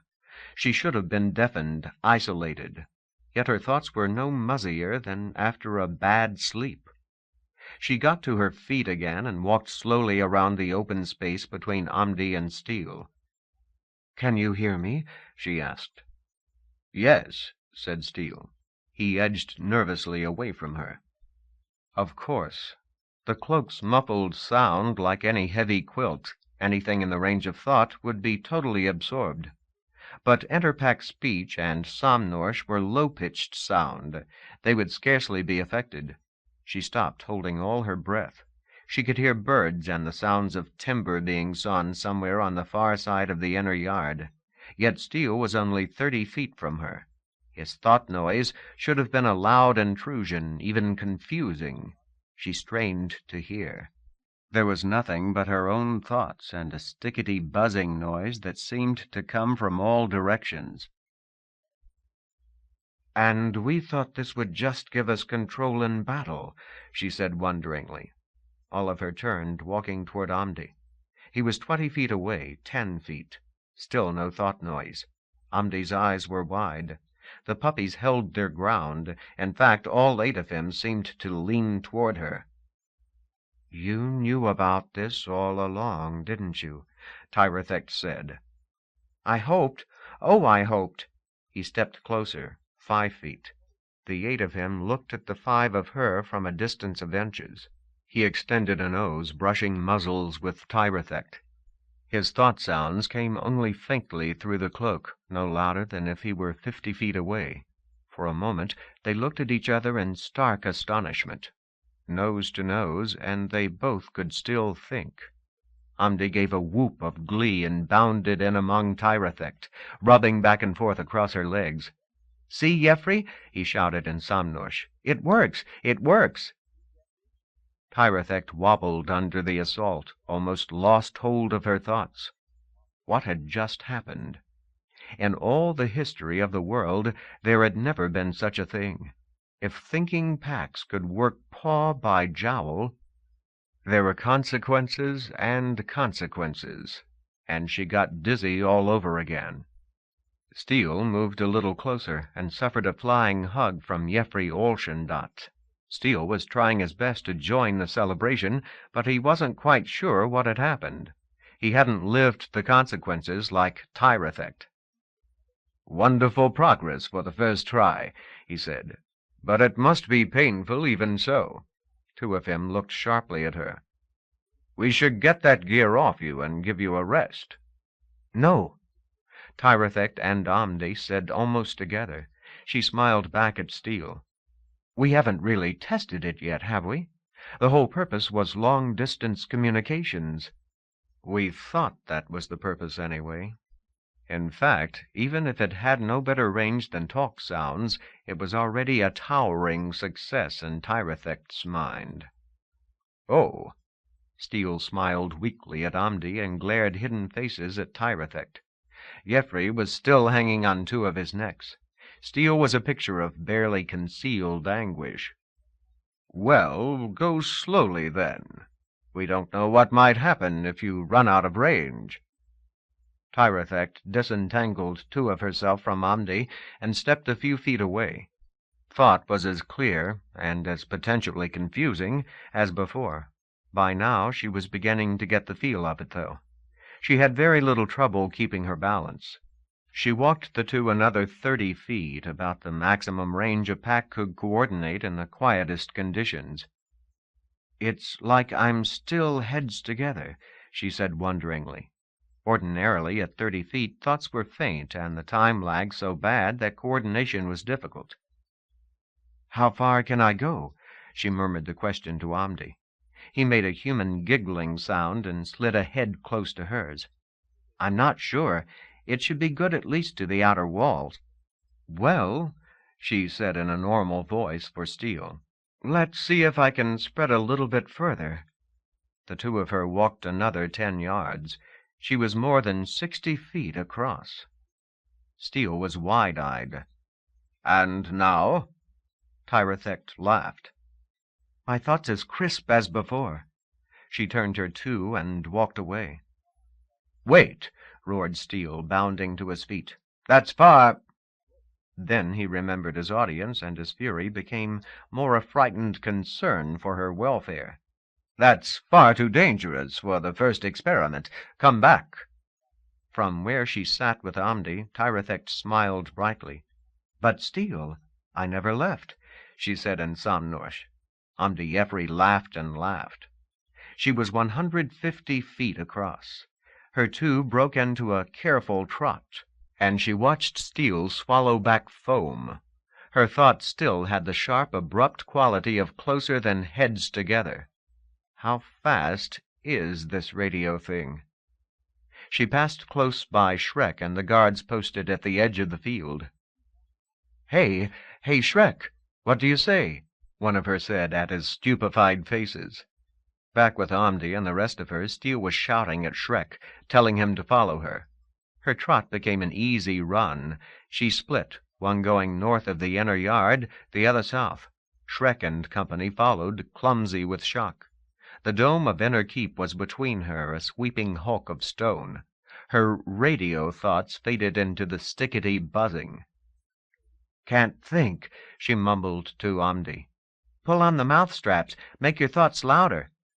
Tirethect pulled, and the buzzing faded. She regained her balance and raced around the starship. One of her was in a construction area now. Artisans looked up in shock. A loose member usually meant a fatal accident or a pack run amok. In either case, the singleton must be restrained.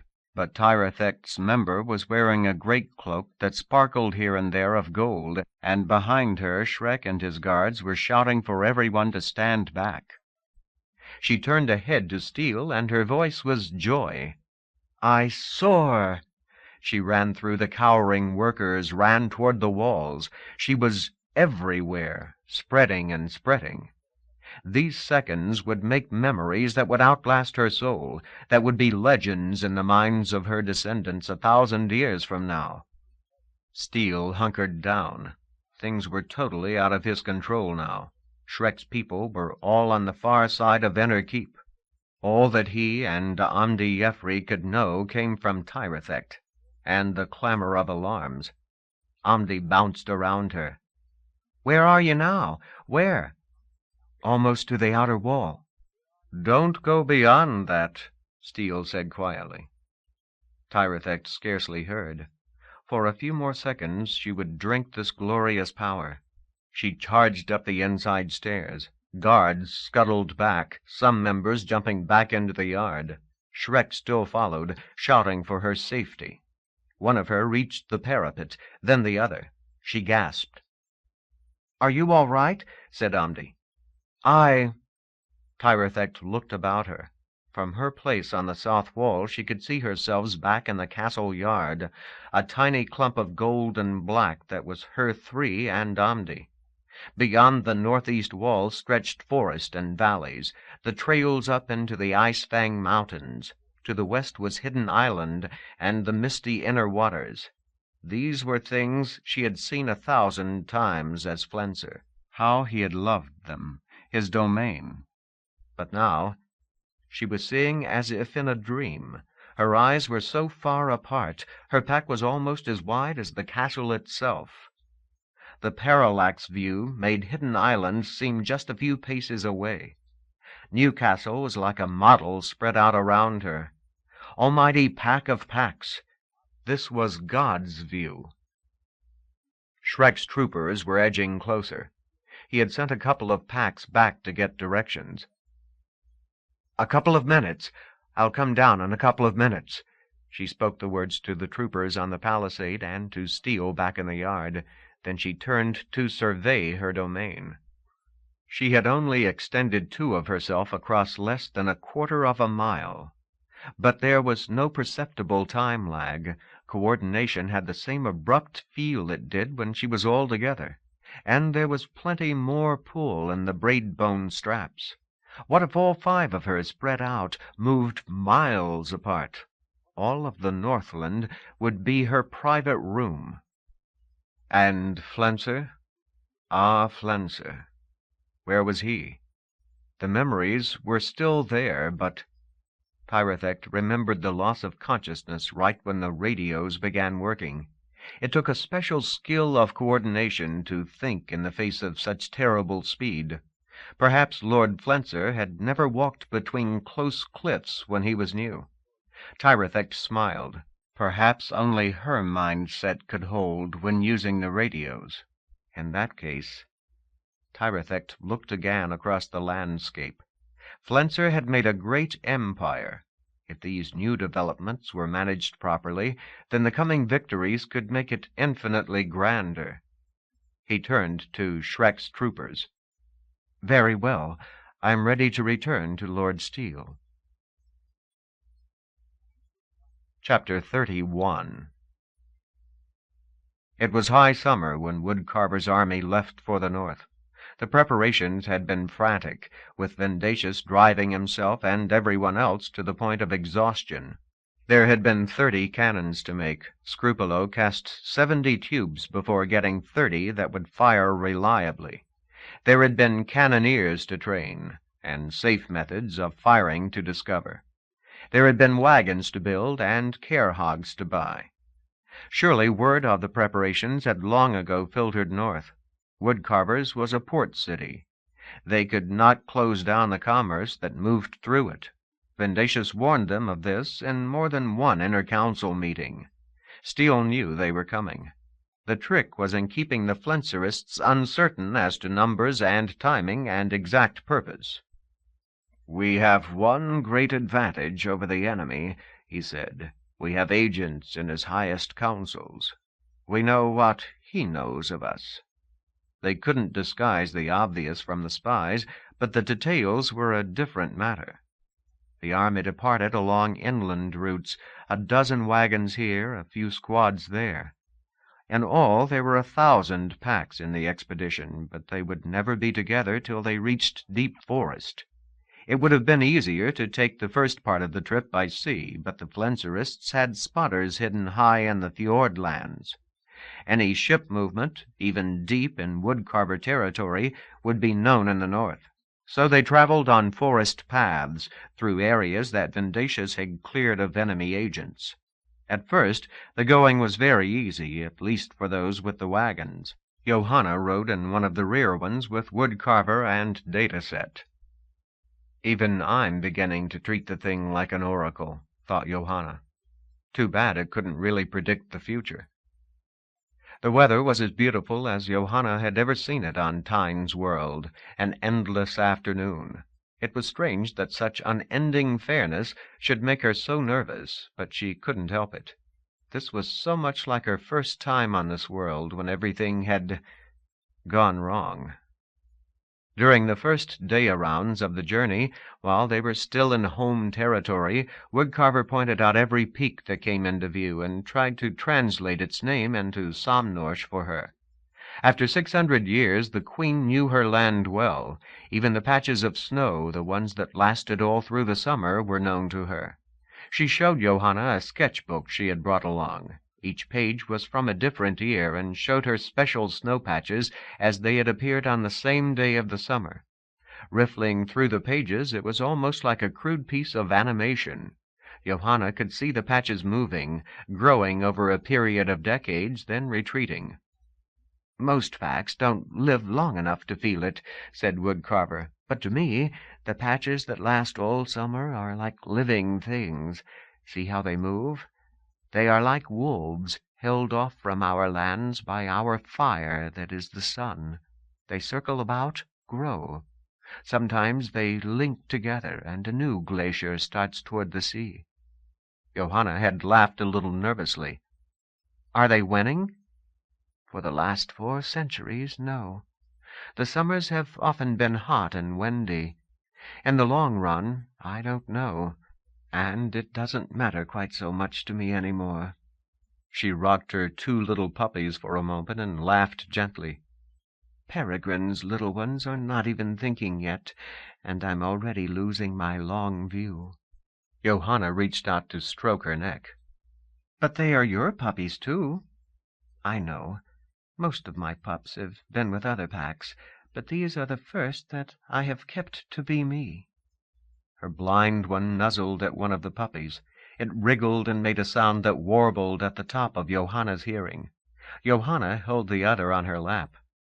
Tyne pups looked more like baby seamoles than dogs. Their necks were so long compared to their bodies, and they seemed to develop much more slowly than the puppy she and Geoffrey had raised. Even now they seemed to have trouble focusing. She moved her fingers slowly back and forth in front of one puppy's head. Its efforts to track were comical. And after 60 days, Woodcarver's pups couldn't really walk. The queen wore 2 special jackets with carrying pouches on the sides. Most of the waking day, her little one stayed there, suckling through the fur on her tummy. In some ways, Woodcarver treated her offspring as a human would. She was very nervous when they were taken from her sight. She liked to cuddle them and play little games of coordination with them. Often she would lay both of them on their backs and pat their paws in a sequence of 8, then abruptly tap the one or the other on the belly. The 2 wriggled furiously at the attack, their little legs waving in all directions. "I nibbled the one whose paw was last touched. Peregrine is worthy of me. These 2 are already thinking a little. See?" She pointed to the puppy that had convulsed into a ball, avoiding most of her surprise tickle. In other ways, Tynish parenting was alien, almost scary. Neither Woodcarver nor Peregrine ever talked to their pups in audible tones, but their ultrasonic thoughts seemed to be constantly probing the little ones. Some of it was so simple and regular that it set sympathetic vibrations through the walls of the little wagon. The wood buzzed under Johanna's hands. It was like a mother humming a lullaby, but she could see it had another purpose. The little creatures responded to the sounds, twitching in complicated rhythms. Peregrine said it would be another 30 days before the pups could contribute conscious thought to the pack, but they were already being trained and exercised for the function. They camped part of each day around, the troops standing turns as sentry lines. Even during the traveling part of the day they stopped numerous times to clear the trail or await the return of a patrol or simply to rest. At one such, Johanna sat with Peregrine in the shade of a tree that looked like pine but smelled of honey.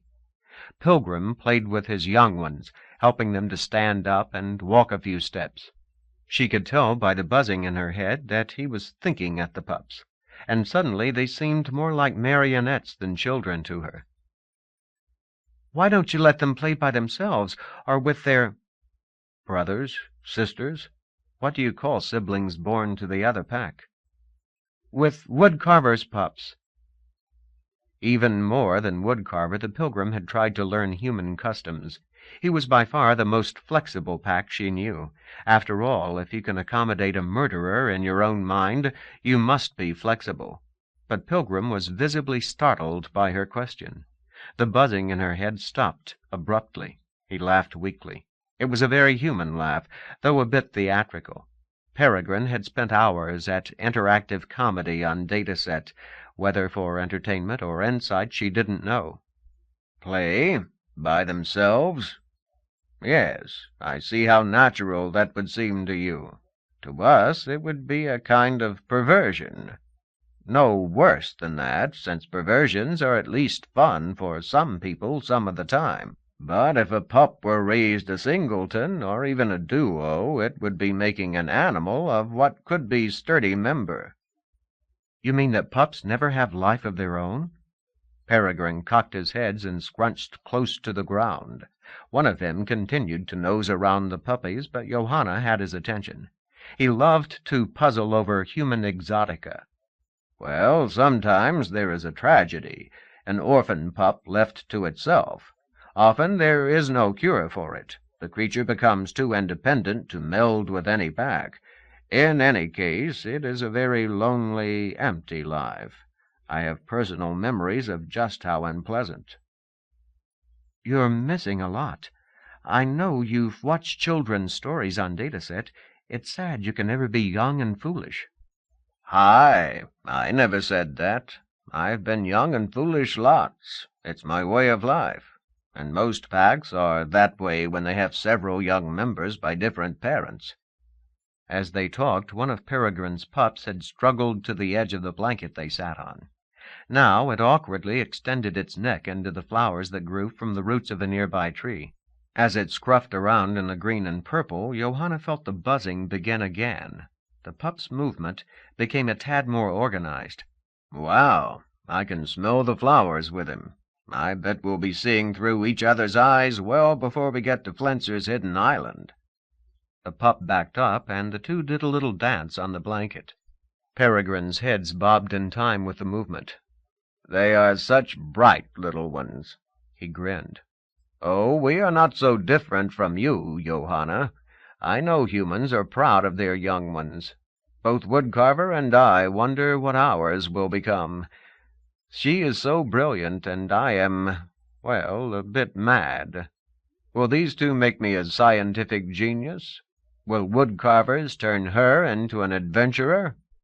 Heh. Woodcarver's a great brood-kenner, but even she's not sure what our new souls will be like. Oh, I can't wait to be 6 again. It had taken Scriber and Pilgrim and Johanna only 3 days to sail from Flintzer's domain to the harbor at Woodcarver's. It would take this army almost 30 days to walk back to where Johanna's adventure began. On the map it had looked a tortuous path, wiggling this way and that through the fjordland. Yet the first 10 days were amazingly easy. The weather stayed dry and warm. It was like the day of the ambush, stretched out forever and ever. A dry wind's summer, Woodcarver called it.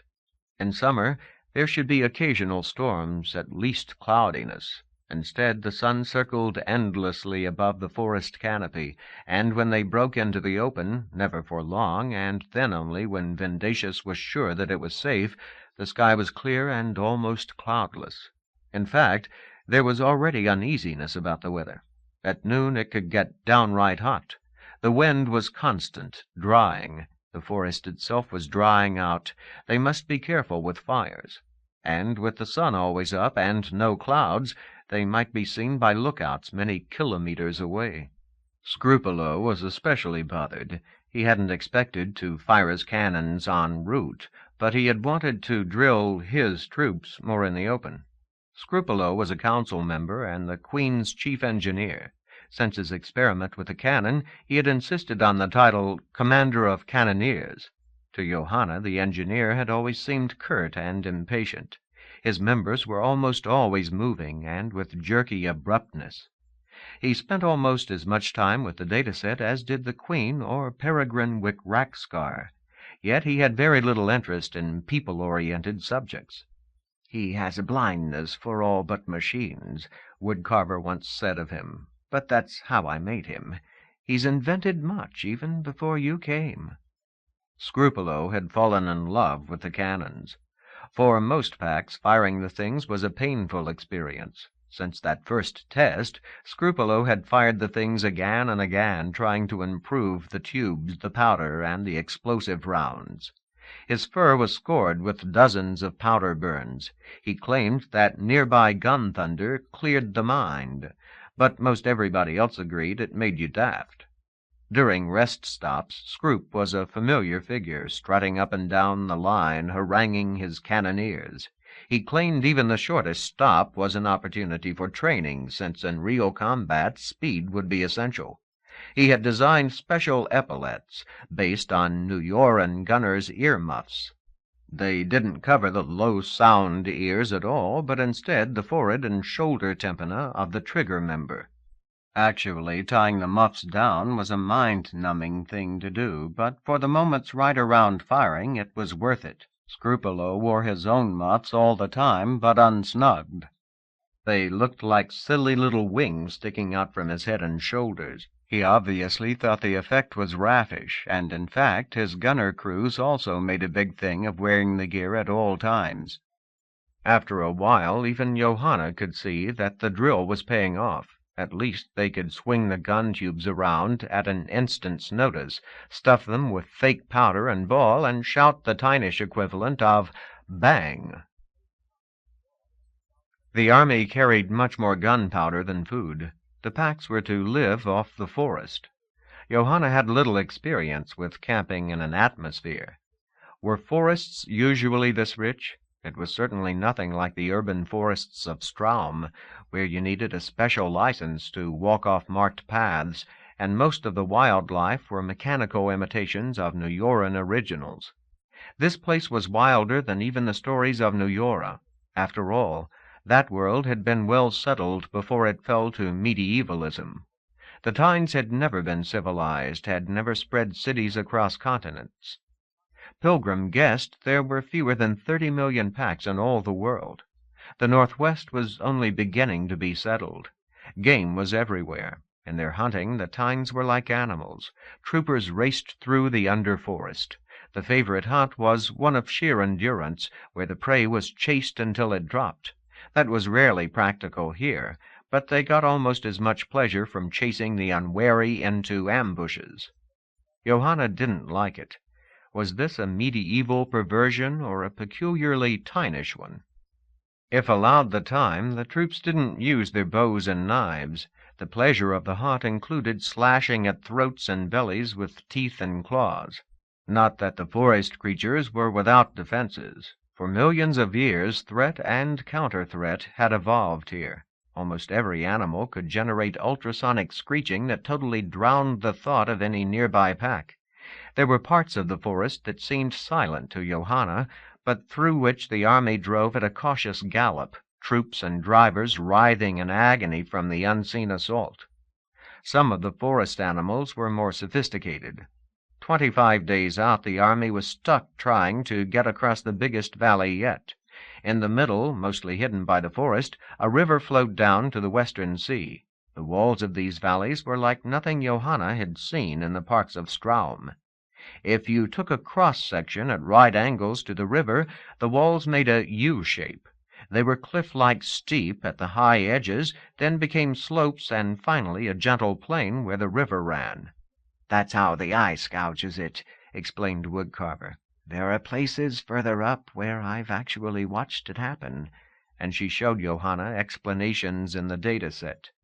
That was happening more and more. Pilgrim and Woodcarver, and sometimes even Scrupolo, seemed to know more of a child's modern education than Johanna.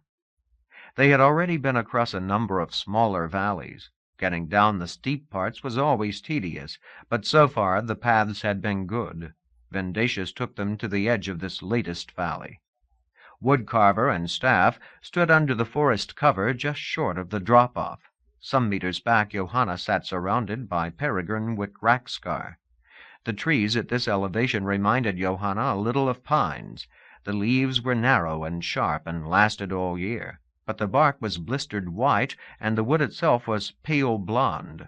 Strangest of all were the flowers. They sprouted purple and violet from the exposed roots of the trees. Tyne's world had no analogue of honeybees, but there was constant motion among the flowers as thumb-sized mammals climbed from plant to plant. There were thousands of them, but they seemed to have no interest in anything except the flowers and the sweetness that oozed from them. She leaned back among the flowers and admired the view while the queen gobbled with Vendacious. How many kilometers could you see from here? The air was as clear as she had ever known it on Tyne's world. East and west the valley seemed to stretch forever. The river was a silver thread where it occasionally showed through the forest of the valley floor. Pilgrim nudged her with a nose and nodded toward the queen. Woodcarver was pointing this way and that over the drop-off. Argument is in the air. You want a translation? Yeah. Woodcarver doesn't like this path. Pilgrim's voice changed to the tone the queen used when speaking Somnorsh. The path is completely exposed. Anyone on the other side can sit and count our every wagon, even from miles away. A mile is a fat kilometer. Vendacious whipped his head around in that indignant way of his. He gobbled something that Johanna knew was angry. Pilgrim chuckled and changed his voice to imitate the security chief's. Your Majesty, my scouts have scoured the valley and far wall. There is no threat. You've done miracles, I know, but do you seriously claim to have covered that entire north face? That's 5 miles away, and I know from my youth that there are dozens of cavelets. You have those memories yourself. That stopped him, said Pilgrim, laughing. Come on, just translate. She was quite capable of interpreting body language and tone by now. Sometimes even the tinish chords made sense. Humph. Okay. The queen hiked her baby packs around and sat down. Her tone became conciliatory. If this weather weren't so clear, or if there were night times, we might try it, but you remember the old path? 20 miles inland from here? That should be overgrown by now, and the road coming back is— Gobble hiss from Vendacious, angry. I tell you, this is safe. We'll lose days on the other path. If we arrive late at Flenzer's, all my work will be for nothing. You must go forward here. Oops, Pilgrim whispered, unable to resist a little editorializing. Old Vendacious may have gone too far with that. The queen's head arched back. Pilgrim's imitation of her human voice said, I understand your anxiety, pack of my blood, but we will go forward where I say. If that is intolerable to you, I will regretfully accept your resignation. But you need me. Not that much. Johanna suddenly realized that the whole mission could fall apart right here without even a shot being fired. Where would we be without Vendacious? She held her breath and watched the 2 packs. Parts of Vendacious walked in quick circles, stopping for angry instants to stare at Woodcarver. Finally, all his necks drooped. My apologies, Your Majesty. As long as you find me of use, I beg to continue in your service. Now Woodcarver relaxed too. She reached to pet her puppies. They had responded with her mood, thrashing in their carriers and hissing. Forgiven. I want your independent advice, Vendacious. It has been miraculously good. Vendacious smiled weakly. I didn't think the jerk had it in him, Pilgrim said near Johanna's ear. It took 2 day-arounds to reach the old path. As Woodcarver had predicted, it was overgrown. More. In places there was no sign of the path at all. It would take days to get down the valley side this way. If Woodcarver had any misgivings about the decision, she didn't mention them to Johanna. The queen was 600 years old. She talked often enough about the inflexibility of age. Now Johanna was getting a clear example of what that meant. When they came to a washout, trees were cut down and a bridge constructed on the spot. It took a day to get by each such spot. But progress was agonizingly slow even where the path was still in place. No one rode in the carts now. The edge of the path had worn away, and the cart wheels sometimes turned on nothingness. On Johanna's right she could look down at tree crowns that were a few meters from her feet. They ran into the wolves 6 days along the detour, when they had almost reached the valley floor. Wolves. That's what Pilgrim called them anyway. What Johanna saw looked like gerbils. They had just completed a kilometer stretch of easy going. Even under the trees they could feel the wind, dry and warm, and moving ceaselessly down the valley.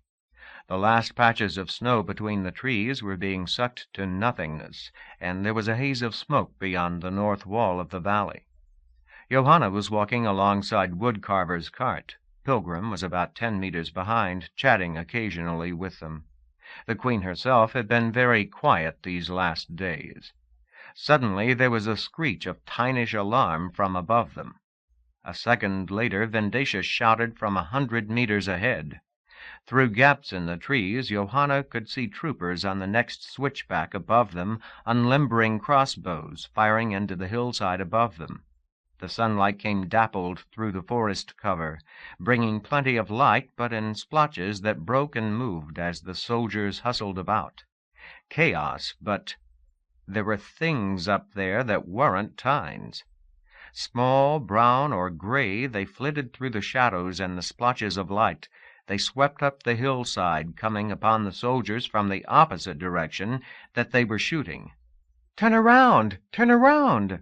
Johanna screamed, but her voice was lost in the turmoil. Besides, who there could understand her? Olive Woodcarver was peering up at the battle. She grabbed Johanna's sleeve. "You see something up there? Where?" Johanna stuttered an explanation, but now Pilgrim had seen something too. His gobbled shouting came loud over the battle. He raced back up the trail to where Scrupolo was trying to get a cannon unlimbered. "Johanna, help me!" Woodcarver hesitated, then said, "Yes, it may be that bad. Help with the cannon, Johanna." It was only 50 meters to the gun cart, but uphill. She ran. Something heavy smashed into the path just behind her. Part of a soldier. It twisted and screamed. Half a dozen gerbil-sized hunks of fur were attached to the body, and its pelt was streaked with red. Another member fell past her. Another. Johanna stumbled, but kept running. Wick Raxgar was standing heads together just a few meters from Scrupolo. He was armed in every adult member, mouth knives and steel tines. He waved Johanna down next to him. "We run on a nest of wolves." His speech was awkward, slurred. "It must be between here and path above. A lump, like a little castle tower. Got a kill nest. Can you see it?" Evidently he could not. He was looking all over. Johanna looked back up the hillside. There seemed to be less fighting now, just sounds of tynish agony. Johanna pointed. "You mean there, that dark thing?" Pilgrim didn't answer. His members were twitching, his mouth knives waving randomly. She leaped away from the flashing metal. He had already cut himself. Sound attack! She looked back along the path. She'd had more than a year to know the packs, and what she was seeing now was madness.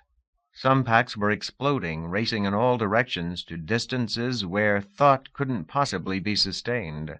Others, Woodcarver on her cart, huddled in heaps with scarcely a head showing. Just beyond the nearest uphill trees she could see a gray tide. The wolves. Each furry lump looked innocent enough. Altogether, Johanna froze for an instant, watching them tear off the throat of a trooper's member. Johanna was the only sane person left, and all it would mean is she would know she was dying. Kill the nest. On the gun cart beside her, only one of Scrupolo was left, old Whitehead. Daffy as ever, it had pulled down its gunner's muffs and was nosing around under the gun tube. Kill the nest. Maybe not so daffy after all. Johanna jumped up on the wagon. It rolled back toward the drop-off, banging against a tree. She scarcely noticed. She pulled up the gun barrel, just as she had seen in all the drills. The white-headed one pulled at the powder bag, but with just his one pair of jaws he couldn't handle it. Without the rest of its pack, it had neither hands nor brains. It looked up at her, its eyes wide and desperate. She grabbed the other end of the bag, and the two of them got the powder into the barrel. Whitehead dived back into the equipment, nosing around for a cannonball. Smarter than a dog, and trained. Between them, maybe they had a chance.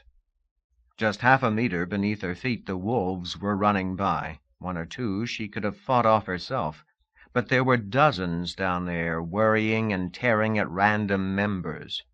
3 of Pilgrim were standing around Scarbutt and the pups, but their defense was unthinking slashing. The pack had dropped its mouth knives and tines. She and Whitehead got the round down the barrel. Whitehead whipped back to the rear, began playing with the little wick lighter the gunners used.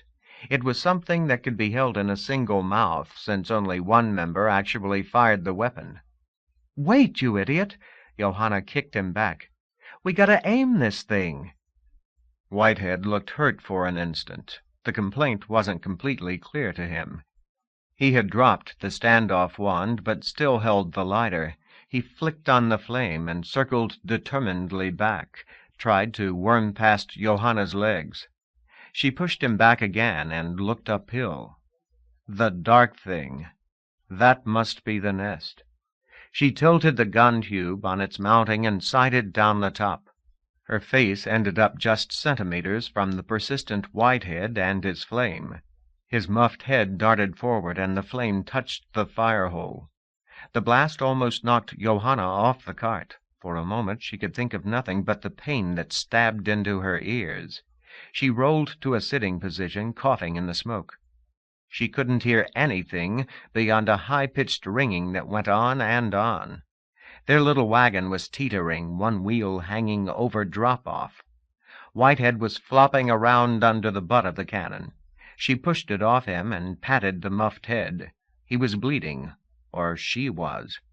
She just sat dazed for a few seconds, mystified by the blood, trying to imagine how she had ever ended up here. A voice somewhere in the back of her head was screaming, "No time, no time." She forced herself to her knees and looked around, memories coming back painfully slow. There were splintered trees uphill of them. The blond wood glinted among the leaves. Beyond them, where the nest had been, she saw a splash of fresh-turned earth.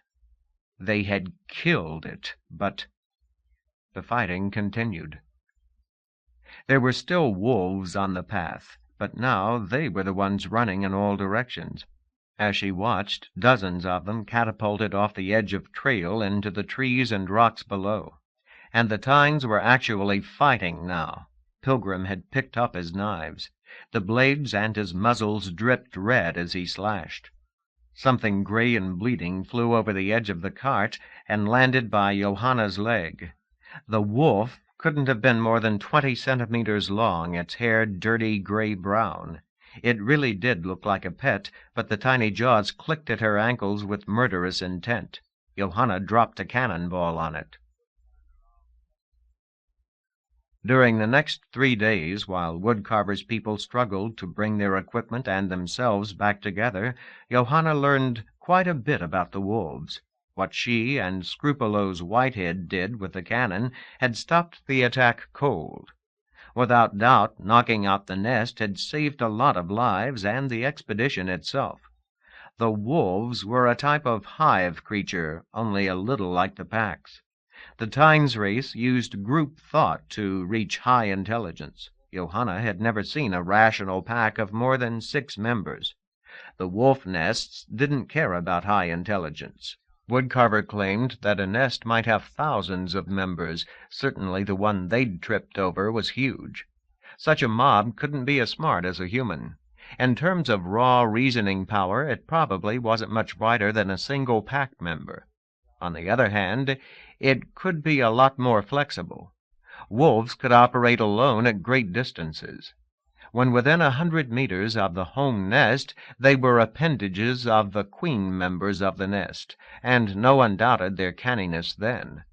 Pilgrim had legends of nests with almost packish intelligence, of foresters who made treaties with nearby nests for protection in return for food. As long as the high-powered noises in the nest lived, the worker wolves could coordinate almost like Time members. But kill the nest, and the creature fell apart like some cheap center topology network. Certainly this nest had done a number on Woodcarver's army. It had waited quietly until the troopers were within its inner loudness. Then outlying wolves had used synchronized mimicry to create sonic ghosts, tricking the packs into turning from the nest and shooting uselessly into the trees. And when the ambush actually began, the nest had screamed concentrated confusion down on the tines. That attack had been a far more powerful thing than the stink noise they'd encountered in other parts of the forest. To the tines, the stinkers had been painfully loud and sometimes even frightening, but not the mind-destroying chaos of the wolf nest attack. More than 100 packs had been knocked out in the ambush. Some, mostly packs with pups, had huddled. Others, like Scrupolo, had been blasted apart. In the hours following the attack, many of these fragments straggled back and reassembled. The resulting tines were shaken but unharmed. Intact soldiers hunted up and down the forested cliffs for injured members of their comrades. There were places along the drop-off that were more than 20 meters deep. Where their fall wasn't cushioned by tree boughs, members landed on naked rock. 5 dead ones were eventually found, and another 20 seriously injured. 2 carts had fallen. They were kindling, and their care hogs were too badly injured to survive. By great good luck, the gunshot had not started a forest fire. 3 times the sun made its vast, tilted course around the sky. Woodcarver's army recovered in a camp in the depths of the valley forest by the river. Vendacious had posted lookouts with signaling mirrors on the northern valley wall. This place was about as safe as any they could find so far north. It was certainly one of the most beautiful. It didn't have the view of the high forest, but there was the sound of the river nearby, so loud it drowned the sighing of the dry wind. The lowland trees didn't have root flowers, but they were still different from what Johanna had known. There was no underbrush, just a soft bluish moss that Pilgrim claimed was actually part of the trees. It stretched like mown parkland to the edge of the river. On the last day of their rest, the Queen called a meeting of all the packs not at guard or lookout. It was the largest collection of tines Johanna had seen in one place since her family was killed. Only these packs weren't fighting. As far as Johanna could see across the bluish moss, there were packs, each at least 8 meters from its nearest neighbor. For an absurd instant she was reminded of Settlers' Park at Overby. Families picnicking on the grass, each with its own traditional blanket and food lockers. But these families were each a pack, and this was a military formation. The rows were gently curving arcs, all facing toward the Queen. Peregrine Wickraxcar was 10 meters behind her in shadow. Being Queen's consort didn't count for anything official. On Woodcarver's left lay the living casualties of the ambush, members with bandages and splints. In some ways, such visible damage wasn't the most horrifying. There were also what Pilgrim called the walking wounded. These were singletons and duos and trios that were all that was left of whole packs. Some of these tried to maintain a posture of attention, but others mooned about, occasionally breaking into the Queen's speech with aimless words. It was like Scriber Jacques Ramathan all over again, but most of these would live. Some were already melding, trying to make new individuals. Some of these might even work out, as Peregrine Wickraxcar had done. For most, it would be a long time before they were fully people again. Johanna sat with Scrupolo in the first rank of troopers before the Queen. The commander of cannoneers stood at Tynish parade rest, rumps on the ground, chest high, most heads facing front. Scroop had come through it without serious damage. His white head had a few more scorch marks, and one of the other members had sprained a shoulder falling off the path.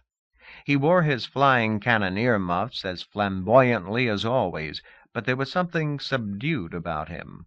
Maybe it was just the military formation and getting a medal for heroism. The Queen was wearing her special jackets. Each head looked out at a different section of her audience. Johanna still couldn't understand Tynish, and would certainly never speak it without mechanical assistance. But the sounds were mostly within her range of hearing. Low frequencies carry a lot better than high ones. Even without memory aids and grammar generators, she was learning a little. She could recognize emotional tone easily, and things like the raucous ark, ark, ark that passed for applause around here. As for individual words, well, they were more like chords, single syllables that had meaning. Nowadays, if she listened really carefully, and Pilgrim weren't nearby to give a running translation, she could even recognize some of those. Just now, for instance, Woodcarver was saying good things about her audience. Approving arcs came from all directions. They sounded like a bunch of seamals. One of the Queen's heads dipped into a bowl, coming up with a small carven doodad in its mouth. She spoke a pack's name, a multichord tum-ti-ti-tum, that if Johanna heard often enough she might be able to repeat as Jacques Ramathan, or even see meaning in as Wickraxcar. From the front rank of the audience a single member trotted toward the Queen. It stopped practically nose to nose with the Queen's nearest member. Woodcarver said something about bravery, and then two of her fastened the wooden brooch to the member's jacket. It turned smartly and returned to its pack. Woodcarver picked out another decoration and called on another pack. Johanna leaned over toward Scrupolo. "What's going on?" she said wonderingly. "Why are single members getting medals? And how can they stand to get so near another pack?" Scrupolo had been standing more stiffly at attention than most packs and was pretty much ignoring her. Now he turned one head in her direction. "Shh!" He started to turn back, but she grabbed him by one of his jackets. "Foolish one," he finally replied. "The award is for the whole pack. One member is extended to accept. More would be madness." One after another, 3 more packs extended a member to take their decorations. Some were full of precision, like human soldiers in stories. Others started out smartly, then became timid and confused as they approached Woodcarver. Finally, Johanna said, "St, Scrupolo, when do we get ours?" This time he didn't even look at her. All his heads faced rigidly toward the Queen. "Last, of course. You and I killed the nest and saved Woodcarver herself." His bodies were almost shaking with the intensity of their brace. He's scared witless. And suddenly Johanna guessed why. Apparently Woodcarver had no problem maintaining her mind with one outside member nearby. But the reverse would not be true. Sending one of yourself into another pack meant losing some consciousness and placing trust in that other pack. Looking at it that way, well, it reminded Johanna of the historical novels she used to play. On New Yora, during the Dark Age, ladies traditionally gave their sword to their queen when granted audience and then knelt. It was a way to swear loyalty. Same thing here, except that looking at Scrupolo, Johanna realized that even as a matter of form, the ceremony might be damn frightening. 3 more medals bestowed, and then Woodcarver gobbled the chords that were Scrupolo's name. The commander of cannoneers went absolutely rigid, made faint whistling noises through his mouths. "Johanna Olschendat," said Woodcarver. Then more Tynish, something about coming forward. Johanna stood up, but not one of Scrupolo moved. The Queen made a human laugh. She was holding 2 polished brooches. "I'll explain all in Sonnorsch later, Johanna. Just come forward with one of Scrupolo. Scrupolo?" Suddenly they were the center of attention with thousands of eyes watching. There was no more arcing or background chatter. Johanna hadn't felt so exposed since she played first colonist in her school's landing play. She leaned down so that her head was close to one of Scrupulo's. "Come on, Guy. We're the big heroes." The eyes that looked back at her were wide. "I can't." The words were almost inaudible. For all his jaunty cannoneer muffs and standoffish manner, Scrupulo was terrified. But for him it wasn't stage fright.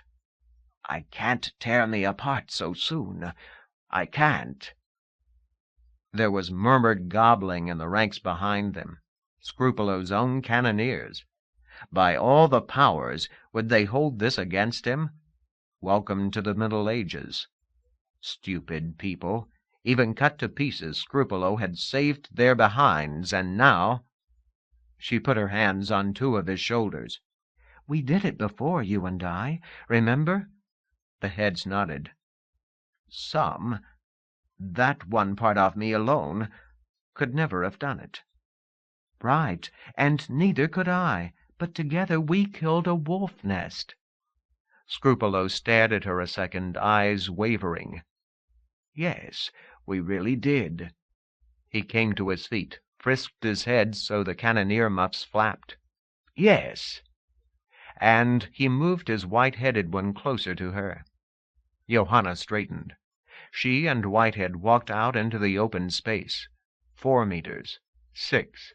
She kept the fingertips of one hand lightly on his neck. When they were about 12 meters from the rest of Scrupulo, Whitehead's pace faltered. He looked sideways up at Johanna, then continued more slowly. Johanna didn't remember much of the ceremony, so much of her attention was on Whitehead. Woodcarver said something long and unintelligible. Somehow they both ended up with intricately carven decorations on their collars and were headed back toward the rest of Scrupulo. Then she was aware of the crowd once more. They stretched as far as she could see under the forest canopy, and every one of them seemed to be cheering, Scroop's cannoneers loudest of all. Midnight. Here at the bottom of the valley there were 3 or 4 hours of the day around when the sun dipped behind the high north wall. It didn't much feel like night or even twilight. The smoke from the fires to the north seemed to be getting worse. She could smell it now. Johanna walked back from the cannoneers' section toward the center of camp and Woodcarver's tent. It was quiet.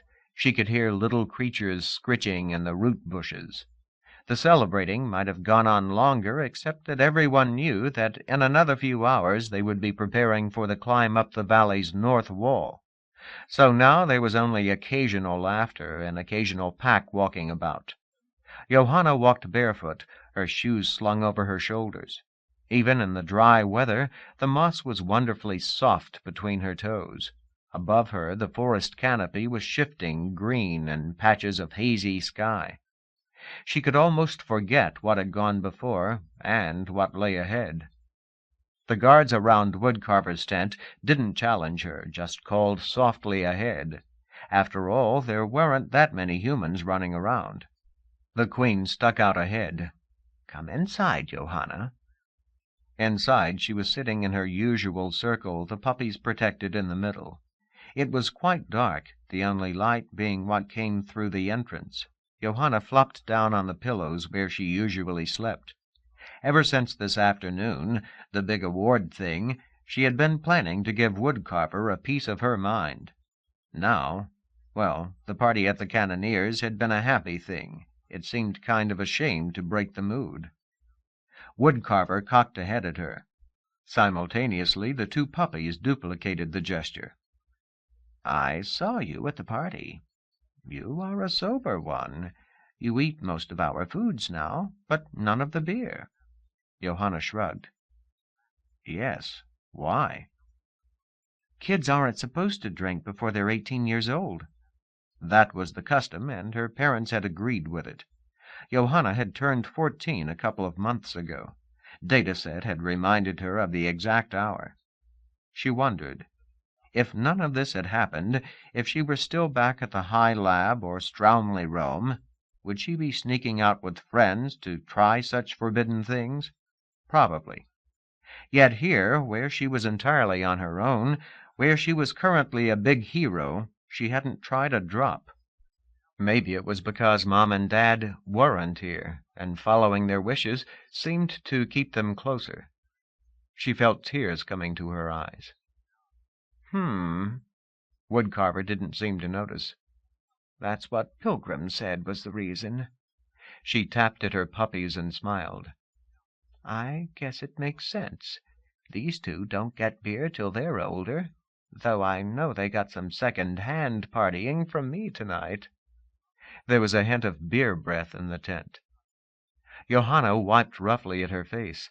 She really did not want to talk about being a teenager just now. You know, that was kind of a mean trick you pulled on Scrupolo this afternoon. Yes. I talked to him about it beforehand.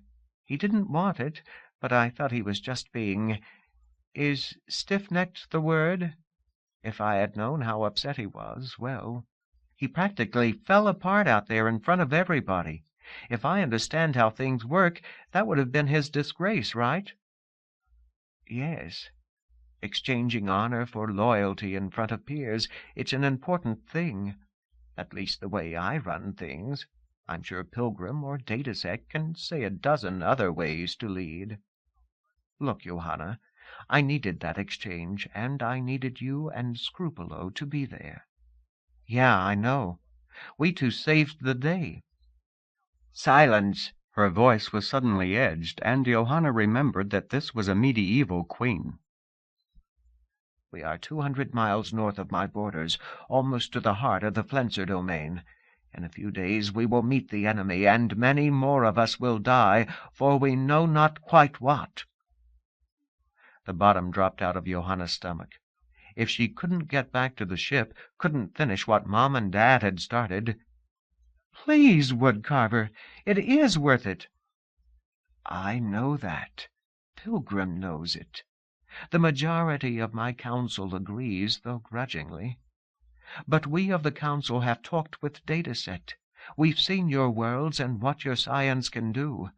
On the other hand, most of my people here, she waved ahead at the camp beyond the tent, are here on faith and out of loyalty to me. For them, the situation is deadly and the goal is vague. She paused, though her two pups continued gesturing forcefully for a second. Now, I don't know how you would persuade your kind to take such risks. Dataset talks of military conscription. That was New Yora, long ago. Never mind. The point is, my troops are here out of loyalty, mostly to me personally. For 600 years I have protected my people well. Their memories and legends are clear on it. More than once I was the only one who saw a peril, and it was my advice that saved all those who heeded it. That is what keeps most of the soldiers, most of the cannoneers going. Each of them is free to turn back. So, what should they think when our first combat is to fall like ignorant tourists onto a nest of wolves? Without the great good luck of you and part of Scrupolo being at the right place and alert, I would have been killed. Pilgrim would have been killed. Perhaps a third of the soldiers would have died. If not us, perhaps someone else, Johanna said in a small voice. Perhaps. I don't think anyone else came close to firing on the nest. You see the effect on my people? If bad luck in the forest can kill our queen and destroy our marvelous weapons, what will it be like when we face a thinking enemy? That was the question in many minds. Unless I could answer it, we'd never make it out of this valley, at least not going northward. So you gave them medals, loyalty for honor? Yes. You missed the sense of it, not understanding Tynish. I made a big thing of how well they had done. I gave silverwood accolades to packs who showed any competence in the ambush. That helped some. I repeated my reasons for this expedition, the wonders that dataset describes, and how much we will lose if Steele gets his way. But they've heard that argument before, and it points to far-away things they can scarcely imagine. The new thing I showed them today was you and Scrupolo. Us? I praised you beyond the skies. Singletons often do brave things. Sometimes they are halfway clever, or talk as though they are. But alone, Scrupolo's fragment wouldn't be much more than a good knife fighter. He knew about using the cannon, but he didn't have the paws or mouths to do anything with it. And by himself, he would never have figured out where to shoot it. You, on the other hand, are a two-legs. In many ways you are helpless. The only way you can think is by yourself, but you can do it without interfering with those around you.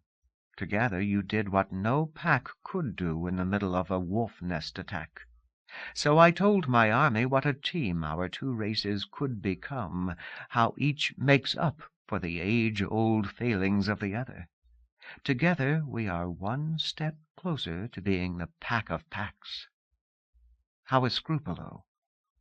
Johanna smiled faintly. Things turned out okay. Once he was able to get out there and accept his medal. She fingered the brooch that was pinned to her own collar. It was a beautiful thing, a landscape of Woodcarver City. Once he'd done that, he was totally changed. You should have seen him with the cannoneers afterwards. They did their own loyalty honor thing, and then they drank a lot of beer. Scrupolo was telling them all about what we were doing. He even had me help demonstrate. You really think the army bought what you said about humans and tines? I think so. In my own language, I can be very eloquent. I've bred myself to be. Woodcarver was silent for a moment. Her puppies scrambled across the carpet and patted their muzzles at Johanna's hands. Besides, it may even be true. Pilgrim is sure of it. You can sleep in the same tent with me and still think. That's something that he and I can't do. In our own ways, we've each lived a long time, and I think we are each at least as smart as the humans and other creatures that Dataset talks about in the beyond. But you singleton creatures can stand next to each other and think and build. Compared to us, I'll bet singleton races developed the sciences very fast. But now, with your help, maybe things will change fast for us, too. The two puppies retreated, and Woodcarver lowered heads to pause. That's what I told my people, anyway. You should try to get some sleep now. On the ground beyond the tent's entrance, there were already splashes of sunlight. Okay. Johanna slipped off her outer clothes. She lay down and dragged a light quilt across herself. Most of Woodcarver already looked asleep. As usual, one or two pairs of eyes were open, but their intelligence would be limited, and just now even they looked tired. Funny. Woodcarver had worked with Dataset so much, her human voice had come to capture emotion as well as pronunciation. Just now she had sounded so tired, so sad. Johanna reached out from under her quilt to brush the neck of Woodcarver's nearest, the blind one. Do you believe what you told everyone? She said softly. One of the sentry heads looked at her, and a very human sigh seemed to come from all directions. Woodcarver's voice was very faint. Yes, but I am very afraid that it doesn't matter any more. For 600 years I have had proper confidence in myself, but what happened on the South Wall should not have happened. It would not if I had followed Vindicius's advice and come down on the new road. But we might have been seen. Yes, a failure either way, don't you see? Vindicius has precise information from the highest councils of the Flenser. But he's something of a careless fool in everyday matters. I knew that and thought I could compensate. But the old road was in far worse condition than I remembered. The wolf nest could never have settled by it if there had been any traffic during the last few years. If Vendatius had managed his patrols properly, or if I had been managing him properly, we would never have been surprised. Instead, we were nearly overrun. And my only remaining talent appears to be in fooling those who trust me into thinking I still know what I'm doing." She opened another pair of eyes and made the smile gesture. "Strange. I haven't said these things even to Pilgrim. Is this another advantage of human relations?" Johanna patted the blind one's neck. "Maybe. Anyway, I believe what I said about things that could be, but I fear that my soul may not be strong enough to make them so. Perhaps I should turn things over to Pilgrim or Vendatius. That's something I must think on." Woodcarver shushed Johanna's surprised protests. "Now sleep, please." Chapter 32. There was a time when Ravna thought their tiny ship might fly all the way to the bottom unnoticed. Along with everything else, that had changed. At the moment, Out of Band 2 might be the most famous starship known to the net. 1,000,000 races watched the chase. In the middle beyond, there were vast antenna swarms beaming in their direction and listening to the stories, mostly lies, sent from the ships that pursued the OOB. She couldn't hear those lies directly, of course, but the transmissions she received were as clear as if they were on a main trunk. Ravna spent part of each day reading the news, trying to find hope, trying to prove to herself that she was doing the right thing. By now she was pretty sure what was chasing them. No doubt even Fom and Blueshell would have agreed on that. Why they were being chased, and what they might find at the end, was now the subject of endless speculation on the net. As usual, whatever the truth might be was well hidden among the lies. Crypto 0. As received by OOB Shipboard Ad Hoc. Language Path. Trisquay Line SJK Units. From Hats. No references prior to the fall of Relay. No probable source. This is someone being very cautious. Subject: Alliance for the Defense Fraudulent. Distribution: Threat of the Blight, War Trackers Interest Group, Homo Sapiens Interest Group. Date: 5.80 days since fall of Chandra K. Key phrases: Fool's Errand, Unnecessary Genocide. Text of message: Earlier I speculated that there had been no destruction at Chandra K. Apologies. That was based on a catalog identification error. I agree with the messages 13,123 as of a few seconds ago, assuring me that the habitations of Chandra K suffered collisional damage within the last 6 days. So apparently the Alliance for the Defense has taken the military action they claimed earlier. And apparently they are powerful enough to destroy small civilizations in the middle beyond. The question still remains, why? I have already posted arguments showing it unlikely that Homo sapiens is especially controllable by the Blight, though they were stupid enough to create that entity. Even the Alliance's own reports admit that less than half of Chandra K's sophants were of that race. Now a large part of the Alliance fleet is chasing into the bottom of the beyond after a single ship. What conceivable damage can the Alliance do to the Blight down there? The Blight is a great threat, perhaps the most novel and threatening in well-recorded history. Nevertheless, Alliance behavior appears destructive and pointless. Now that the Alliance has revealed some of its sponsoring organizations, see messages, ID numbers, I think we know its real motives. I see connections between the Alliance and the old Aprahat hegemony. 1,000 years ago, that group undertook a similar jihad, grabbing real estate left vacant by recent transcendences. Stopping the hegemony was an exciting bit of action in that part of the galaxy. I think these people are back, taking advantage of the general panic attending the blight, which is admittedly a much greater threat. My advice: beware of the Alliance and its claims of heroic efforts. Crypto 0, as received by OOB Shipboard Ad Hoc, language path, Skirakin to Rondralip to Trisqueline, SJK units, from Harmonious Repose Communications Synod. Subject: encounter with agents of the perversion. Distribution: threat of the blight. Date: 6.37 days since fall of Chandra K. Key phrases: Hance fraudulent. Text of message. We have no special inclination toward any of the posters on this thread.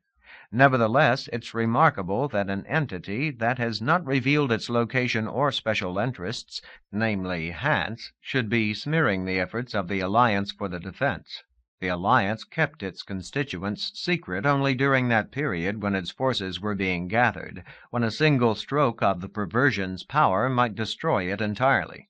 Since that time, it has been quite open in its efforts. Hance wonders how a single starship could be worth the Alliance's attention. As Harmonious Repose was the side of the latest turn of events, we are in a position to give some explanation. The ship in question, the Out-of-Band 2, is clearly designed for operations at the bottom of the Beyond, and is even capable of limited operations within the slow zone. The ship presented itself as a special zonographic flight commissioned to study the recent turbulence at the bottom. In fact, this ship's mission is a very different one. In the aftermath of its violent departure, we have pieced together some extraordinary facts. At least one of the ship's crew was human. Though they made great efforts to stay out of view and used Scrotorider traders as intermediaries, we have recordings. A biosequence of one individual was obtained, and it matches the patterns maintained by 2 out of 3 of the Homo sapiens archives. It's well known that the third archive on Sneyrote Down is in the control of human sympathizers. Some might say this deception was founded in fear. After all, these events happened after the destruction of Chandra K. We think otherwise. The ship's initial contact with us occurred before the Chandra K incident. We have since made a careful analysis of the repair work our yards performed on this vessel. Ultra-drive automation is a deep and complex thing. Even the cleverest of cloaking cannot mask all the memories in it. We now know that the Out-of-Band 2 was from the relay system and that it left there after the perversion's attack. Think what this means. The crew of the Out-of-Band 2 brought weapons into a habitat, killed several local sophants, and escaped before our musicians, harmonizers, police, were properly notified. We have good reason to wish them ill. Yet our misfortune is a small thing compared to the unmasking of this secret mission. We are very grateful that the Alliance is willing to risk so much in following this lead. There's more than the usual number of unsubstantiated assertions floating around on this news thread. We hope our facts will wake some people up. In particular, consider what Hance may really be. The perversion is very visible in the high beyond, where it has great power and can speak with its own voice. Down here, it is more likely that deception and covert propaganda will be its tools.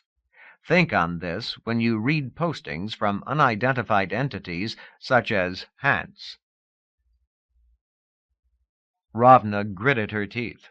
The hell of it was, the facts in the posting were correct. It was the inferences that were vicious and false. And she couldn't guess if this were some shade of black propaganda or simply St. Rindell expressing honest conclusions, though Rindell had never seemed so trusting of the butterflies. One thing all the news seemed to agree on. Much more than the Alliance fleet was chasing the OOB. The swarm of ultra-drive traces could be seen by anyone within 1,000 light-years. The best guess was that 3 fleets pursued the OOB. 3. The Alliance for the Defense, still loud and boastful, even though suspected by some of being opportunistic genocides. Behind them Chandra K, and what was left of Ravna's motherland. In all the universe, perhaps the only folk she could trust. And just behind them, the Silent Fleet. Diverse news posters claimed it was from the high beyond. That fleet might have problems at the bottom, but for now it was gaining. Few doubted that it was the perversion's child. More than anything, it convinced the universe that the OOB, or its destination, was cosmically important. Just why it was important was the big question. Speculation was drifting in at the rate of 5,000 messages per hour. 1,000,000 different viewpoints were considering the mystery. Some of those viewpoints were so alien that they made Scroterriders and humans look like the same species. At least 5 participants on this news thread were gaseous inhabitants of stellar coronas. There were 1 or 2 others that Ravna suspected were uncatalogued races, being so shy that this might be their first active use of the net ever. The OOB's computer was a lot dumber than it had been in the middle beyond. She couldn't ask it to sift through the messages looking for nuance and insight. In fact, if an incoming message didn't have a Trisqueline text, it was often unreadable. The ship's translator programs still worked fairly well with the major trade languages, but even there the translation was slow and full of alternative meanings and jabberwocky. It was just another sign that they were approaching the bottom of the beyond. Effective translation of natural languages comes awfully close to requiring a sentient translator program. Nevertheless, with proper design, things might have been better. The automation might have degraded gracefully under the restrictions imposed by their depth. Instead, gear just stopped working. What remained was slow and error-prone. If only the refitting had been completed before the fall of Relay. And just how many times have I wished for that? She hoped things were as bad aboard the pursuing ships. So Ravna used the ship to do light culling on the threat's news group. Much of what was left was inane, as from people who see portents in the weather. Crypto 0. Syntax 43. As received by OOB shipboard ad hoc.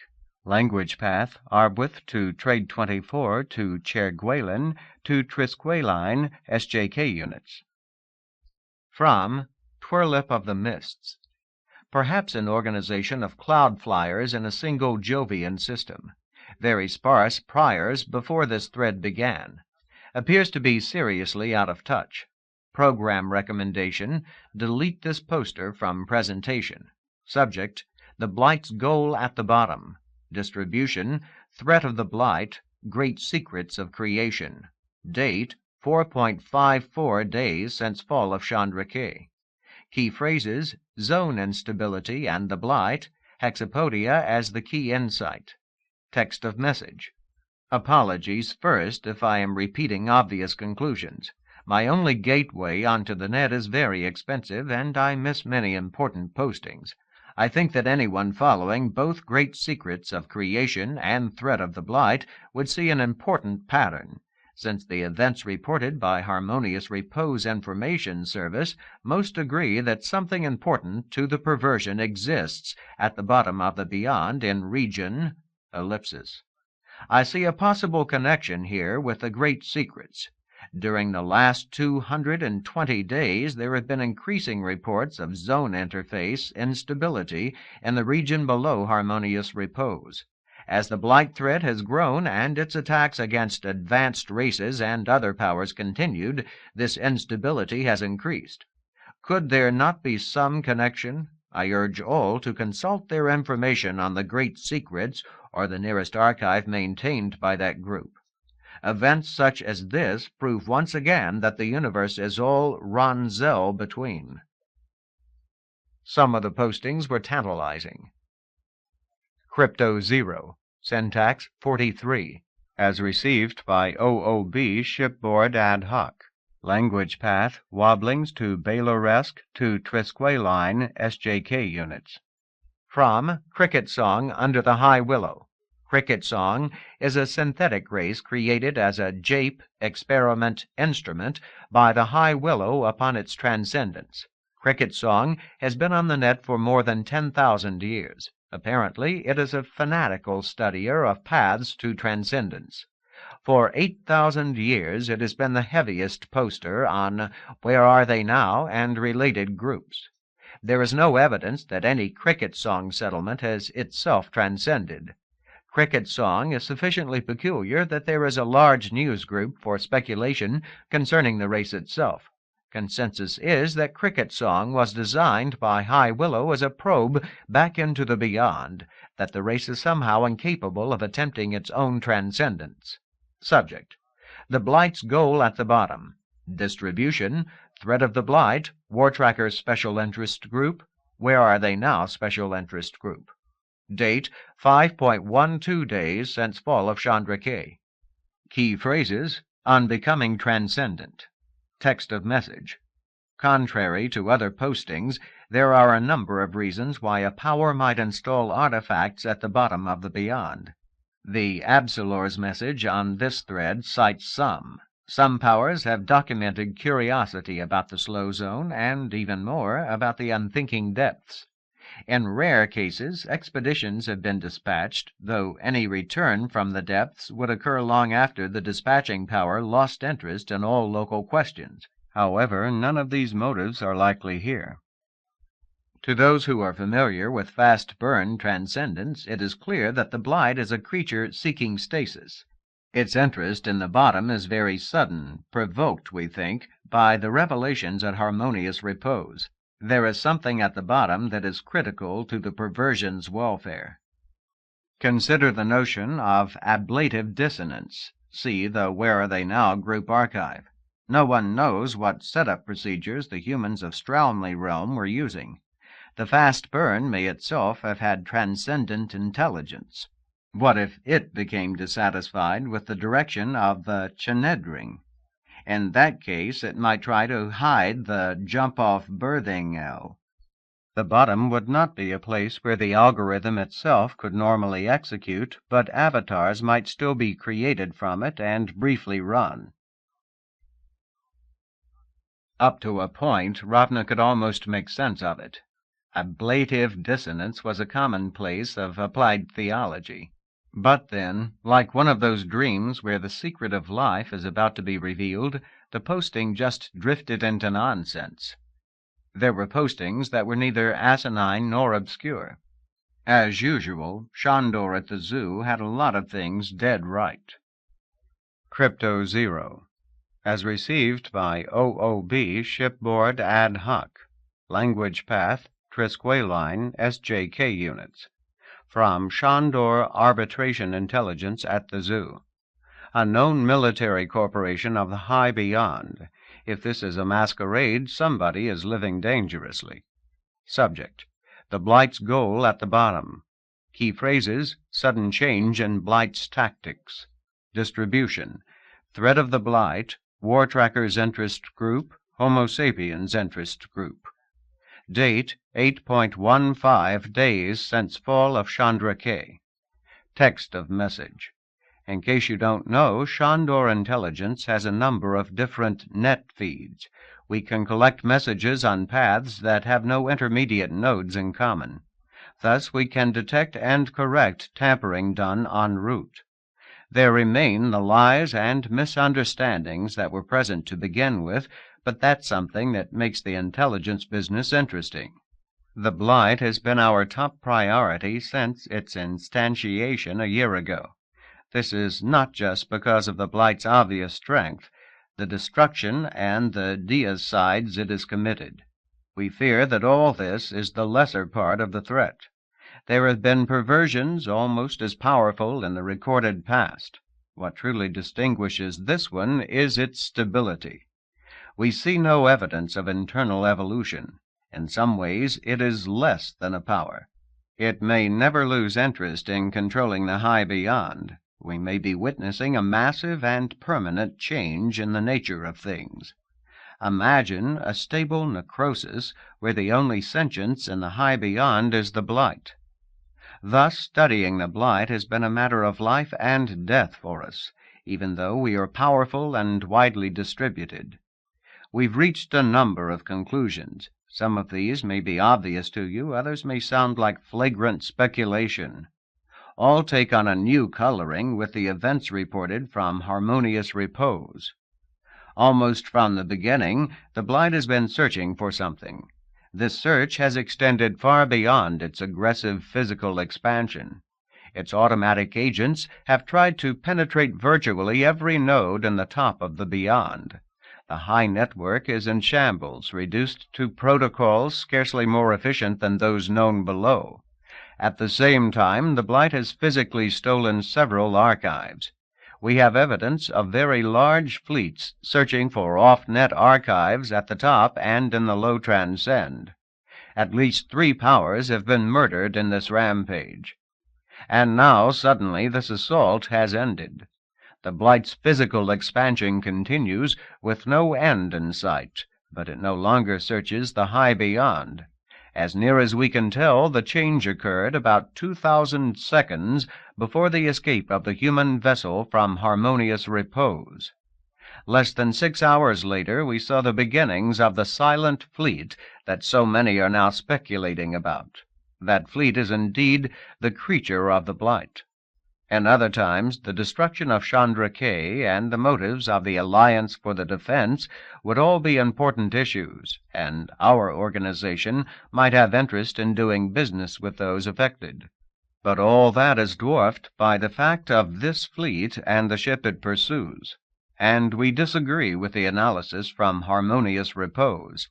It is obvious to us that the blight did not know of the out-of-band 2 until its discovery at harmonious repose. That ship is not a tool of the blight, but it contains or is bound for something of enormous importance to the blight. And what might that be? Here we begin frank speculation, and since we are speculating, we'll use those powerful pseudo-laws, the principles of mediocrity and minimal assumption.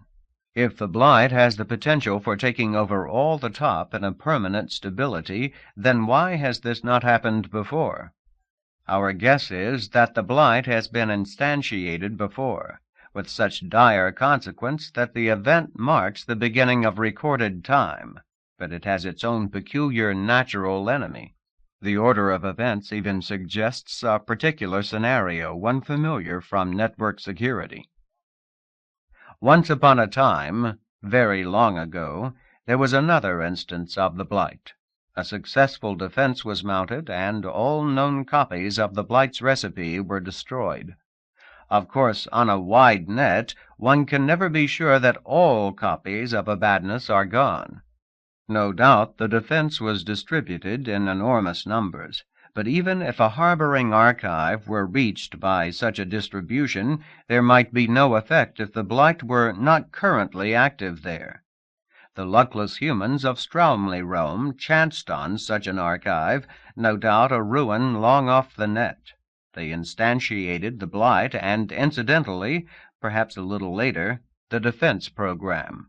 Somehow that blight's enemy escaped destruction, and the blight has been searching for it ever since, in all the wrong places. In its weakness, the new instance of the defense retreated to depths no power would think of penetrating, whence it could never return without outside help. Speculation on top of speculation.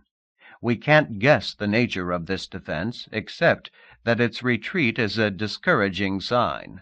And now even that sacrifice has gone for naught, since the blight has seen through the deception. The blight's fleet is clearly an ad hoc thing, hastily thrown together from forces that happened to be closest to the discovery. Without such haste, the quarry might have been lost to it. Thus the chase equipment is probably ill-suited to the depths, and its performance will degrade as the descent progresses. However, we estimate that it will remain stronger than any force that can reach the scene in the near future. We may learn more after the blight reaches the out-of-band 2's destination. If it destroys that destination immediately, we'll know that something truly dangerous to the blight existed there, and may exist elsewhere, at least in recipe form. If it does not, then perhaps the blight was looking for something that will make it even more dangerous than before." Ravna sat back, stared at the display for some time. Shandor Arbitration Intelligence was one of the sharpest posters in this news group, but now even their predictions were just different flavors of doom. And all so damn cool they were, so analytical. She knew that Shandor was polyspecific, with branch offices scattered through the high beyond, but they were no power. If the perversion could knock over Relay and kill Old One, then all of Shandor's resources wouldn't help it if the enemy decided to gobble them up. Their analysis had the tone of the pilot of a crashing ship, intent on understanding the danger, not taking time out for terror. "Oh, Fam, how I wish I could talk to you like before." She curled gently in on herself the way you can in 0G. The sobs came softly, but without hope. They had not exchanged 100 words in the last 5 days. They lived as if with guns at each other's heads. And that was the literal truth. She had made it so. When she and he and the Scroder-Riders had been together, at least the danger had been a shared burden. Now they were split apart, and their enemies were slowly gaining on them.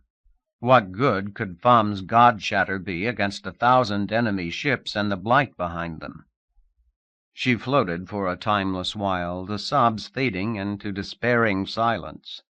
And again she wondered if what she'd done could possibly be right. She had threatened Fam's life to protect Blueshell and Greenstalk and their kind. In doing so, she had kept secret what might be the greatest treachery in the history of the known net. Can one person make such a decision? Fam had asked her that, and she had answered yes, but... The question toyed with her every day, and every day she tried to see some way out.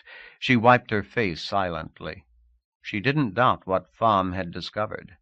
There were some smug posters on the net who argued that something as vast as the blight was simply a tragic disaster and not an evil. Evil, they argued, could only have meaning on smaller scales, in the hurt that one soffent does to another. Before Rip, the argument had seemed a frivolous playing with words. Now she saw that it was meaningful and dead wrong. The blight had created the Riders, a marvelous and peaceful race. Their presence on 1 billion worlds had been a good, and behind it all was the potential for converting the sovereign minds of friends into monsters. When she thought of Blueshell and Greenstalk, and the fear welled up, and she knew the poison that was there. Even though they were good people, then she knew she'd glimpsed evil on the transcendent scale. She had gotten Blueshell and Greenstalk into this mission.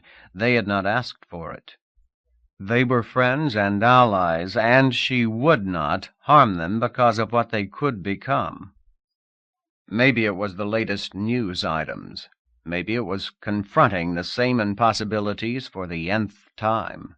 Ravna gradually straightened, looking at those last messages. So, she believed Fam about the Scroder-Rider threat. She also believed these two were only enemies in potential. She had thrown away everything to save them and their kind. Maybe it was a mistake. But take what advantage there is in it. If they are to be saved because you think they are allies, then treat them as allies. Treat them as the friends they are.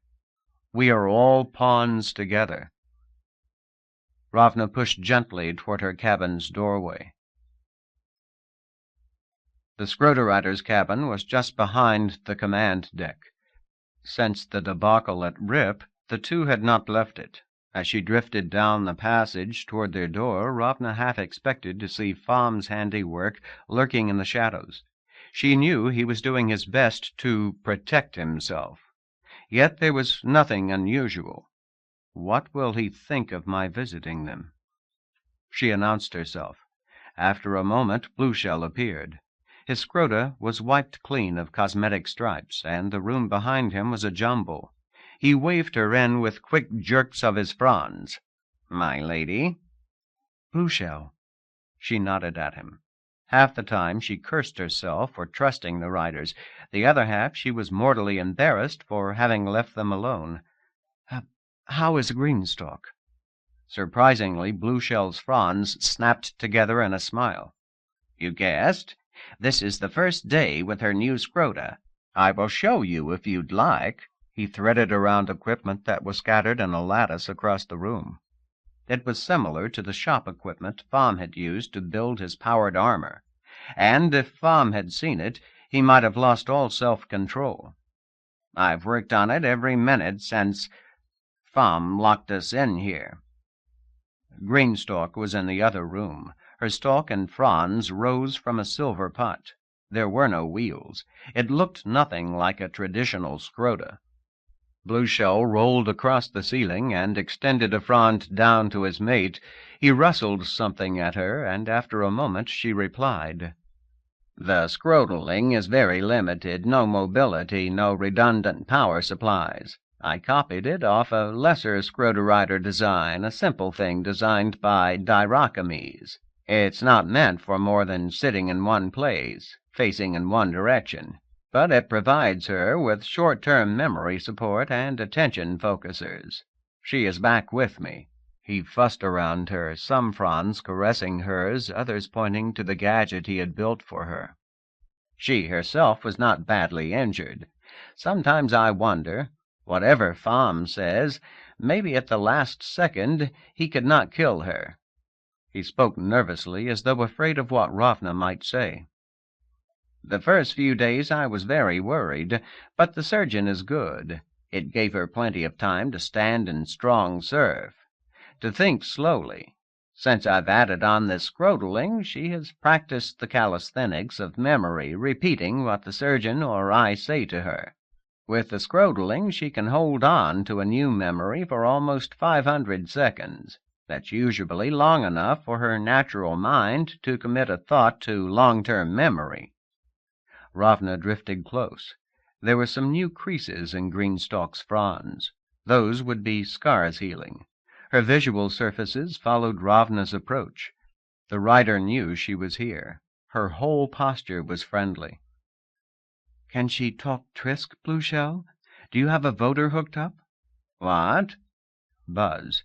He was forgetful or nervous. Ravna couldn't tell which. Yes. Just give me a minute. There was no need before. No one wanted to talk to us." He fiddled with something on the homemade scrota. After a moment, "Hello, Ravna. I recognize you." Her fronds rustled in time with the words. "I know you, too. I am glad that you are back." The voter voice was faint, wistful. "Yes, it's hard for me to tell. I do want to talk, but I'm not sure. I'm making sense?"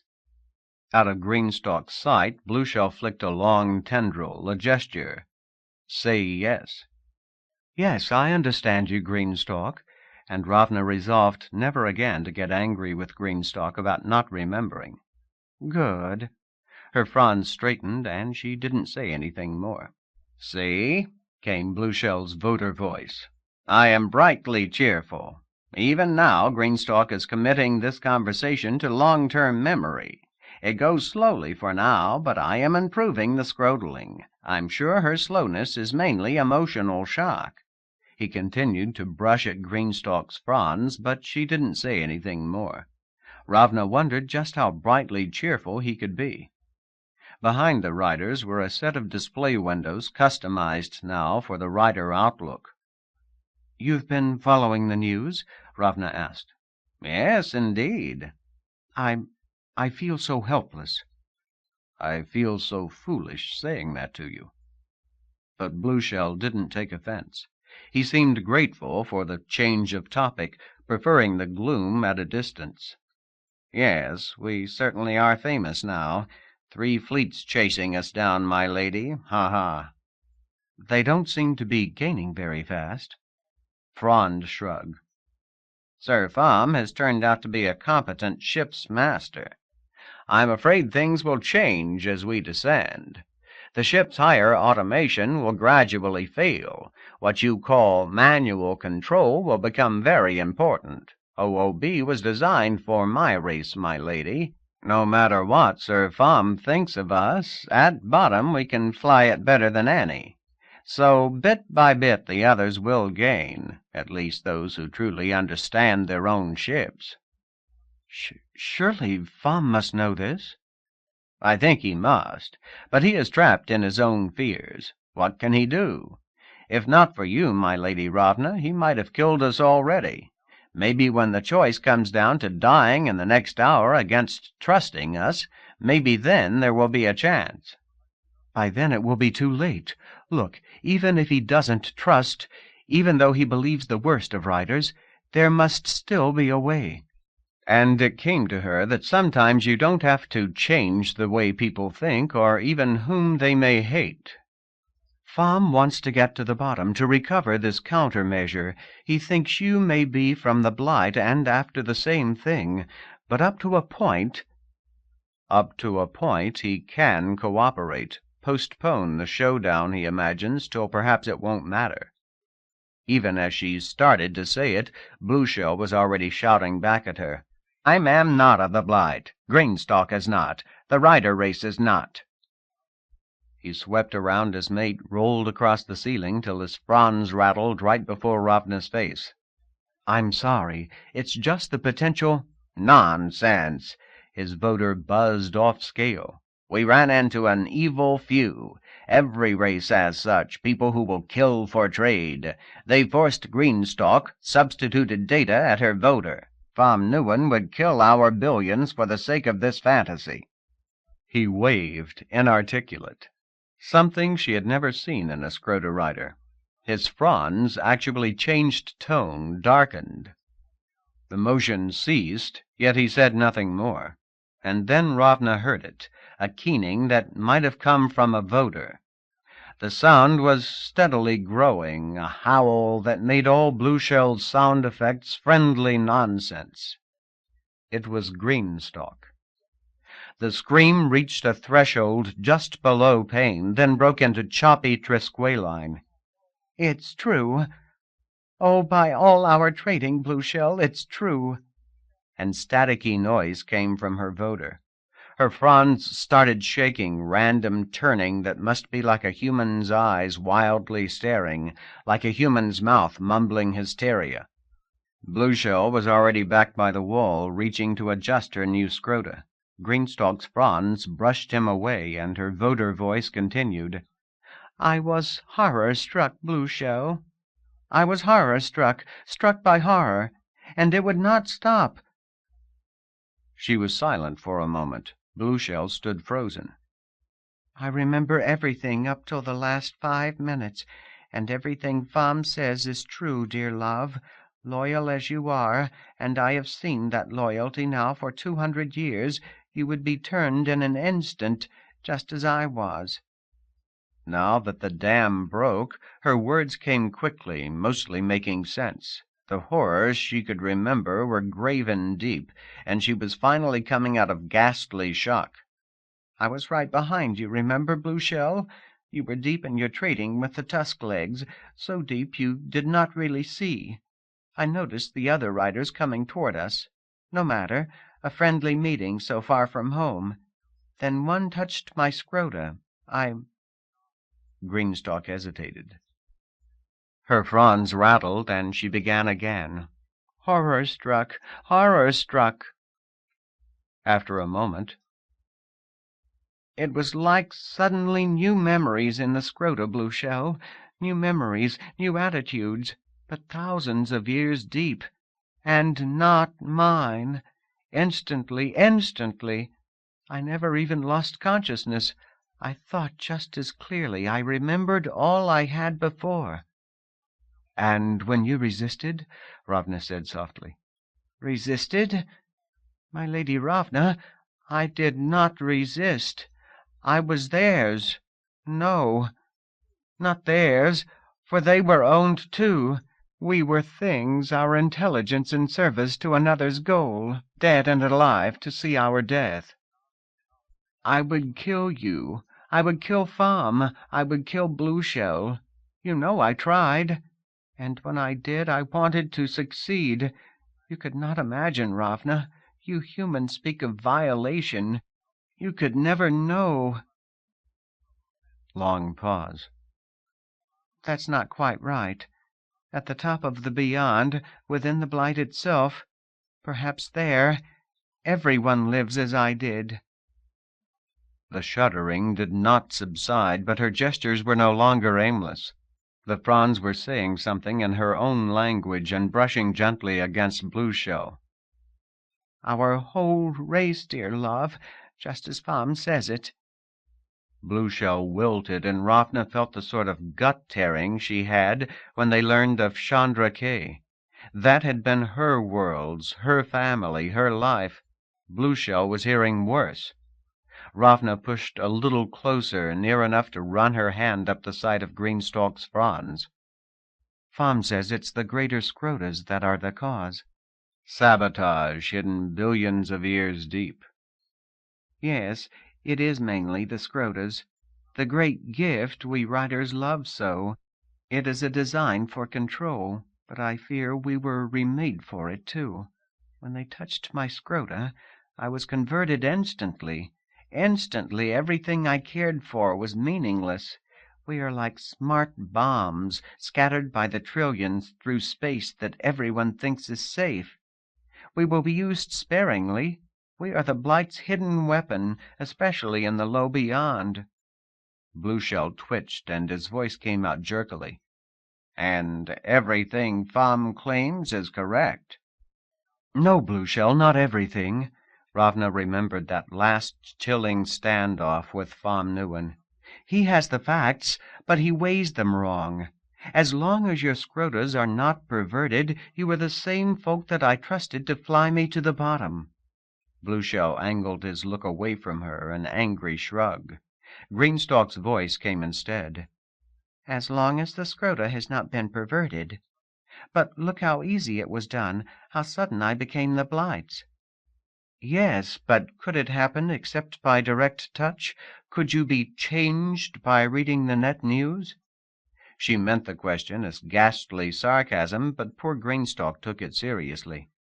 Not by a news item, nor by standard protocol messages. But accepting a transmission targeted on Scrota utilities might do it. Then we are safe here. You, because you no longer ride a greater Scrota. Blue Shell, because I was never touched. But how can you know that? His anger was still there, deep within shame, but now it was a hopeless anger, directed at something very far away. No, dear love, you have not been touched. I would know. Yes, but why should Ravna believe you? Everything could be a lie, thought Ravna. But I believe Greenstalk. I believe we four are the only ones in all the beyond who can hurt the Blight. If only Fam could see it. And that brought her back to... You say we will start losing our lead? Blue Shell waved an affirmative. As soon as we are a little lower. They should have us in a matter of weeks. And then it won't matter who was perverted and who was not. I think we should have a little chat with Fam Nguyen, God-shatter and all. Beforehand, Ravna couldn't imagine how the confrontation would turn out. Just possibly, if he'd lost all touch with reality, Fam might try to kill them when they appeared on the command deck. More likely, there would be rage and argument and threats, and they would be back to square one. Instead... It was almost like the old Fam from before harmonious repose. He let them enter the command deck. He made no comment when Ravna set herself carefully between himself and the riders. He listened without interruption while Ravna explained what Greenstalk had said. These two are safe, Fam. and without their help we'll not make it to the bottom." He nodded, looked away at the windows. Some showed natural starscape. Most were ultra-trace displays, the closest thing to a picture of the enemies that were closing on the OOB. His calm expression broke for just an instant, and the femme that loved her seemed to stare out desperate. "And you really believe all this, Rav? How?" Then the lid was back on, his expression distant and neutral. "Never mind. Certainly it's true. Without all of us working together, we'll never make it to Tyne's world. Blue Shell, I accept your offer. Subject to cautious safeguards, we work together." "Till I can safely dispose of you." Ravna could feel the unsaid words behind his blandness. Showdown deferred. Chapter 33. They were less than 8 weeks from Tyne's world, both Fam and Blue Shell said. If the zone conditions remained stable, if they were not overtaken in the meantime. Less than 2 months after the 6 already voyaged. But the days were not like before. Every one was a challenge, a standoff, sometimes cloaked in civility, sometimes flaring into threats of sudden death, as when Fam retrieved Blue Shell's shop equipment. Fam was living on the command deck now. When he left it, the hatch was locked on his ID. He had destroyed, or thought he had destroyed, all other privileged links to the ship's automation. He and Blue Shell were in almost constant collaboration, but not like before. Every step was slow, Blue Shell explaining everything, allowed to demonstrate nothing. That's where the arguments came closest to deadly force, when Fam must give in to one peril or the other. For every day the pursuing fleets were a little bit closer, 2 bands of killers, and what was left of Chandra K. Evidently, some of the SJK commercial security fleet could still fight, wanted revenge on the Alliance. Once Ravna suggested to Fam that they contact commercial security, try to persuade them to attack the Blight fleet. Fam had given her a blank look. "Not yet. Maybe not ever," he said, and turned away. In a way, his answer was a relief. Such a battle would be a suicidal long shot. Ravna didn't want the last of her kinsfolk dying for her. So the OOB might arrive at Tyne's world before the enemy, but with what little time to spare. Some days Ravna withdrew in tears and despair. What brought her back was Jeffrey and Greenstalk. They both needed her, and for a few weeks more she could still help. Mr. Steele's defense plans were proceeding. The Tynes were even having some success with their wideband radio. Steele reported that Woodcarver's main force was on its way north. There was more than one race against time. She spent many hours with the OOB's library, devising more gifts for Jeffrey's friends. Some things, like telescopes, were easy, but others, it wasn't wasted effort. Even if the Blight won, its fleet might ignore the natives, might settle for killing the OOB and winning back the countermeasure. Greenstalk was slowly improving. At first, Ravna was afraid the improvement might be in her own imagination. Ravna was spending a good part of each day sitting with the writer, trying to see progress in her responses. Greenstalk was very far away, almost like a human with stroke damage and prosthesis. In fact, she seemed regressed from the articulate horror of her first conversations. Maybe her recent progress was just a mirror to Ravna's sensitivity, to the fact that Ravna was with her so much. Blue Shell insisted there was progress, but with that stubborn inflexibility of his. 2 weeks, 3, and there was no doubt. Something was healing at the boundary between rider and scrotaling. Greenstalk consistently made sense, consistently committed important rememberings. Now, as often as not, it was she helping Ravna. Greenstalk saw things that Ravna had missed. Sir Pham isn't the only one who is afraid of us Scroder riders. Blue Shell is frightened too, and it is tearing him apart. He can't admit it, even to me, but he thinks it's possible that we're infected independently of our Scrotas. He desperately wants to convince Pham that this is not true, and so to convince himself. She was silent for a long moment, one frond brushing against Ravna's arm. Sea sounds surrounded them in the cabin, but ship's automation could no longer produce surging water. Sigh. We must pretend the surf, dear Ravna. Somewhere it will always be, no matter what happened at Chandra Cay, no matter what happens here. Blue Shell was hearty gentleness around his mate, but alone with Ravna his rage showed through. No, no, I don't object to Sir Pham's navigation, at least not now. Perhaps we could be a little further ahead with me directly at the helm, but the fastest ships behind us would still be closing. It's the other things, my lady. You know how untrustworthy our automation is down here. Pham is hurting it further. He's written his own security overrides. He's turning the ship's environment automation into a system of booby traps. Ravna had seen evidence of this. The areas around OOB's command deck and ship's workshop looked like military checkpoints. You know his fears. If this makes him feel safer... That's not the point, my lady.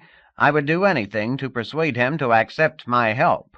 But what he's doing is deadly dangerous. Our bottom automation is not reliable, and he's making it actively worse. If we get some sudden stress, the environment programs will likely have a bizarre crash. Atmosphere dump, thermal runaway, anything.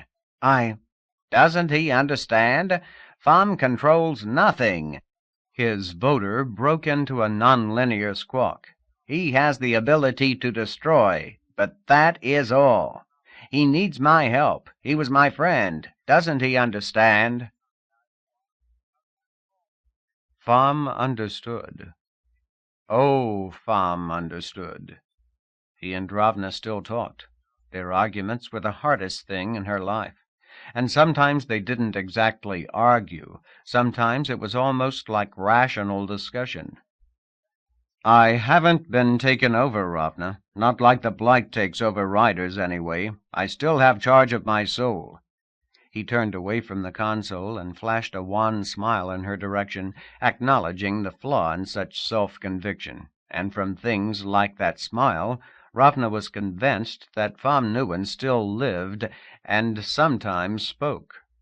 What about the God-shatter state? I see you for hours just staring at the tracking display or mucking around in the library and the news, scanning faster than any human could consciously read.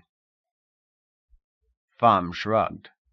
It's studying the ships that are chasing us, trying to figure out just what belongs to whom, just what capabilities each might have. I don't know the details. Self-awareness is on vacation then. When all Pham's mind was turned into a processor for whatever program's old one had downloaded, a few hours of fugue state might yield an instant of power-grade thought, and even that he didn't consciously remember. But I know this. Whatever the God-shatter is, it's a very narrow thing. It's not alive. In some ways, it may not even be very smart. For everyday matters like ship piloting, there's just good old Pham Nguyen. There's the rest of us, Pham. Blue Shell would like to help. Ravna spoke softly. This was the place where Pham would close into icy silence or blow up in rage. This day he just cocked his head. Ravna, Ravna, I know I need him. And I'm glad I need him. That I don't have to kill him. Yet. Pham's lips quivered for a second, and she thought he might start crying. The God-shatter can't know Blue Shell. Not the God-shatter. It's not making me act this way. I'm doing what any person should do when the stakes are this high. The words were spoken without anger. Maybe there was a chance. Maybe she could reason. Blue Shell and Greenstock are loyal, Pham. Except at harmonious repose. Fom sighed. Yeah, I've thought about that a lot. They came to relay from Straumley, Rome. They got Renemy looking for the refugee ship. That smells of setup, but probably unknowing. Maybe even a setup by something opposing the Blight. In any case, they were innocent then, else the Blight would have known about Tyne's World right from the beginning. The Blight knew nothing till Greenstalk was converted. And I know Blueshell was loyal even then. He knew things about my armor, the remotes, for instance, that he could have warned the others about. Hope came as a surprise to Ravna. He really had thought things out, and... It's just the Scrotas, Fom. They're traps waiting to be sprung. But we're isolated here, and you destroyed the one that Greenstalk... Fom was shaking his head. It's more than the Scrotas. The Blight had its hand in writer design, too, at least to some degree. I can't imagine the takeover of Greenstalk's being so smooth otherwise. Yes, a risk, a very small risk compared to... Fom didn't move, but something in him seemed to draw away from her, denying the support she could offer. A small risk? We don't know. The stakes are so high. I'm walking a tightrope. If I don't use Blueshell now, we'll be shot out of space by the Blighter fleet. If I let him do too much, if I trust him, then he or some part of him could betray us. All I have is the God Shatter and a bunch of memories that may be the biggest fakes of all.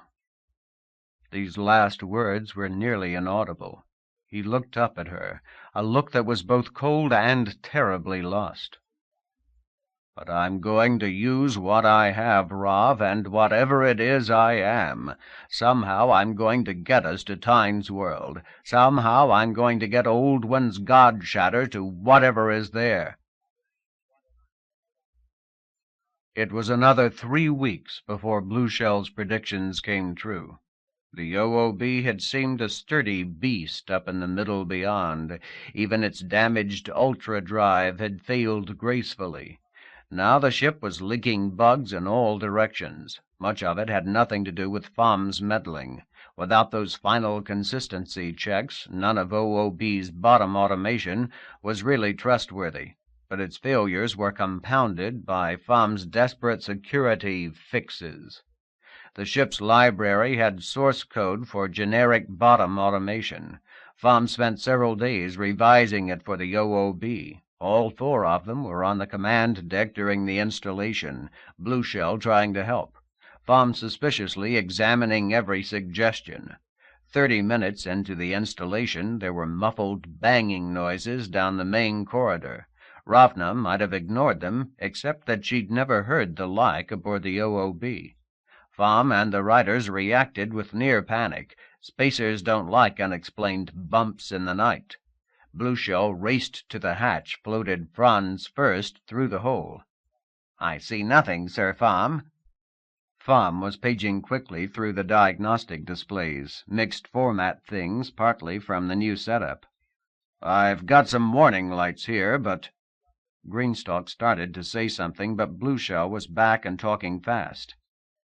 "I don't believe it. Anything like this should make pictures, a detailed report. Something is terribly wrong." Fom stared at him a second, then returned to his diagnostics. 5 seconds passed. "You're right. Status is just looping through stale reports." He began grabbing views from cameras all over the OOB's interior. Barely half of them reported, but what they showed... The ship's water reservoir was a foggy, icy cavern. That was the banging sound.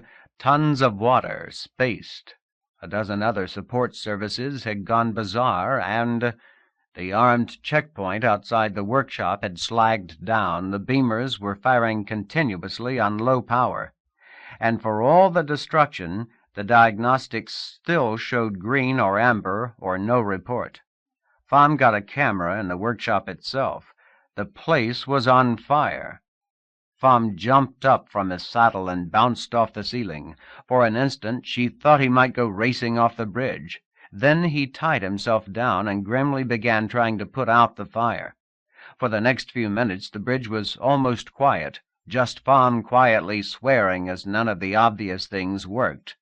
"Interlocking failures," he mumbled the phrase a couple of times. "The fire snuff automation is down. I can't dump atmosphere from the shop. My beamers have melted everything shut." Ship fire. Ravna had seen pictures of such disasters, but they had always seemed an improbable thing. In the midst of universal vacuum, how could a fire survive? And in zero-G, surely a fire would choke itself even if the crew couldn't dump atmosphere. The workshop camera had a hazy view on the real thing. True, the flames ate the oxygen around them. There were sheets of construction foam that were only lightly scorched, protected for the moment by dead air. But the fire spread out, moving steadily into still fresh air. In places, heat-driven turbulence enriched the mix, and previously burned areas blazed up. "It's still got ventilation, Sir Fom." "I know. I can't shut it. The vents must be melted open." "It's as likely software." Blue Shell was silent for a second. "Try this." The directions were meaningless to Ravna, some low-level workaround. But Fom nodded, and his fingers danced across the console.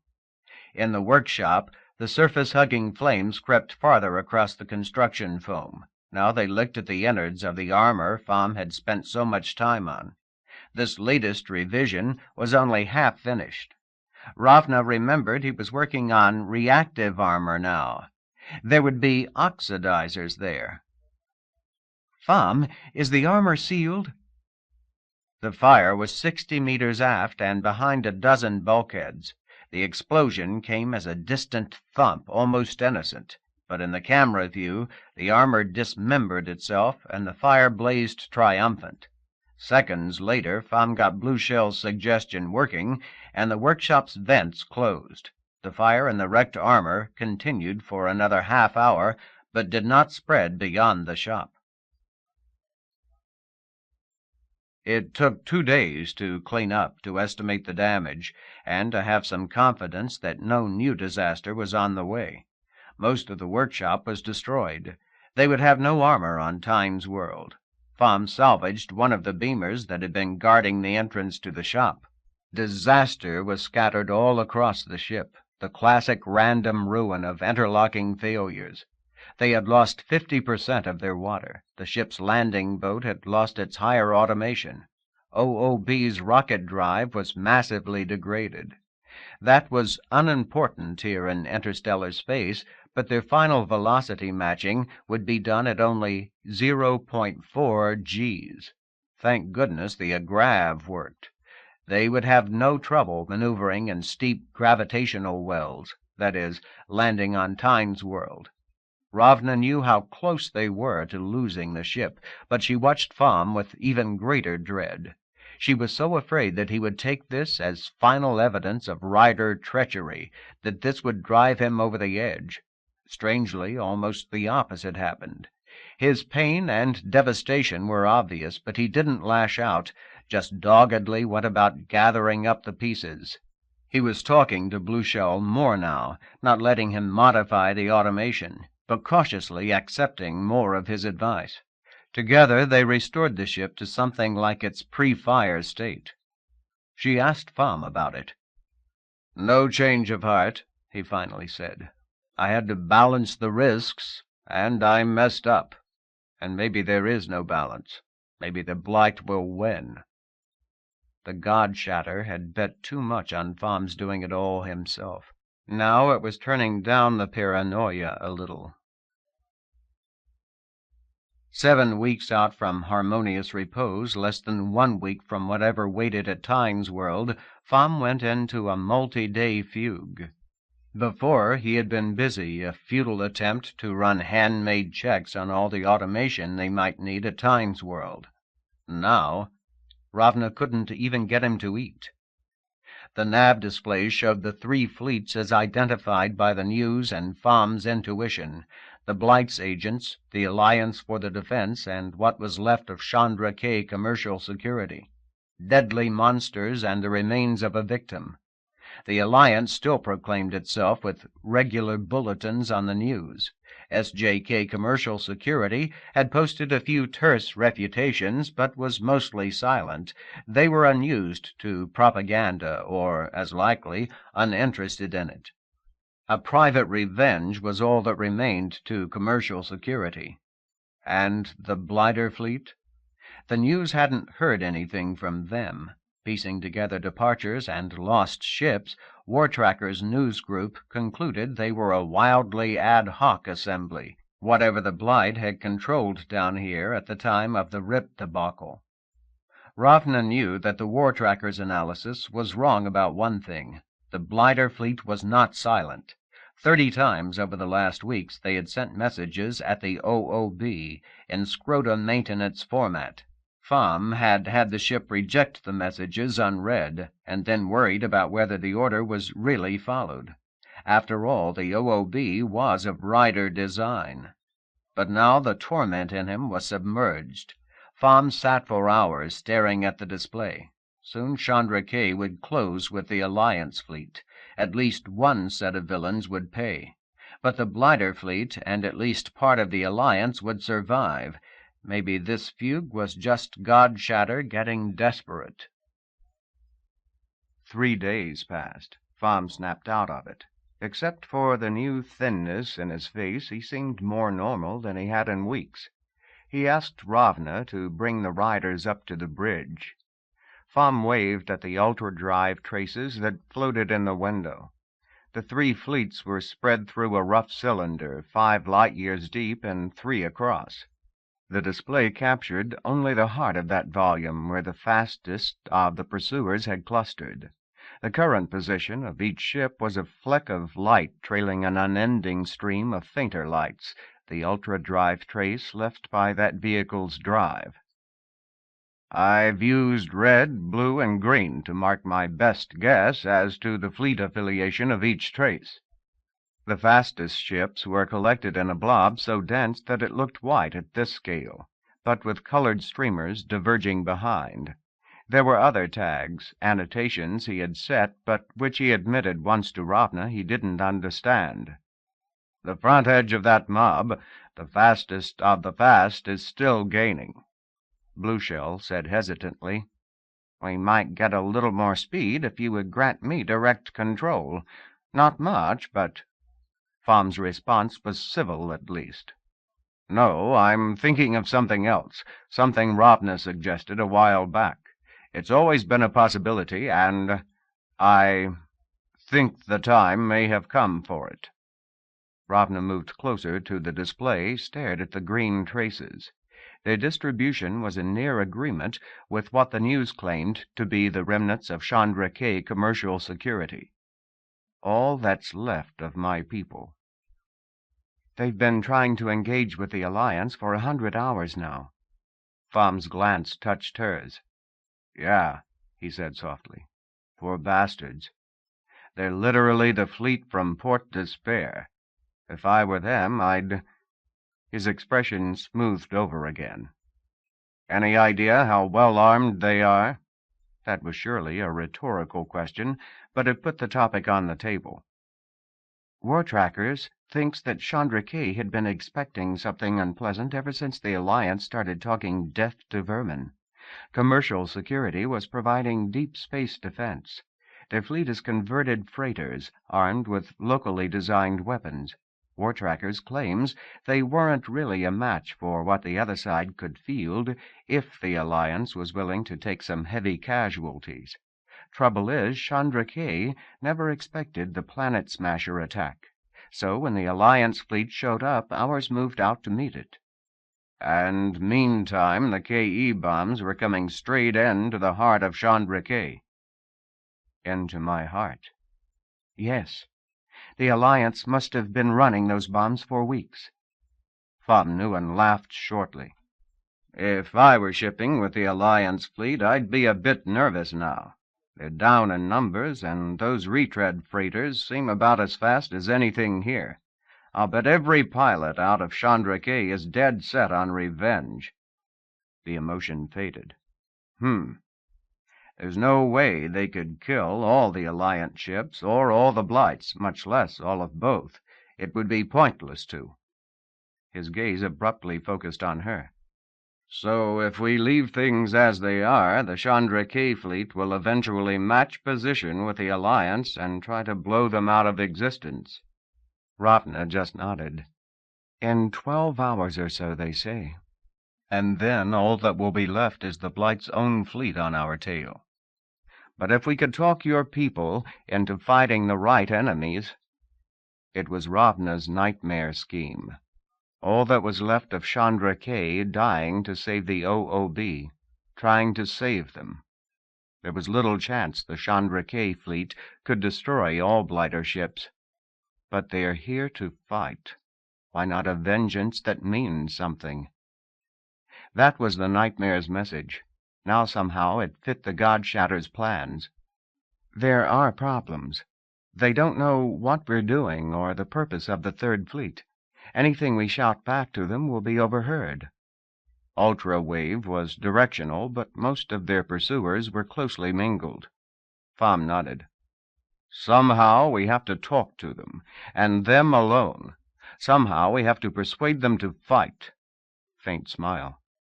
"And I think we may have just the equipment to do all that. Blueshell, remember that night on the high docks? You told us about your rotted cargo from Chandrake?" "Indeed, Sir Pham. We carried 1/3 of a cipher generated by SJK Commercial Security for the Razor Jaws.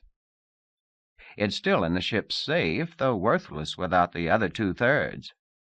Gram for gram, crypto materials were about the most valuable thing shipped between the stars, and once compromised, about the most valueless.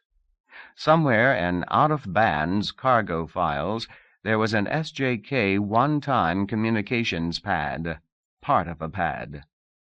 "Worthless? Maybe not. Even 1/3 would provide us with secure communications." Blueshell dithered. "I must not mislead you. No competent customer would accept such. Certainly it provides secure communication, but the other side has no verification that you are who you claim." Pham's glance slid sideways toward Ravna. There was that smile again. "If they'll listen, I think we can convince them. The hard part is, I only want one of them to hear us." Pham explained what he had in mind. The riders rustled faintly behind his words. After all their time together, Ravna could almost get some sense of their talk, or maybe she just understood their personalities. As usual, Blueshell was worrying about how impossible the idea was, and Greenstalk was urging him to listen. But when Pham finished, the large rider did not launch into objections. "Across 70 light-years, ultra-wave comm between ships is practical. We could even have live video. But you were right. The beam spread would include all the ships in the central cluster of fleets. If we could reliably identify an outlying vessel as belonging to Chandrake, then what you were asking might be done. That ship could use internal fleet codes to relay to the others. But in honesty, I must warn you," continued Blueshell, brushing back Greenstalk's gentle remonstrance. "Professional communications folk would not honor your request for talk, would probably not even recognize it as such." "Silly," Greenstalk finally spoke, her voter voice gentle but clear. "You always say things like that, except when we are talking to paying customers." "Brap. Yes. Desperate times, desperate measures. I want to try it, but I fear. I want there to be no accusation of rider treachery, Sir Pham. I want you to handle this." Pham knew and smiled back. "My thought exactly." The Aniara fleet.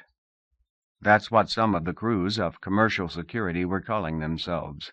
Aniara was the ship of an old human myth, older than Nuyora, perhaps going back to the Tuvo-Norsh cooperatives in the asteroids of Earth's solar system. In the story, Aniara was a large ship launched into interstellar depths just before the death of its parent civilization.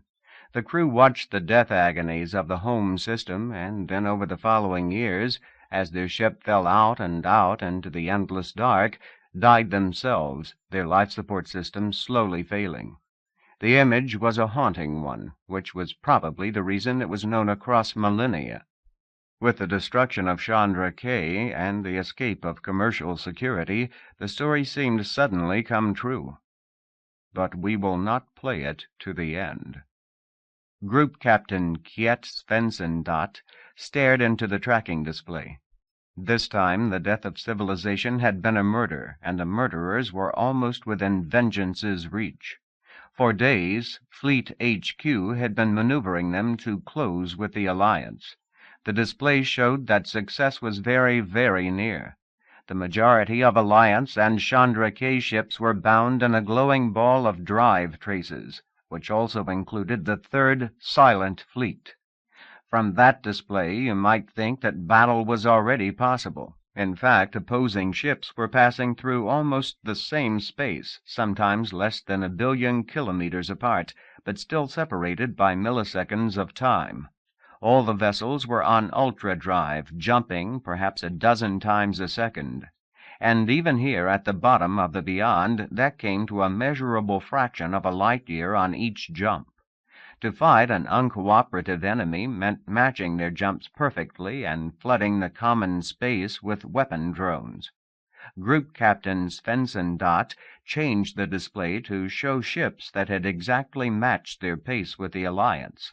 Almost a third of the fleet was in sync now. Another few hours and... Damnation! He slapped his display board, sending it spinning across the deck. His first officer retrieved the display, sent it sailing back. "Is this a new damnation or the usual?" Tirola asked. "It was the usual. Sorry." And he really was.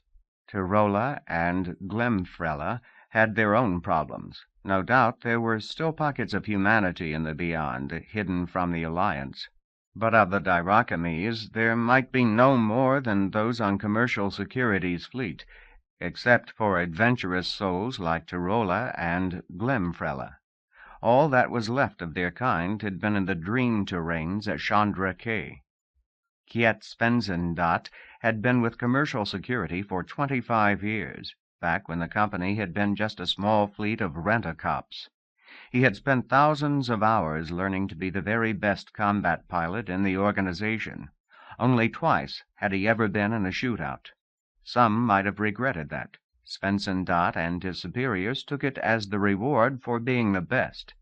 His competence had won him the best fighting equipment in Commercial Security's fleet, culminating with the ship he commanded now. The Elvira was purchased with part of the enormous premium that Chandra K paid out when the Alliance first started making threatening noises. Elvira was not a rebuilt freighter, but a fighting machine from the keel out. The ship was equipped with the smartest processors and the smartest ultra-drive that could operate at Chandra K's altitude and the beyond. It needed only a 3-person crew, and combat could be managed by the pilot alone with his AI associates. Its holds contained more than 10,000 seeker bombs, each smarter than the average freighter's entire drive unit. Quite a reward for 25 years of solid performance.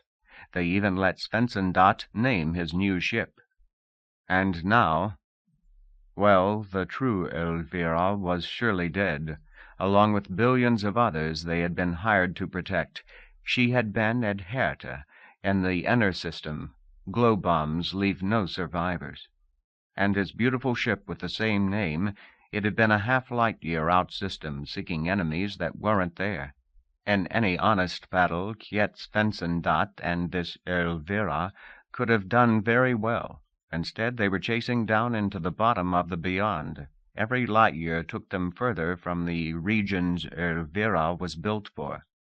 Every light-year the processors worked a bit more slowly, or not at all.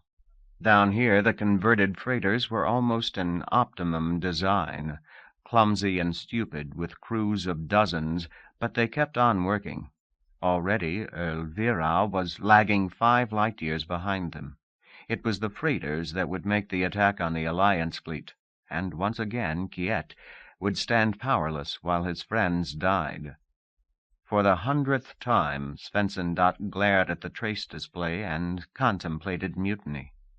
There were Alliance stragglers, too, high-performance vehicles left behind the central pack. But his orders were to maintain position, to be a tactical coordinator for the fleet's swifter combatants. Well, he would do as he was hired, this one last time. But when the battle was done, when the fleet was dead, along with as many of the Alliance as they could take with them, then he would think of his own revenge. Some of that depended on Tyrola and Glimfrella. Could he persuade them to leave the remnants of the Alliance fleet and descend to the middle beyond, up where the Elvira was the best of her kind?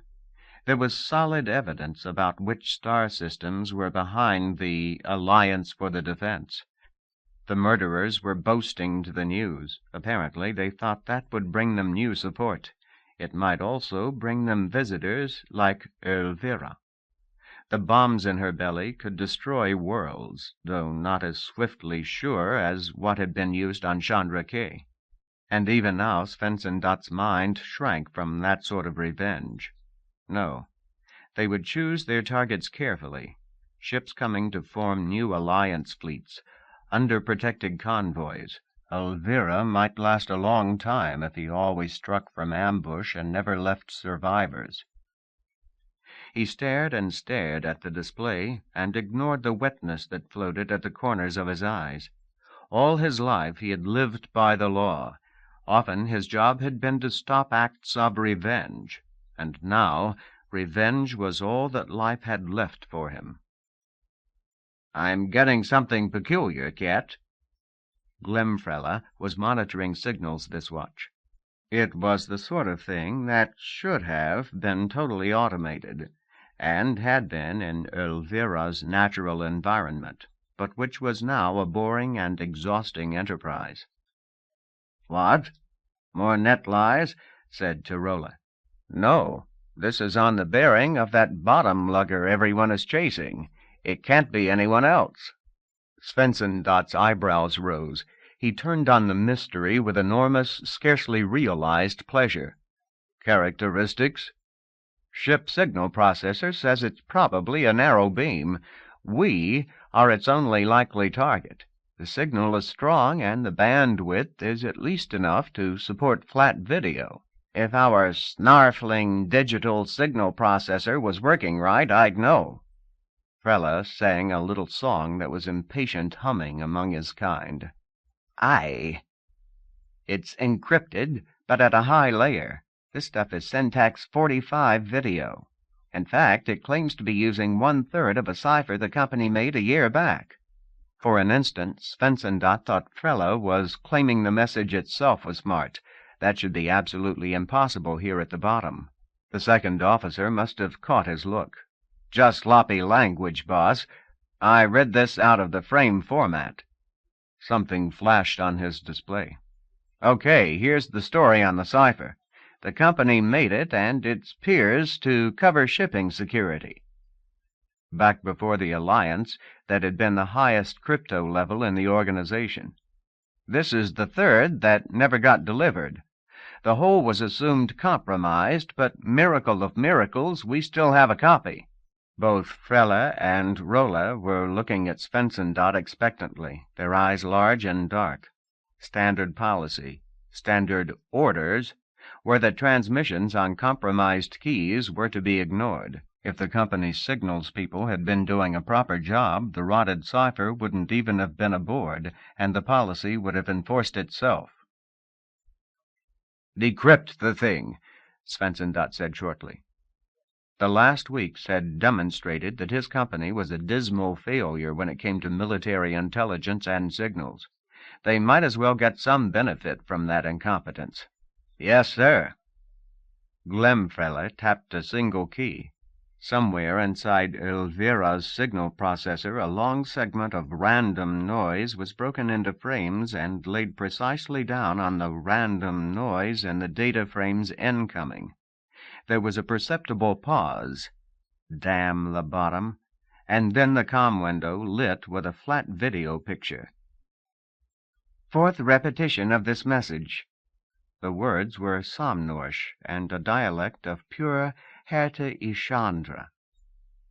The speaker was... For a heart-stopping instant, he was seeing Elvira again, alive. He exhaled slowly, trying to relax. Black-haired, slim, violet-eyed, just like Elvira. And just like a million other women of Chandra K. The resemblance was there, but so vague he would never have been taken by it before. For an instant he imagined a universe beyond their lost fleet, and goals beyond vengeance. Then he forced his attention back to business, to seeing everything he could in the images in the window. The woman was saying, "We'll repeat 3 more times. If by then you have still not responded, we will attempt a different target." She pushed back from the camera pickup, giving them a view of the room behind her. It was low-ceilinged, deep. An ultra-drive trace display dominated the background, but Svensson paid it little attention. There were 2 Scroda riders in the background. One wore stripes on its Scroda that meant a trade history with Chandra K. The other must be a lesser rider. Its Scroda was small and wheelless. The pickup turned, centered on the 4th figure. Human? Probably, but of no New-Yoran heritage.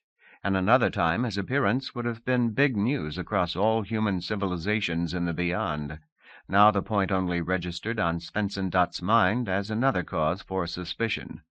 The woman continued, "You can see that we are human and rider.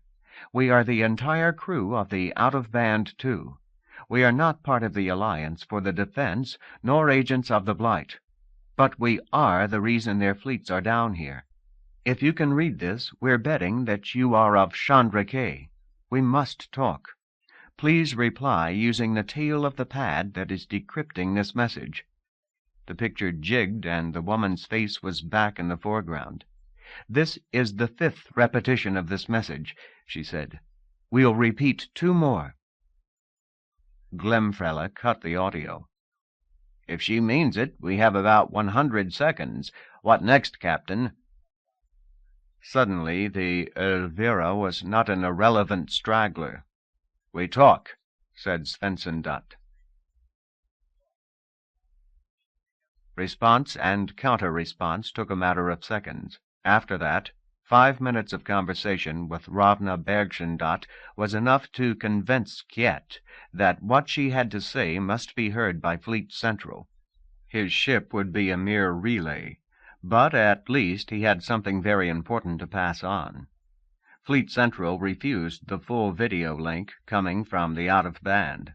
Someone on the flagship was dead set on following standard procedures and using compromised cipher keys stuck in their craw. Even Kjet had to settle for a combat link. The screen showed a color image with high resolution.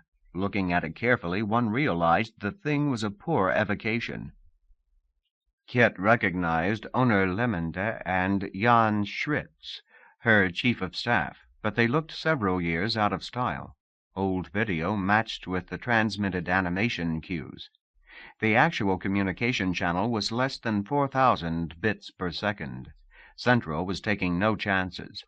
God only knew what they were seeing as the evocation of Pham Nguyen. The smoky-skinned human had already explained his point several times. He was having as little success as Ravna Bergschendatt before him. His cool manner had gradually deserted him. Desperation was beginning to show on his face. "And I'm telling you, they are both your enemies. Sure, Alliance for the Defense destroyed Chandra K, but the Blight is responsible for the situation that made that possible." The half-cartoonish figure of Jan Schritz glanced at Owner Lemende. "Lord, evocations are crappy at the bottom," Svensson thought to himself. When Schritz spoke, his voice didn't even match his lip movements. "We do read threats, Mr. Nguyen. The threat of the Blight was used as an excuse to destroy our worlds. We will not go on random killing sprees, especially against an organization that is clearly the enemy of our enemy. Or are you claiming the Blight is secretly in league with the Alliance for the Defense?" Pham gave an angry shrug. "No, I have no idea how the Blight regards the Alliance, but you should know the evil the Blight has been up to, things on a scale far grander than this Alliance." "Ah, yes, that's what it says on the net, Mr. Newen, but those events are thousands of light years away. They've been through multiple hops and unknown interpretations before they ever arrived in the middle beyond, even if the stories were true to begin with. It is not called the net of a million lies for nothing." The stranger's face darkened. He said something loud and angry in a language that was totally unlike anything from New Yora. The tones jumped up and down, almost like Dyrachemy twittering. He calmed himself with a visible effort, but when he continued, his Somnorsh was even more heavily accented than before. "Yes, but I'm telling you. I was at the fall of Relay. The Blight is more than the worst horrors you've heard. The murder of Chandra K was its smallest side effect. Will you help us against the Blighter fleet?" Owner Lemende pushed her massive form back into her chair webbing. She looked at her chief of staff, and the two talked inaudibly. Kiet's gaze drifted beyond them. The flagship's command deck extended a dozen meters behind Lemende. Under-officers moved quietly about, some watching the conversation. The picture was crisp and clear, but when the figures moved, it was with cartoon-like awkwardness. And some of the faces belonged to people Kiet knew had been transferred before the fall of Chandra K. The processors here on the Vera were taking the narrow-band signal from Fleet Central, fleshing it out with detailed and out-of-date background, and evoking the image shown. No more evocations after this, Svensson promised himself, at least while we're down here. Owner Lemende looked back at the camera.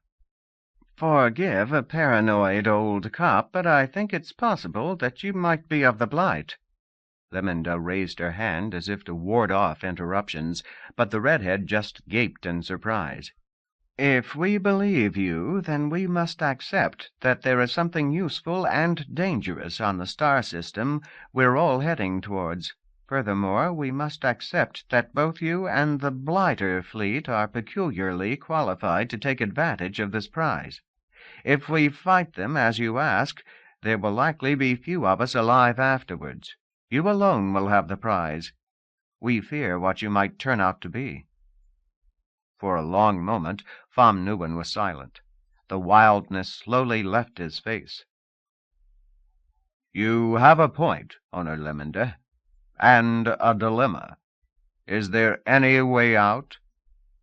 "Schritz and I have been discussing it. No matter what we do, both we and you must take big chances. It's only the alternatives that are more terrible. We are willing to accept your guidance in battle if you will first maneuver your ship back toward us and allow us to board." "Give up the lead in this chase, you mean?" Lemende nodded. Pham's mouth opened and closed, but no words emerged. He seemed to be having trouble breathing. Ravna said, "Then if you don't succeed, everything is lost. At least now we have a 60-hour lead. That might be enough to get word out about this artifact, even if the Blighter fleet survives." Schritt's face twisted a cartoonish smile. "You can't have it both ways. You want us to risk everything on your assurances. We are willing to die for this, but not to be pawns in a game of monsters." The last words had a strange tone, the angry delivery shading away. And now there was no motion in the picture from Fleet Central except for ill-synced lip movement. Glimfrele caught Svensson eye and pointed at the failure lights on his comm panel. Schritt's voice continued. "And Group Captain Svensson, it's imperative that all further communications with this unknown vessel be channeled." The image froze, and there were no more words. Ravna. "What happened?" Glemfrele made a twitter snort. We're losing the link with Fleet Central. Our effective bandwidth is down to 20 bits per second and dropping. Schritt's last transmission was scarcely 100 bits. Padded out to apparent legibility by the Elvira software. Kit waved angrily at the screen. Cut the damn thing off. At least he wouldn't have to put up with the evocation any further. And he didn't want to hear what he guessed was Jan Schritt's last order. Tirola said, "Hi, why not leave it on? We might not notice much difference." Glimfellas snickered at his brother's wit, but his long fingers danced across the comm panel, and the display became a window on the stars. The two Diracames had a thing about bureaucrats. Svensson ignored them and looked at the remaining comm window. The channel to Pham and Ravna was wideband video with scarcely any interpretation. There would be no perverse subtleties if it went down. "Sorry about that. The last few days we've had a lot of problems with comm. Apparently this zone storm is the worst in centuries." In fact, it was getting still worse. Half the ultra-trace displays were showing random garbage. "You've lost contact with your command?" asked Ravna. "For the moment." He glanced at Pham. The redhead's eyes were still a bit glassy. "Look, I'm even more sorry about how things have turned out, but Limenda and Schritz are bright people. You can see their point of view." "Strange," interrupted Pham. "The pictures were strange." His tone was drifty. "You mean our relay from Fleet Central?" Svensson explained about the narrow bandwidth and the crummy performance of his ship's processors down here at the bottom. "And so their picture of us must have been equally bad. I wonder what they thought I was." Good question. Consider Pham Nguyen. Bristly red hair, smoke-gray skin, sing-song voice. If cues such as those were sent, like as not, the display at Fleet Central would show something quite different from the human Kiet saw. "Wait a minute. That's not how evocations work. I'm sure they got a pretty clear view of you. See, a few high-resolution pics would get sent at the beginning of the session. Then those would be used as the base for the animation." Pham stared back lumpishly, almost as though he didn't buy it and was daring Kiet to think things through. Well, damn it, the explanation was correct. There was no doubt that Limenda and Schritz had seen the redhead as a human. Yet there was something here that bothered Kiet. Limenda and Schritz had both looked out of date. "Glimfella, check the raw stream we got from Central. Did they send us any sync pictures?" It took Glimfella only seconds. He whistled a sharp tone of surprise. "No, boss. And since it was all properly encrypted, our end just made do with old ad animation." He said something to Tirola, and the two twittered rapidly. "Nothing seems to work down here. Maybe this is just another bug." But Glimfella didn't sound very confident of his assertion. Svensson turned back to the picture from the out-of-band. "Look, the channel to Fleet Central was fully encrypted, using one-time schemes I trust more than what we're talking with now. I can't believe it was a masquerade." But nausea was creeping up Kiet's guts. This was like the first minutes of the battle for Chandra K, when he guessed how thoroughly they had been outmaneuvered, when he realized that everyone he was trying to protect would be murdered. "Hi, we'll contact other vessels. We'll verify Central's location." Pham Nguyen raised an eyebrow. "Maybe it wasn't a masquerade." Before he could say more, one of the riders, the one with the greater scrota, was shouting at them. It rolled across the room's apparent ceiling, pushing the humans aside to get close to the camera. "I have a question." The voter's speech was burred, nearly unintelligible. The creature's tendrils rattled dryly against each other, as distressed as Kiet Svensson had ever heard. "My question, are there scrota riders aboard your fleet's command vessel?" "Why do you—" "Answer the question." "How should I know?" Kiet tried to think. Tirola, you have friends on Schritt's staff. Are there any riders aboard? Tirola stuttered a few bars. Yes. Emergency hires. Rescues, actually, right after the battle. That's the best we can do, friend. The Scroder rider trembled, unspeaking. Then its tendrils seemed to wilt. Thank you, it said softly. It rolled back and out of camera range. Pham Nguyen disappeared from view. Ravna looked wildly around.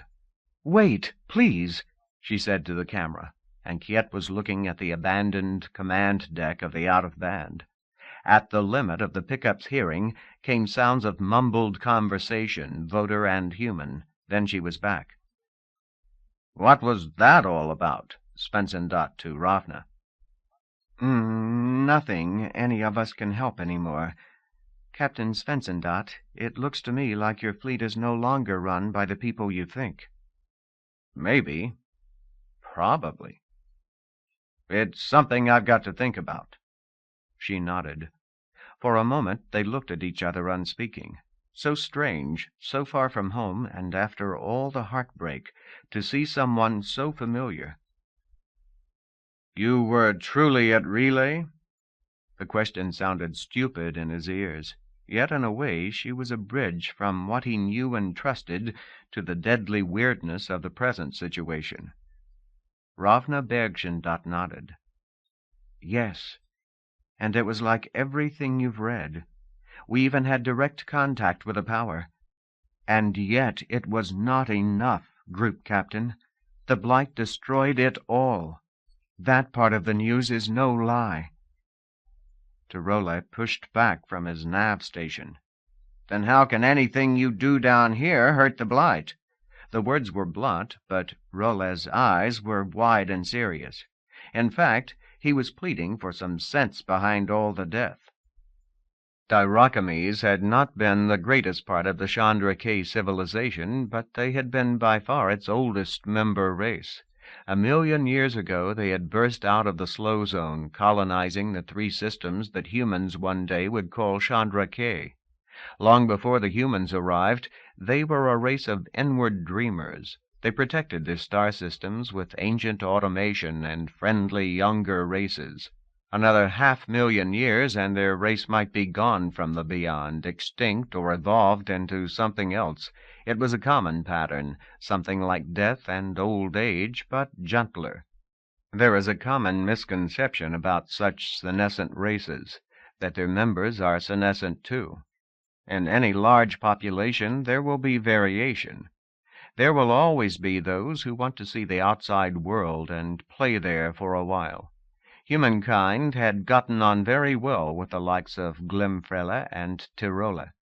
And Bergschendatt seemed to understand. "Have any of you heard of God Shatter?" Kiet said, "No," then noticed that both Diracames had started. They whistled at each other for several seconds. "Yes," Rolla spoke at last in Samnorsh, his voice as close to awe as Kiet had ever heard.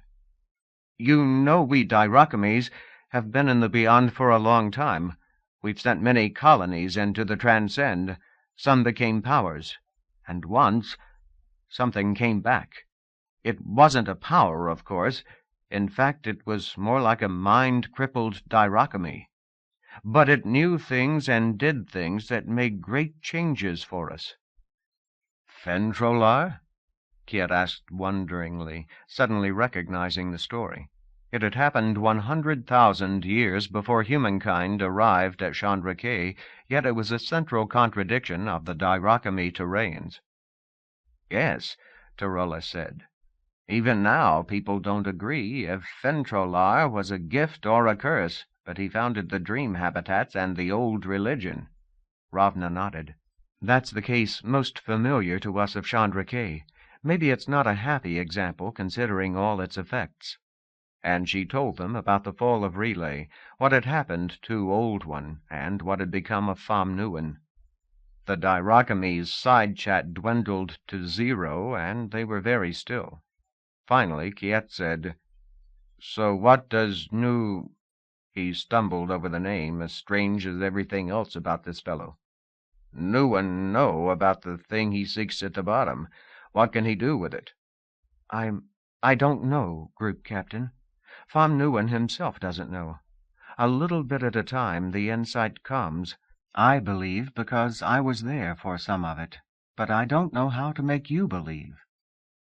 She drew a shuddering breath. Kiet suddenly guessed what a tortured place the out-of-band must be. Somehow, that made the story more credible. Anything that really could destroy the blight would be unwholesomely weird. Kiet wondered how he would do, locked up with such a thing. "My Lady Ravna," he said, the words stilted and formal. "After all, I'm suggesting treason. I've got a number of friends in the commercial security fleet. I can check on the suspicions you've raised and—" "Say it." "It's possible we can give you support in spite of my HQ." "Thank you, sir. Thank you." Glemfrele broke the silence. "We're getting a poor signal on the out-of-band's channel now." Kiet-Eye swept the windows. All the ultra-trace displays looked like random noise. Whatever the storm was, it was bad. "Looks like we won't be talking much longer, Ravna Bergschendat." "Yes, we're losing signal. Group Captain, if none of this works, if you can't fight for us, your people are all that's left of Chandra K. It's been good to see you and the Dirakames. After so long to see familiar faces, people I really understand, As she spoke, her image square blurred into low-frequency components. "Hui," said Glemfrele. "Bandwidth just dropped through the floor." There was nothing sophisticated about their link to the out-of-band. Given communications problems, the ship's processors just switched to low-rate coding. "Hello, out-of-band. We've got problems on this channel now. Suggest we sign off." The window turned gray, and printed Somnorsh flickered across it. "Yes, it is more than a communication—" Glemfrele diddled his comm panel. "Zip, 0, he said. "No detectable signal." Tarola looked up from his navigation tank. "This is a lot more than a communications problem. Our computers haven't been able to commit on an ultra-drive jump in more than 20 seconds. They had been doing 5 jumps a second and just over a light-year per hour. Now, Glemfrele leaned back from his panel. "Hi. So welcome to the slow zone." The slow zone. Ravna Bergschendat looked across the deck of the out-of-band too. Somewhere in the back of her mind, she had always had a vision of the slowness as a stifling darkness lit at best by torches, the domain of cretins and mechanical calculators. In fact, things didn't look much different from before. The ceilings and walls glowed just as before. The stars still shone through the windows, only now it might be a very long time before any of them moved. It was on the OOB's other displays that the change was most obvious. The ultra-trace tank blinked monotonously, a red legend displaying elapsed time since the last update. Navigation windows were filled with output from the diagnostics exercising the drive processors. An audible message in Trisqueline was repeating over and over, "Warning, transition to slowness detected. Execute back jump at once. Warning, transition to slowness detected. Execute—" "Turn that off." Ravna grabbed a saddle and strapped herself down. She was actually feeling dizzy, though that could only be a very natural panic. "Some bottom lugger this is. We run right into the slow zone, and all it can do is spout warnings after the fact." Greenstalk drifted closer, tiptoeing off the ceiling with her tendrils. "Even bottom luggers can't avoid things like this, my Lady Ravna." Pham said something at the ship, and most of the displays cleared. Blueshell. "Even a huge zone storm doesn't normally extend more than a few light years. We were 200 light-years above the zone boundary. What hit us must be a monster surge, the sort of thing you only read about in archives. Small consolation. We knew something like this could happen, Pham said. Things have been getting awfully rough the last few weeks. For a change, he didn't seem too upset. Yes, she said.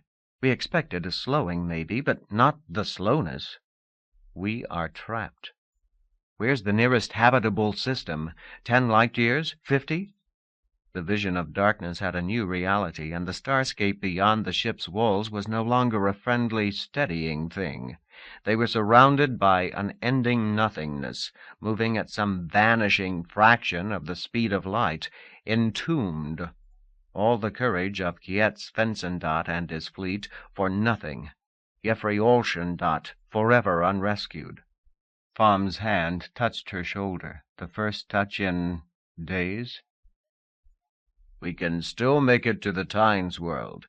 This is a bottom lugger, remember. We are not trapped. Hell, the ram scoop on this buggy is better than anything I ever had in the Chang Ho, and I thought I was the freest man in the universe back then. Decades of travel time, mostly in cold sleep. Such had been the world of the Chang Ho. The world of Pham's memories. Ravna let out a shuddering breath that ended in weak laughter. For Pham, the terrible pressure was abated, at least temporarily. He could be human. "What's so funny?" said Pham. She shook her head. All of us. Never mind. She took a couple of slow breaths. Okay, I think I can make rational conversation. So the zone has surged. Something that normally takes 1,000 years, even in a storm, to move a single light-year has suddenly shifted 200. Huh. There'll be people 1,000,000 years from now reading about this in the archives. I'm not sure I want the honor. We knew there was a storm, but I never expected to be drowned, buried beneath the sea light-years deep. The sea storm analogy is not perfect, said Blueshell. The Scroder was still on the far side of the deck, where he had retreated after questioning the Chandra K captain. He still looked upset, though he was back to sounding precise and picky. Blueshell was studying a nav display, evidently a recording from right before the surge. He dumped the picture to a display flat and rolled slowly across the ceiling toward them. Greenstalk's fronds brushed him gently as he passed. He sealed the display flat into Ravna's hands and continued in a lecturing tone. Even in a sea storm, the water's surface is never as roiled as in a big interface disturbance. The most recent news reports showed it as a fractal surface with dimension close to 3, like foam and spray. Even he could not avoid the storm analogy. The starscapes hung serene beyond crystal walls, and the loudest sound was from the ship's ventilators. Yet they had been swallowed in a maelstrom. Blueshell waved a frond at the display flash. We could be back in the beyond in a few hours. What? See, the plane of the display is determined by the positions of the supposed Chandra K command vessel, the outflying craft that we contacted directly, and ourselves. The three formed a narrow triangle, the Limenda and Svensson vertices close together. I've marked the times that contact was lost with the others. Notice, the link to Commercial Security HQ went down 150 seconds before we were hit. From the incoming signal and its requests for protocol changes, I believe that both we and the outflyer were enveloped at about the same time. Pham nodded. Yeah. The most distant sites losing contact last. That must mean the surge moved in from the side. Exactly. From his perch on the ceiling, Blueshell reached to tap the display. The three ships were like probes in the standard zone mapping technique. Replaying the trace displays will no doubt confirm the conclusion. Ravna looked at the plot. The long point of the triangle, tipped by the OOB, pointed almost directly toward the heart of the galaxy. It must have been a huge cliff-like thing, perpendicular to the rest of the surface. A monster wave sweeping sideways, said Greenstalk, and that's also why it won't last long. Yes, it's the radio changes that are most often long-term. This thing must have a trailing edge. We should pass through it in a few hours, and back into the beyond. So there was still a race to be won, or lost. The first hours were strange. A few hours had been Blueshell's estimate of when they would be back in the beyond. They hung around the bridge, alternately watching the clock and stewing about the strange conversations just completed. Fun was building himself back to trigger tension. Any time now they would be back in the beyond. What to do then? If only a few ships were perverted, perhaps Svensson could still coordinate an attack. Would that do any good? Pham played the ultra-trace recordings over and over, studying every detectable ship in all the fleets. But when we get out, I'll know what to do. Not why I must do it, but what. And he couldn't explain more. Any time now. There was scarcely any reason to do much about resetting equipment that would need another initialization right away. But after 8 hours, it really could be longer, even a day. They had been scrounging around in some of the historical literature. Maybe we should do a little housekeeping. The out-of-band, too, had been designed for both the beyond and the slowness, but that second environment was regarded as an unlikely emergency one. There were special-purpose processors for the slow zone, but they hadn't come up automatically. With Blueshell's advice, Pham took the high-performance automation offline. That wasn't too difficult, except for a couple of voice-actuated independents that were no longer bright enough to understand the quitting commands. Using the new automation gave Ravna a chill that in a subtle way was almost as frightening as the original loss of the ultra-drive.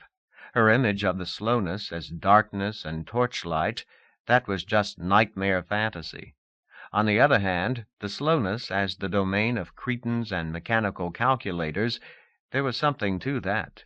The OOB's performance had degraded steadily during their voyage to the bottom, but now... Gone were the voice-driven graphics generators. They were just a bit too complex to be supported by the new OOB, at least in full interpretive mode. Gone were the intelligent context analyzers that made the ship's library almost as accessible as one's own memories. Eventually, Ravna even turned off the art and music units.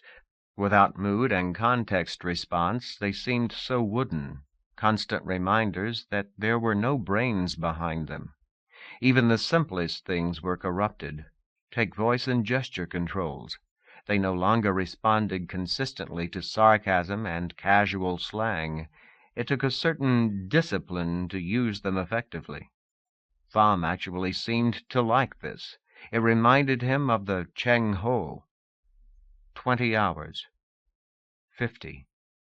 Everyone was still telling each other there was nothing to worry about. But now Blueshell said that talk of hours had been unrealistic.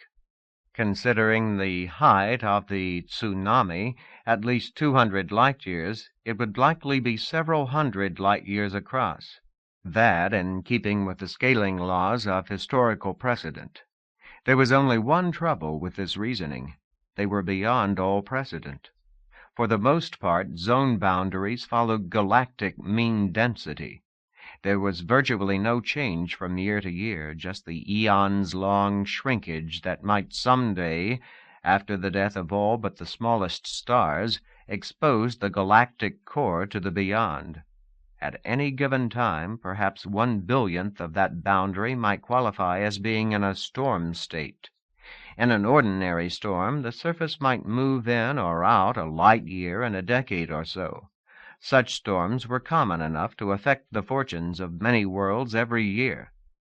Much rarer, perhaps once in 100,000 years in the whole galaxy, there would be a storm where the boundary became seriously distorted, and where surges might move at a high multiple of light speed. These were the transverse surges that Pham and Blue Shell made their scale estimates from. The fastest moved at about a light year per second across a distance of less than 3 lights. The largest were 30 light years high and moved at scarcely a light year per day. So what was known of monsters like the thing that had engulfed them? Not much. Third-hand stories in the ship's library told of surges perhaps as big as theirs, but the quoted dimensions and propagation rates were not clear. Stories more than 100 million years old are hard to trust. There are scarcely any intermediate languages. And even if there were, it wouldn't have helped. The new dumb version of the OOB absolutely could not do mechanical translation of natural languages. Dredging the library was pointless. When Ravna complained about this to Pham, he said, "Things could be worse. What was the partition really?" 5 billion years ago. No one's sure. Pham jerked a thumb at his library display. Some people think it was a super surge, you know. Something so big it swallowed the races that might have recorded it. Sometimes the biggest disasters aren't noticed at all. No one's around to write horror stories. Great. I'm sorry, Ravna. Honestly, if we're in anything like most past disasters, we'll come out of it in another day or two. The best thing is to plan for things that way. This is like a time-out in the battle. Take advantage of it to have a little peace. Figure out how to get the unperverted parts of commercial security to help us. Yeah. Depending on the shape of the surge's trailing edge, the OOB might have lost a good part of its lead. But I'll bet the Alliance fleet is completely panicked by all this. Such opportunists would likely run for safety as soon as they're back in the beyond. The advice kept her busy for another 20 hours, fighting with the half-witted things that claimed to be strategy planners on the new version of the OOB. Even if the surge passed right this instant, it might be too late. There were players in this game for whom the surge was not a time-out. Jeffrey Olschendat and his Tynish allies. It had been 70 hours now since their last contact. Ravna had missed 3 comm sessions with them. If she were panicked, what must it be like for Jeffrey? Even if Steele could hold off his enemies, time and trust would be running out at Tyne's World. 100 hours into the surge, Ravna noticed that Blue Shell and Pham were doing power tests on the OOB's ram scoop drive. Some timeouts last forever. Chapter 34. The summer hot spell broke for a time. In fact, it was almost chilly. There was still the smoke, and the air was still dry, but the wind seemed less driven. Inside their cubby aboard the ship, Amdi Jeffrey weren't taking much notice of the nice weather.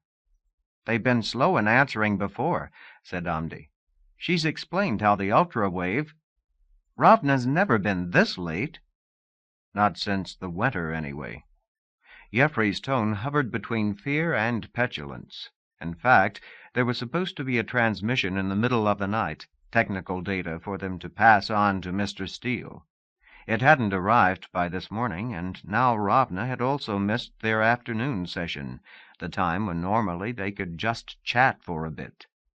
The 2 children reviewed all the comm settings. The previous fall they had laboriously copied those and the first-level diagnostics. It all looked the same now, except for something called carrier detect. If they only had a data set, they might have looked up what that meant. They had even very carefully reset some of the comm parameters, then nervously set them back when nothing happened. Maybe they hadn't given the changes enough of a chance to work. Maybe now they had really messed something up. They stayed in the command cubby all through the afternoon, their minds cycling through fear and boredom and frustration. After 4 hours, boredom had at least a temporary victory. Jeffrey was napping uneasily in his father's hammock with 2 of Amdi curled up in his arms. Amdi poked idly around the room, looked at the rocket controls. No, not even his self-confidence was up to playing with those. Another of him jerked at the wall quilting. He could always watch the fungus grow for a while. Things were that slow. Actually, the gray stuff had spread a lot farther than the last time he looked. Behind the quilt, it was quite thick. He sent a chain of himself swirling back between the wall and the fabric. It was dark, but some light spilled through the gap at the ceiling. In most places, the mold was scarcely an inch thick, but back here it was 5 or 6. Wow! Just above his exploring nose, a huge lump of it grew from the wall. This was as big as some of the ornamental moss lumps that decorated castle meeting halls. Slender gray filaments grew down from the fungus. He almost called out to Jeffrey, but the two of him in the hammock were so comfortable. He brought a couple of heads close to the strangeness. The wall behind it looked a little odd, too, as though part of its substance had been taken by the mold, and the gray itself, like smoke. He felt the filaments with his nose. They were solid, dry. His nose tickled. Amdi froze in shocked surprise. Watching himself from behind, he saw that 2 of the filaments had actually passed through his member's head, and yet there was no pain, just that tickling feeling. What? Jeffrey had been jostled into wakefulness as Amdi tensed around him. I found something really strange behind the quilts. I touched this big hunk of fungus and... As he spoke, Amdi gently backed away from the thing on the wall. The touch didn't hurt, but it made him more nervous than curious. He felt the filament sliding slowly out.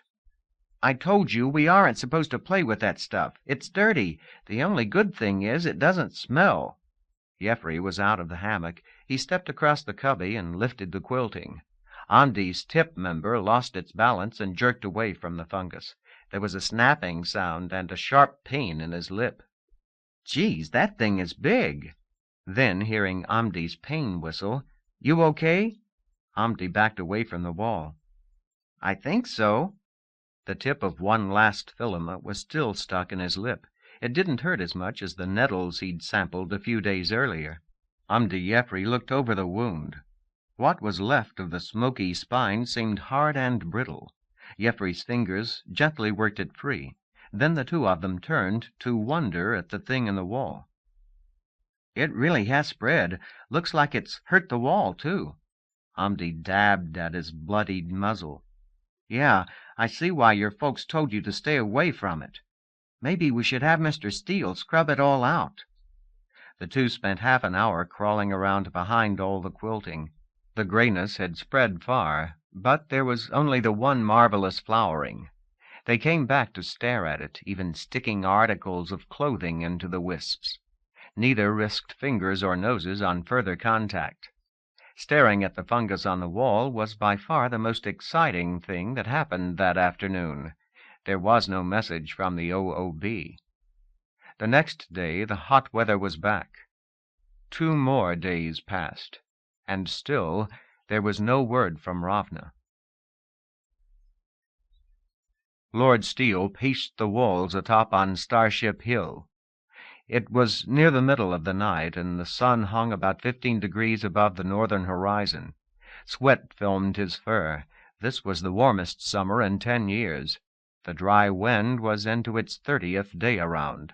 It was no longer a welcome break in the chill of the Northland.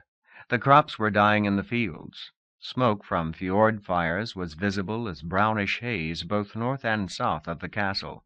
At first the reddish color had been a novelty, a change from the unending blue of sky and distance and the whitish haze of the sea fogs. Only at first. When fire struck East Streamsdale, the entire sky had been dipped in red. Ash had rained all the day around, and the only smell had been that of burning. Some said it was worse than the filthy air of the southern cities. The troops on the walls backed far out of his way. This was more than courtesy, more than their fear of Steele. His troops were still not used to the cloaked ones, and the cover story Shrek was spreading did nothing to ease their minds. Lord Steele was accompanied by a singleton, In the colors of a lord, the creature made no mind sounds. It walked incredibly close to its master. Steele said to the singleton, "Success is a matter of meeting a schedule. I remember you teaching me that." Cutting it into me, in fact. The member looked back at him, cocked its head. "As I remember, I said that success was a matter of adapting to changes in schedules." The words were perfectly articulated. There were singletons that could talk that well, but even the most verbal could not carry on intelligent conversation.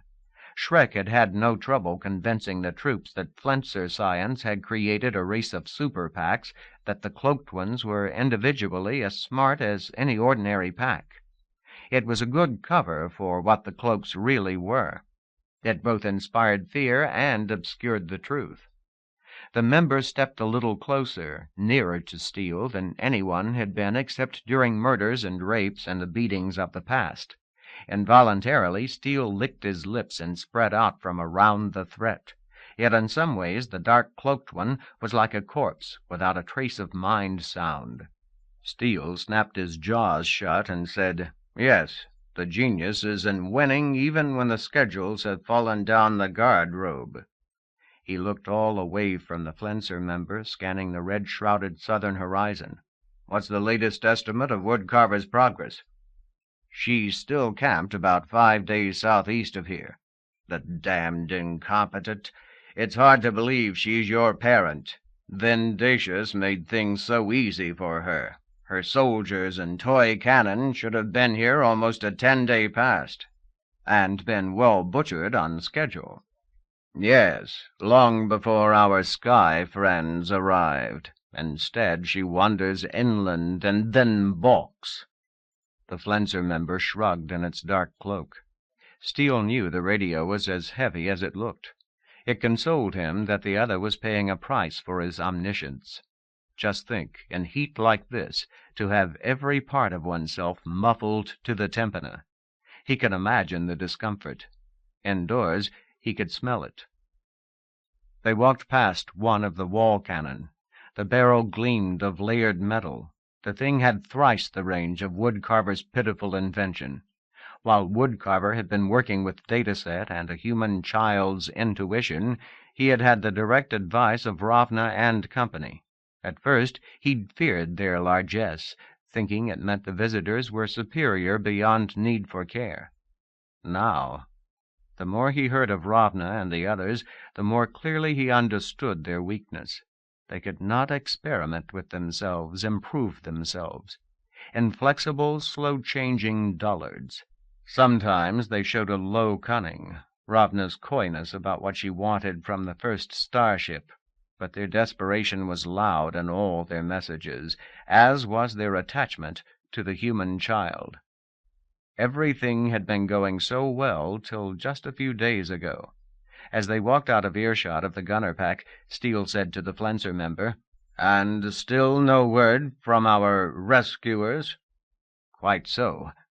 That was the other botched schedule, the important one, which they could not control. Ravna has missed 4 sessions. 2 of me is down with Omdiefri right now." The singleton jabbed its snout toward the dome of the inner keep. The gesture was an awkward abortion. Without other muzzles and other eyes, body language was a limited thing. We just aren't built to wander around a piece here, a piece there.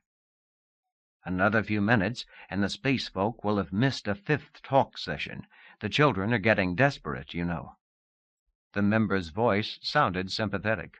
Almost unconsciously, Lord Steele sidled a little farther out from around it. Steele remembered that tone from his own early existence. He also remembered the cutting and death that had always followed.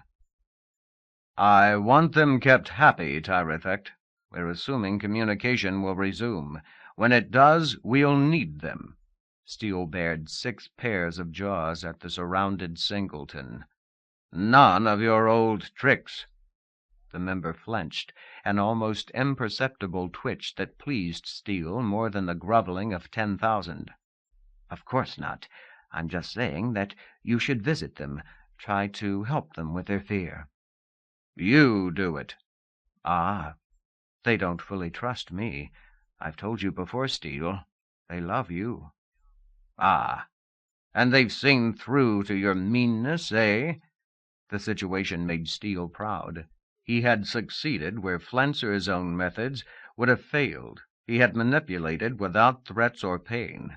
It had been Steele's craziest experiment, and certainly his most profitable. But, look, I don't have time to wet-nurse anyone. It's a tiresome thing to talk to those two. And it was very tiresome to hold his temper, to suffer Jeffrey's petting and Omdi's pranks. In the beginning, Steele had insisted that no one else have close contact with the children. They were too important to expose to others. The most casual slip-up might show them the truth and ruin them. Even now, Tyrethect was the only pack besides himself who had regular contact. But for Steele, every meeting was worse than the last, an ultimate test of his self-control. It was hard to think straight in a killing rage, and that's how almost every conversation with him ended for Steele. How wonderful it would be when the space folk landed. Then he could use the other end of the tool that was Omdi Jeffrey. Then there would be no need to have their trust and friendship. Then he would have a lever, something to torture and kill to enforce his demands. Of course, if the aliens never landed, or if... We must do something. I will not be flotsam on the wave of the future. Steele lashed at the scaffolding that ran along the inner side of the parapet, shredding the wood with his gleaming tines. We can't do anything about the aliens, so let's deal with Woodcarver. Yes. He smiled at the Flenser member. Ironic, isn't it? For 100 years you sought her destruction. Now I can succeed. What would have been your great triumph is for me just an annoying detour, undertaken because greater projects are temporarily delayed. The cloaked one did not look impressed. There is a little matter of gifts falling out of the sky. Yes, into my open jaws. And that is my good fortune, isn't it? He walked on several paces, chuckling to himself. Yes, it's time to have Vendacious bring his trusting queen in for the slaughter. Maybe it will interfere with other events, but... I know. We'll have the battle east of here. The Margram climb? Correct. Woodcarver's forces should be well concentrated coming up the defile. We'll move our cannon over there, set them behind the ridge line at the top of the climb. It will be easy to destroy all her people, and it's far enough from Starship Hill. Even if the space folk arrive at the same time, we can keep the two projects separate. The Singleton didn't say anything, and after a moment Steele glared at him. Yes, dear teacher, I know there is a risk. I know it splits our forces. But we've got an army sitting on our doorstep. They've arrived inconveniently late, but even Vendacious can't make them turn around and go home. And if he tries to stall things, the Queen might... Can you predict just what she would do? No. She has always had a way with the unexpected. She might even see through Vendacious' fraud. So, we take a small chance and destroy her now. You are with Far-Scout Rongolith? Yes, 2 of me. Tell him to get word to Vendacious. He is to have the Queen's army coming up Margram Climb not less than 2 days from now.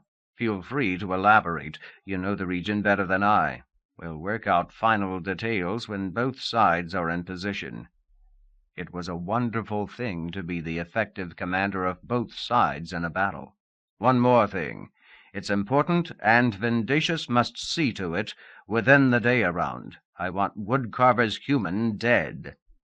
What harm can she do? That's a stupid question, especially coming from you. We don't know when Ravna and Fam may reach us. Till we have them safe in our jaws, the Johanna creature is a dangerous thing to have nearby. Tell Vendacious to make it look like an accident, but I want that 2 legs dead. Flenser was everywhere. It was a form of godhood he'd dreamed of since he'd been woodcarver's newbie. While one of them talked to Steele, two others lounged about the starship with Omdi-Efri, and two more padded through light forest just north of woodcarver's encampment. Paradise can also be an agony, and each day the torment was a little harder to bear. In the first place, this summer was as insufferably hot as any in the north. And the radio cloaks were not merely hot and heavy. They necessarily covered his members' tympana. And unlike other uncomfortable costumes, the price of taking these off for even a moment was mindlessness. His first trials had lasted just an hour or two.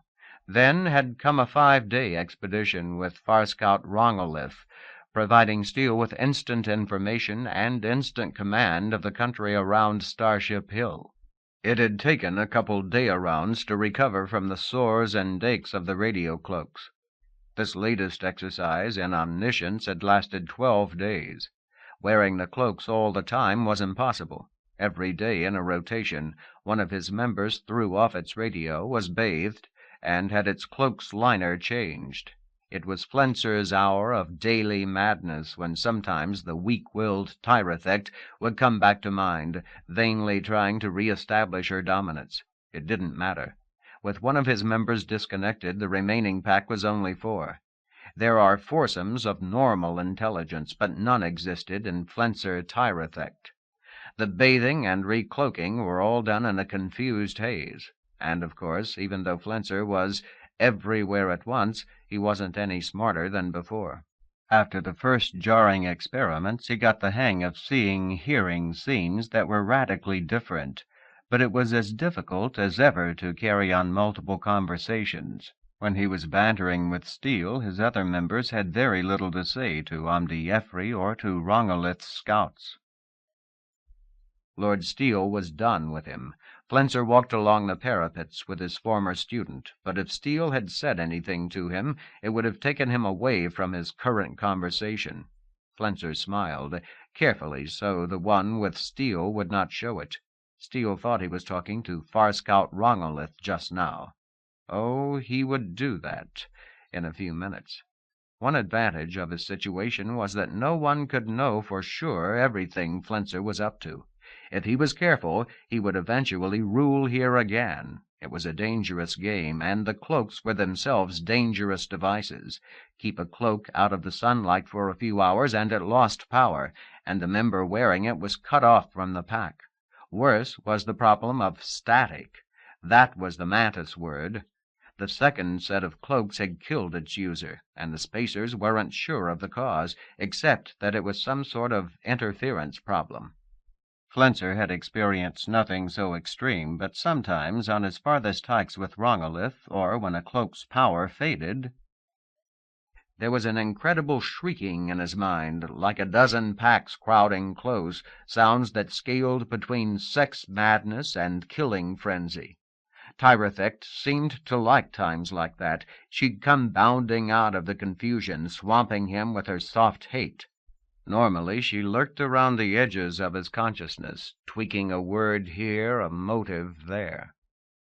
After the static, she was much worse. On one occasion she'd held control for almost a day around. Given a year without crises, Flenser could have studied Ty and Ra and Thecht and done a proper excision. Thecht, the member with the white-tipped ears, was probably the one to kill. It wasn't bright, but it was likely the capstone of the trio. With a precisely crafted replacement, Flenser might even be greater than before the massacre at Parliament Bowl. But for now, Flenser was stuck. Soul surgery on oneself was an awesome challenge, even to the Master. So, careful, careful. Keep the cloaks well charged, take no long trips, and don't let any one person see all the threads of your plan. While Steele thought he was seeking Rongolith, Flenser was talking to Omdi and Efri. The human's face was wet with tears. 4 times we've missed Ravna. What has happened to her? His voice screeched up. Flenser hadn't realized there was such flexibility in the belching mechanism that humans use to make sound. Most of Amdi clustered round the boy. He licked Jeffrey's cheeks. "It could be our ultra-wave. Maybe it's broken." He looked beseechingly at Flenser. There were tears in the puppy's eyes, too. "Tyrethect, please ask Steele again. Let us stay in the ship all the day around. Maybe there are messages that have come through and not been recorded."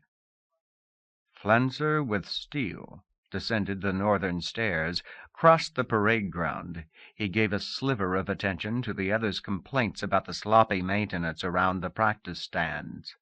At least Steele was smart enough to keep the discipline scaffolds over on Hidden Island. Flenser with Rongolith's troopers splashed through a mountain stream. Even in high summer, in the middle of a dry wind, there were still snow patches, and the streams running from under them were icy cold. Flenser with Amdi Jeffrey edged forward, let two of Amdi rest against his sides. Both children liked physical contact, and he was the only one they had besides each other.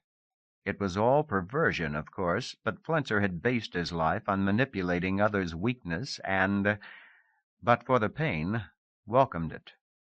Flenser buzzed a deep purring sound through his shoulders, caressing the puppy next to him. "I'll ask our Lord Steele the very next time I see him." "Thank you." A puppy nuzzled at his cloak, then mercifully moved away. Flenser was a mass of sores beneath that cover. Perhaps Amdi realized that, or perhaps... More and more Flenser saw a reticence in the two. His comment to Steele had been a slip into the truth. These two really didn't trust him. That was Tyrethect's fault. On his own, Flenser would have had no trouble winning Amdi Jeffrey's love. Flenser had none of Steele's killing temper and fragile dignity. Flenser could chat for casual pleasure, all the while mixing truth with lies. One of his greatest talents was empathy. No sadist can aspire to perfection without that diagnostic ability. But just when he was doing well, when they seemed about to open to him, then Ty or Ra or Thecht would pop up, twisting his expression or poisoning his choice of phrase. Perhaps he should content himself with undermining the children's respect for Steele, without, of course, ever saying anything directly against him. Flenser sighed and patted Jeffrey's arm comfortingly. "Ravna will be back. I'm sure of it." The human sniffled a little, then reached out to pet the part of Flenser's head that was not shrouded by the cloak. They sat in companionable silence for a moment, and his attention drifted back to the forest and Rongolith's troops. The group had been moving uphill for almost 10 minutes. The others were lightly burdened and used to this sort of exercise. Flenser's two members were lagging. He hissed at the group leader. The group leader sidled back, his squad shifting briskly out of his way. He stopped when his nearest was 15 feet from Flenser's. The soldiers' heads cocked this way and that. "Your wishes, my lord?" This one was new. He had been briefed about the cloaks, but Flenser knew the fellow didn't understand the new rules. The gold and silver that glinted in the darkness of the cloaks, those colors were reserved for the lords of the domain. Yet there were only 2 of Flenser here. Normally such a fragment could barely carry on a conversation, much less give reasonable orders. Just as disconcerting, Flenser knew, was his lack of mind sound. Zombie was the word some of the troops used when they thought themselves alone.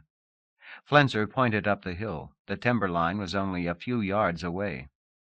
"Far Scout Rongolith is on the other side. We will take a shortcut," he said weakly. Part of the other was already looking up the hill. "That is not good, sir." The trooper spoke slowly. "Stupid damn duo," his posture said. "The bad ones will see us." Flenser glowered at the other, a hard thing to do properly when you were just 2. "Soldier, do you see the gold on my shoulders? Even one of me is worth all of you. If I say take a shortcut, we do it, even if it means walking belly deep through brimstone." Actually, Flenser knew exactly where Vendacious had put lookouts. There was no risk in crossing the open ground here, and he was so tired.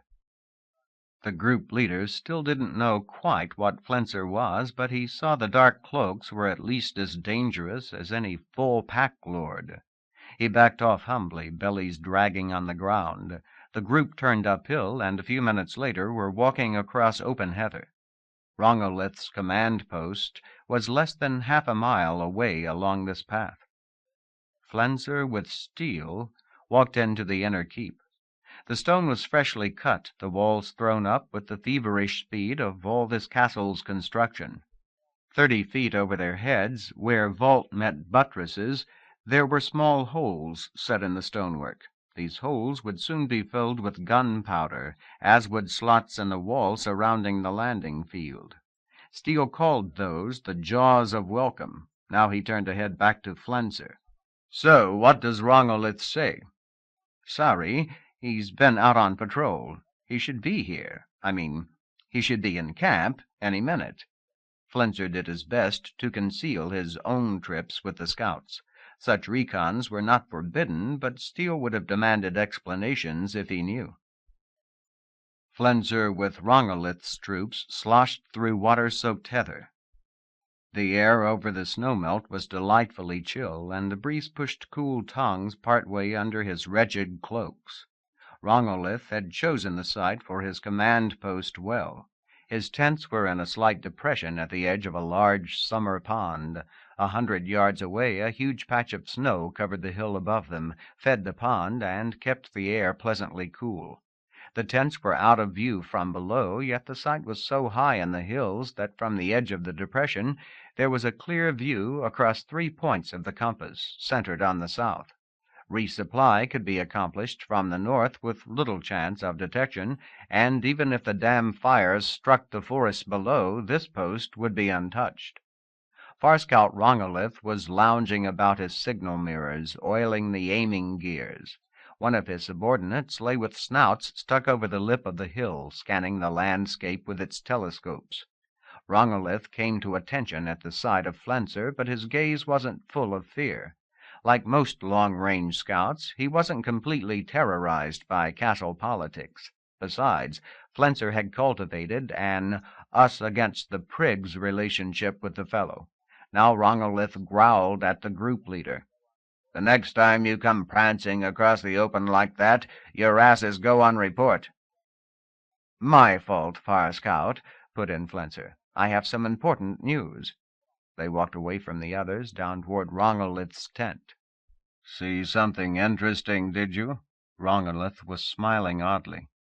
He had long ago figured out that Flenser was not a brilliant duo, but part of a pack with members back at the castle.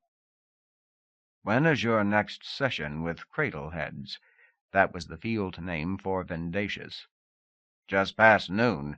He hasn't missed in 4 days. The Southerners seem to be on one big squat."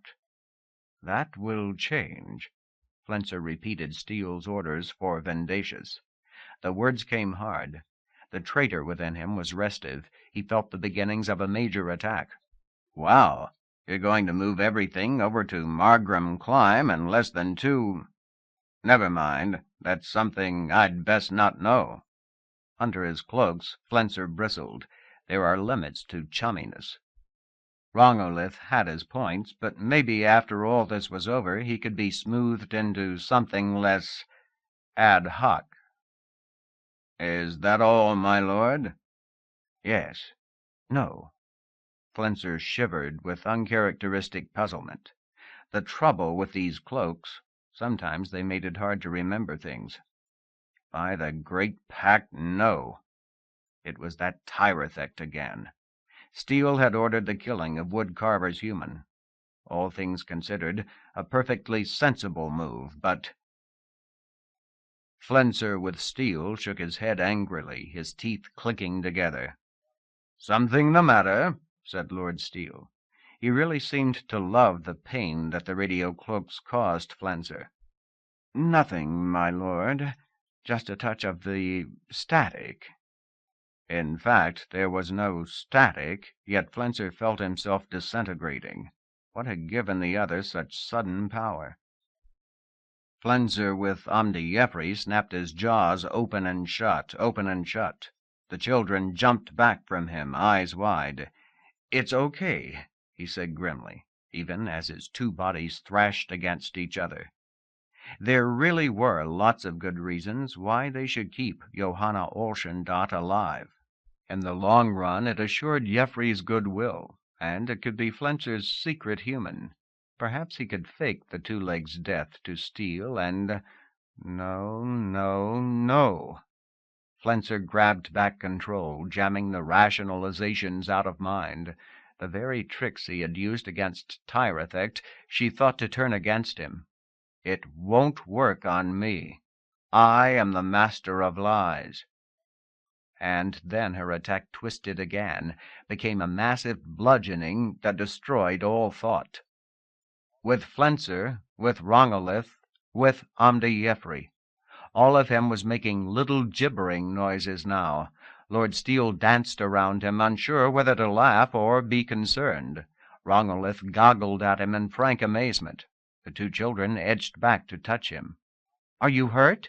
Are you hurt?" The human slipped those remarkable hands under the radio cloak and brushed softly at Flenser's bleeding fur. The world blurred in a surge of static. "No, don't do that. It might hurt him more," came Omdi's voice. The puppy's tiny muzzles reached out, trying to help with the cloaks. Flenser felt his being pushed downwards towards oblivion. Tyrethect's final attack was a frontal assault, without rationalizations or sly infiltration, and she looked out upon herself in astonishment. After so many days, I am me, and in control. Enough butchering of innocents. If anyone is to die, it is Steele and Flenser. Her head followed Steele's prancing forms, picked out the most articulate member. She gathered her legs beneath her and prepared to leap at its throat. Come just a little closer, and die. Tyrethect's last moment of consciousness probably didn't last longer than 5 seconds. Her attack on the Flenser within her was a desperate, all-out thing that left her without reserves or internal defense. Even as she tensed to leap upon Steele, she felt her soul being pulled back and down, and Flenser rising up from the darkness. She felt the member's legs spasm and collapse, the ground smash into its face. And Flenser was back in control. The weakling's attack had been astonishing. She really had cared for the ones who were to be destroyed, cared so much she was willing to sacrifice herself if it would kill Flenser. And that had been her undoing. Suicide is never something to hang pack dominance on. Her very resolve had weakened her hold on the hind mind, and given the master his chance. He was back in control, and with a great opportunity. Tyrethect's assault had left her defenseless. The innermost mental barriers around her three members were suddenly as thin as the skin of an overripe fruit. Flenser slashed through the membrane, pawed at the flesh of her mind, spattering it across his own. The three who had been her core would still live, but never again would they have a soul separate from his. Flenser with Steele sprawled as though unconscious, his convulsions subsiding. Let Steele think him incapacitated. It would give him time to think of the most advantageous explanation. Flenser with Rongolith came slowly to his feet, though the two members were still in a posture of confusion. Flenser pulled them together. No explanations were due here, but it would be best if Farscout didn't suspect soul strife. The cloaks are powerful tools, dear Rongolith, sometimes a bit too powerful. Yes, my lord. Flenser let a smile spread across his features. For a moment he was silent, savoring what he would say next. No, there was no sign of the weak-willed one. This had been her last, best try at domination, her last and biggest mistake. Flenser's smile spread further, all the way to the two with Omdi-Jeffrey. It suddenly occurred to him that Johanna Olschendat would be the first person he had ordered killed since his return to Hidden Island. Johanna Olschendat would therefore be the first blood on 3 of his muzzles. "There's one more item for Cradlehead's Far Scout. An execution." As he spoke the details, the warmth of a decision well made spread through his members. Chapter 35. The only good thing about all the waiting had been the chance it gave the wounded. Now that Vindicius had found a way past the Flenserist defenses, everyone was anxious to break camp, but Johanna spent the last afternoon at the field hospital. The hospital was laid off in rough rectangles, each about 6 meters across. Some of the plots had ragged tents, those belonging to wounded who were still smart enough to care for themselves. Others were surrounded by stranded fencing. Inside each of those was a single member, the survivor of what had once been an entire pack. The singletons could easily have jumped the fences, but most seemed to recognize their purpose and stayed within. Johanna pulled the food cart through the area, stopping at first one patient and then another. The cart was a bit too large for her, and sometimes it got caught in the roots that grew across the forest floor. Yet this was a job that she could do better than any pack, and it was nice to find a way she could help. In the forest around the hospital there was the sound of care hogs being coaxed up to wagon ties, the shouts of crews securing the cannons and getting the camp gear stowed. From the maps Vindicius had shown at the meeting, it was clear the next 2 days would be an exhausting time, but at the end of it they would have the high ground behind unsuspecting Flenserists. She stopped at the first little tent. The threesome inside had heard her coming and was outside now, running little circles around her cart. "Johanna, Johanna," it said in her own voice. This was all that was left of one of Woodcarver's minor strategists. Once upon a time it had known some Somnorsh. The pack had originally been 6. 3 had been killed by the wolves. What was left was the talker part, about as bright as a 5-year-old, though with an odd vocabulary. "Thank you for food, thank you." Its muzzles pushed at her. She patted the heads before reaching into the cart and pulling out bowls of lukewarm stew. 2 of them dug in right away, but the third sat back for a moment and chatted. "I hear we fight soon." "Not you any more, but—" "Yes. We are going up by the dry fall just east of here." "Uh-oh," it said. "Uh-oh, that's bad.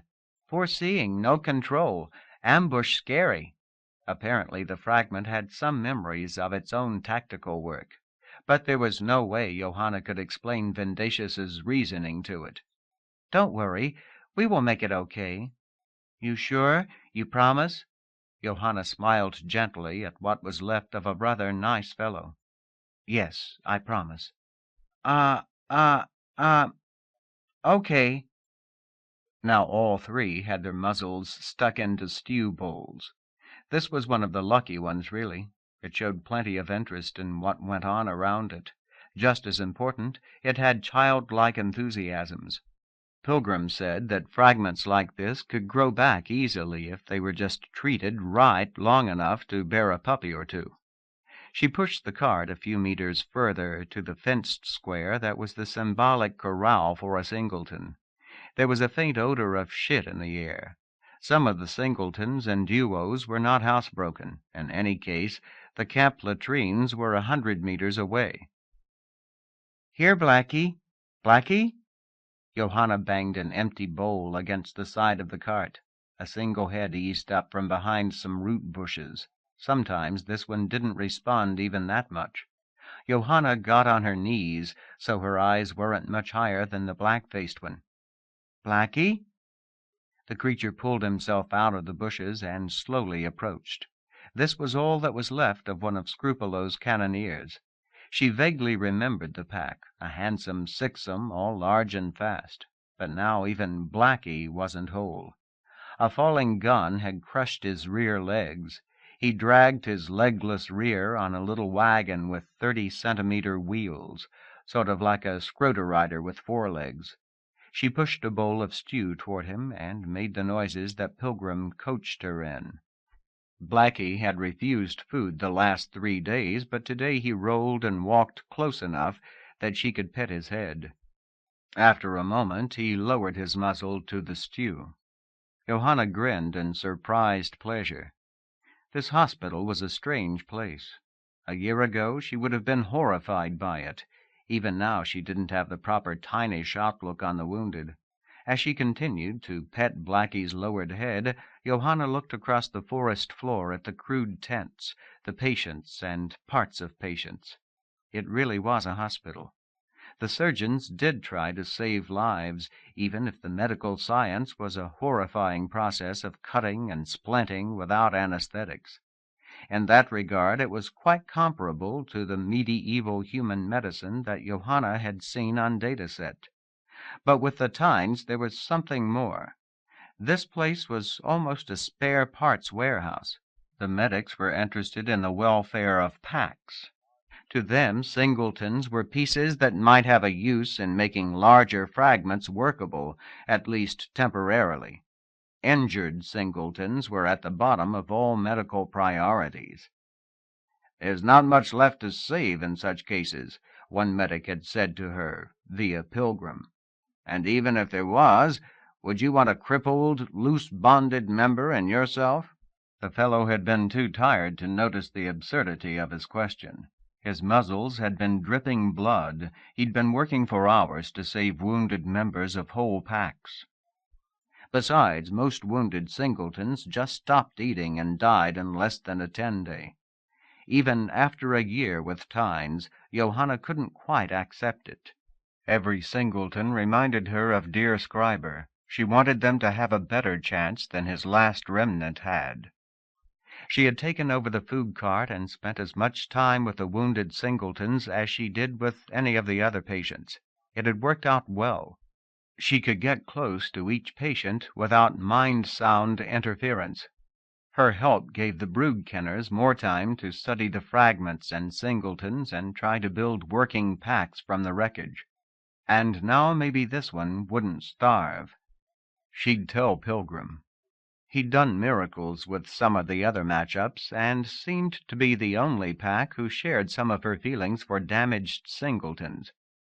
"If they don't starve, it often means a strength of mind. Even crippled, they could be an advantage to a pack," he'd said to her. "I've been crippled off and on in my travels. You can't always pick and choose when you're down to 3 and you're 1,000 miles into an unknown land."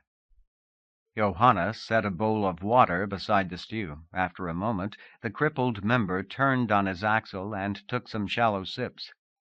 "Hang on, Blackie. We'll find someone for you to be." Kitterata was where he was supposed to be, walking his post exactly as expected. Nevertheless, he felt a thrill of nervousness. He always kept at least one head gazing at the mantis creature, the 2 legs. Nothing suspicious about that posture either. He was supposed to be doing security duty here, and that meant keeping a lookout in all directions.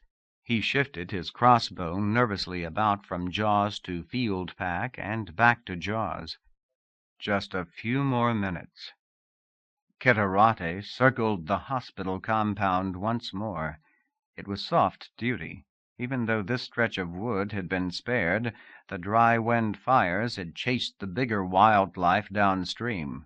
This close to the river, the ground was covered with soft bush, and there was scarcely a thorn to be found. Pacing around the hospital was like a walk on Woodcarver's Green down south. A few hundred yards east was harder work, getting the wagons and supplies in shape for the climb. The fragments knew that something was up. Here and there, heads stuck up from pallets and burros. They watched the wagons being loaded, heard the familiar voices of friends. The dumbest ones felt a call to duty. He had chased 3 able-bodied singles back into the compound. No way such Phoebes could be of any help. When the army marched up Margram Climb, the hospital would stay behind. Kitterate wished he could too. He'd been working for the boss long enough to guess whence his orders ultimately came. Kitterate suspected that not many would be coming back from Margram Climb. He turned 3 pairs of eyes toward the mantis creature. This latest job was the riskiest thing he'd been a part of. If it worked out, he might just demand that the boss leave him with the hospital.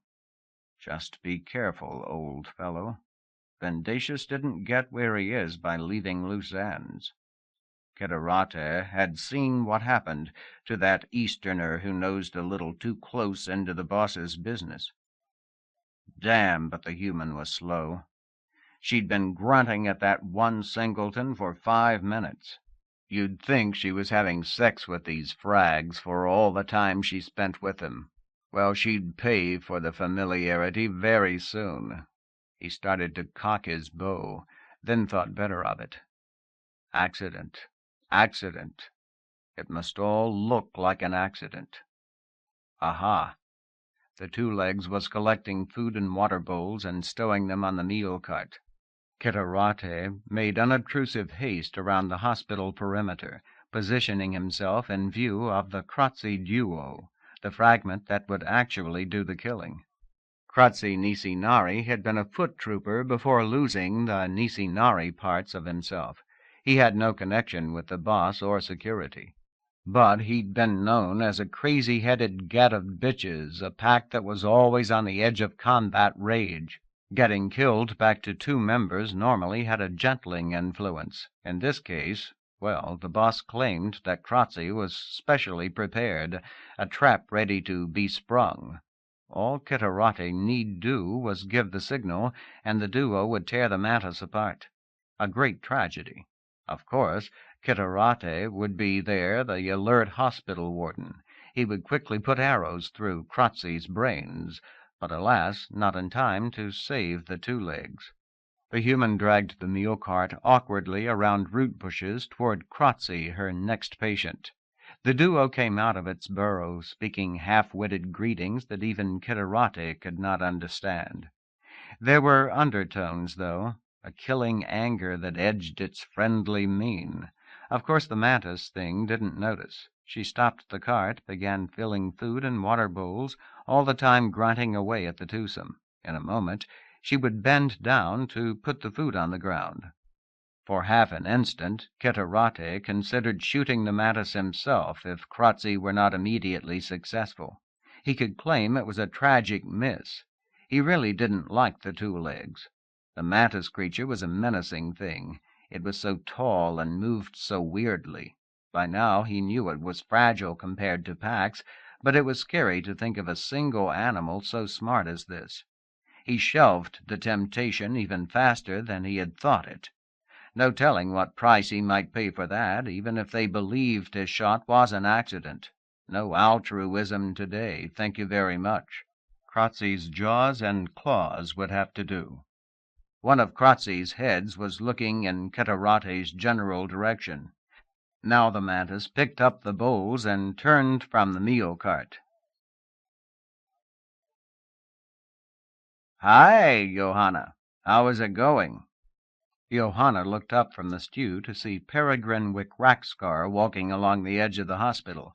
He was moving to get as close as possible without invading the mind sounds of the patients. The guard who had stopped there a moment before retreated before his advance and stopped a few meters further on. "Pretty good," she called back. "You know the one on wheels? He actually ate some stew tonight." "Good. I've been thinking about him and the threesome on the other side of the hospital."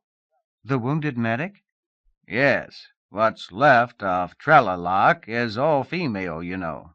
I've been listening to mind sounds and—" Pilgrim's explanation was delivered in fluent Somnorsh, but it didn't make much sense to Johanna. Broodkenning had so many concepts without reference in human language that even Pilgrim couldn't make it clear. The only obvious part was that since Blackie was a male, there was a chance that he and the medic threesome might have pups early enough to bind the group. The rest was talk of mood resonance and meshing weak points with strong. Pilgrim claimed to be an amateur at brood-kenning, but it was interesting the way the docs, and even Woodcarver sometimes, deferred to him. In his travels he had been through a lot. His match-ups seemed to take more often than anybody's. She waved him to silence. Okay. We'll try it soon as I've fed everybody.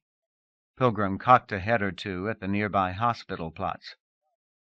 Something strange is going on. Can't quite put my finger on it, but all the fragments are watching you, even more than usual. Do you feel it? Johanna shrugged. No. She knelt to set the water and stew bowls before the twosome patient. The pair had been vibrating with eagerness, though they had been quite polite and not interrupting. Out of the corner of her eye, she noticed the hospital guard make a strange dipping motion with its two middle heads, and the blows were like two great fists smashing into her chest and face. Johanna fell to the ground, and they were on her. She raised bloody arms against the slashing jaws and claws. When Catarate gave the signal, both of Kratzy leaped into action, crashing into each other, almost incidentally knocking the mantis on her back. Their claws and teeth were tearing at empty air and each other as much as the two legs. For an instant, Catarate was struck motionless with surprise. She might not be dead. Then he remembered himself and jumped over the fence, at the same time cocking and loading his bow. Maybe he could miss the first shot. Kratzy was shredding the mantis, but slow. Suddenly there was no possibility of shooting the twosome. A wave of snarling black and white surged over Kratzy and the mantis. Every able-bodied fragment in the hospital seemed to be running to the attack. It was instant killing rage, far wilder than anything that could come from whole packs. Catarate fell back in astonishment before the sight and the mind sound of it. Even the pilgrim seemed caught up in it. The pack raced past Catarate and circled the melee. The pilgrim never quite plunged in, but nipped here and there, screaming words that were lost in the general uproar. A splash of coordinated mind sound boomed out from the mob, so loud it numbed Catarate 20 yards away. The mob seemed to shrink in on itself, the frenzy gone from most of its members. What had been near a single beast with 24 bodies was suddenly a confused and bloody crowd of random members. The pilgrim still ran around the edge, somehow keeping his mind and purpose. His huge, scarred member dived in and out of the remaining crowd, clawing at anything that still fought. The patients dragged themselves away from the killing ground. Some that had gone in as threesomes or duos came out single. Others seemed more numerous than before. The ground that was left was soaked with blood. At least 5 members had died. Near the middle, a pair of prosthetic wheels lay incongruously. The pilgrim paid it all no attention. The 4 of him stood around and over the bloody mound at the center. Catarate smiled to himself. Mantis splatter. Such a tragedy. Johanna never quite lost consciousness, but the pain and the suffocating weight of dozens of bodies left no room for thought. Now the pressure eased. Somewhere beyond the local den, she could hear shouts of normal, tinish talk. She looked up and saw Pilgrim standing all around her. Scarbutt was straddling her, its muzzle centimeters away. It reached down and licked her face. Johanna smiled and tried to speak.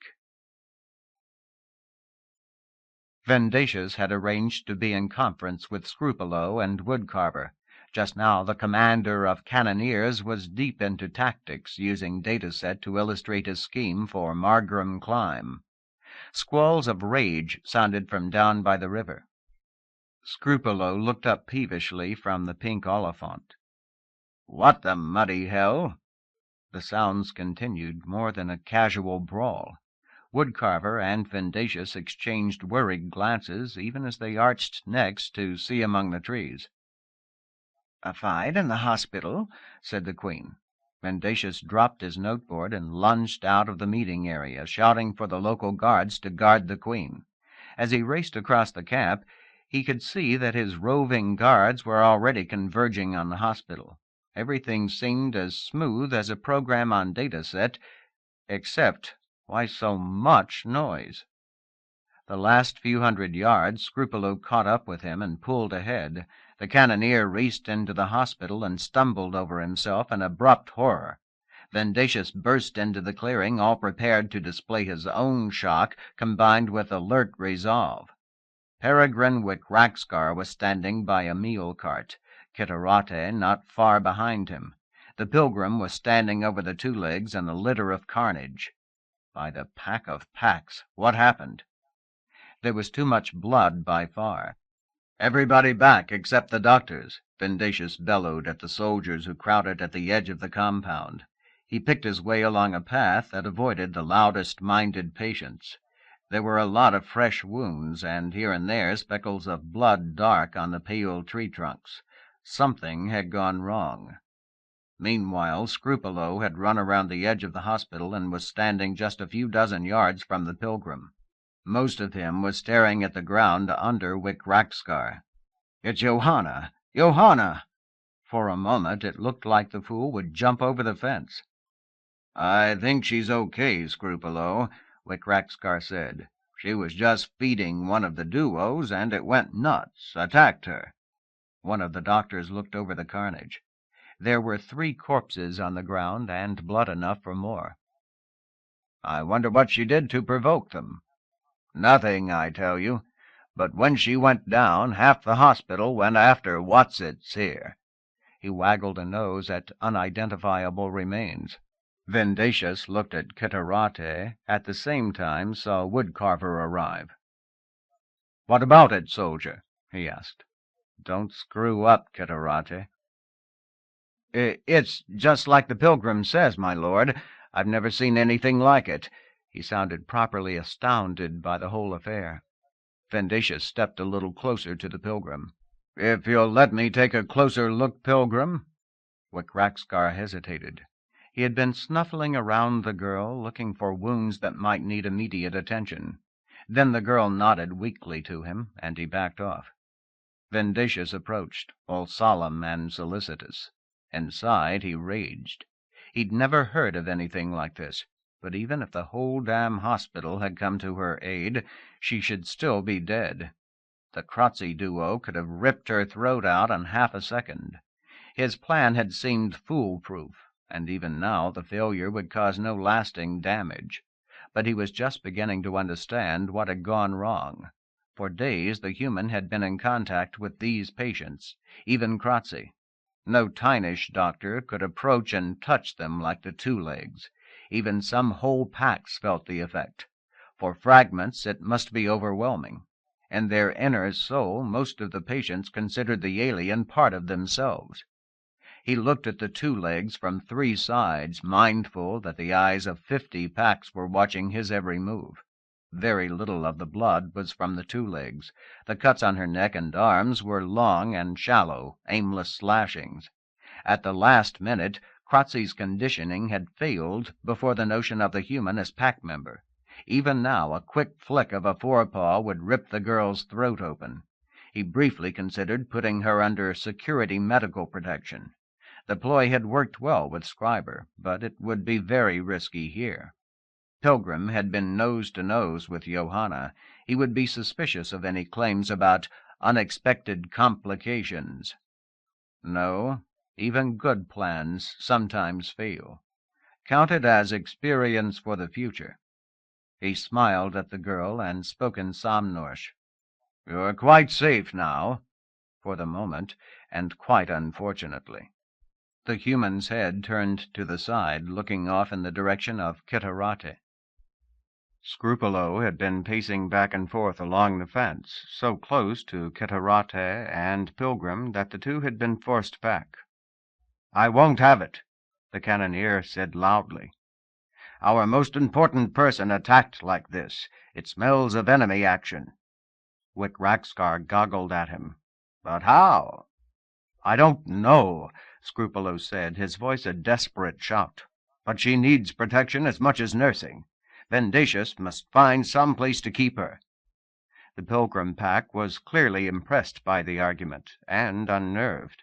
He inclined a head at Vendacious and spoke with uncharacteristic respect. "What do you think, Vendacious?" Of course Vendacious had been watching the two legs. It was interesting how little humans could disguise their point of attention. Johanna had been staring at Kitterate. Now she was looking up at Vendacious, her shifty little close-set eyes narrowing. Vendacious had made a project this last year of studying human expressions, both on Johanna and in stories and dataset. She suspected something, and she also must have understood part of Scrupulo's speech. Her back arched and raised one hand weakly. Fortunately for Vendacious, her shout came out a whisper that even he could scarcely hear. "No, not like Scriber." Vendacious was a pack who believed in careful planning. He also knew that the best-made schemes must be altered by circumstances. He looked down at Johanna and smiled with the gentlest public sympathy. It would be risky to kill her like Scriber's frag, but now he saw that the alternatives were far more dangerous. Thank goodness Woodcarver was stuck with her limper on the other side of the camp. He nodded at Pilgrim and drew himself together. "I fear Scrupulo is right. Just how it might have been done I don't know, but we can't take a chance. We'll take Johanna to my den. Tell the Queen." He pulled cloaks from his backs and began gently to wrap the human for the last trip she would ever make. Only her eyes protested. Johanna drifted in and out of consciousness, horrified at her inability to scream her fears. Her strongest cries were less than whispers.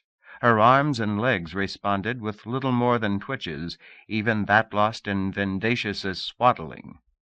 Concussion, maybe, something like that. The explanation came from some absurdly rational corner of her mind.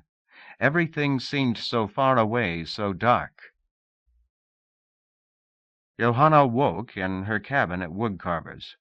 What a terrible dream! That she had been so cut up, unable to move, and then thinking Vendacious was a traitor. She tried to shrug herself to a sitting position, but nothing moved. "Darn sheets are all wrapped around me." She lay quiet for a second, still massively disoriented by the dream. "Woodcarver?" she tried to say, but only a little moan came out.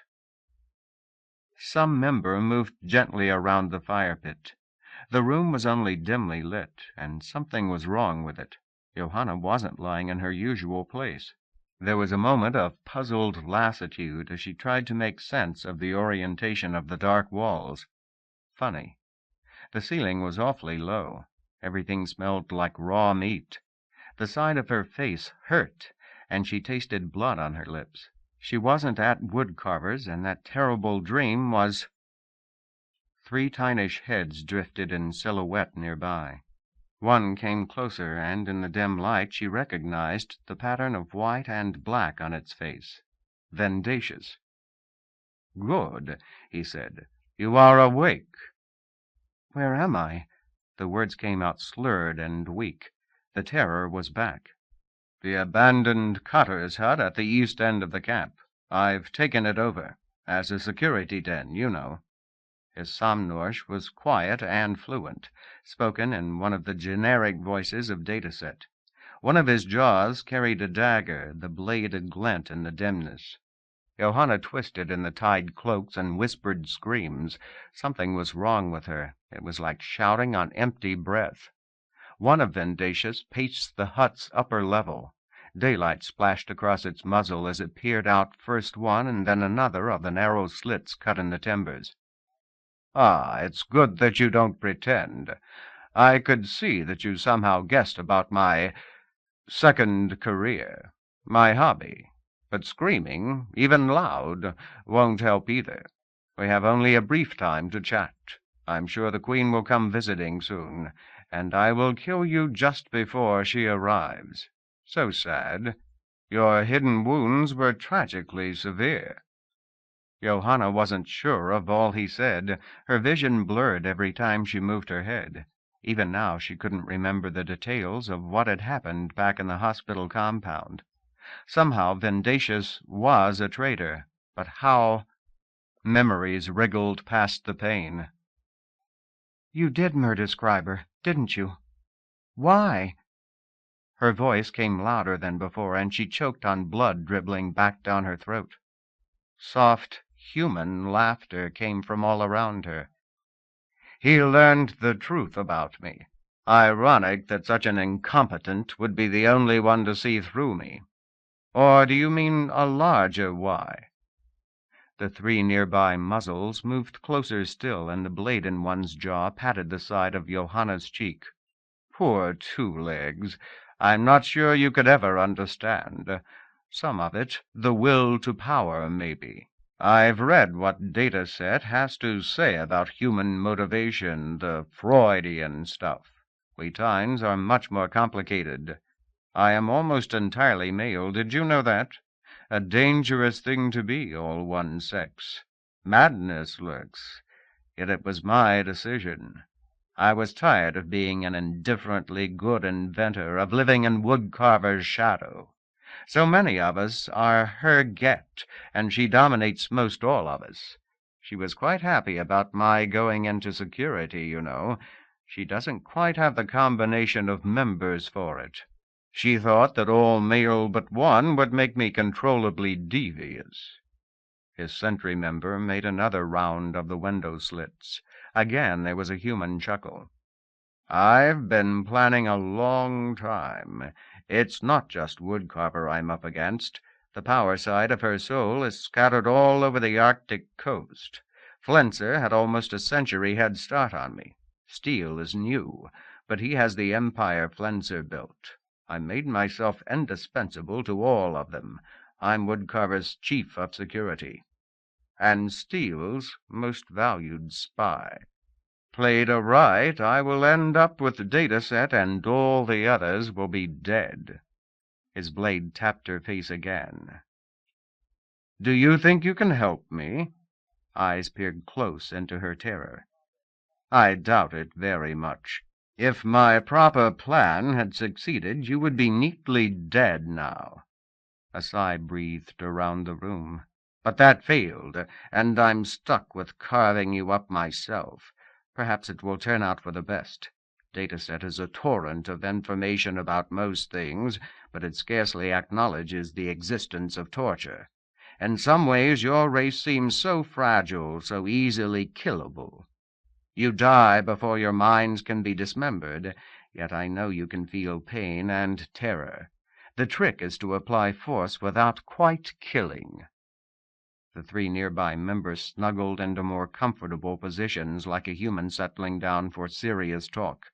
And there are some questions you may be able to answer, things I couldn't really ask before. Steele is very confident, you know, and it's not just because he has me with Woodcarver.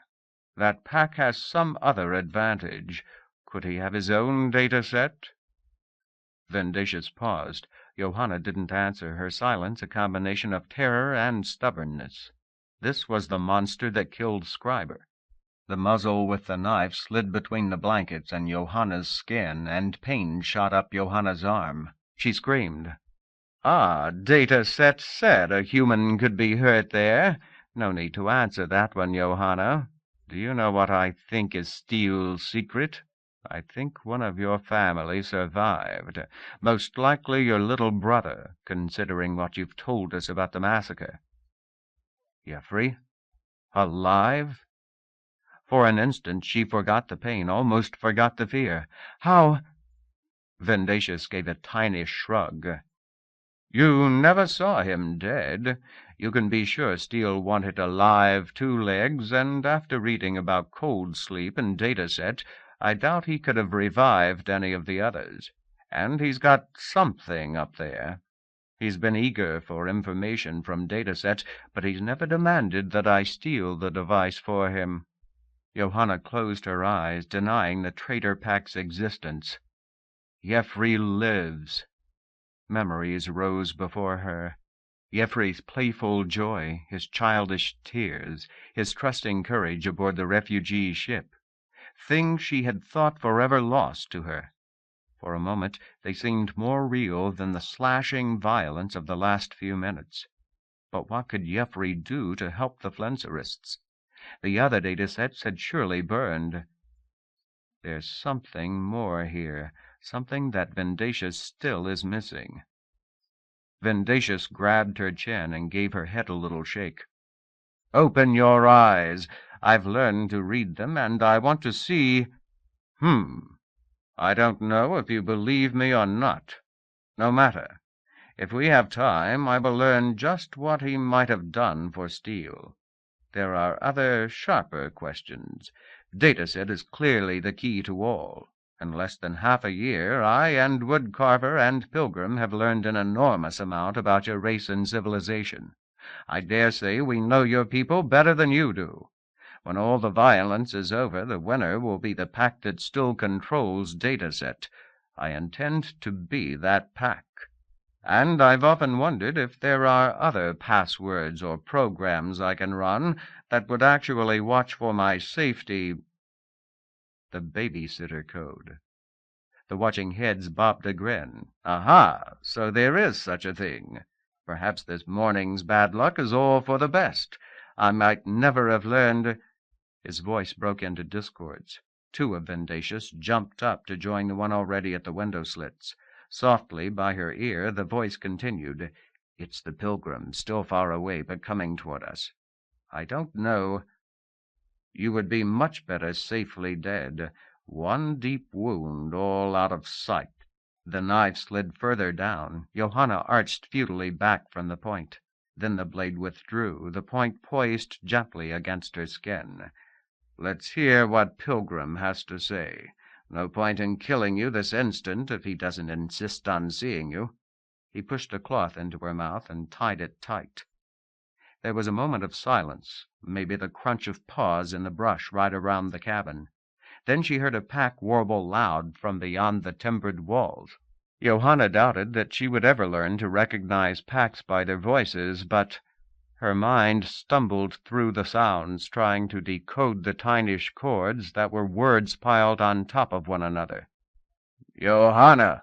Something... Interrogative. Screech! Safe. Vendacious gobbled back. Hail, Peregrine Wickrackscar, Johanna Trill, not visible hurts, sad uncertain squeak.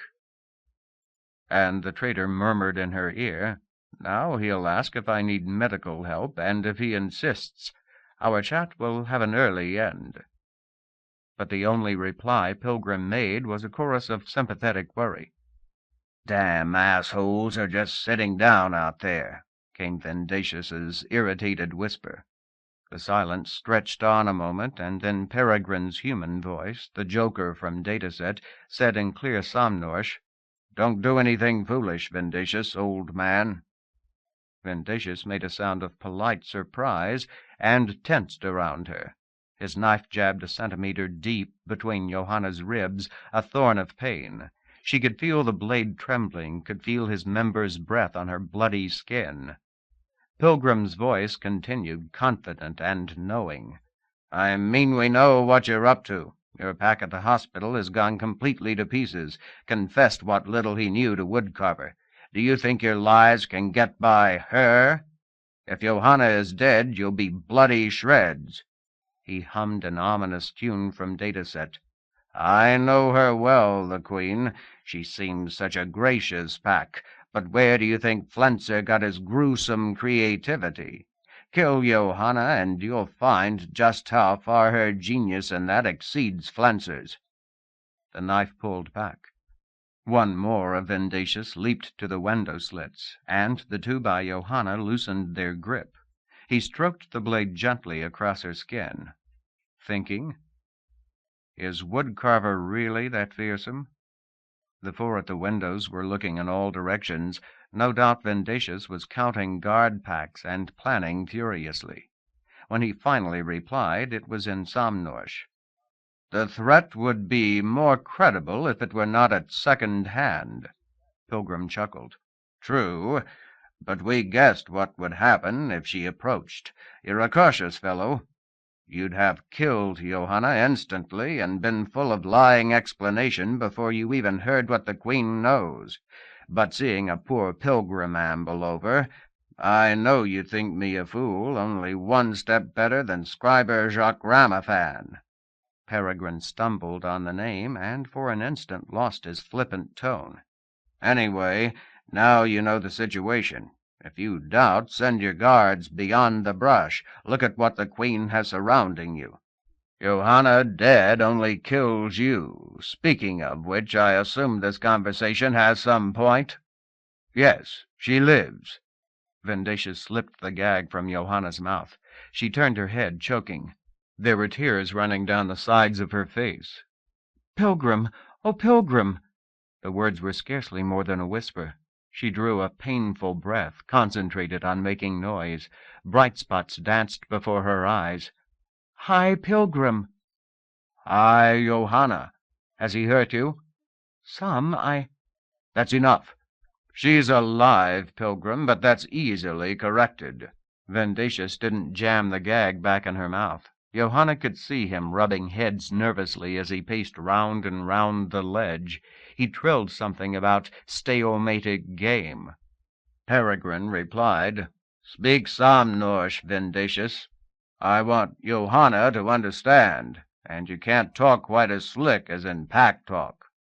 "Whatever." The trader's voice was unconcerned, but his members kept up their nervous pacing. "The Queen must realize we have a standoff here. Certainly I'll kill Johanna if I'm not treated properly.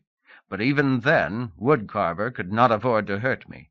Do you realize the trap Steele has set on Margram Climb? I'm the only one who knows how to avoid it. Big deal. I never wanted to go up Margram anyway."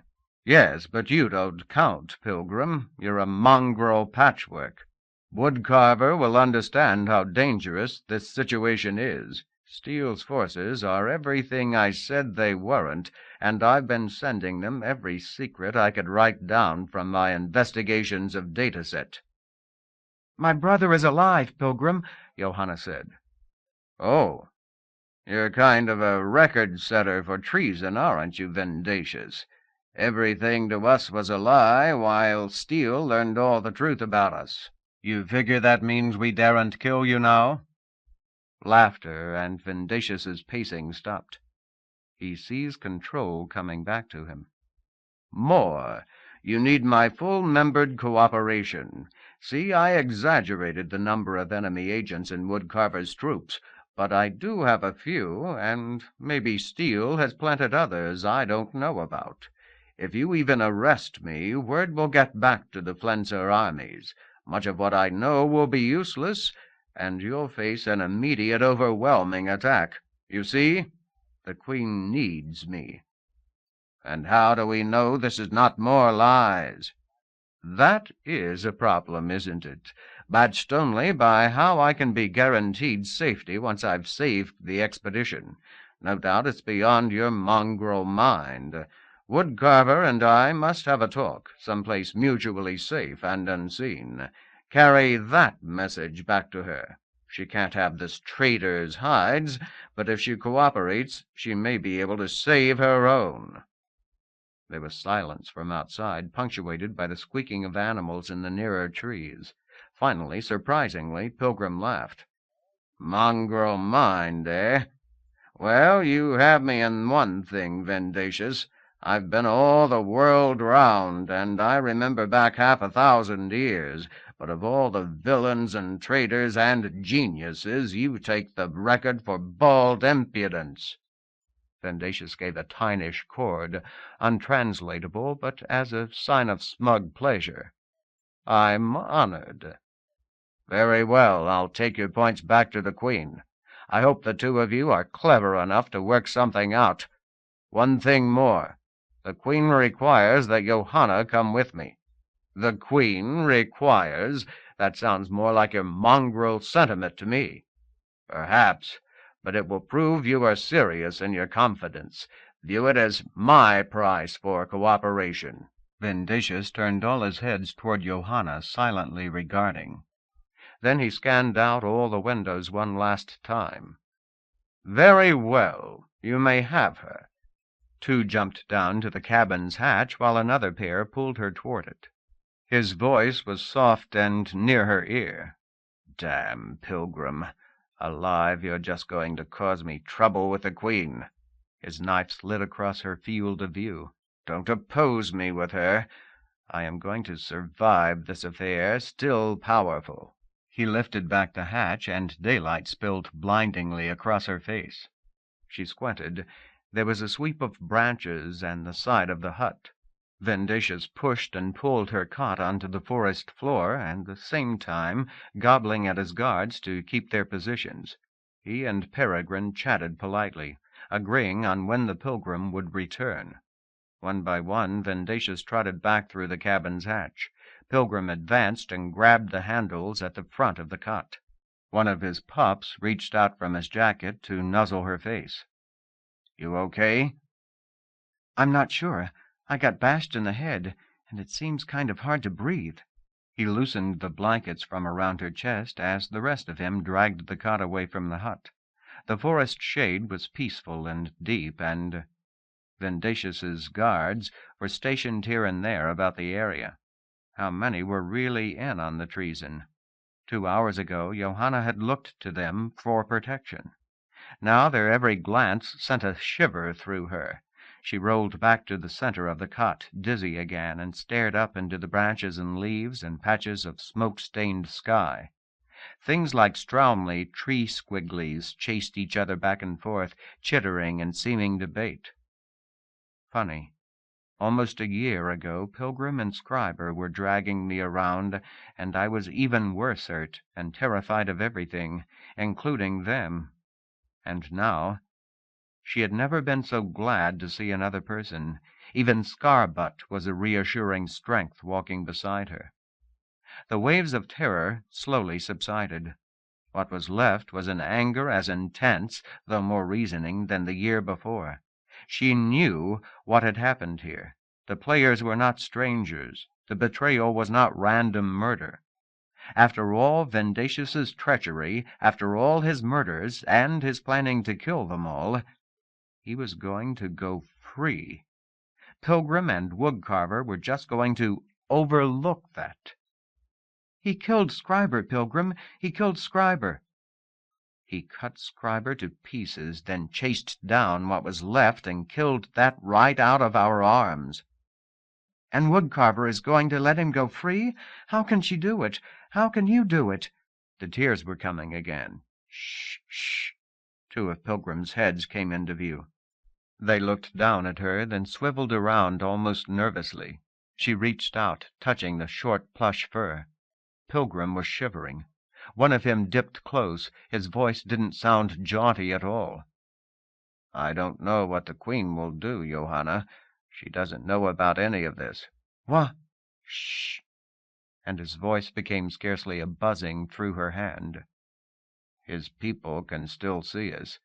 He could still figure things out. Only you and I know, Johanna. I don't think anyone else suspects." "But the pack that confessed?" "Bluff. All bluff. I've done some crazy things in my life, but next to following Scriber down to your starship, this takes the prize. After Vendacious took you away, I began to think. You weren't that badly injured. It was all too much like what happened to Jacques Ramothan, but I had no proof." "And you haven't told anyone?" "No. Foolish as poor Scriber, aren't I?" His heads looked in all directions.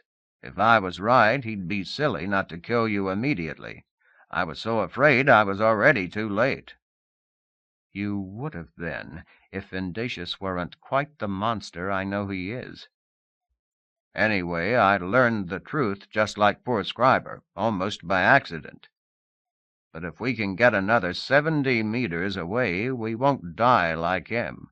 And everything I claimed to Vendacious will be true." She patted his nearest shoulder and looked back. The tiny cabin and its ring of guards disappeared behind the forest brush. "And Jeffrey lives." Crypto Zero. 95 encrypted packets have been discarded. As received by Elvira shipboard ad hoc. Language path Tredesk to Trisqueline SJK units. From Zonograph Eidolon. Co-op, or religious order, in the Middle Beyond, maintained by subscription of several thousand low beyond civilizations, in particular those threatened by immersion. Subject: Surge Bulletin Update and Ping. Distribution: Zonograph Eidolon subscribers, Zonometric Interest Group, Threats Interest Group, Subgroup, Navigational Ping participants. Date: 1,087,892,301 seconds since calibration event, 239,011 Eidolon frame. 66.91 days since fall of Chandra K. Key phrases: galactic scale event, superluminal, charitable emergency announcement. Text of message: please include accurate local time in any ping responses. If you receive this, you know that the monster's surge has receded. The new zone surface appears to be a stable froth of low dimensionality between 2.1 and 2.3. At least 5 civilizations are trapped in the new configuration. 30 virgin solar systems have achieved the beyond. Subscribers may find specifics in the encrypted data that follow this bulletin. The change corresponds to what is seen in a normal period of 2 years across the whole galaxy's slow zone surface. Yet this surge happened in less than 200 hours and on less than 1,000th of that surface. Even these numbers do not show the scale of the event. The following can only be estimates, since so many sites were destroyed and no instruments were calibrated for this size event. At its maximum, the surge reached 1,000 light-years above zone surface standard. Surge rates of more than 30 million times light speed, about 1 light-year per second, were sustained for periods of more than 100 seconds. Reports from subscribers show more than 10 billion softened deaths directly attributable to the surge. Local network failures, failures leading to environment collapse, medical collapse, vehicle crashes, security failures. Posted economic damage is much greater. The important question now is, what can we expect in after surges? Our predictions are based on instrumented sites and zonometric surveys, combined with historical data from our archives. Except for long-term trends, predicting zone changes has never been a science, but we have served our subscribers well in advising of aftersurges and in identifying available new worlds. Unfortunately, the present situation makes all previous work almost useless. We have precise documentation going back 10 million years. Faster-than-light surges happen about every 20,000 years. Usually with speed under 7.0 c. Nothing like this monster is on file. The surge just seen is the kind described at third hand in old and glutted databases.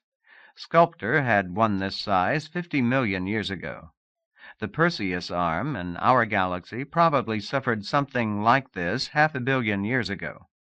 This uncertainty makes our mission nearly impossible and is an important reason for this public message to the Zonometry News Group and others. Everyone interested in zonometry and navigation must pool resources on this problem. Ideas, archive access, algorithms, all these things could help. We pledge significant contributions to non-subscribers and one-for-one trades to those with important information. Note: we are also addressing this message to the Swindwip Oracle and direct beaming it to points in the Transcend thought to be inhabited. Surely an event such as this must be of interest even there. We appeal to the powers above. Let us send you what we know. Give us some hint if you have ideas about this event. To demonstrate our good faith, here are the estimates we have currently. These are based on naive scale-up of well-documented surges in this region. Details are in the non-cryptid appendix to this sending. Over the next year, there will be 5 or 6 aftersurges of diminishing speed and range. During this time, at least 2 more civilizations, see risk list, will likely be permanently immersed. Zone storm conditions will prevail even when aftersurges are not in progress. Navigation in the volume coordinate specification will be extremely dangerous during this period. We recommend that shipping in the volume be suspended. The timeline is probably too short to admit feasible rescue plans for the civilizations at risk. Our long-range prediction, probably the least uncertain of all, the million-year scale secular shrinkage will not be affected at all. The next 100,000 years will, however, show a retardation in the shrinkage of the slow zone boundary in this portion of the galaxy. Finally, a philosophical note. We of zonographic Eidolon watch the zone boundary and the orbits of border stars. For the most part, the zone changes are very slow, 700 meters per second in the case of the long-term secular shrinkage. Yet these changes, together with orbital motion, affect billions of lives each year. Just as the glaciers and droughts of a pre-technical world must affect a people, so must we accept these long-term changes. Storms and surges are obvious tragedies, near instant death for some civilizations, yet these are as far beyond our control as the slower movements. Over the last few weeks, some news groups have been full of tales of war and battle fleets, of billions dying in the clash of species. To all such, and those living more peaceably around them, we say, look out on the universe. It does not care, and even with all our science, there are some disasters that we cannot avert. All evil and good is petty before nature. Personally, we take comfort from this, that there is a universe to admire that cannot be twisted to villainy or good, but which simply is. Crypto Zero, as received by Elvira Shipboard Ad Hoc. Language path, Arbwith to Trade 24 to Cherguelen to Trisqueline, SJK units. From Twirlip of the Mists. Who knows what this is, though probably not a propaganda voice. Very sparse priors. Subject, the cause of the recent great surge. Distribution, threat of the blight, great secrets of creation. Zonometric interest group. Date, 66.47 days since fall of Chandra K. Key phrases, zone instability and the blight. Hexapodia as the key insight.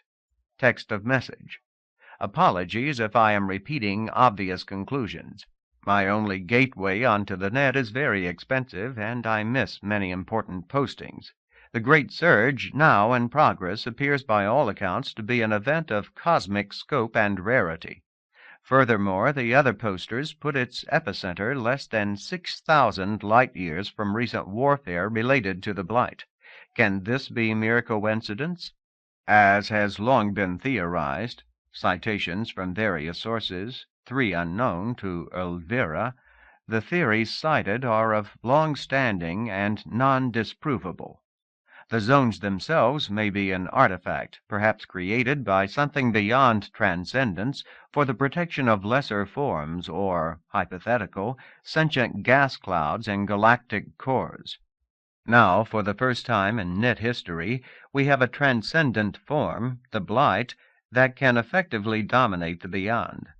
Many on the net, cites Hans and Shandor at the zoo, believe that it is searching for an artifact near the bottom. Is it no wonder that this could upset the natural balance and provoke the recent event? Please write to me and tell me what you think. I don't get much mail. Crypto Zero, as received by Elvira, Shipboard Ad Hoc. Language path, Bailoresque to Trisqueline, SJK units. From Alliance for the Defense. Claimed union of 5 empires below Straumley realm. No references prior to the fall of the Straumley realm. numerous counterclaims, including from out-of-band 2, that this alliance is a front for the old Aprahant hegemony. Compare butterfly terror. Subject: courageous mission accomplished. Distribution: Threat of the Blight, War Trackers Interest Group, Homo sapiens Interest Group. Date: 67.07 days since fall of Chandra K. Key phrases: action, not talk. Text of message: subsequent to our action against the human nest at Chandra K, a part of our fleet pursued human and other blight-controlled forces toward the bottom of the beyond. Evidently, the perversion hoped to protect these forces by putting them in an environment too dangerous to challenge. That thinking did not count on the courage of Alliance commanders and crews. We can now report the substantial destruction of those escaping forces. The first major operation of your alliance has been an enormous success. With the extermination of their most important supporters, blight encroachment on the Middle Beyond has been brought to a standstill. Yet much remains to be done. The Alliance fleet is returning to the Middle Beyond.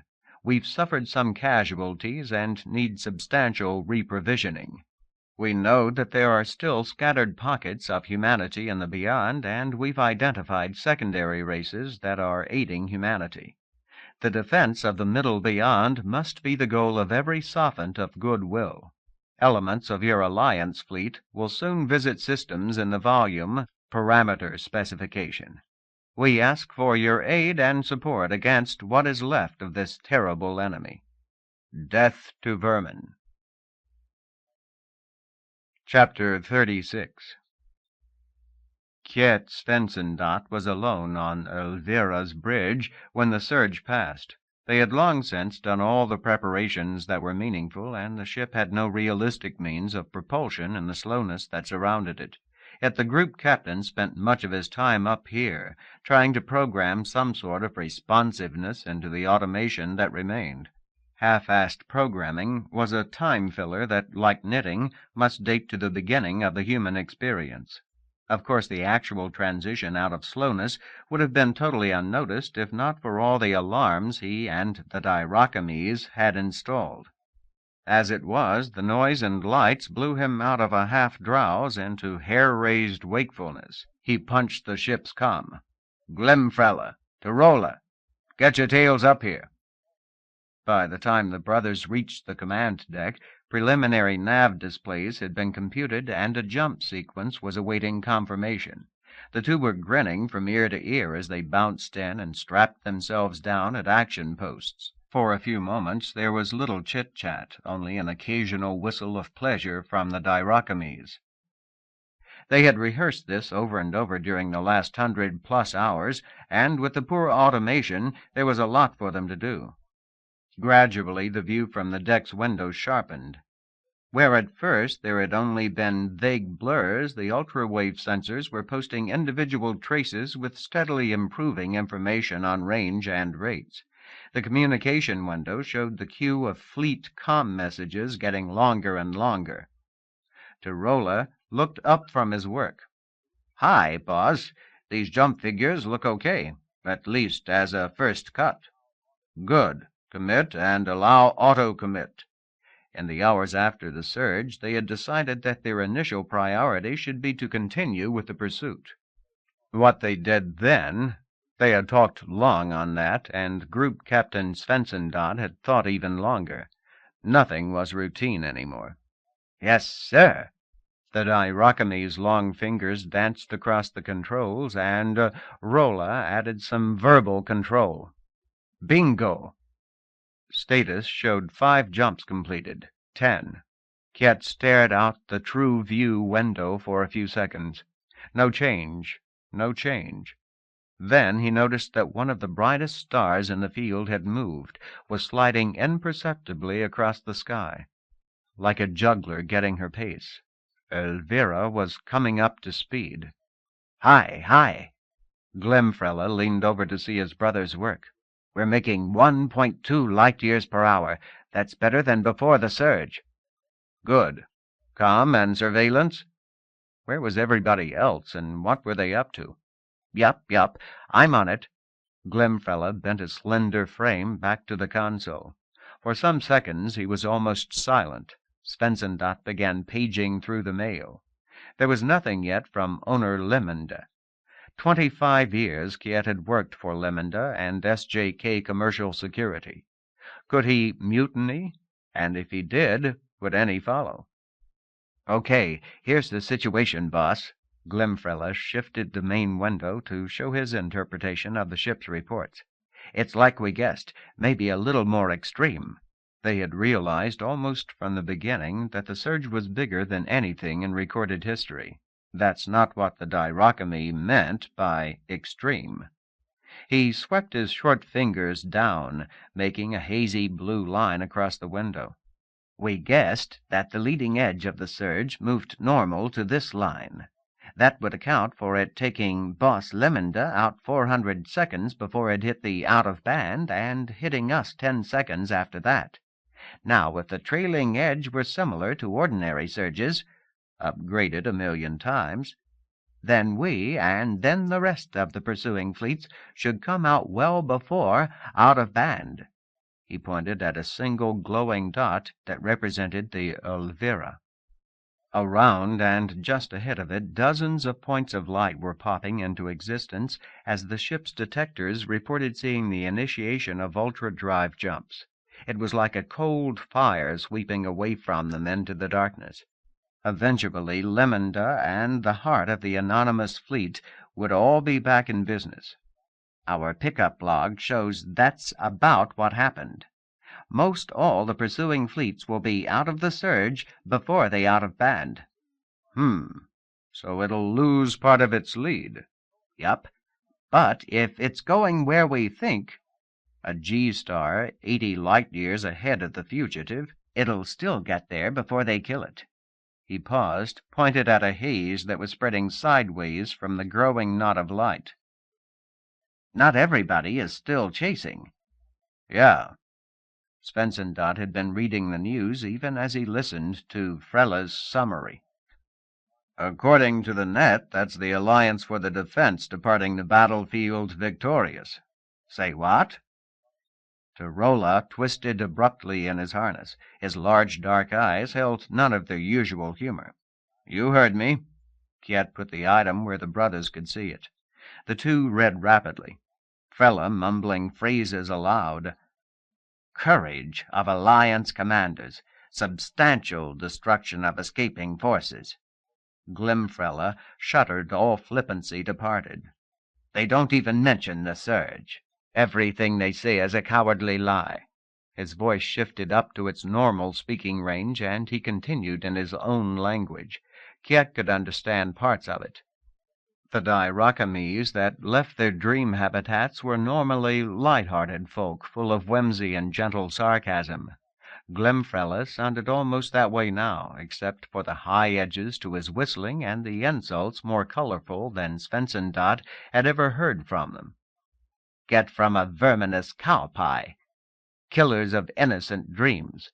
Even in Somnorsh the words were strong, but in Dairakami, "verminous cow-pie" was drenched in explicit imagery that almost brought the smell of such a thing into the room.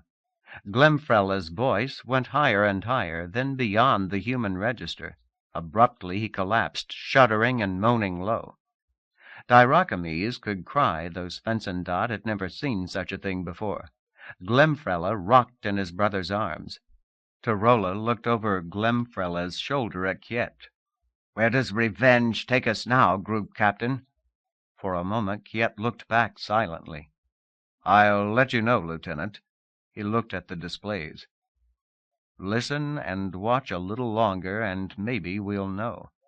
Meantime, get us nearer the center of pursuit," he said gently. "Aye, sir."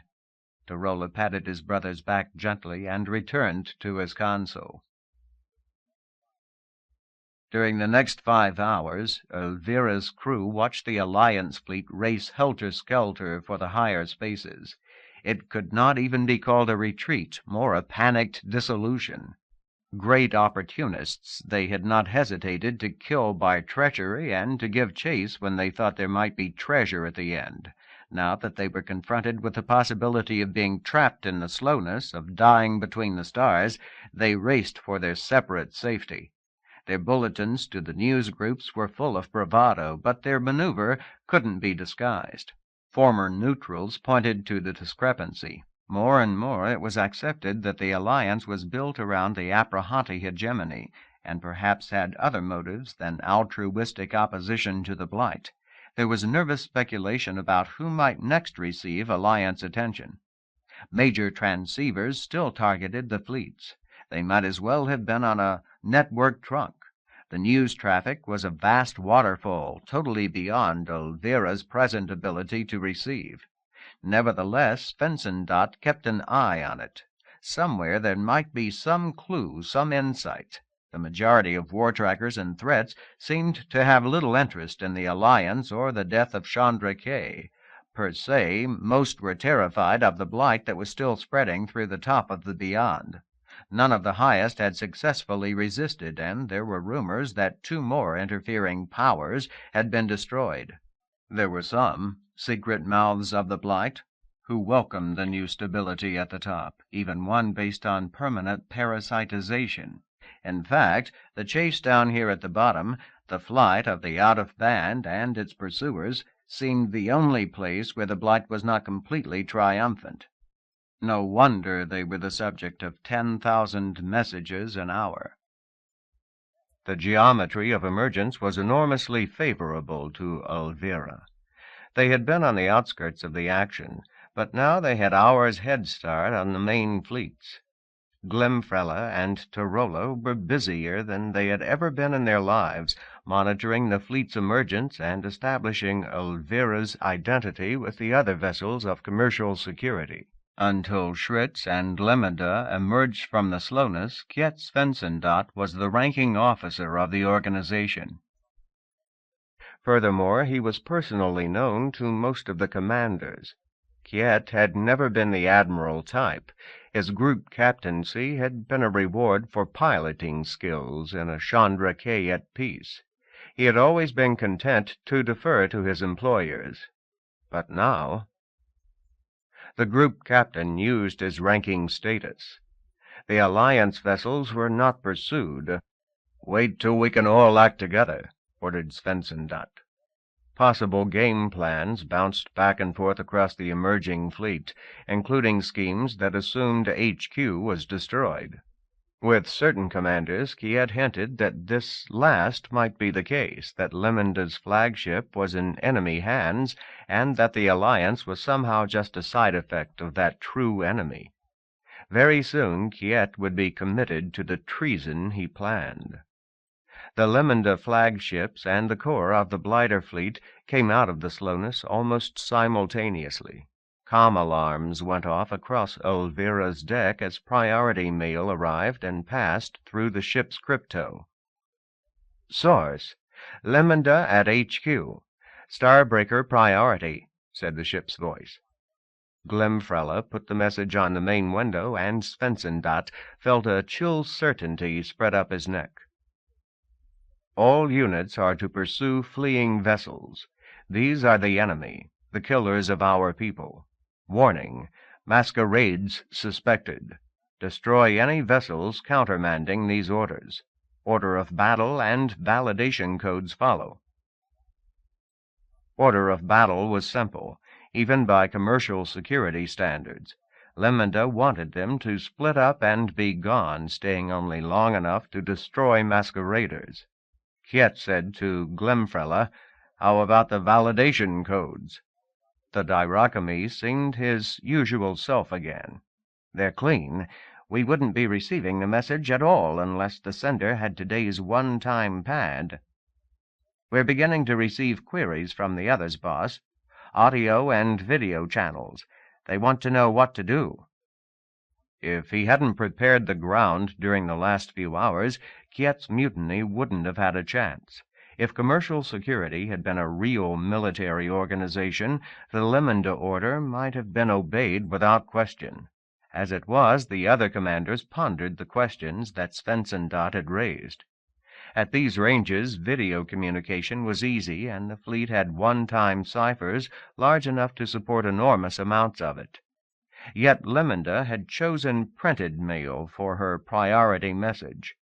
It made perfect military sense, given that the encryption was correct, but it was also what Svensson had predicted. The supposed HQ was not quite willing to show its face down here where perfect visual masquerades were not possible. Their commands would be by mail or evocations that any sharp observer might suspect. Such a slender thread of reason Kiet and his friends were hanging from. Kiet eyed the knot of light that represented the Blighter fleet. It was suffering from no indecision. None of its vessels were straggling back toward safer heights. Whatever commanded there had discipline beyond most human militaries. It would sacrifice everything in its single-minded pursuit of one small starship. What next, Group Captain? Just ahead of that cold smear of light, a single tiny gleam appeared. "The out-of-band," said Glimfrella. 65 light-years out now. "I'm getting encrypted video from them, boss. The same half-crocked Zor pad as before." He put the signal on the main window without waiting for Kiet's direction. It was Ravna Bergschendat. The background was a jumble of motion and shouting, the strange human and a Scroder rider arguing. Bergschendat was facing away from the pickup and doing her share of shouting. Things looked even worse than Kiet's recollection of the first moments of his ship's emergence. "It doesn't matter just now, I tell you. Let him be. We've got to contact—" She must have seen the signal Glimfrella was sending back to her. "They're here. By the powers, Fam, please."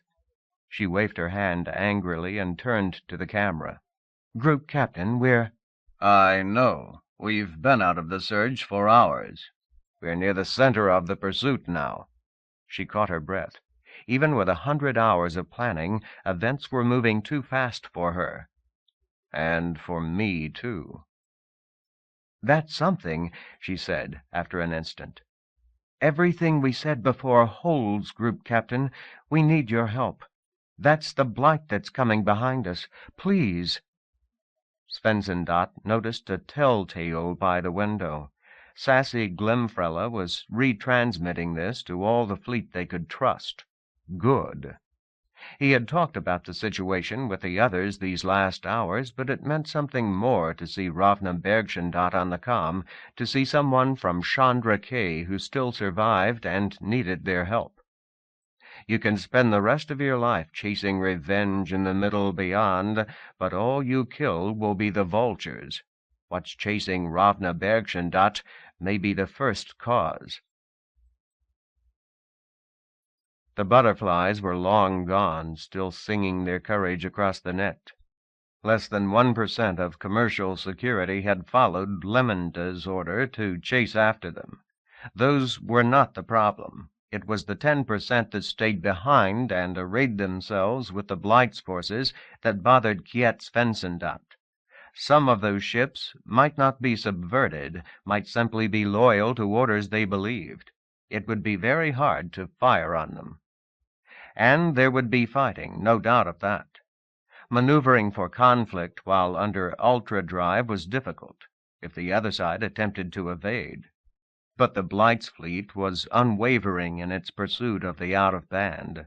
Slowly, the two fleets were coming to occupy the same volume. At present they were scattered across cubic light-years, but with every jump the Group Captain's Aniara fleet was more finely tuned to the stutter of their quarry's drives.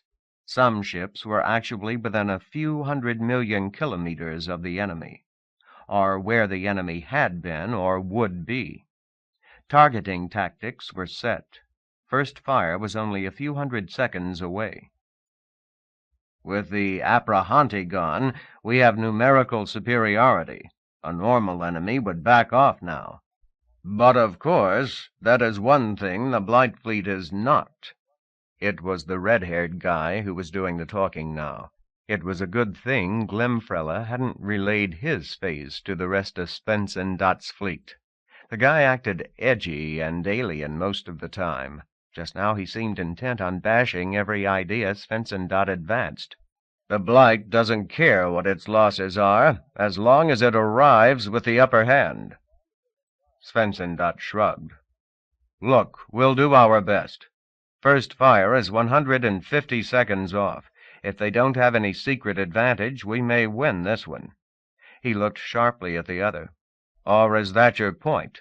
Could the Blight... Stories were still coming down about the Blight's progress across the top of the beyond. Without a doubt, it was a transhuman intelligence.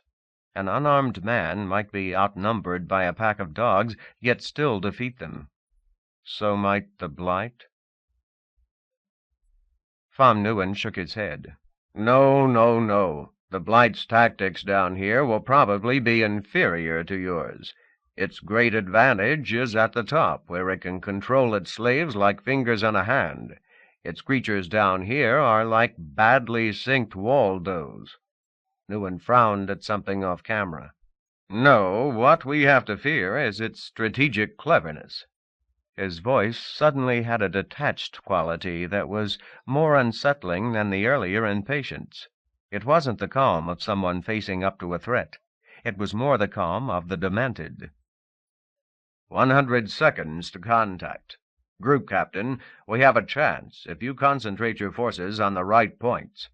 Ravna floated down from the top of the picture, put one hand on the redhead's shoulder. God-shatter, she said he was, their secret edge against the enemy. God-shatter, a power's dying message. Garbage or treasure, who really knew?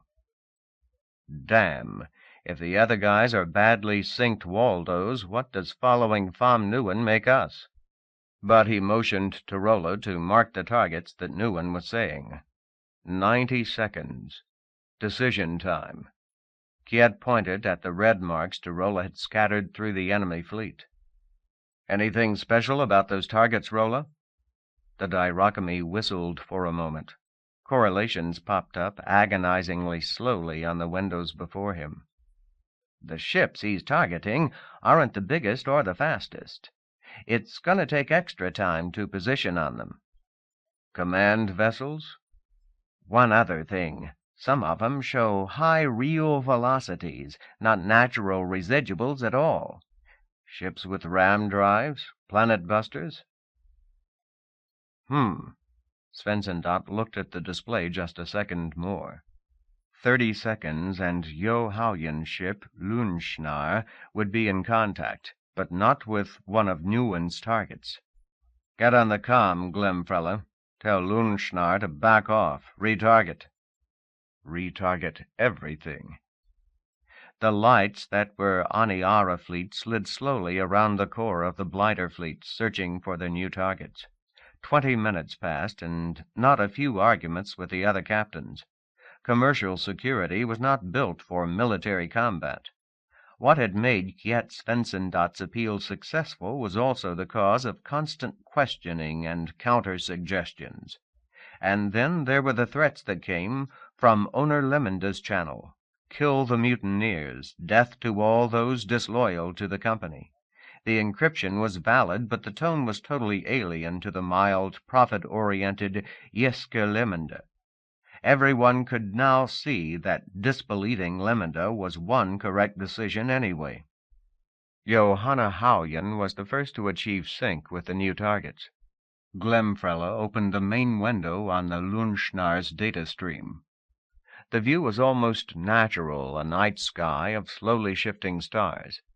The target was less than 30 million kilometers from Lunschnar, but about a millisecond out of sync. Haoyin was arriving just before or just after the other had jumped. "Drones away," Haoyin's voice said. Now they had a true view of Lunschnar from a few meters away, from a camera aboard one of the first drones launched. The ship was barely visible, a darkness obscuring the stars beyond, a great fish in the depths of an endless sea, a fish that was now giving spawn. The picture flickered, Lunschnar disappearing and reappearing as the drone lost sync momentarily.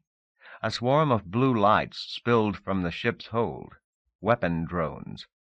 The swarm hung by Lundschnar, calibrating itself, orienting on the enemy.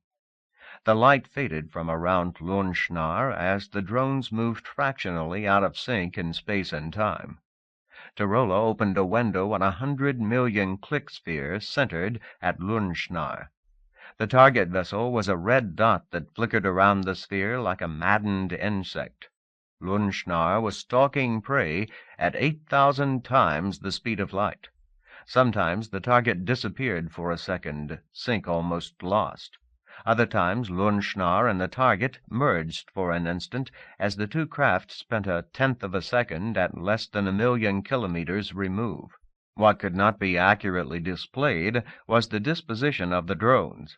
The spawn diffused on a myriad trajectories, their sensors extended for sign of the enemy ship.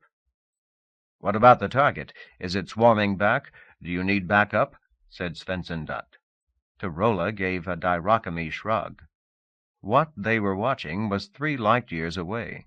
No way he could know. But Yo-Hauyen replied, "I don't think my bogey is swarming. I've lost only 5 drones, no more'n you'd expect from near misses. We'll see." She paused, but Lundschnar's trace and signal remained strong. Kjet looked out the other windows. 5 of Aniara were already engaged, and 3 had completed swarm deploy. Nguyen looked on silently from out of band. The God Shatter had had its way, and now Kjet and his people were committed. And now good news and bad came in very fast. "Got him," from Yo-Hauyen. The red dot in Lundschnar's swarm was no more. It had passed within a few thousand kilometers of one of the drones.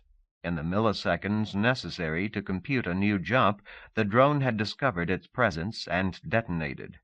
Even that would not have been fatal if the target had jumped before the blast front hit it. There had been several near misses in earlier seconds. This time the jump did not reach commit in time. A mini-star was born, one whose like would be years in reaching the rest of the battle volume. Glemfrella gave a rasping whistle, an untranslatable curse. "We just lost Oblution-Dot and Holder, boss. Their target must have counter-swarmed." "Send in Gleaving and Trance." Something in the back of his head curled up in a knot of horror. These were his friends who were dying. Kjet had seen death before, but never like this. In police action, no one took lethal chances except in a rescue. And yet...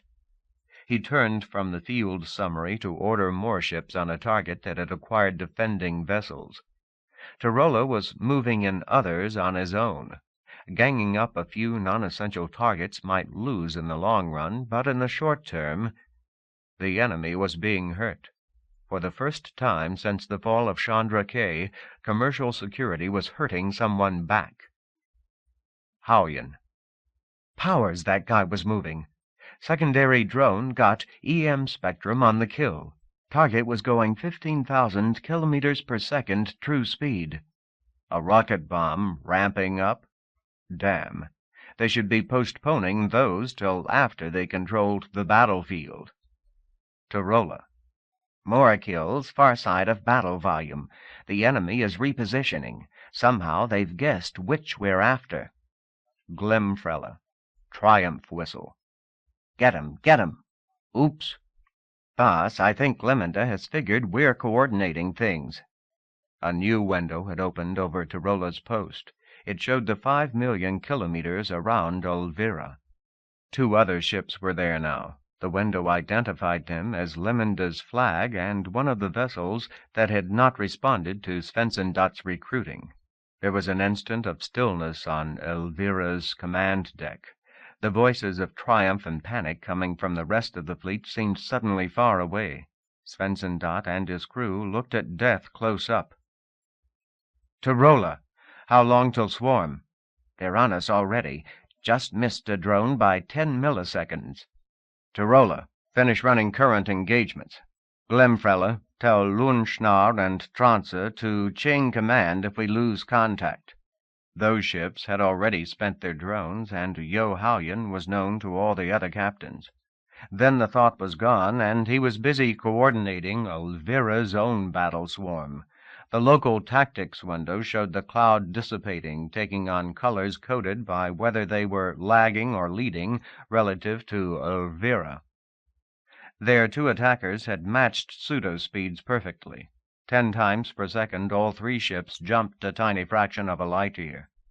Like rocks skipping across the surface of a pond, they appeared in real space in perfectly measured hops, and the distance between them at every emergence was less than 5 million kilometers. The only thing that separated them now were millisecond differences in jump times and the fact the light itself could not pass between them in the brief time they spent at each jump point.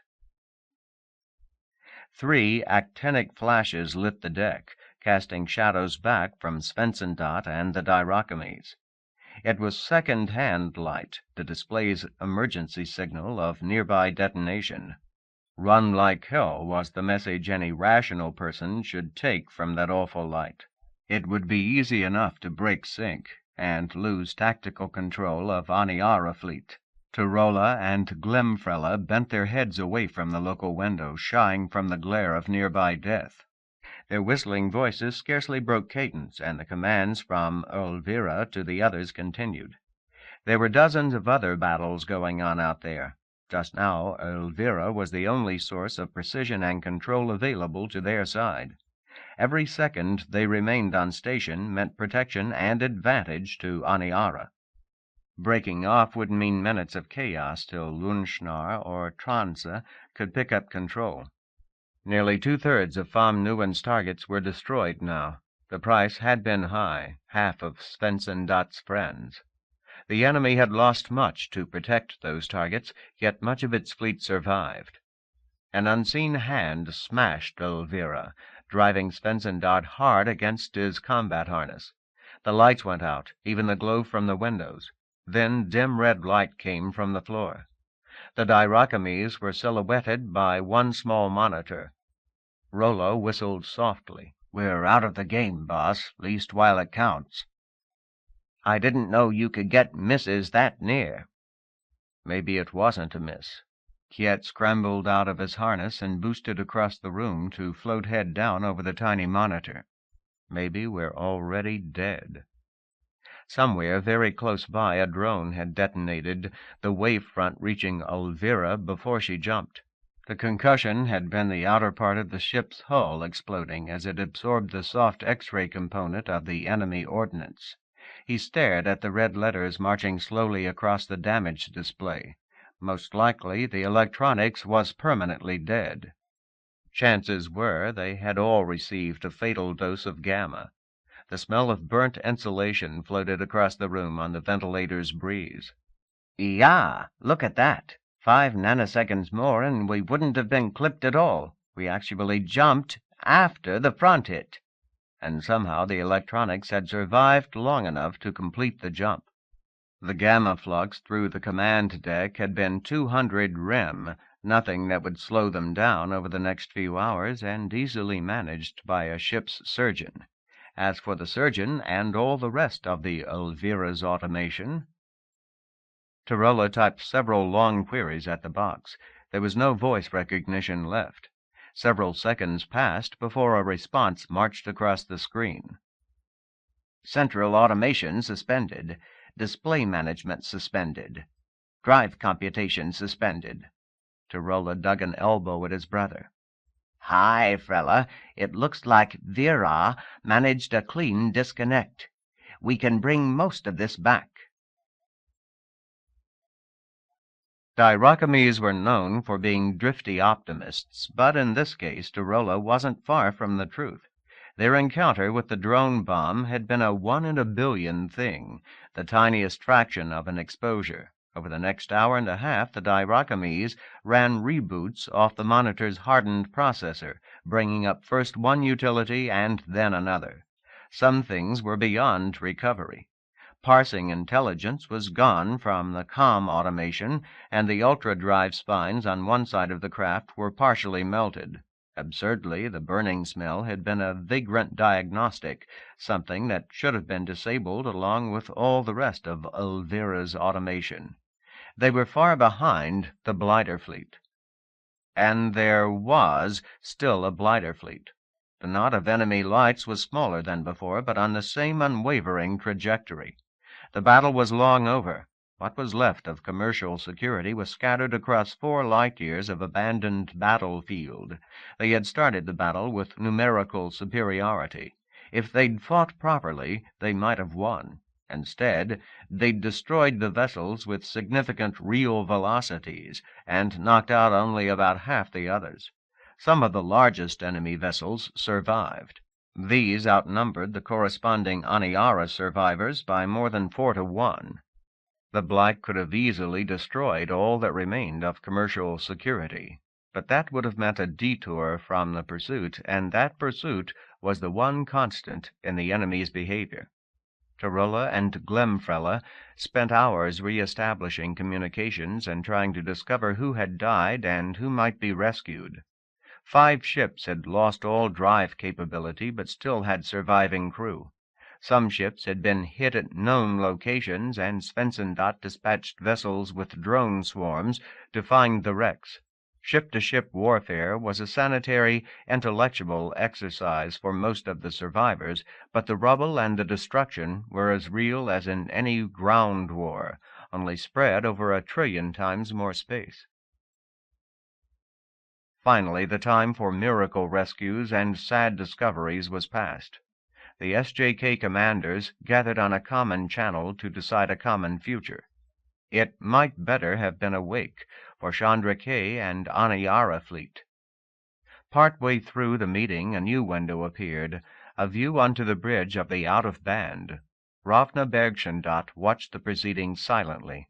The erstwhile God-shatter was nowhere in evidence. "What more to do?" said Johanna Hauyen. "The damn butterflies are long gone." "Are we sure we have rescued everyone?" asked Jan Tranglitz. Svensson bit back an angry reply. The commander of Transa had become a recording loop on that issue. He had lost too many friends in the battle. All the rest of his life, Jan Tranglitz would live with nightmares of ships slowly dying in the deep night. "We've accounted for everything, even to vapor." Hauyen spoke as gently as the words allowed. "The question is where to go now." Ravna made a small throat-clearing sound. "Gentlemen and ladies, if—" Tranglitz looked up at her transceived image. All his hurt transformed into a blaze of anger. "We're not your gentlemen, slut. You're not some princess we happily die for. You deserve our deadly fire now, nothing more." The woman shrank from Tranglitz's rage. "You put us into this suicidal battle," shouted Tranglitz. "You made us attack secondary targets, and then you did nothing to help. The blight is locked on you like a dumb shark on a squid. If you had just altered your course the tiniest fraction, you could have thrown the blighters off our path." "I doubt that would have helped, sir," said Ravna. "The blight seems most interested in where we're bound." The solar system a few dozen light-years beyond the out-of-band. The fugitives would arrive there just over 2 days before their pursuers. Hauyen shrugged. "You must realize what your friend's crazy battle plan has done. If we had attacked rationally, the enemy would be a fraction of its present size. If it chose to continue, we might have been able to protect you at this Tyne's world." She seemed to taste the strange name, wondering at its meaning. "Now? No way am I going to chase them there. What's left of the enemy could wipe us out." She glanced at Svensson's viewpoint. Kiet forced himself to look back. No matter who might blame the out-of-band, it had been Group Captain Kiet Svensson's word that had persuaded the fleet to fight as they did. Aniara's sacrifice had been ill-spent, and he wondered that Hauyen and Tranglitz and the others talked to him at all now. "Suggest we continue the business meeting later. Rendezvous in 1,000 seconds, Kiet." "I'll be ready." "Good." Yo cut the link without saying anything more to Ravna Bergschendat. Seconds later, Tringlitz and the other commanders were gone. It was just Svensson and the two Dyrakames, and Ravna Bergschendat looking out her window from the out-of-band. Finally, Bergschendat said, "When I was a little girl on Herta, sometimes we would play kidnappers and commercial security. I always dreamed of being rescued from fates worse than death by your company." Kjet smiled bleakly. "Well, you got the rescue attempt, and you're not even a currently subscribed customer. This was far the biggest gunfight we've ever been in." "I'm sorry, Group Captain." He looked into her dark features. Alas, from Chandra K down to the violet eyes. No way this could be a simulation, not here. He had bet everything that she was not. He still believed she was not. Yet. "What does your friend say about all this?" Pham Nguyen had not been seen since his so impressive God-chatter act at the beginning of the battle. Ravna's glance shifted to something off-camera. "He's not saying much, Group Captain. He's wandering around, even more upset than your Captain Tringlitz. Pham remembers being absolutely convinced he was demanding the right thing, but now he can't figure out why it was right." A little late for second thoughts. "What are you going to do now? Halyan is right, you know. It would be useless suicide for us to follow the flighters to your destination.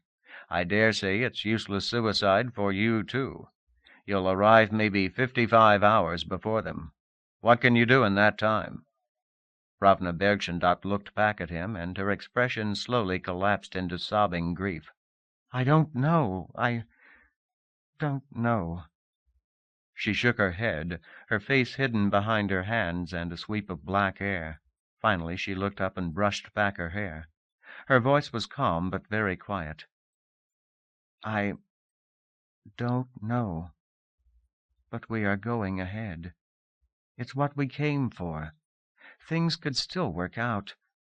You know, there's something down there, something the Blight wants desperately. Maybe 55 hours is enough to figure out what it is and tell the net, and we'll still have Pham's God-chatter." "Your worst enemy?" Quite possibly this Pham Nguyen was a construct of the powers. He certainly looked like something built from a second-hand description of humanity. But how can you tell God-chatter from simple nuttery? She shrugged, as if acknowledging the doubts, and accepting them. "So what will you and commercial security do?" "There is no commercial security anymore. Virtually all our customers got shot out from under us. Now we've killed our company's owner, or at least destroyed her ship and those supporting her. We are Aniara Fleet now." It was the official name chosen at the fleet conference just ended. There was a certain grim pleasure in embracing it, the ghost from before Chandra K and before New Yora, from the earliest times of the human race. For they were truly castaway now, from their worlds and their customers and their former leaders. 100 ships bound for... "We talked it over. A few still wanted to follow you to Tyne's world. Some of the crews want to return to the Middle Beyond, spend the rest of their lives killing butterflies. The majority want to start the races of Chandra K over again, someplace where we won't be noticed, someplace where no one cares if we live." And the one thing everyone agreed on was that Aniara must be split no further, must make no further sacrifices outside of itself. Once that was clear, it was easy to decide what to do. In the wake of the great surge, this part of the bottom was an incredible froth of slowness and beyond. It would be centuries before the zonographic vessels from above had reasonable maps of the new interface. Hidden away in the folds and interstices were worlds fresh from the slowness, worlds where Chandra K could be born again. New Chandra K? He looked across the bridge at Tirola and Glemfrella. They were busy bringing the main navigation processors out of suspension. That wasn't absolutely necessary for the rendezvous with Lundschnar, but things would be a lot more convenient if both ships could maneuver. The brothers seemed oblivious to Kiet's conversation with Ravna, and maybe they weren't paying attention. In a way, the Aniara decision meant more to them than to the humans of the fleet. No one doubted that millions of humans survived in the beyond, and who knew how many human worlds might still exist in the slowness, distant cousins of New Yora, distant children of old Earth. But this side of the Transcend, the Diracames of Aniara were the only ones that existed. The dream habitats of Chandrake were gone, and with them the race. There were at least 1,000 Diracames left aboard Aniara, pairs of sisters and brothers scattered across 100 vessels. These were the most adventurous of their race's latter days, and now they were faced with their greatest challenge. The two on Elvira had already been scouting among the survivors, looking for friends and dreaming a new reality.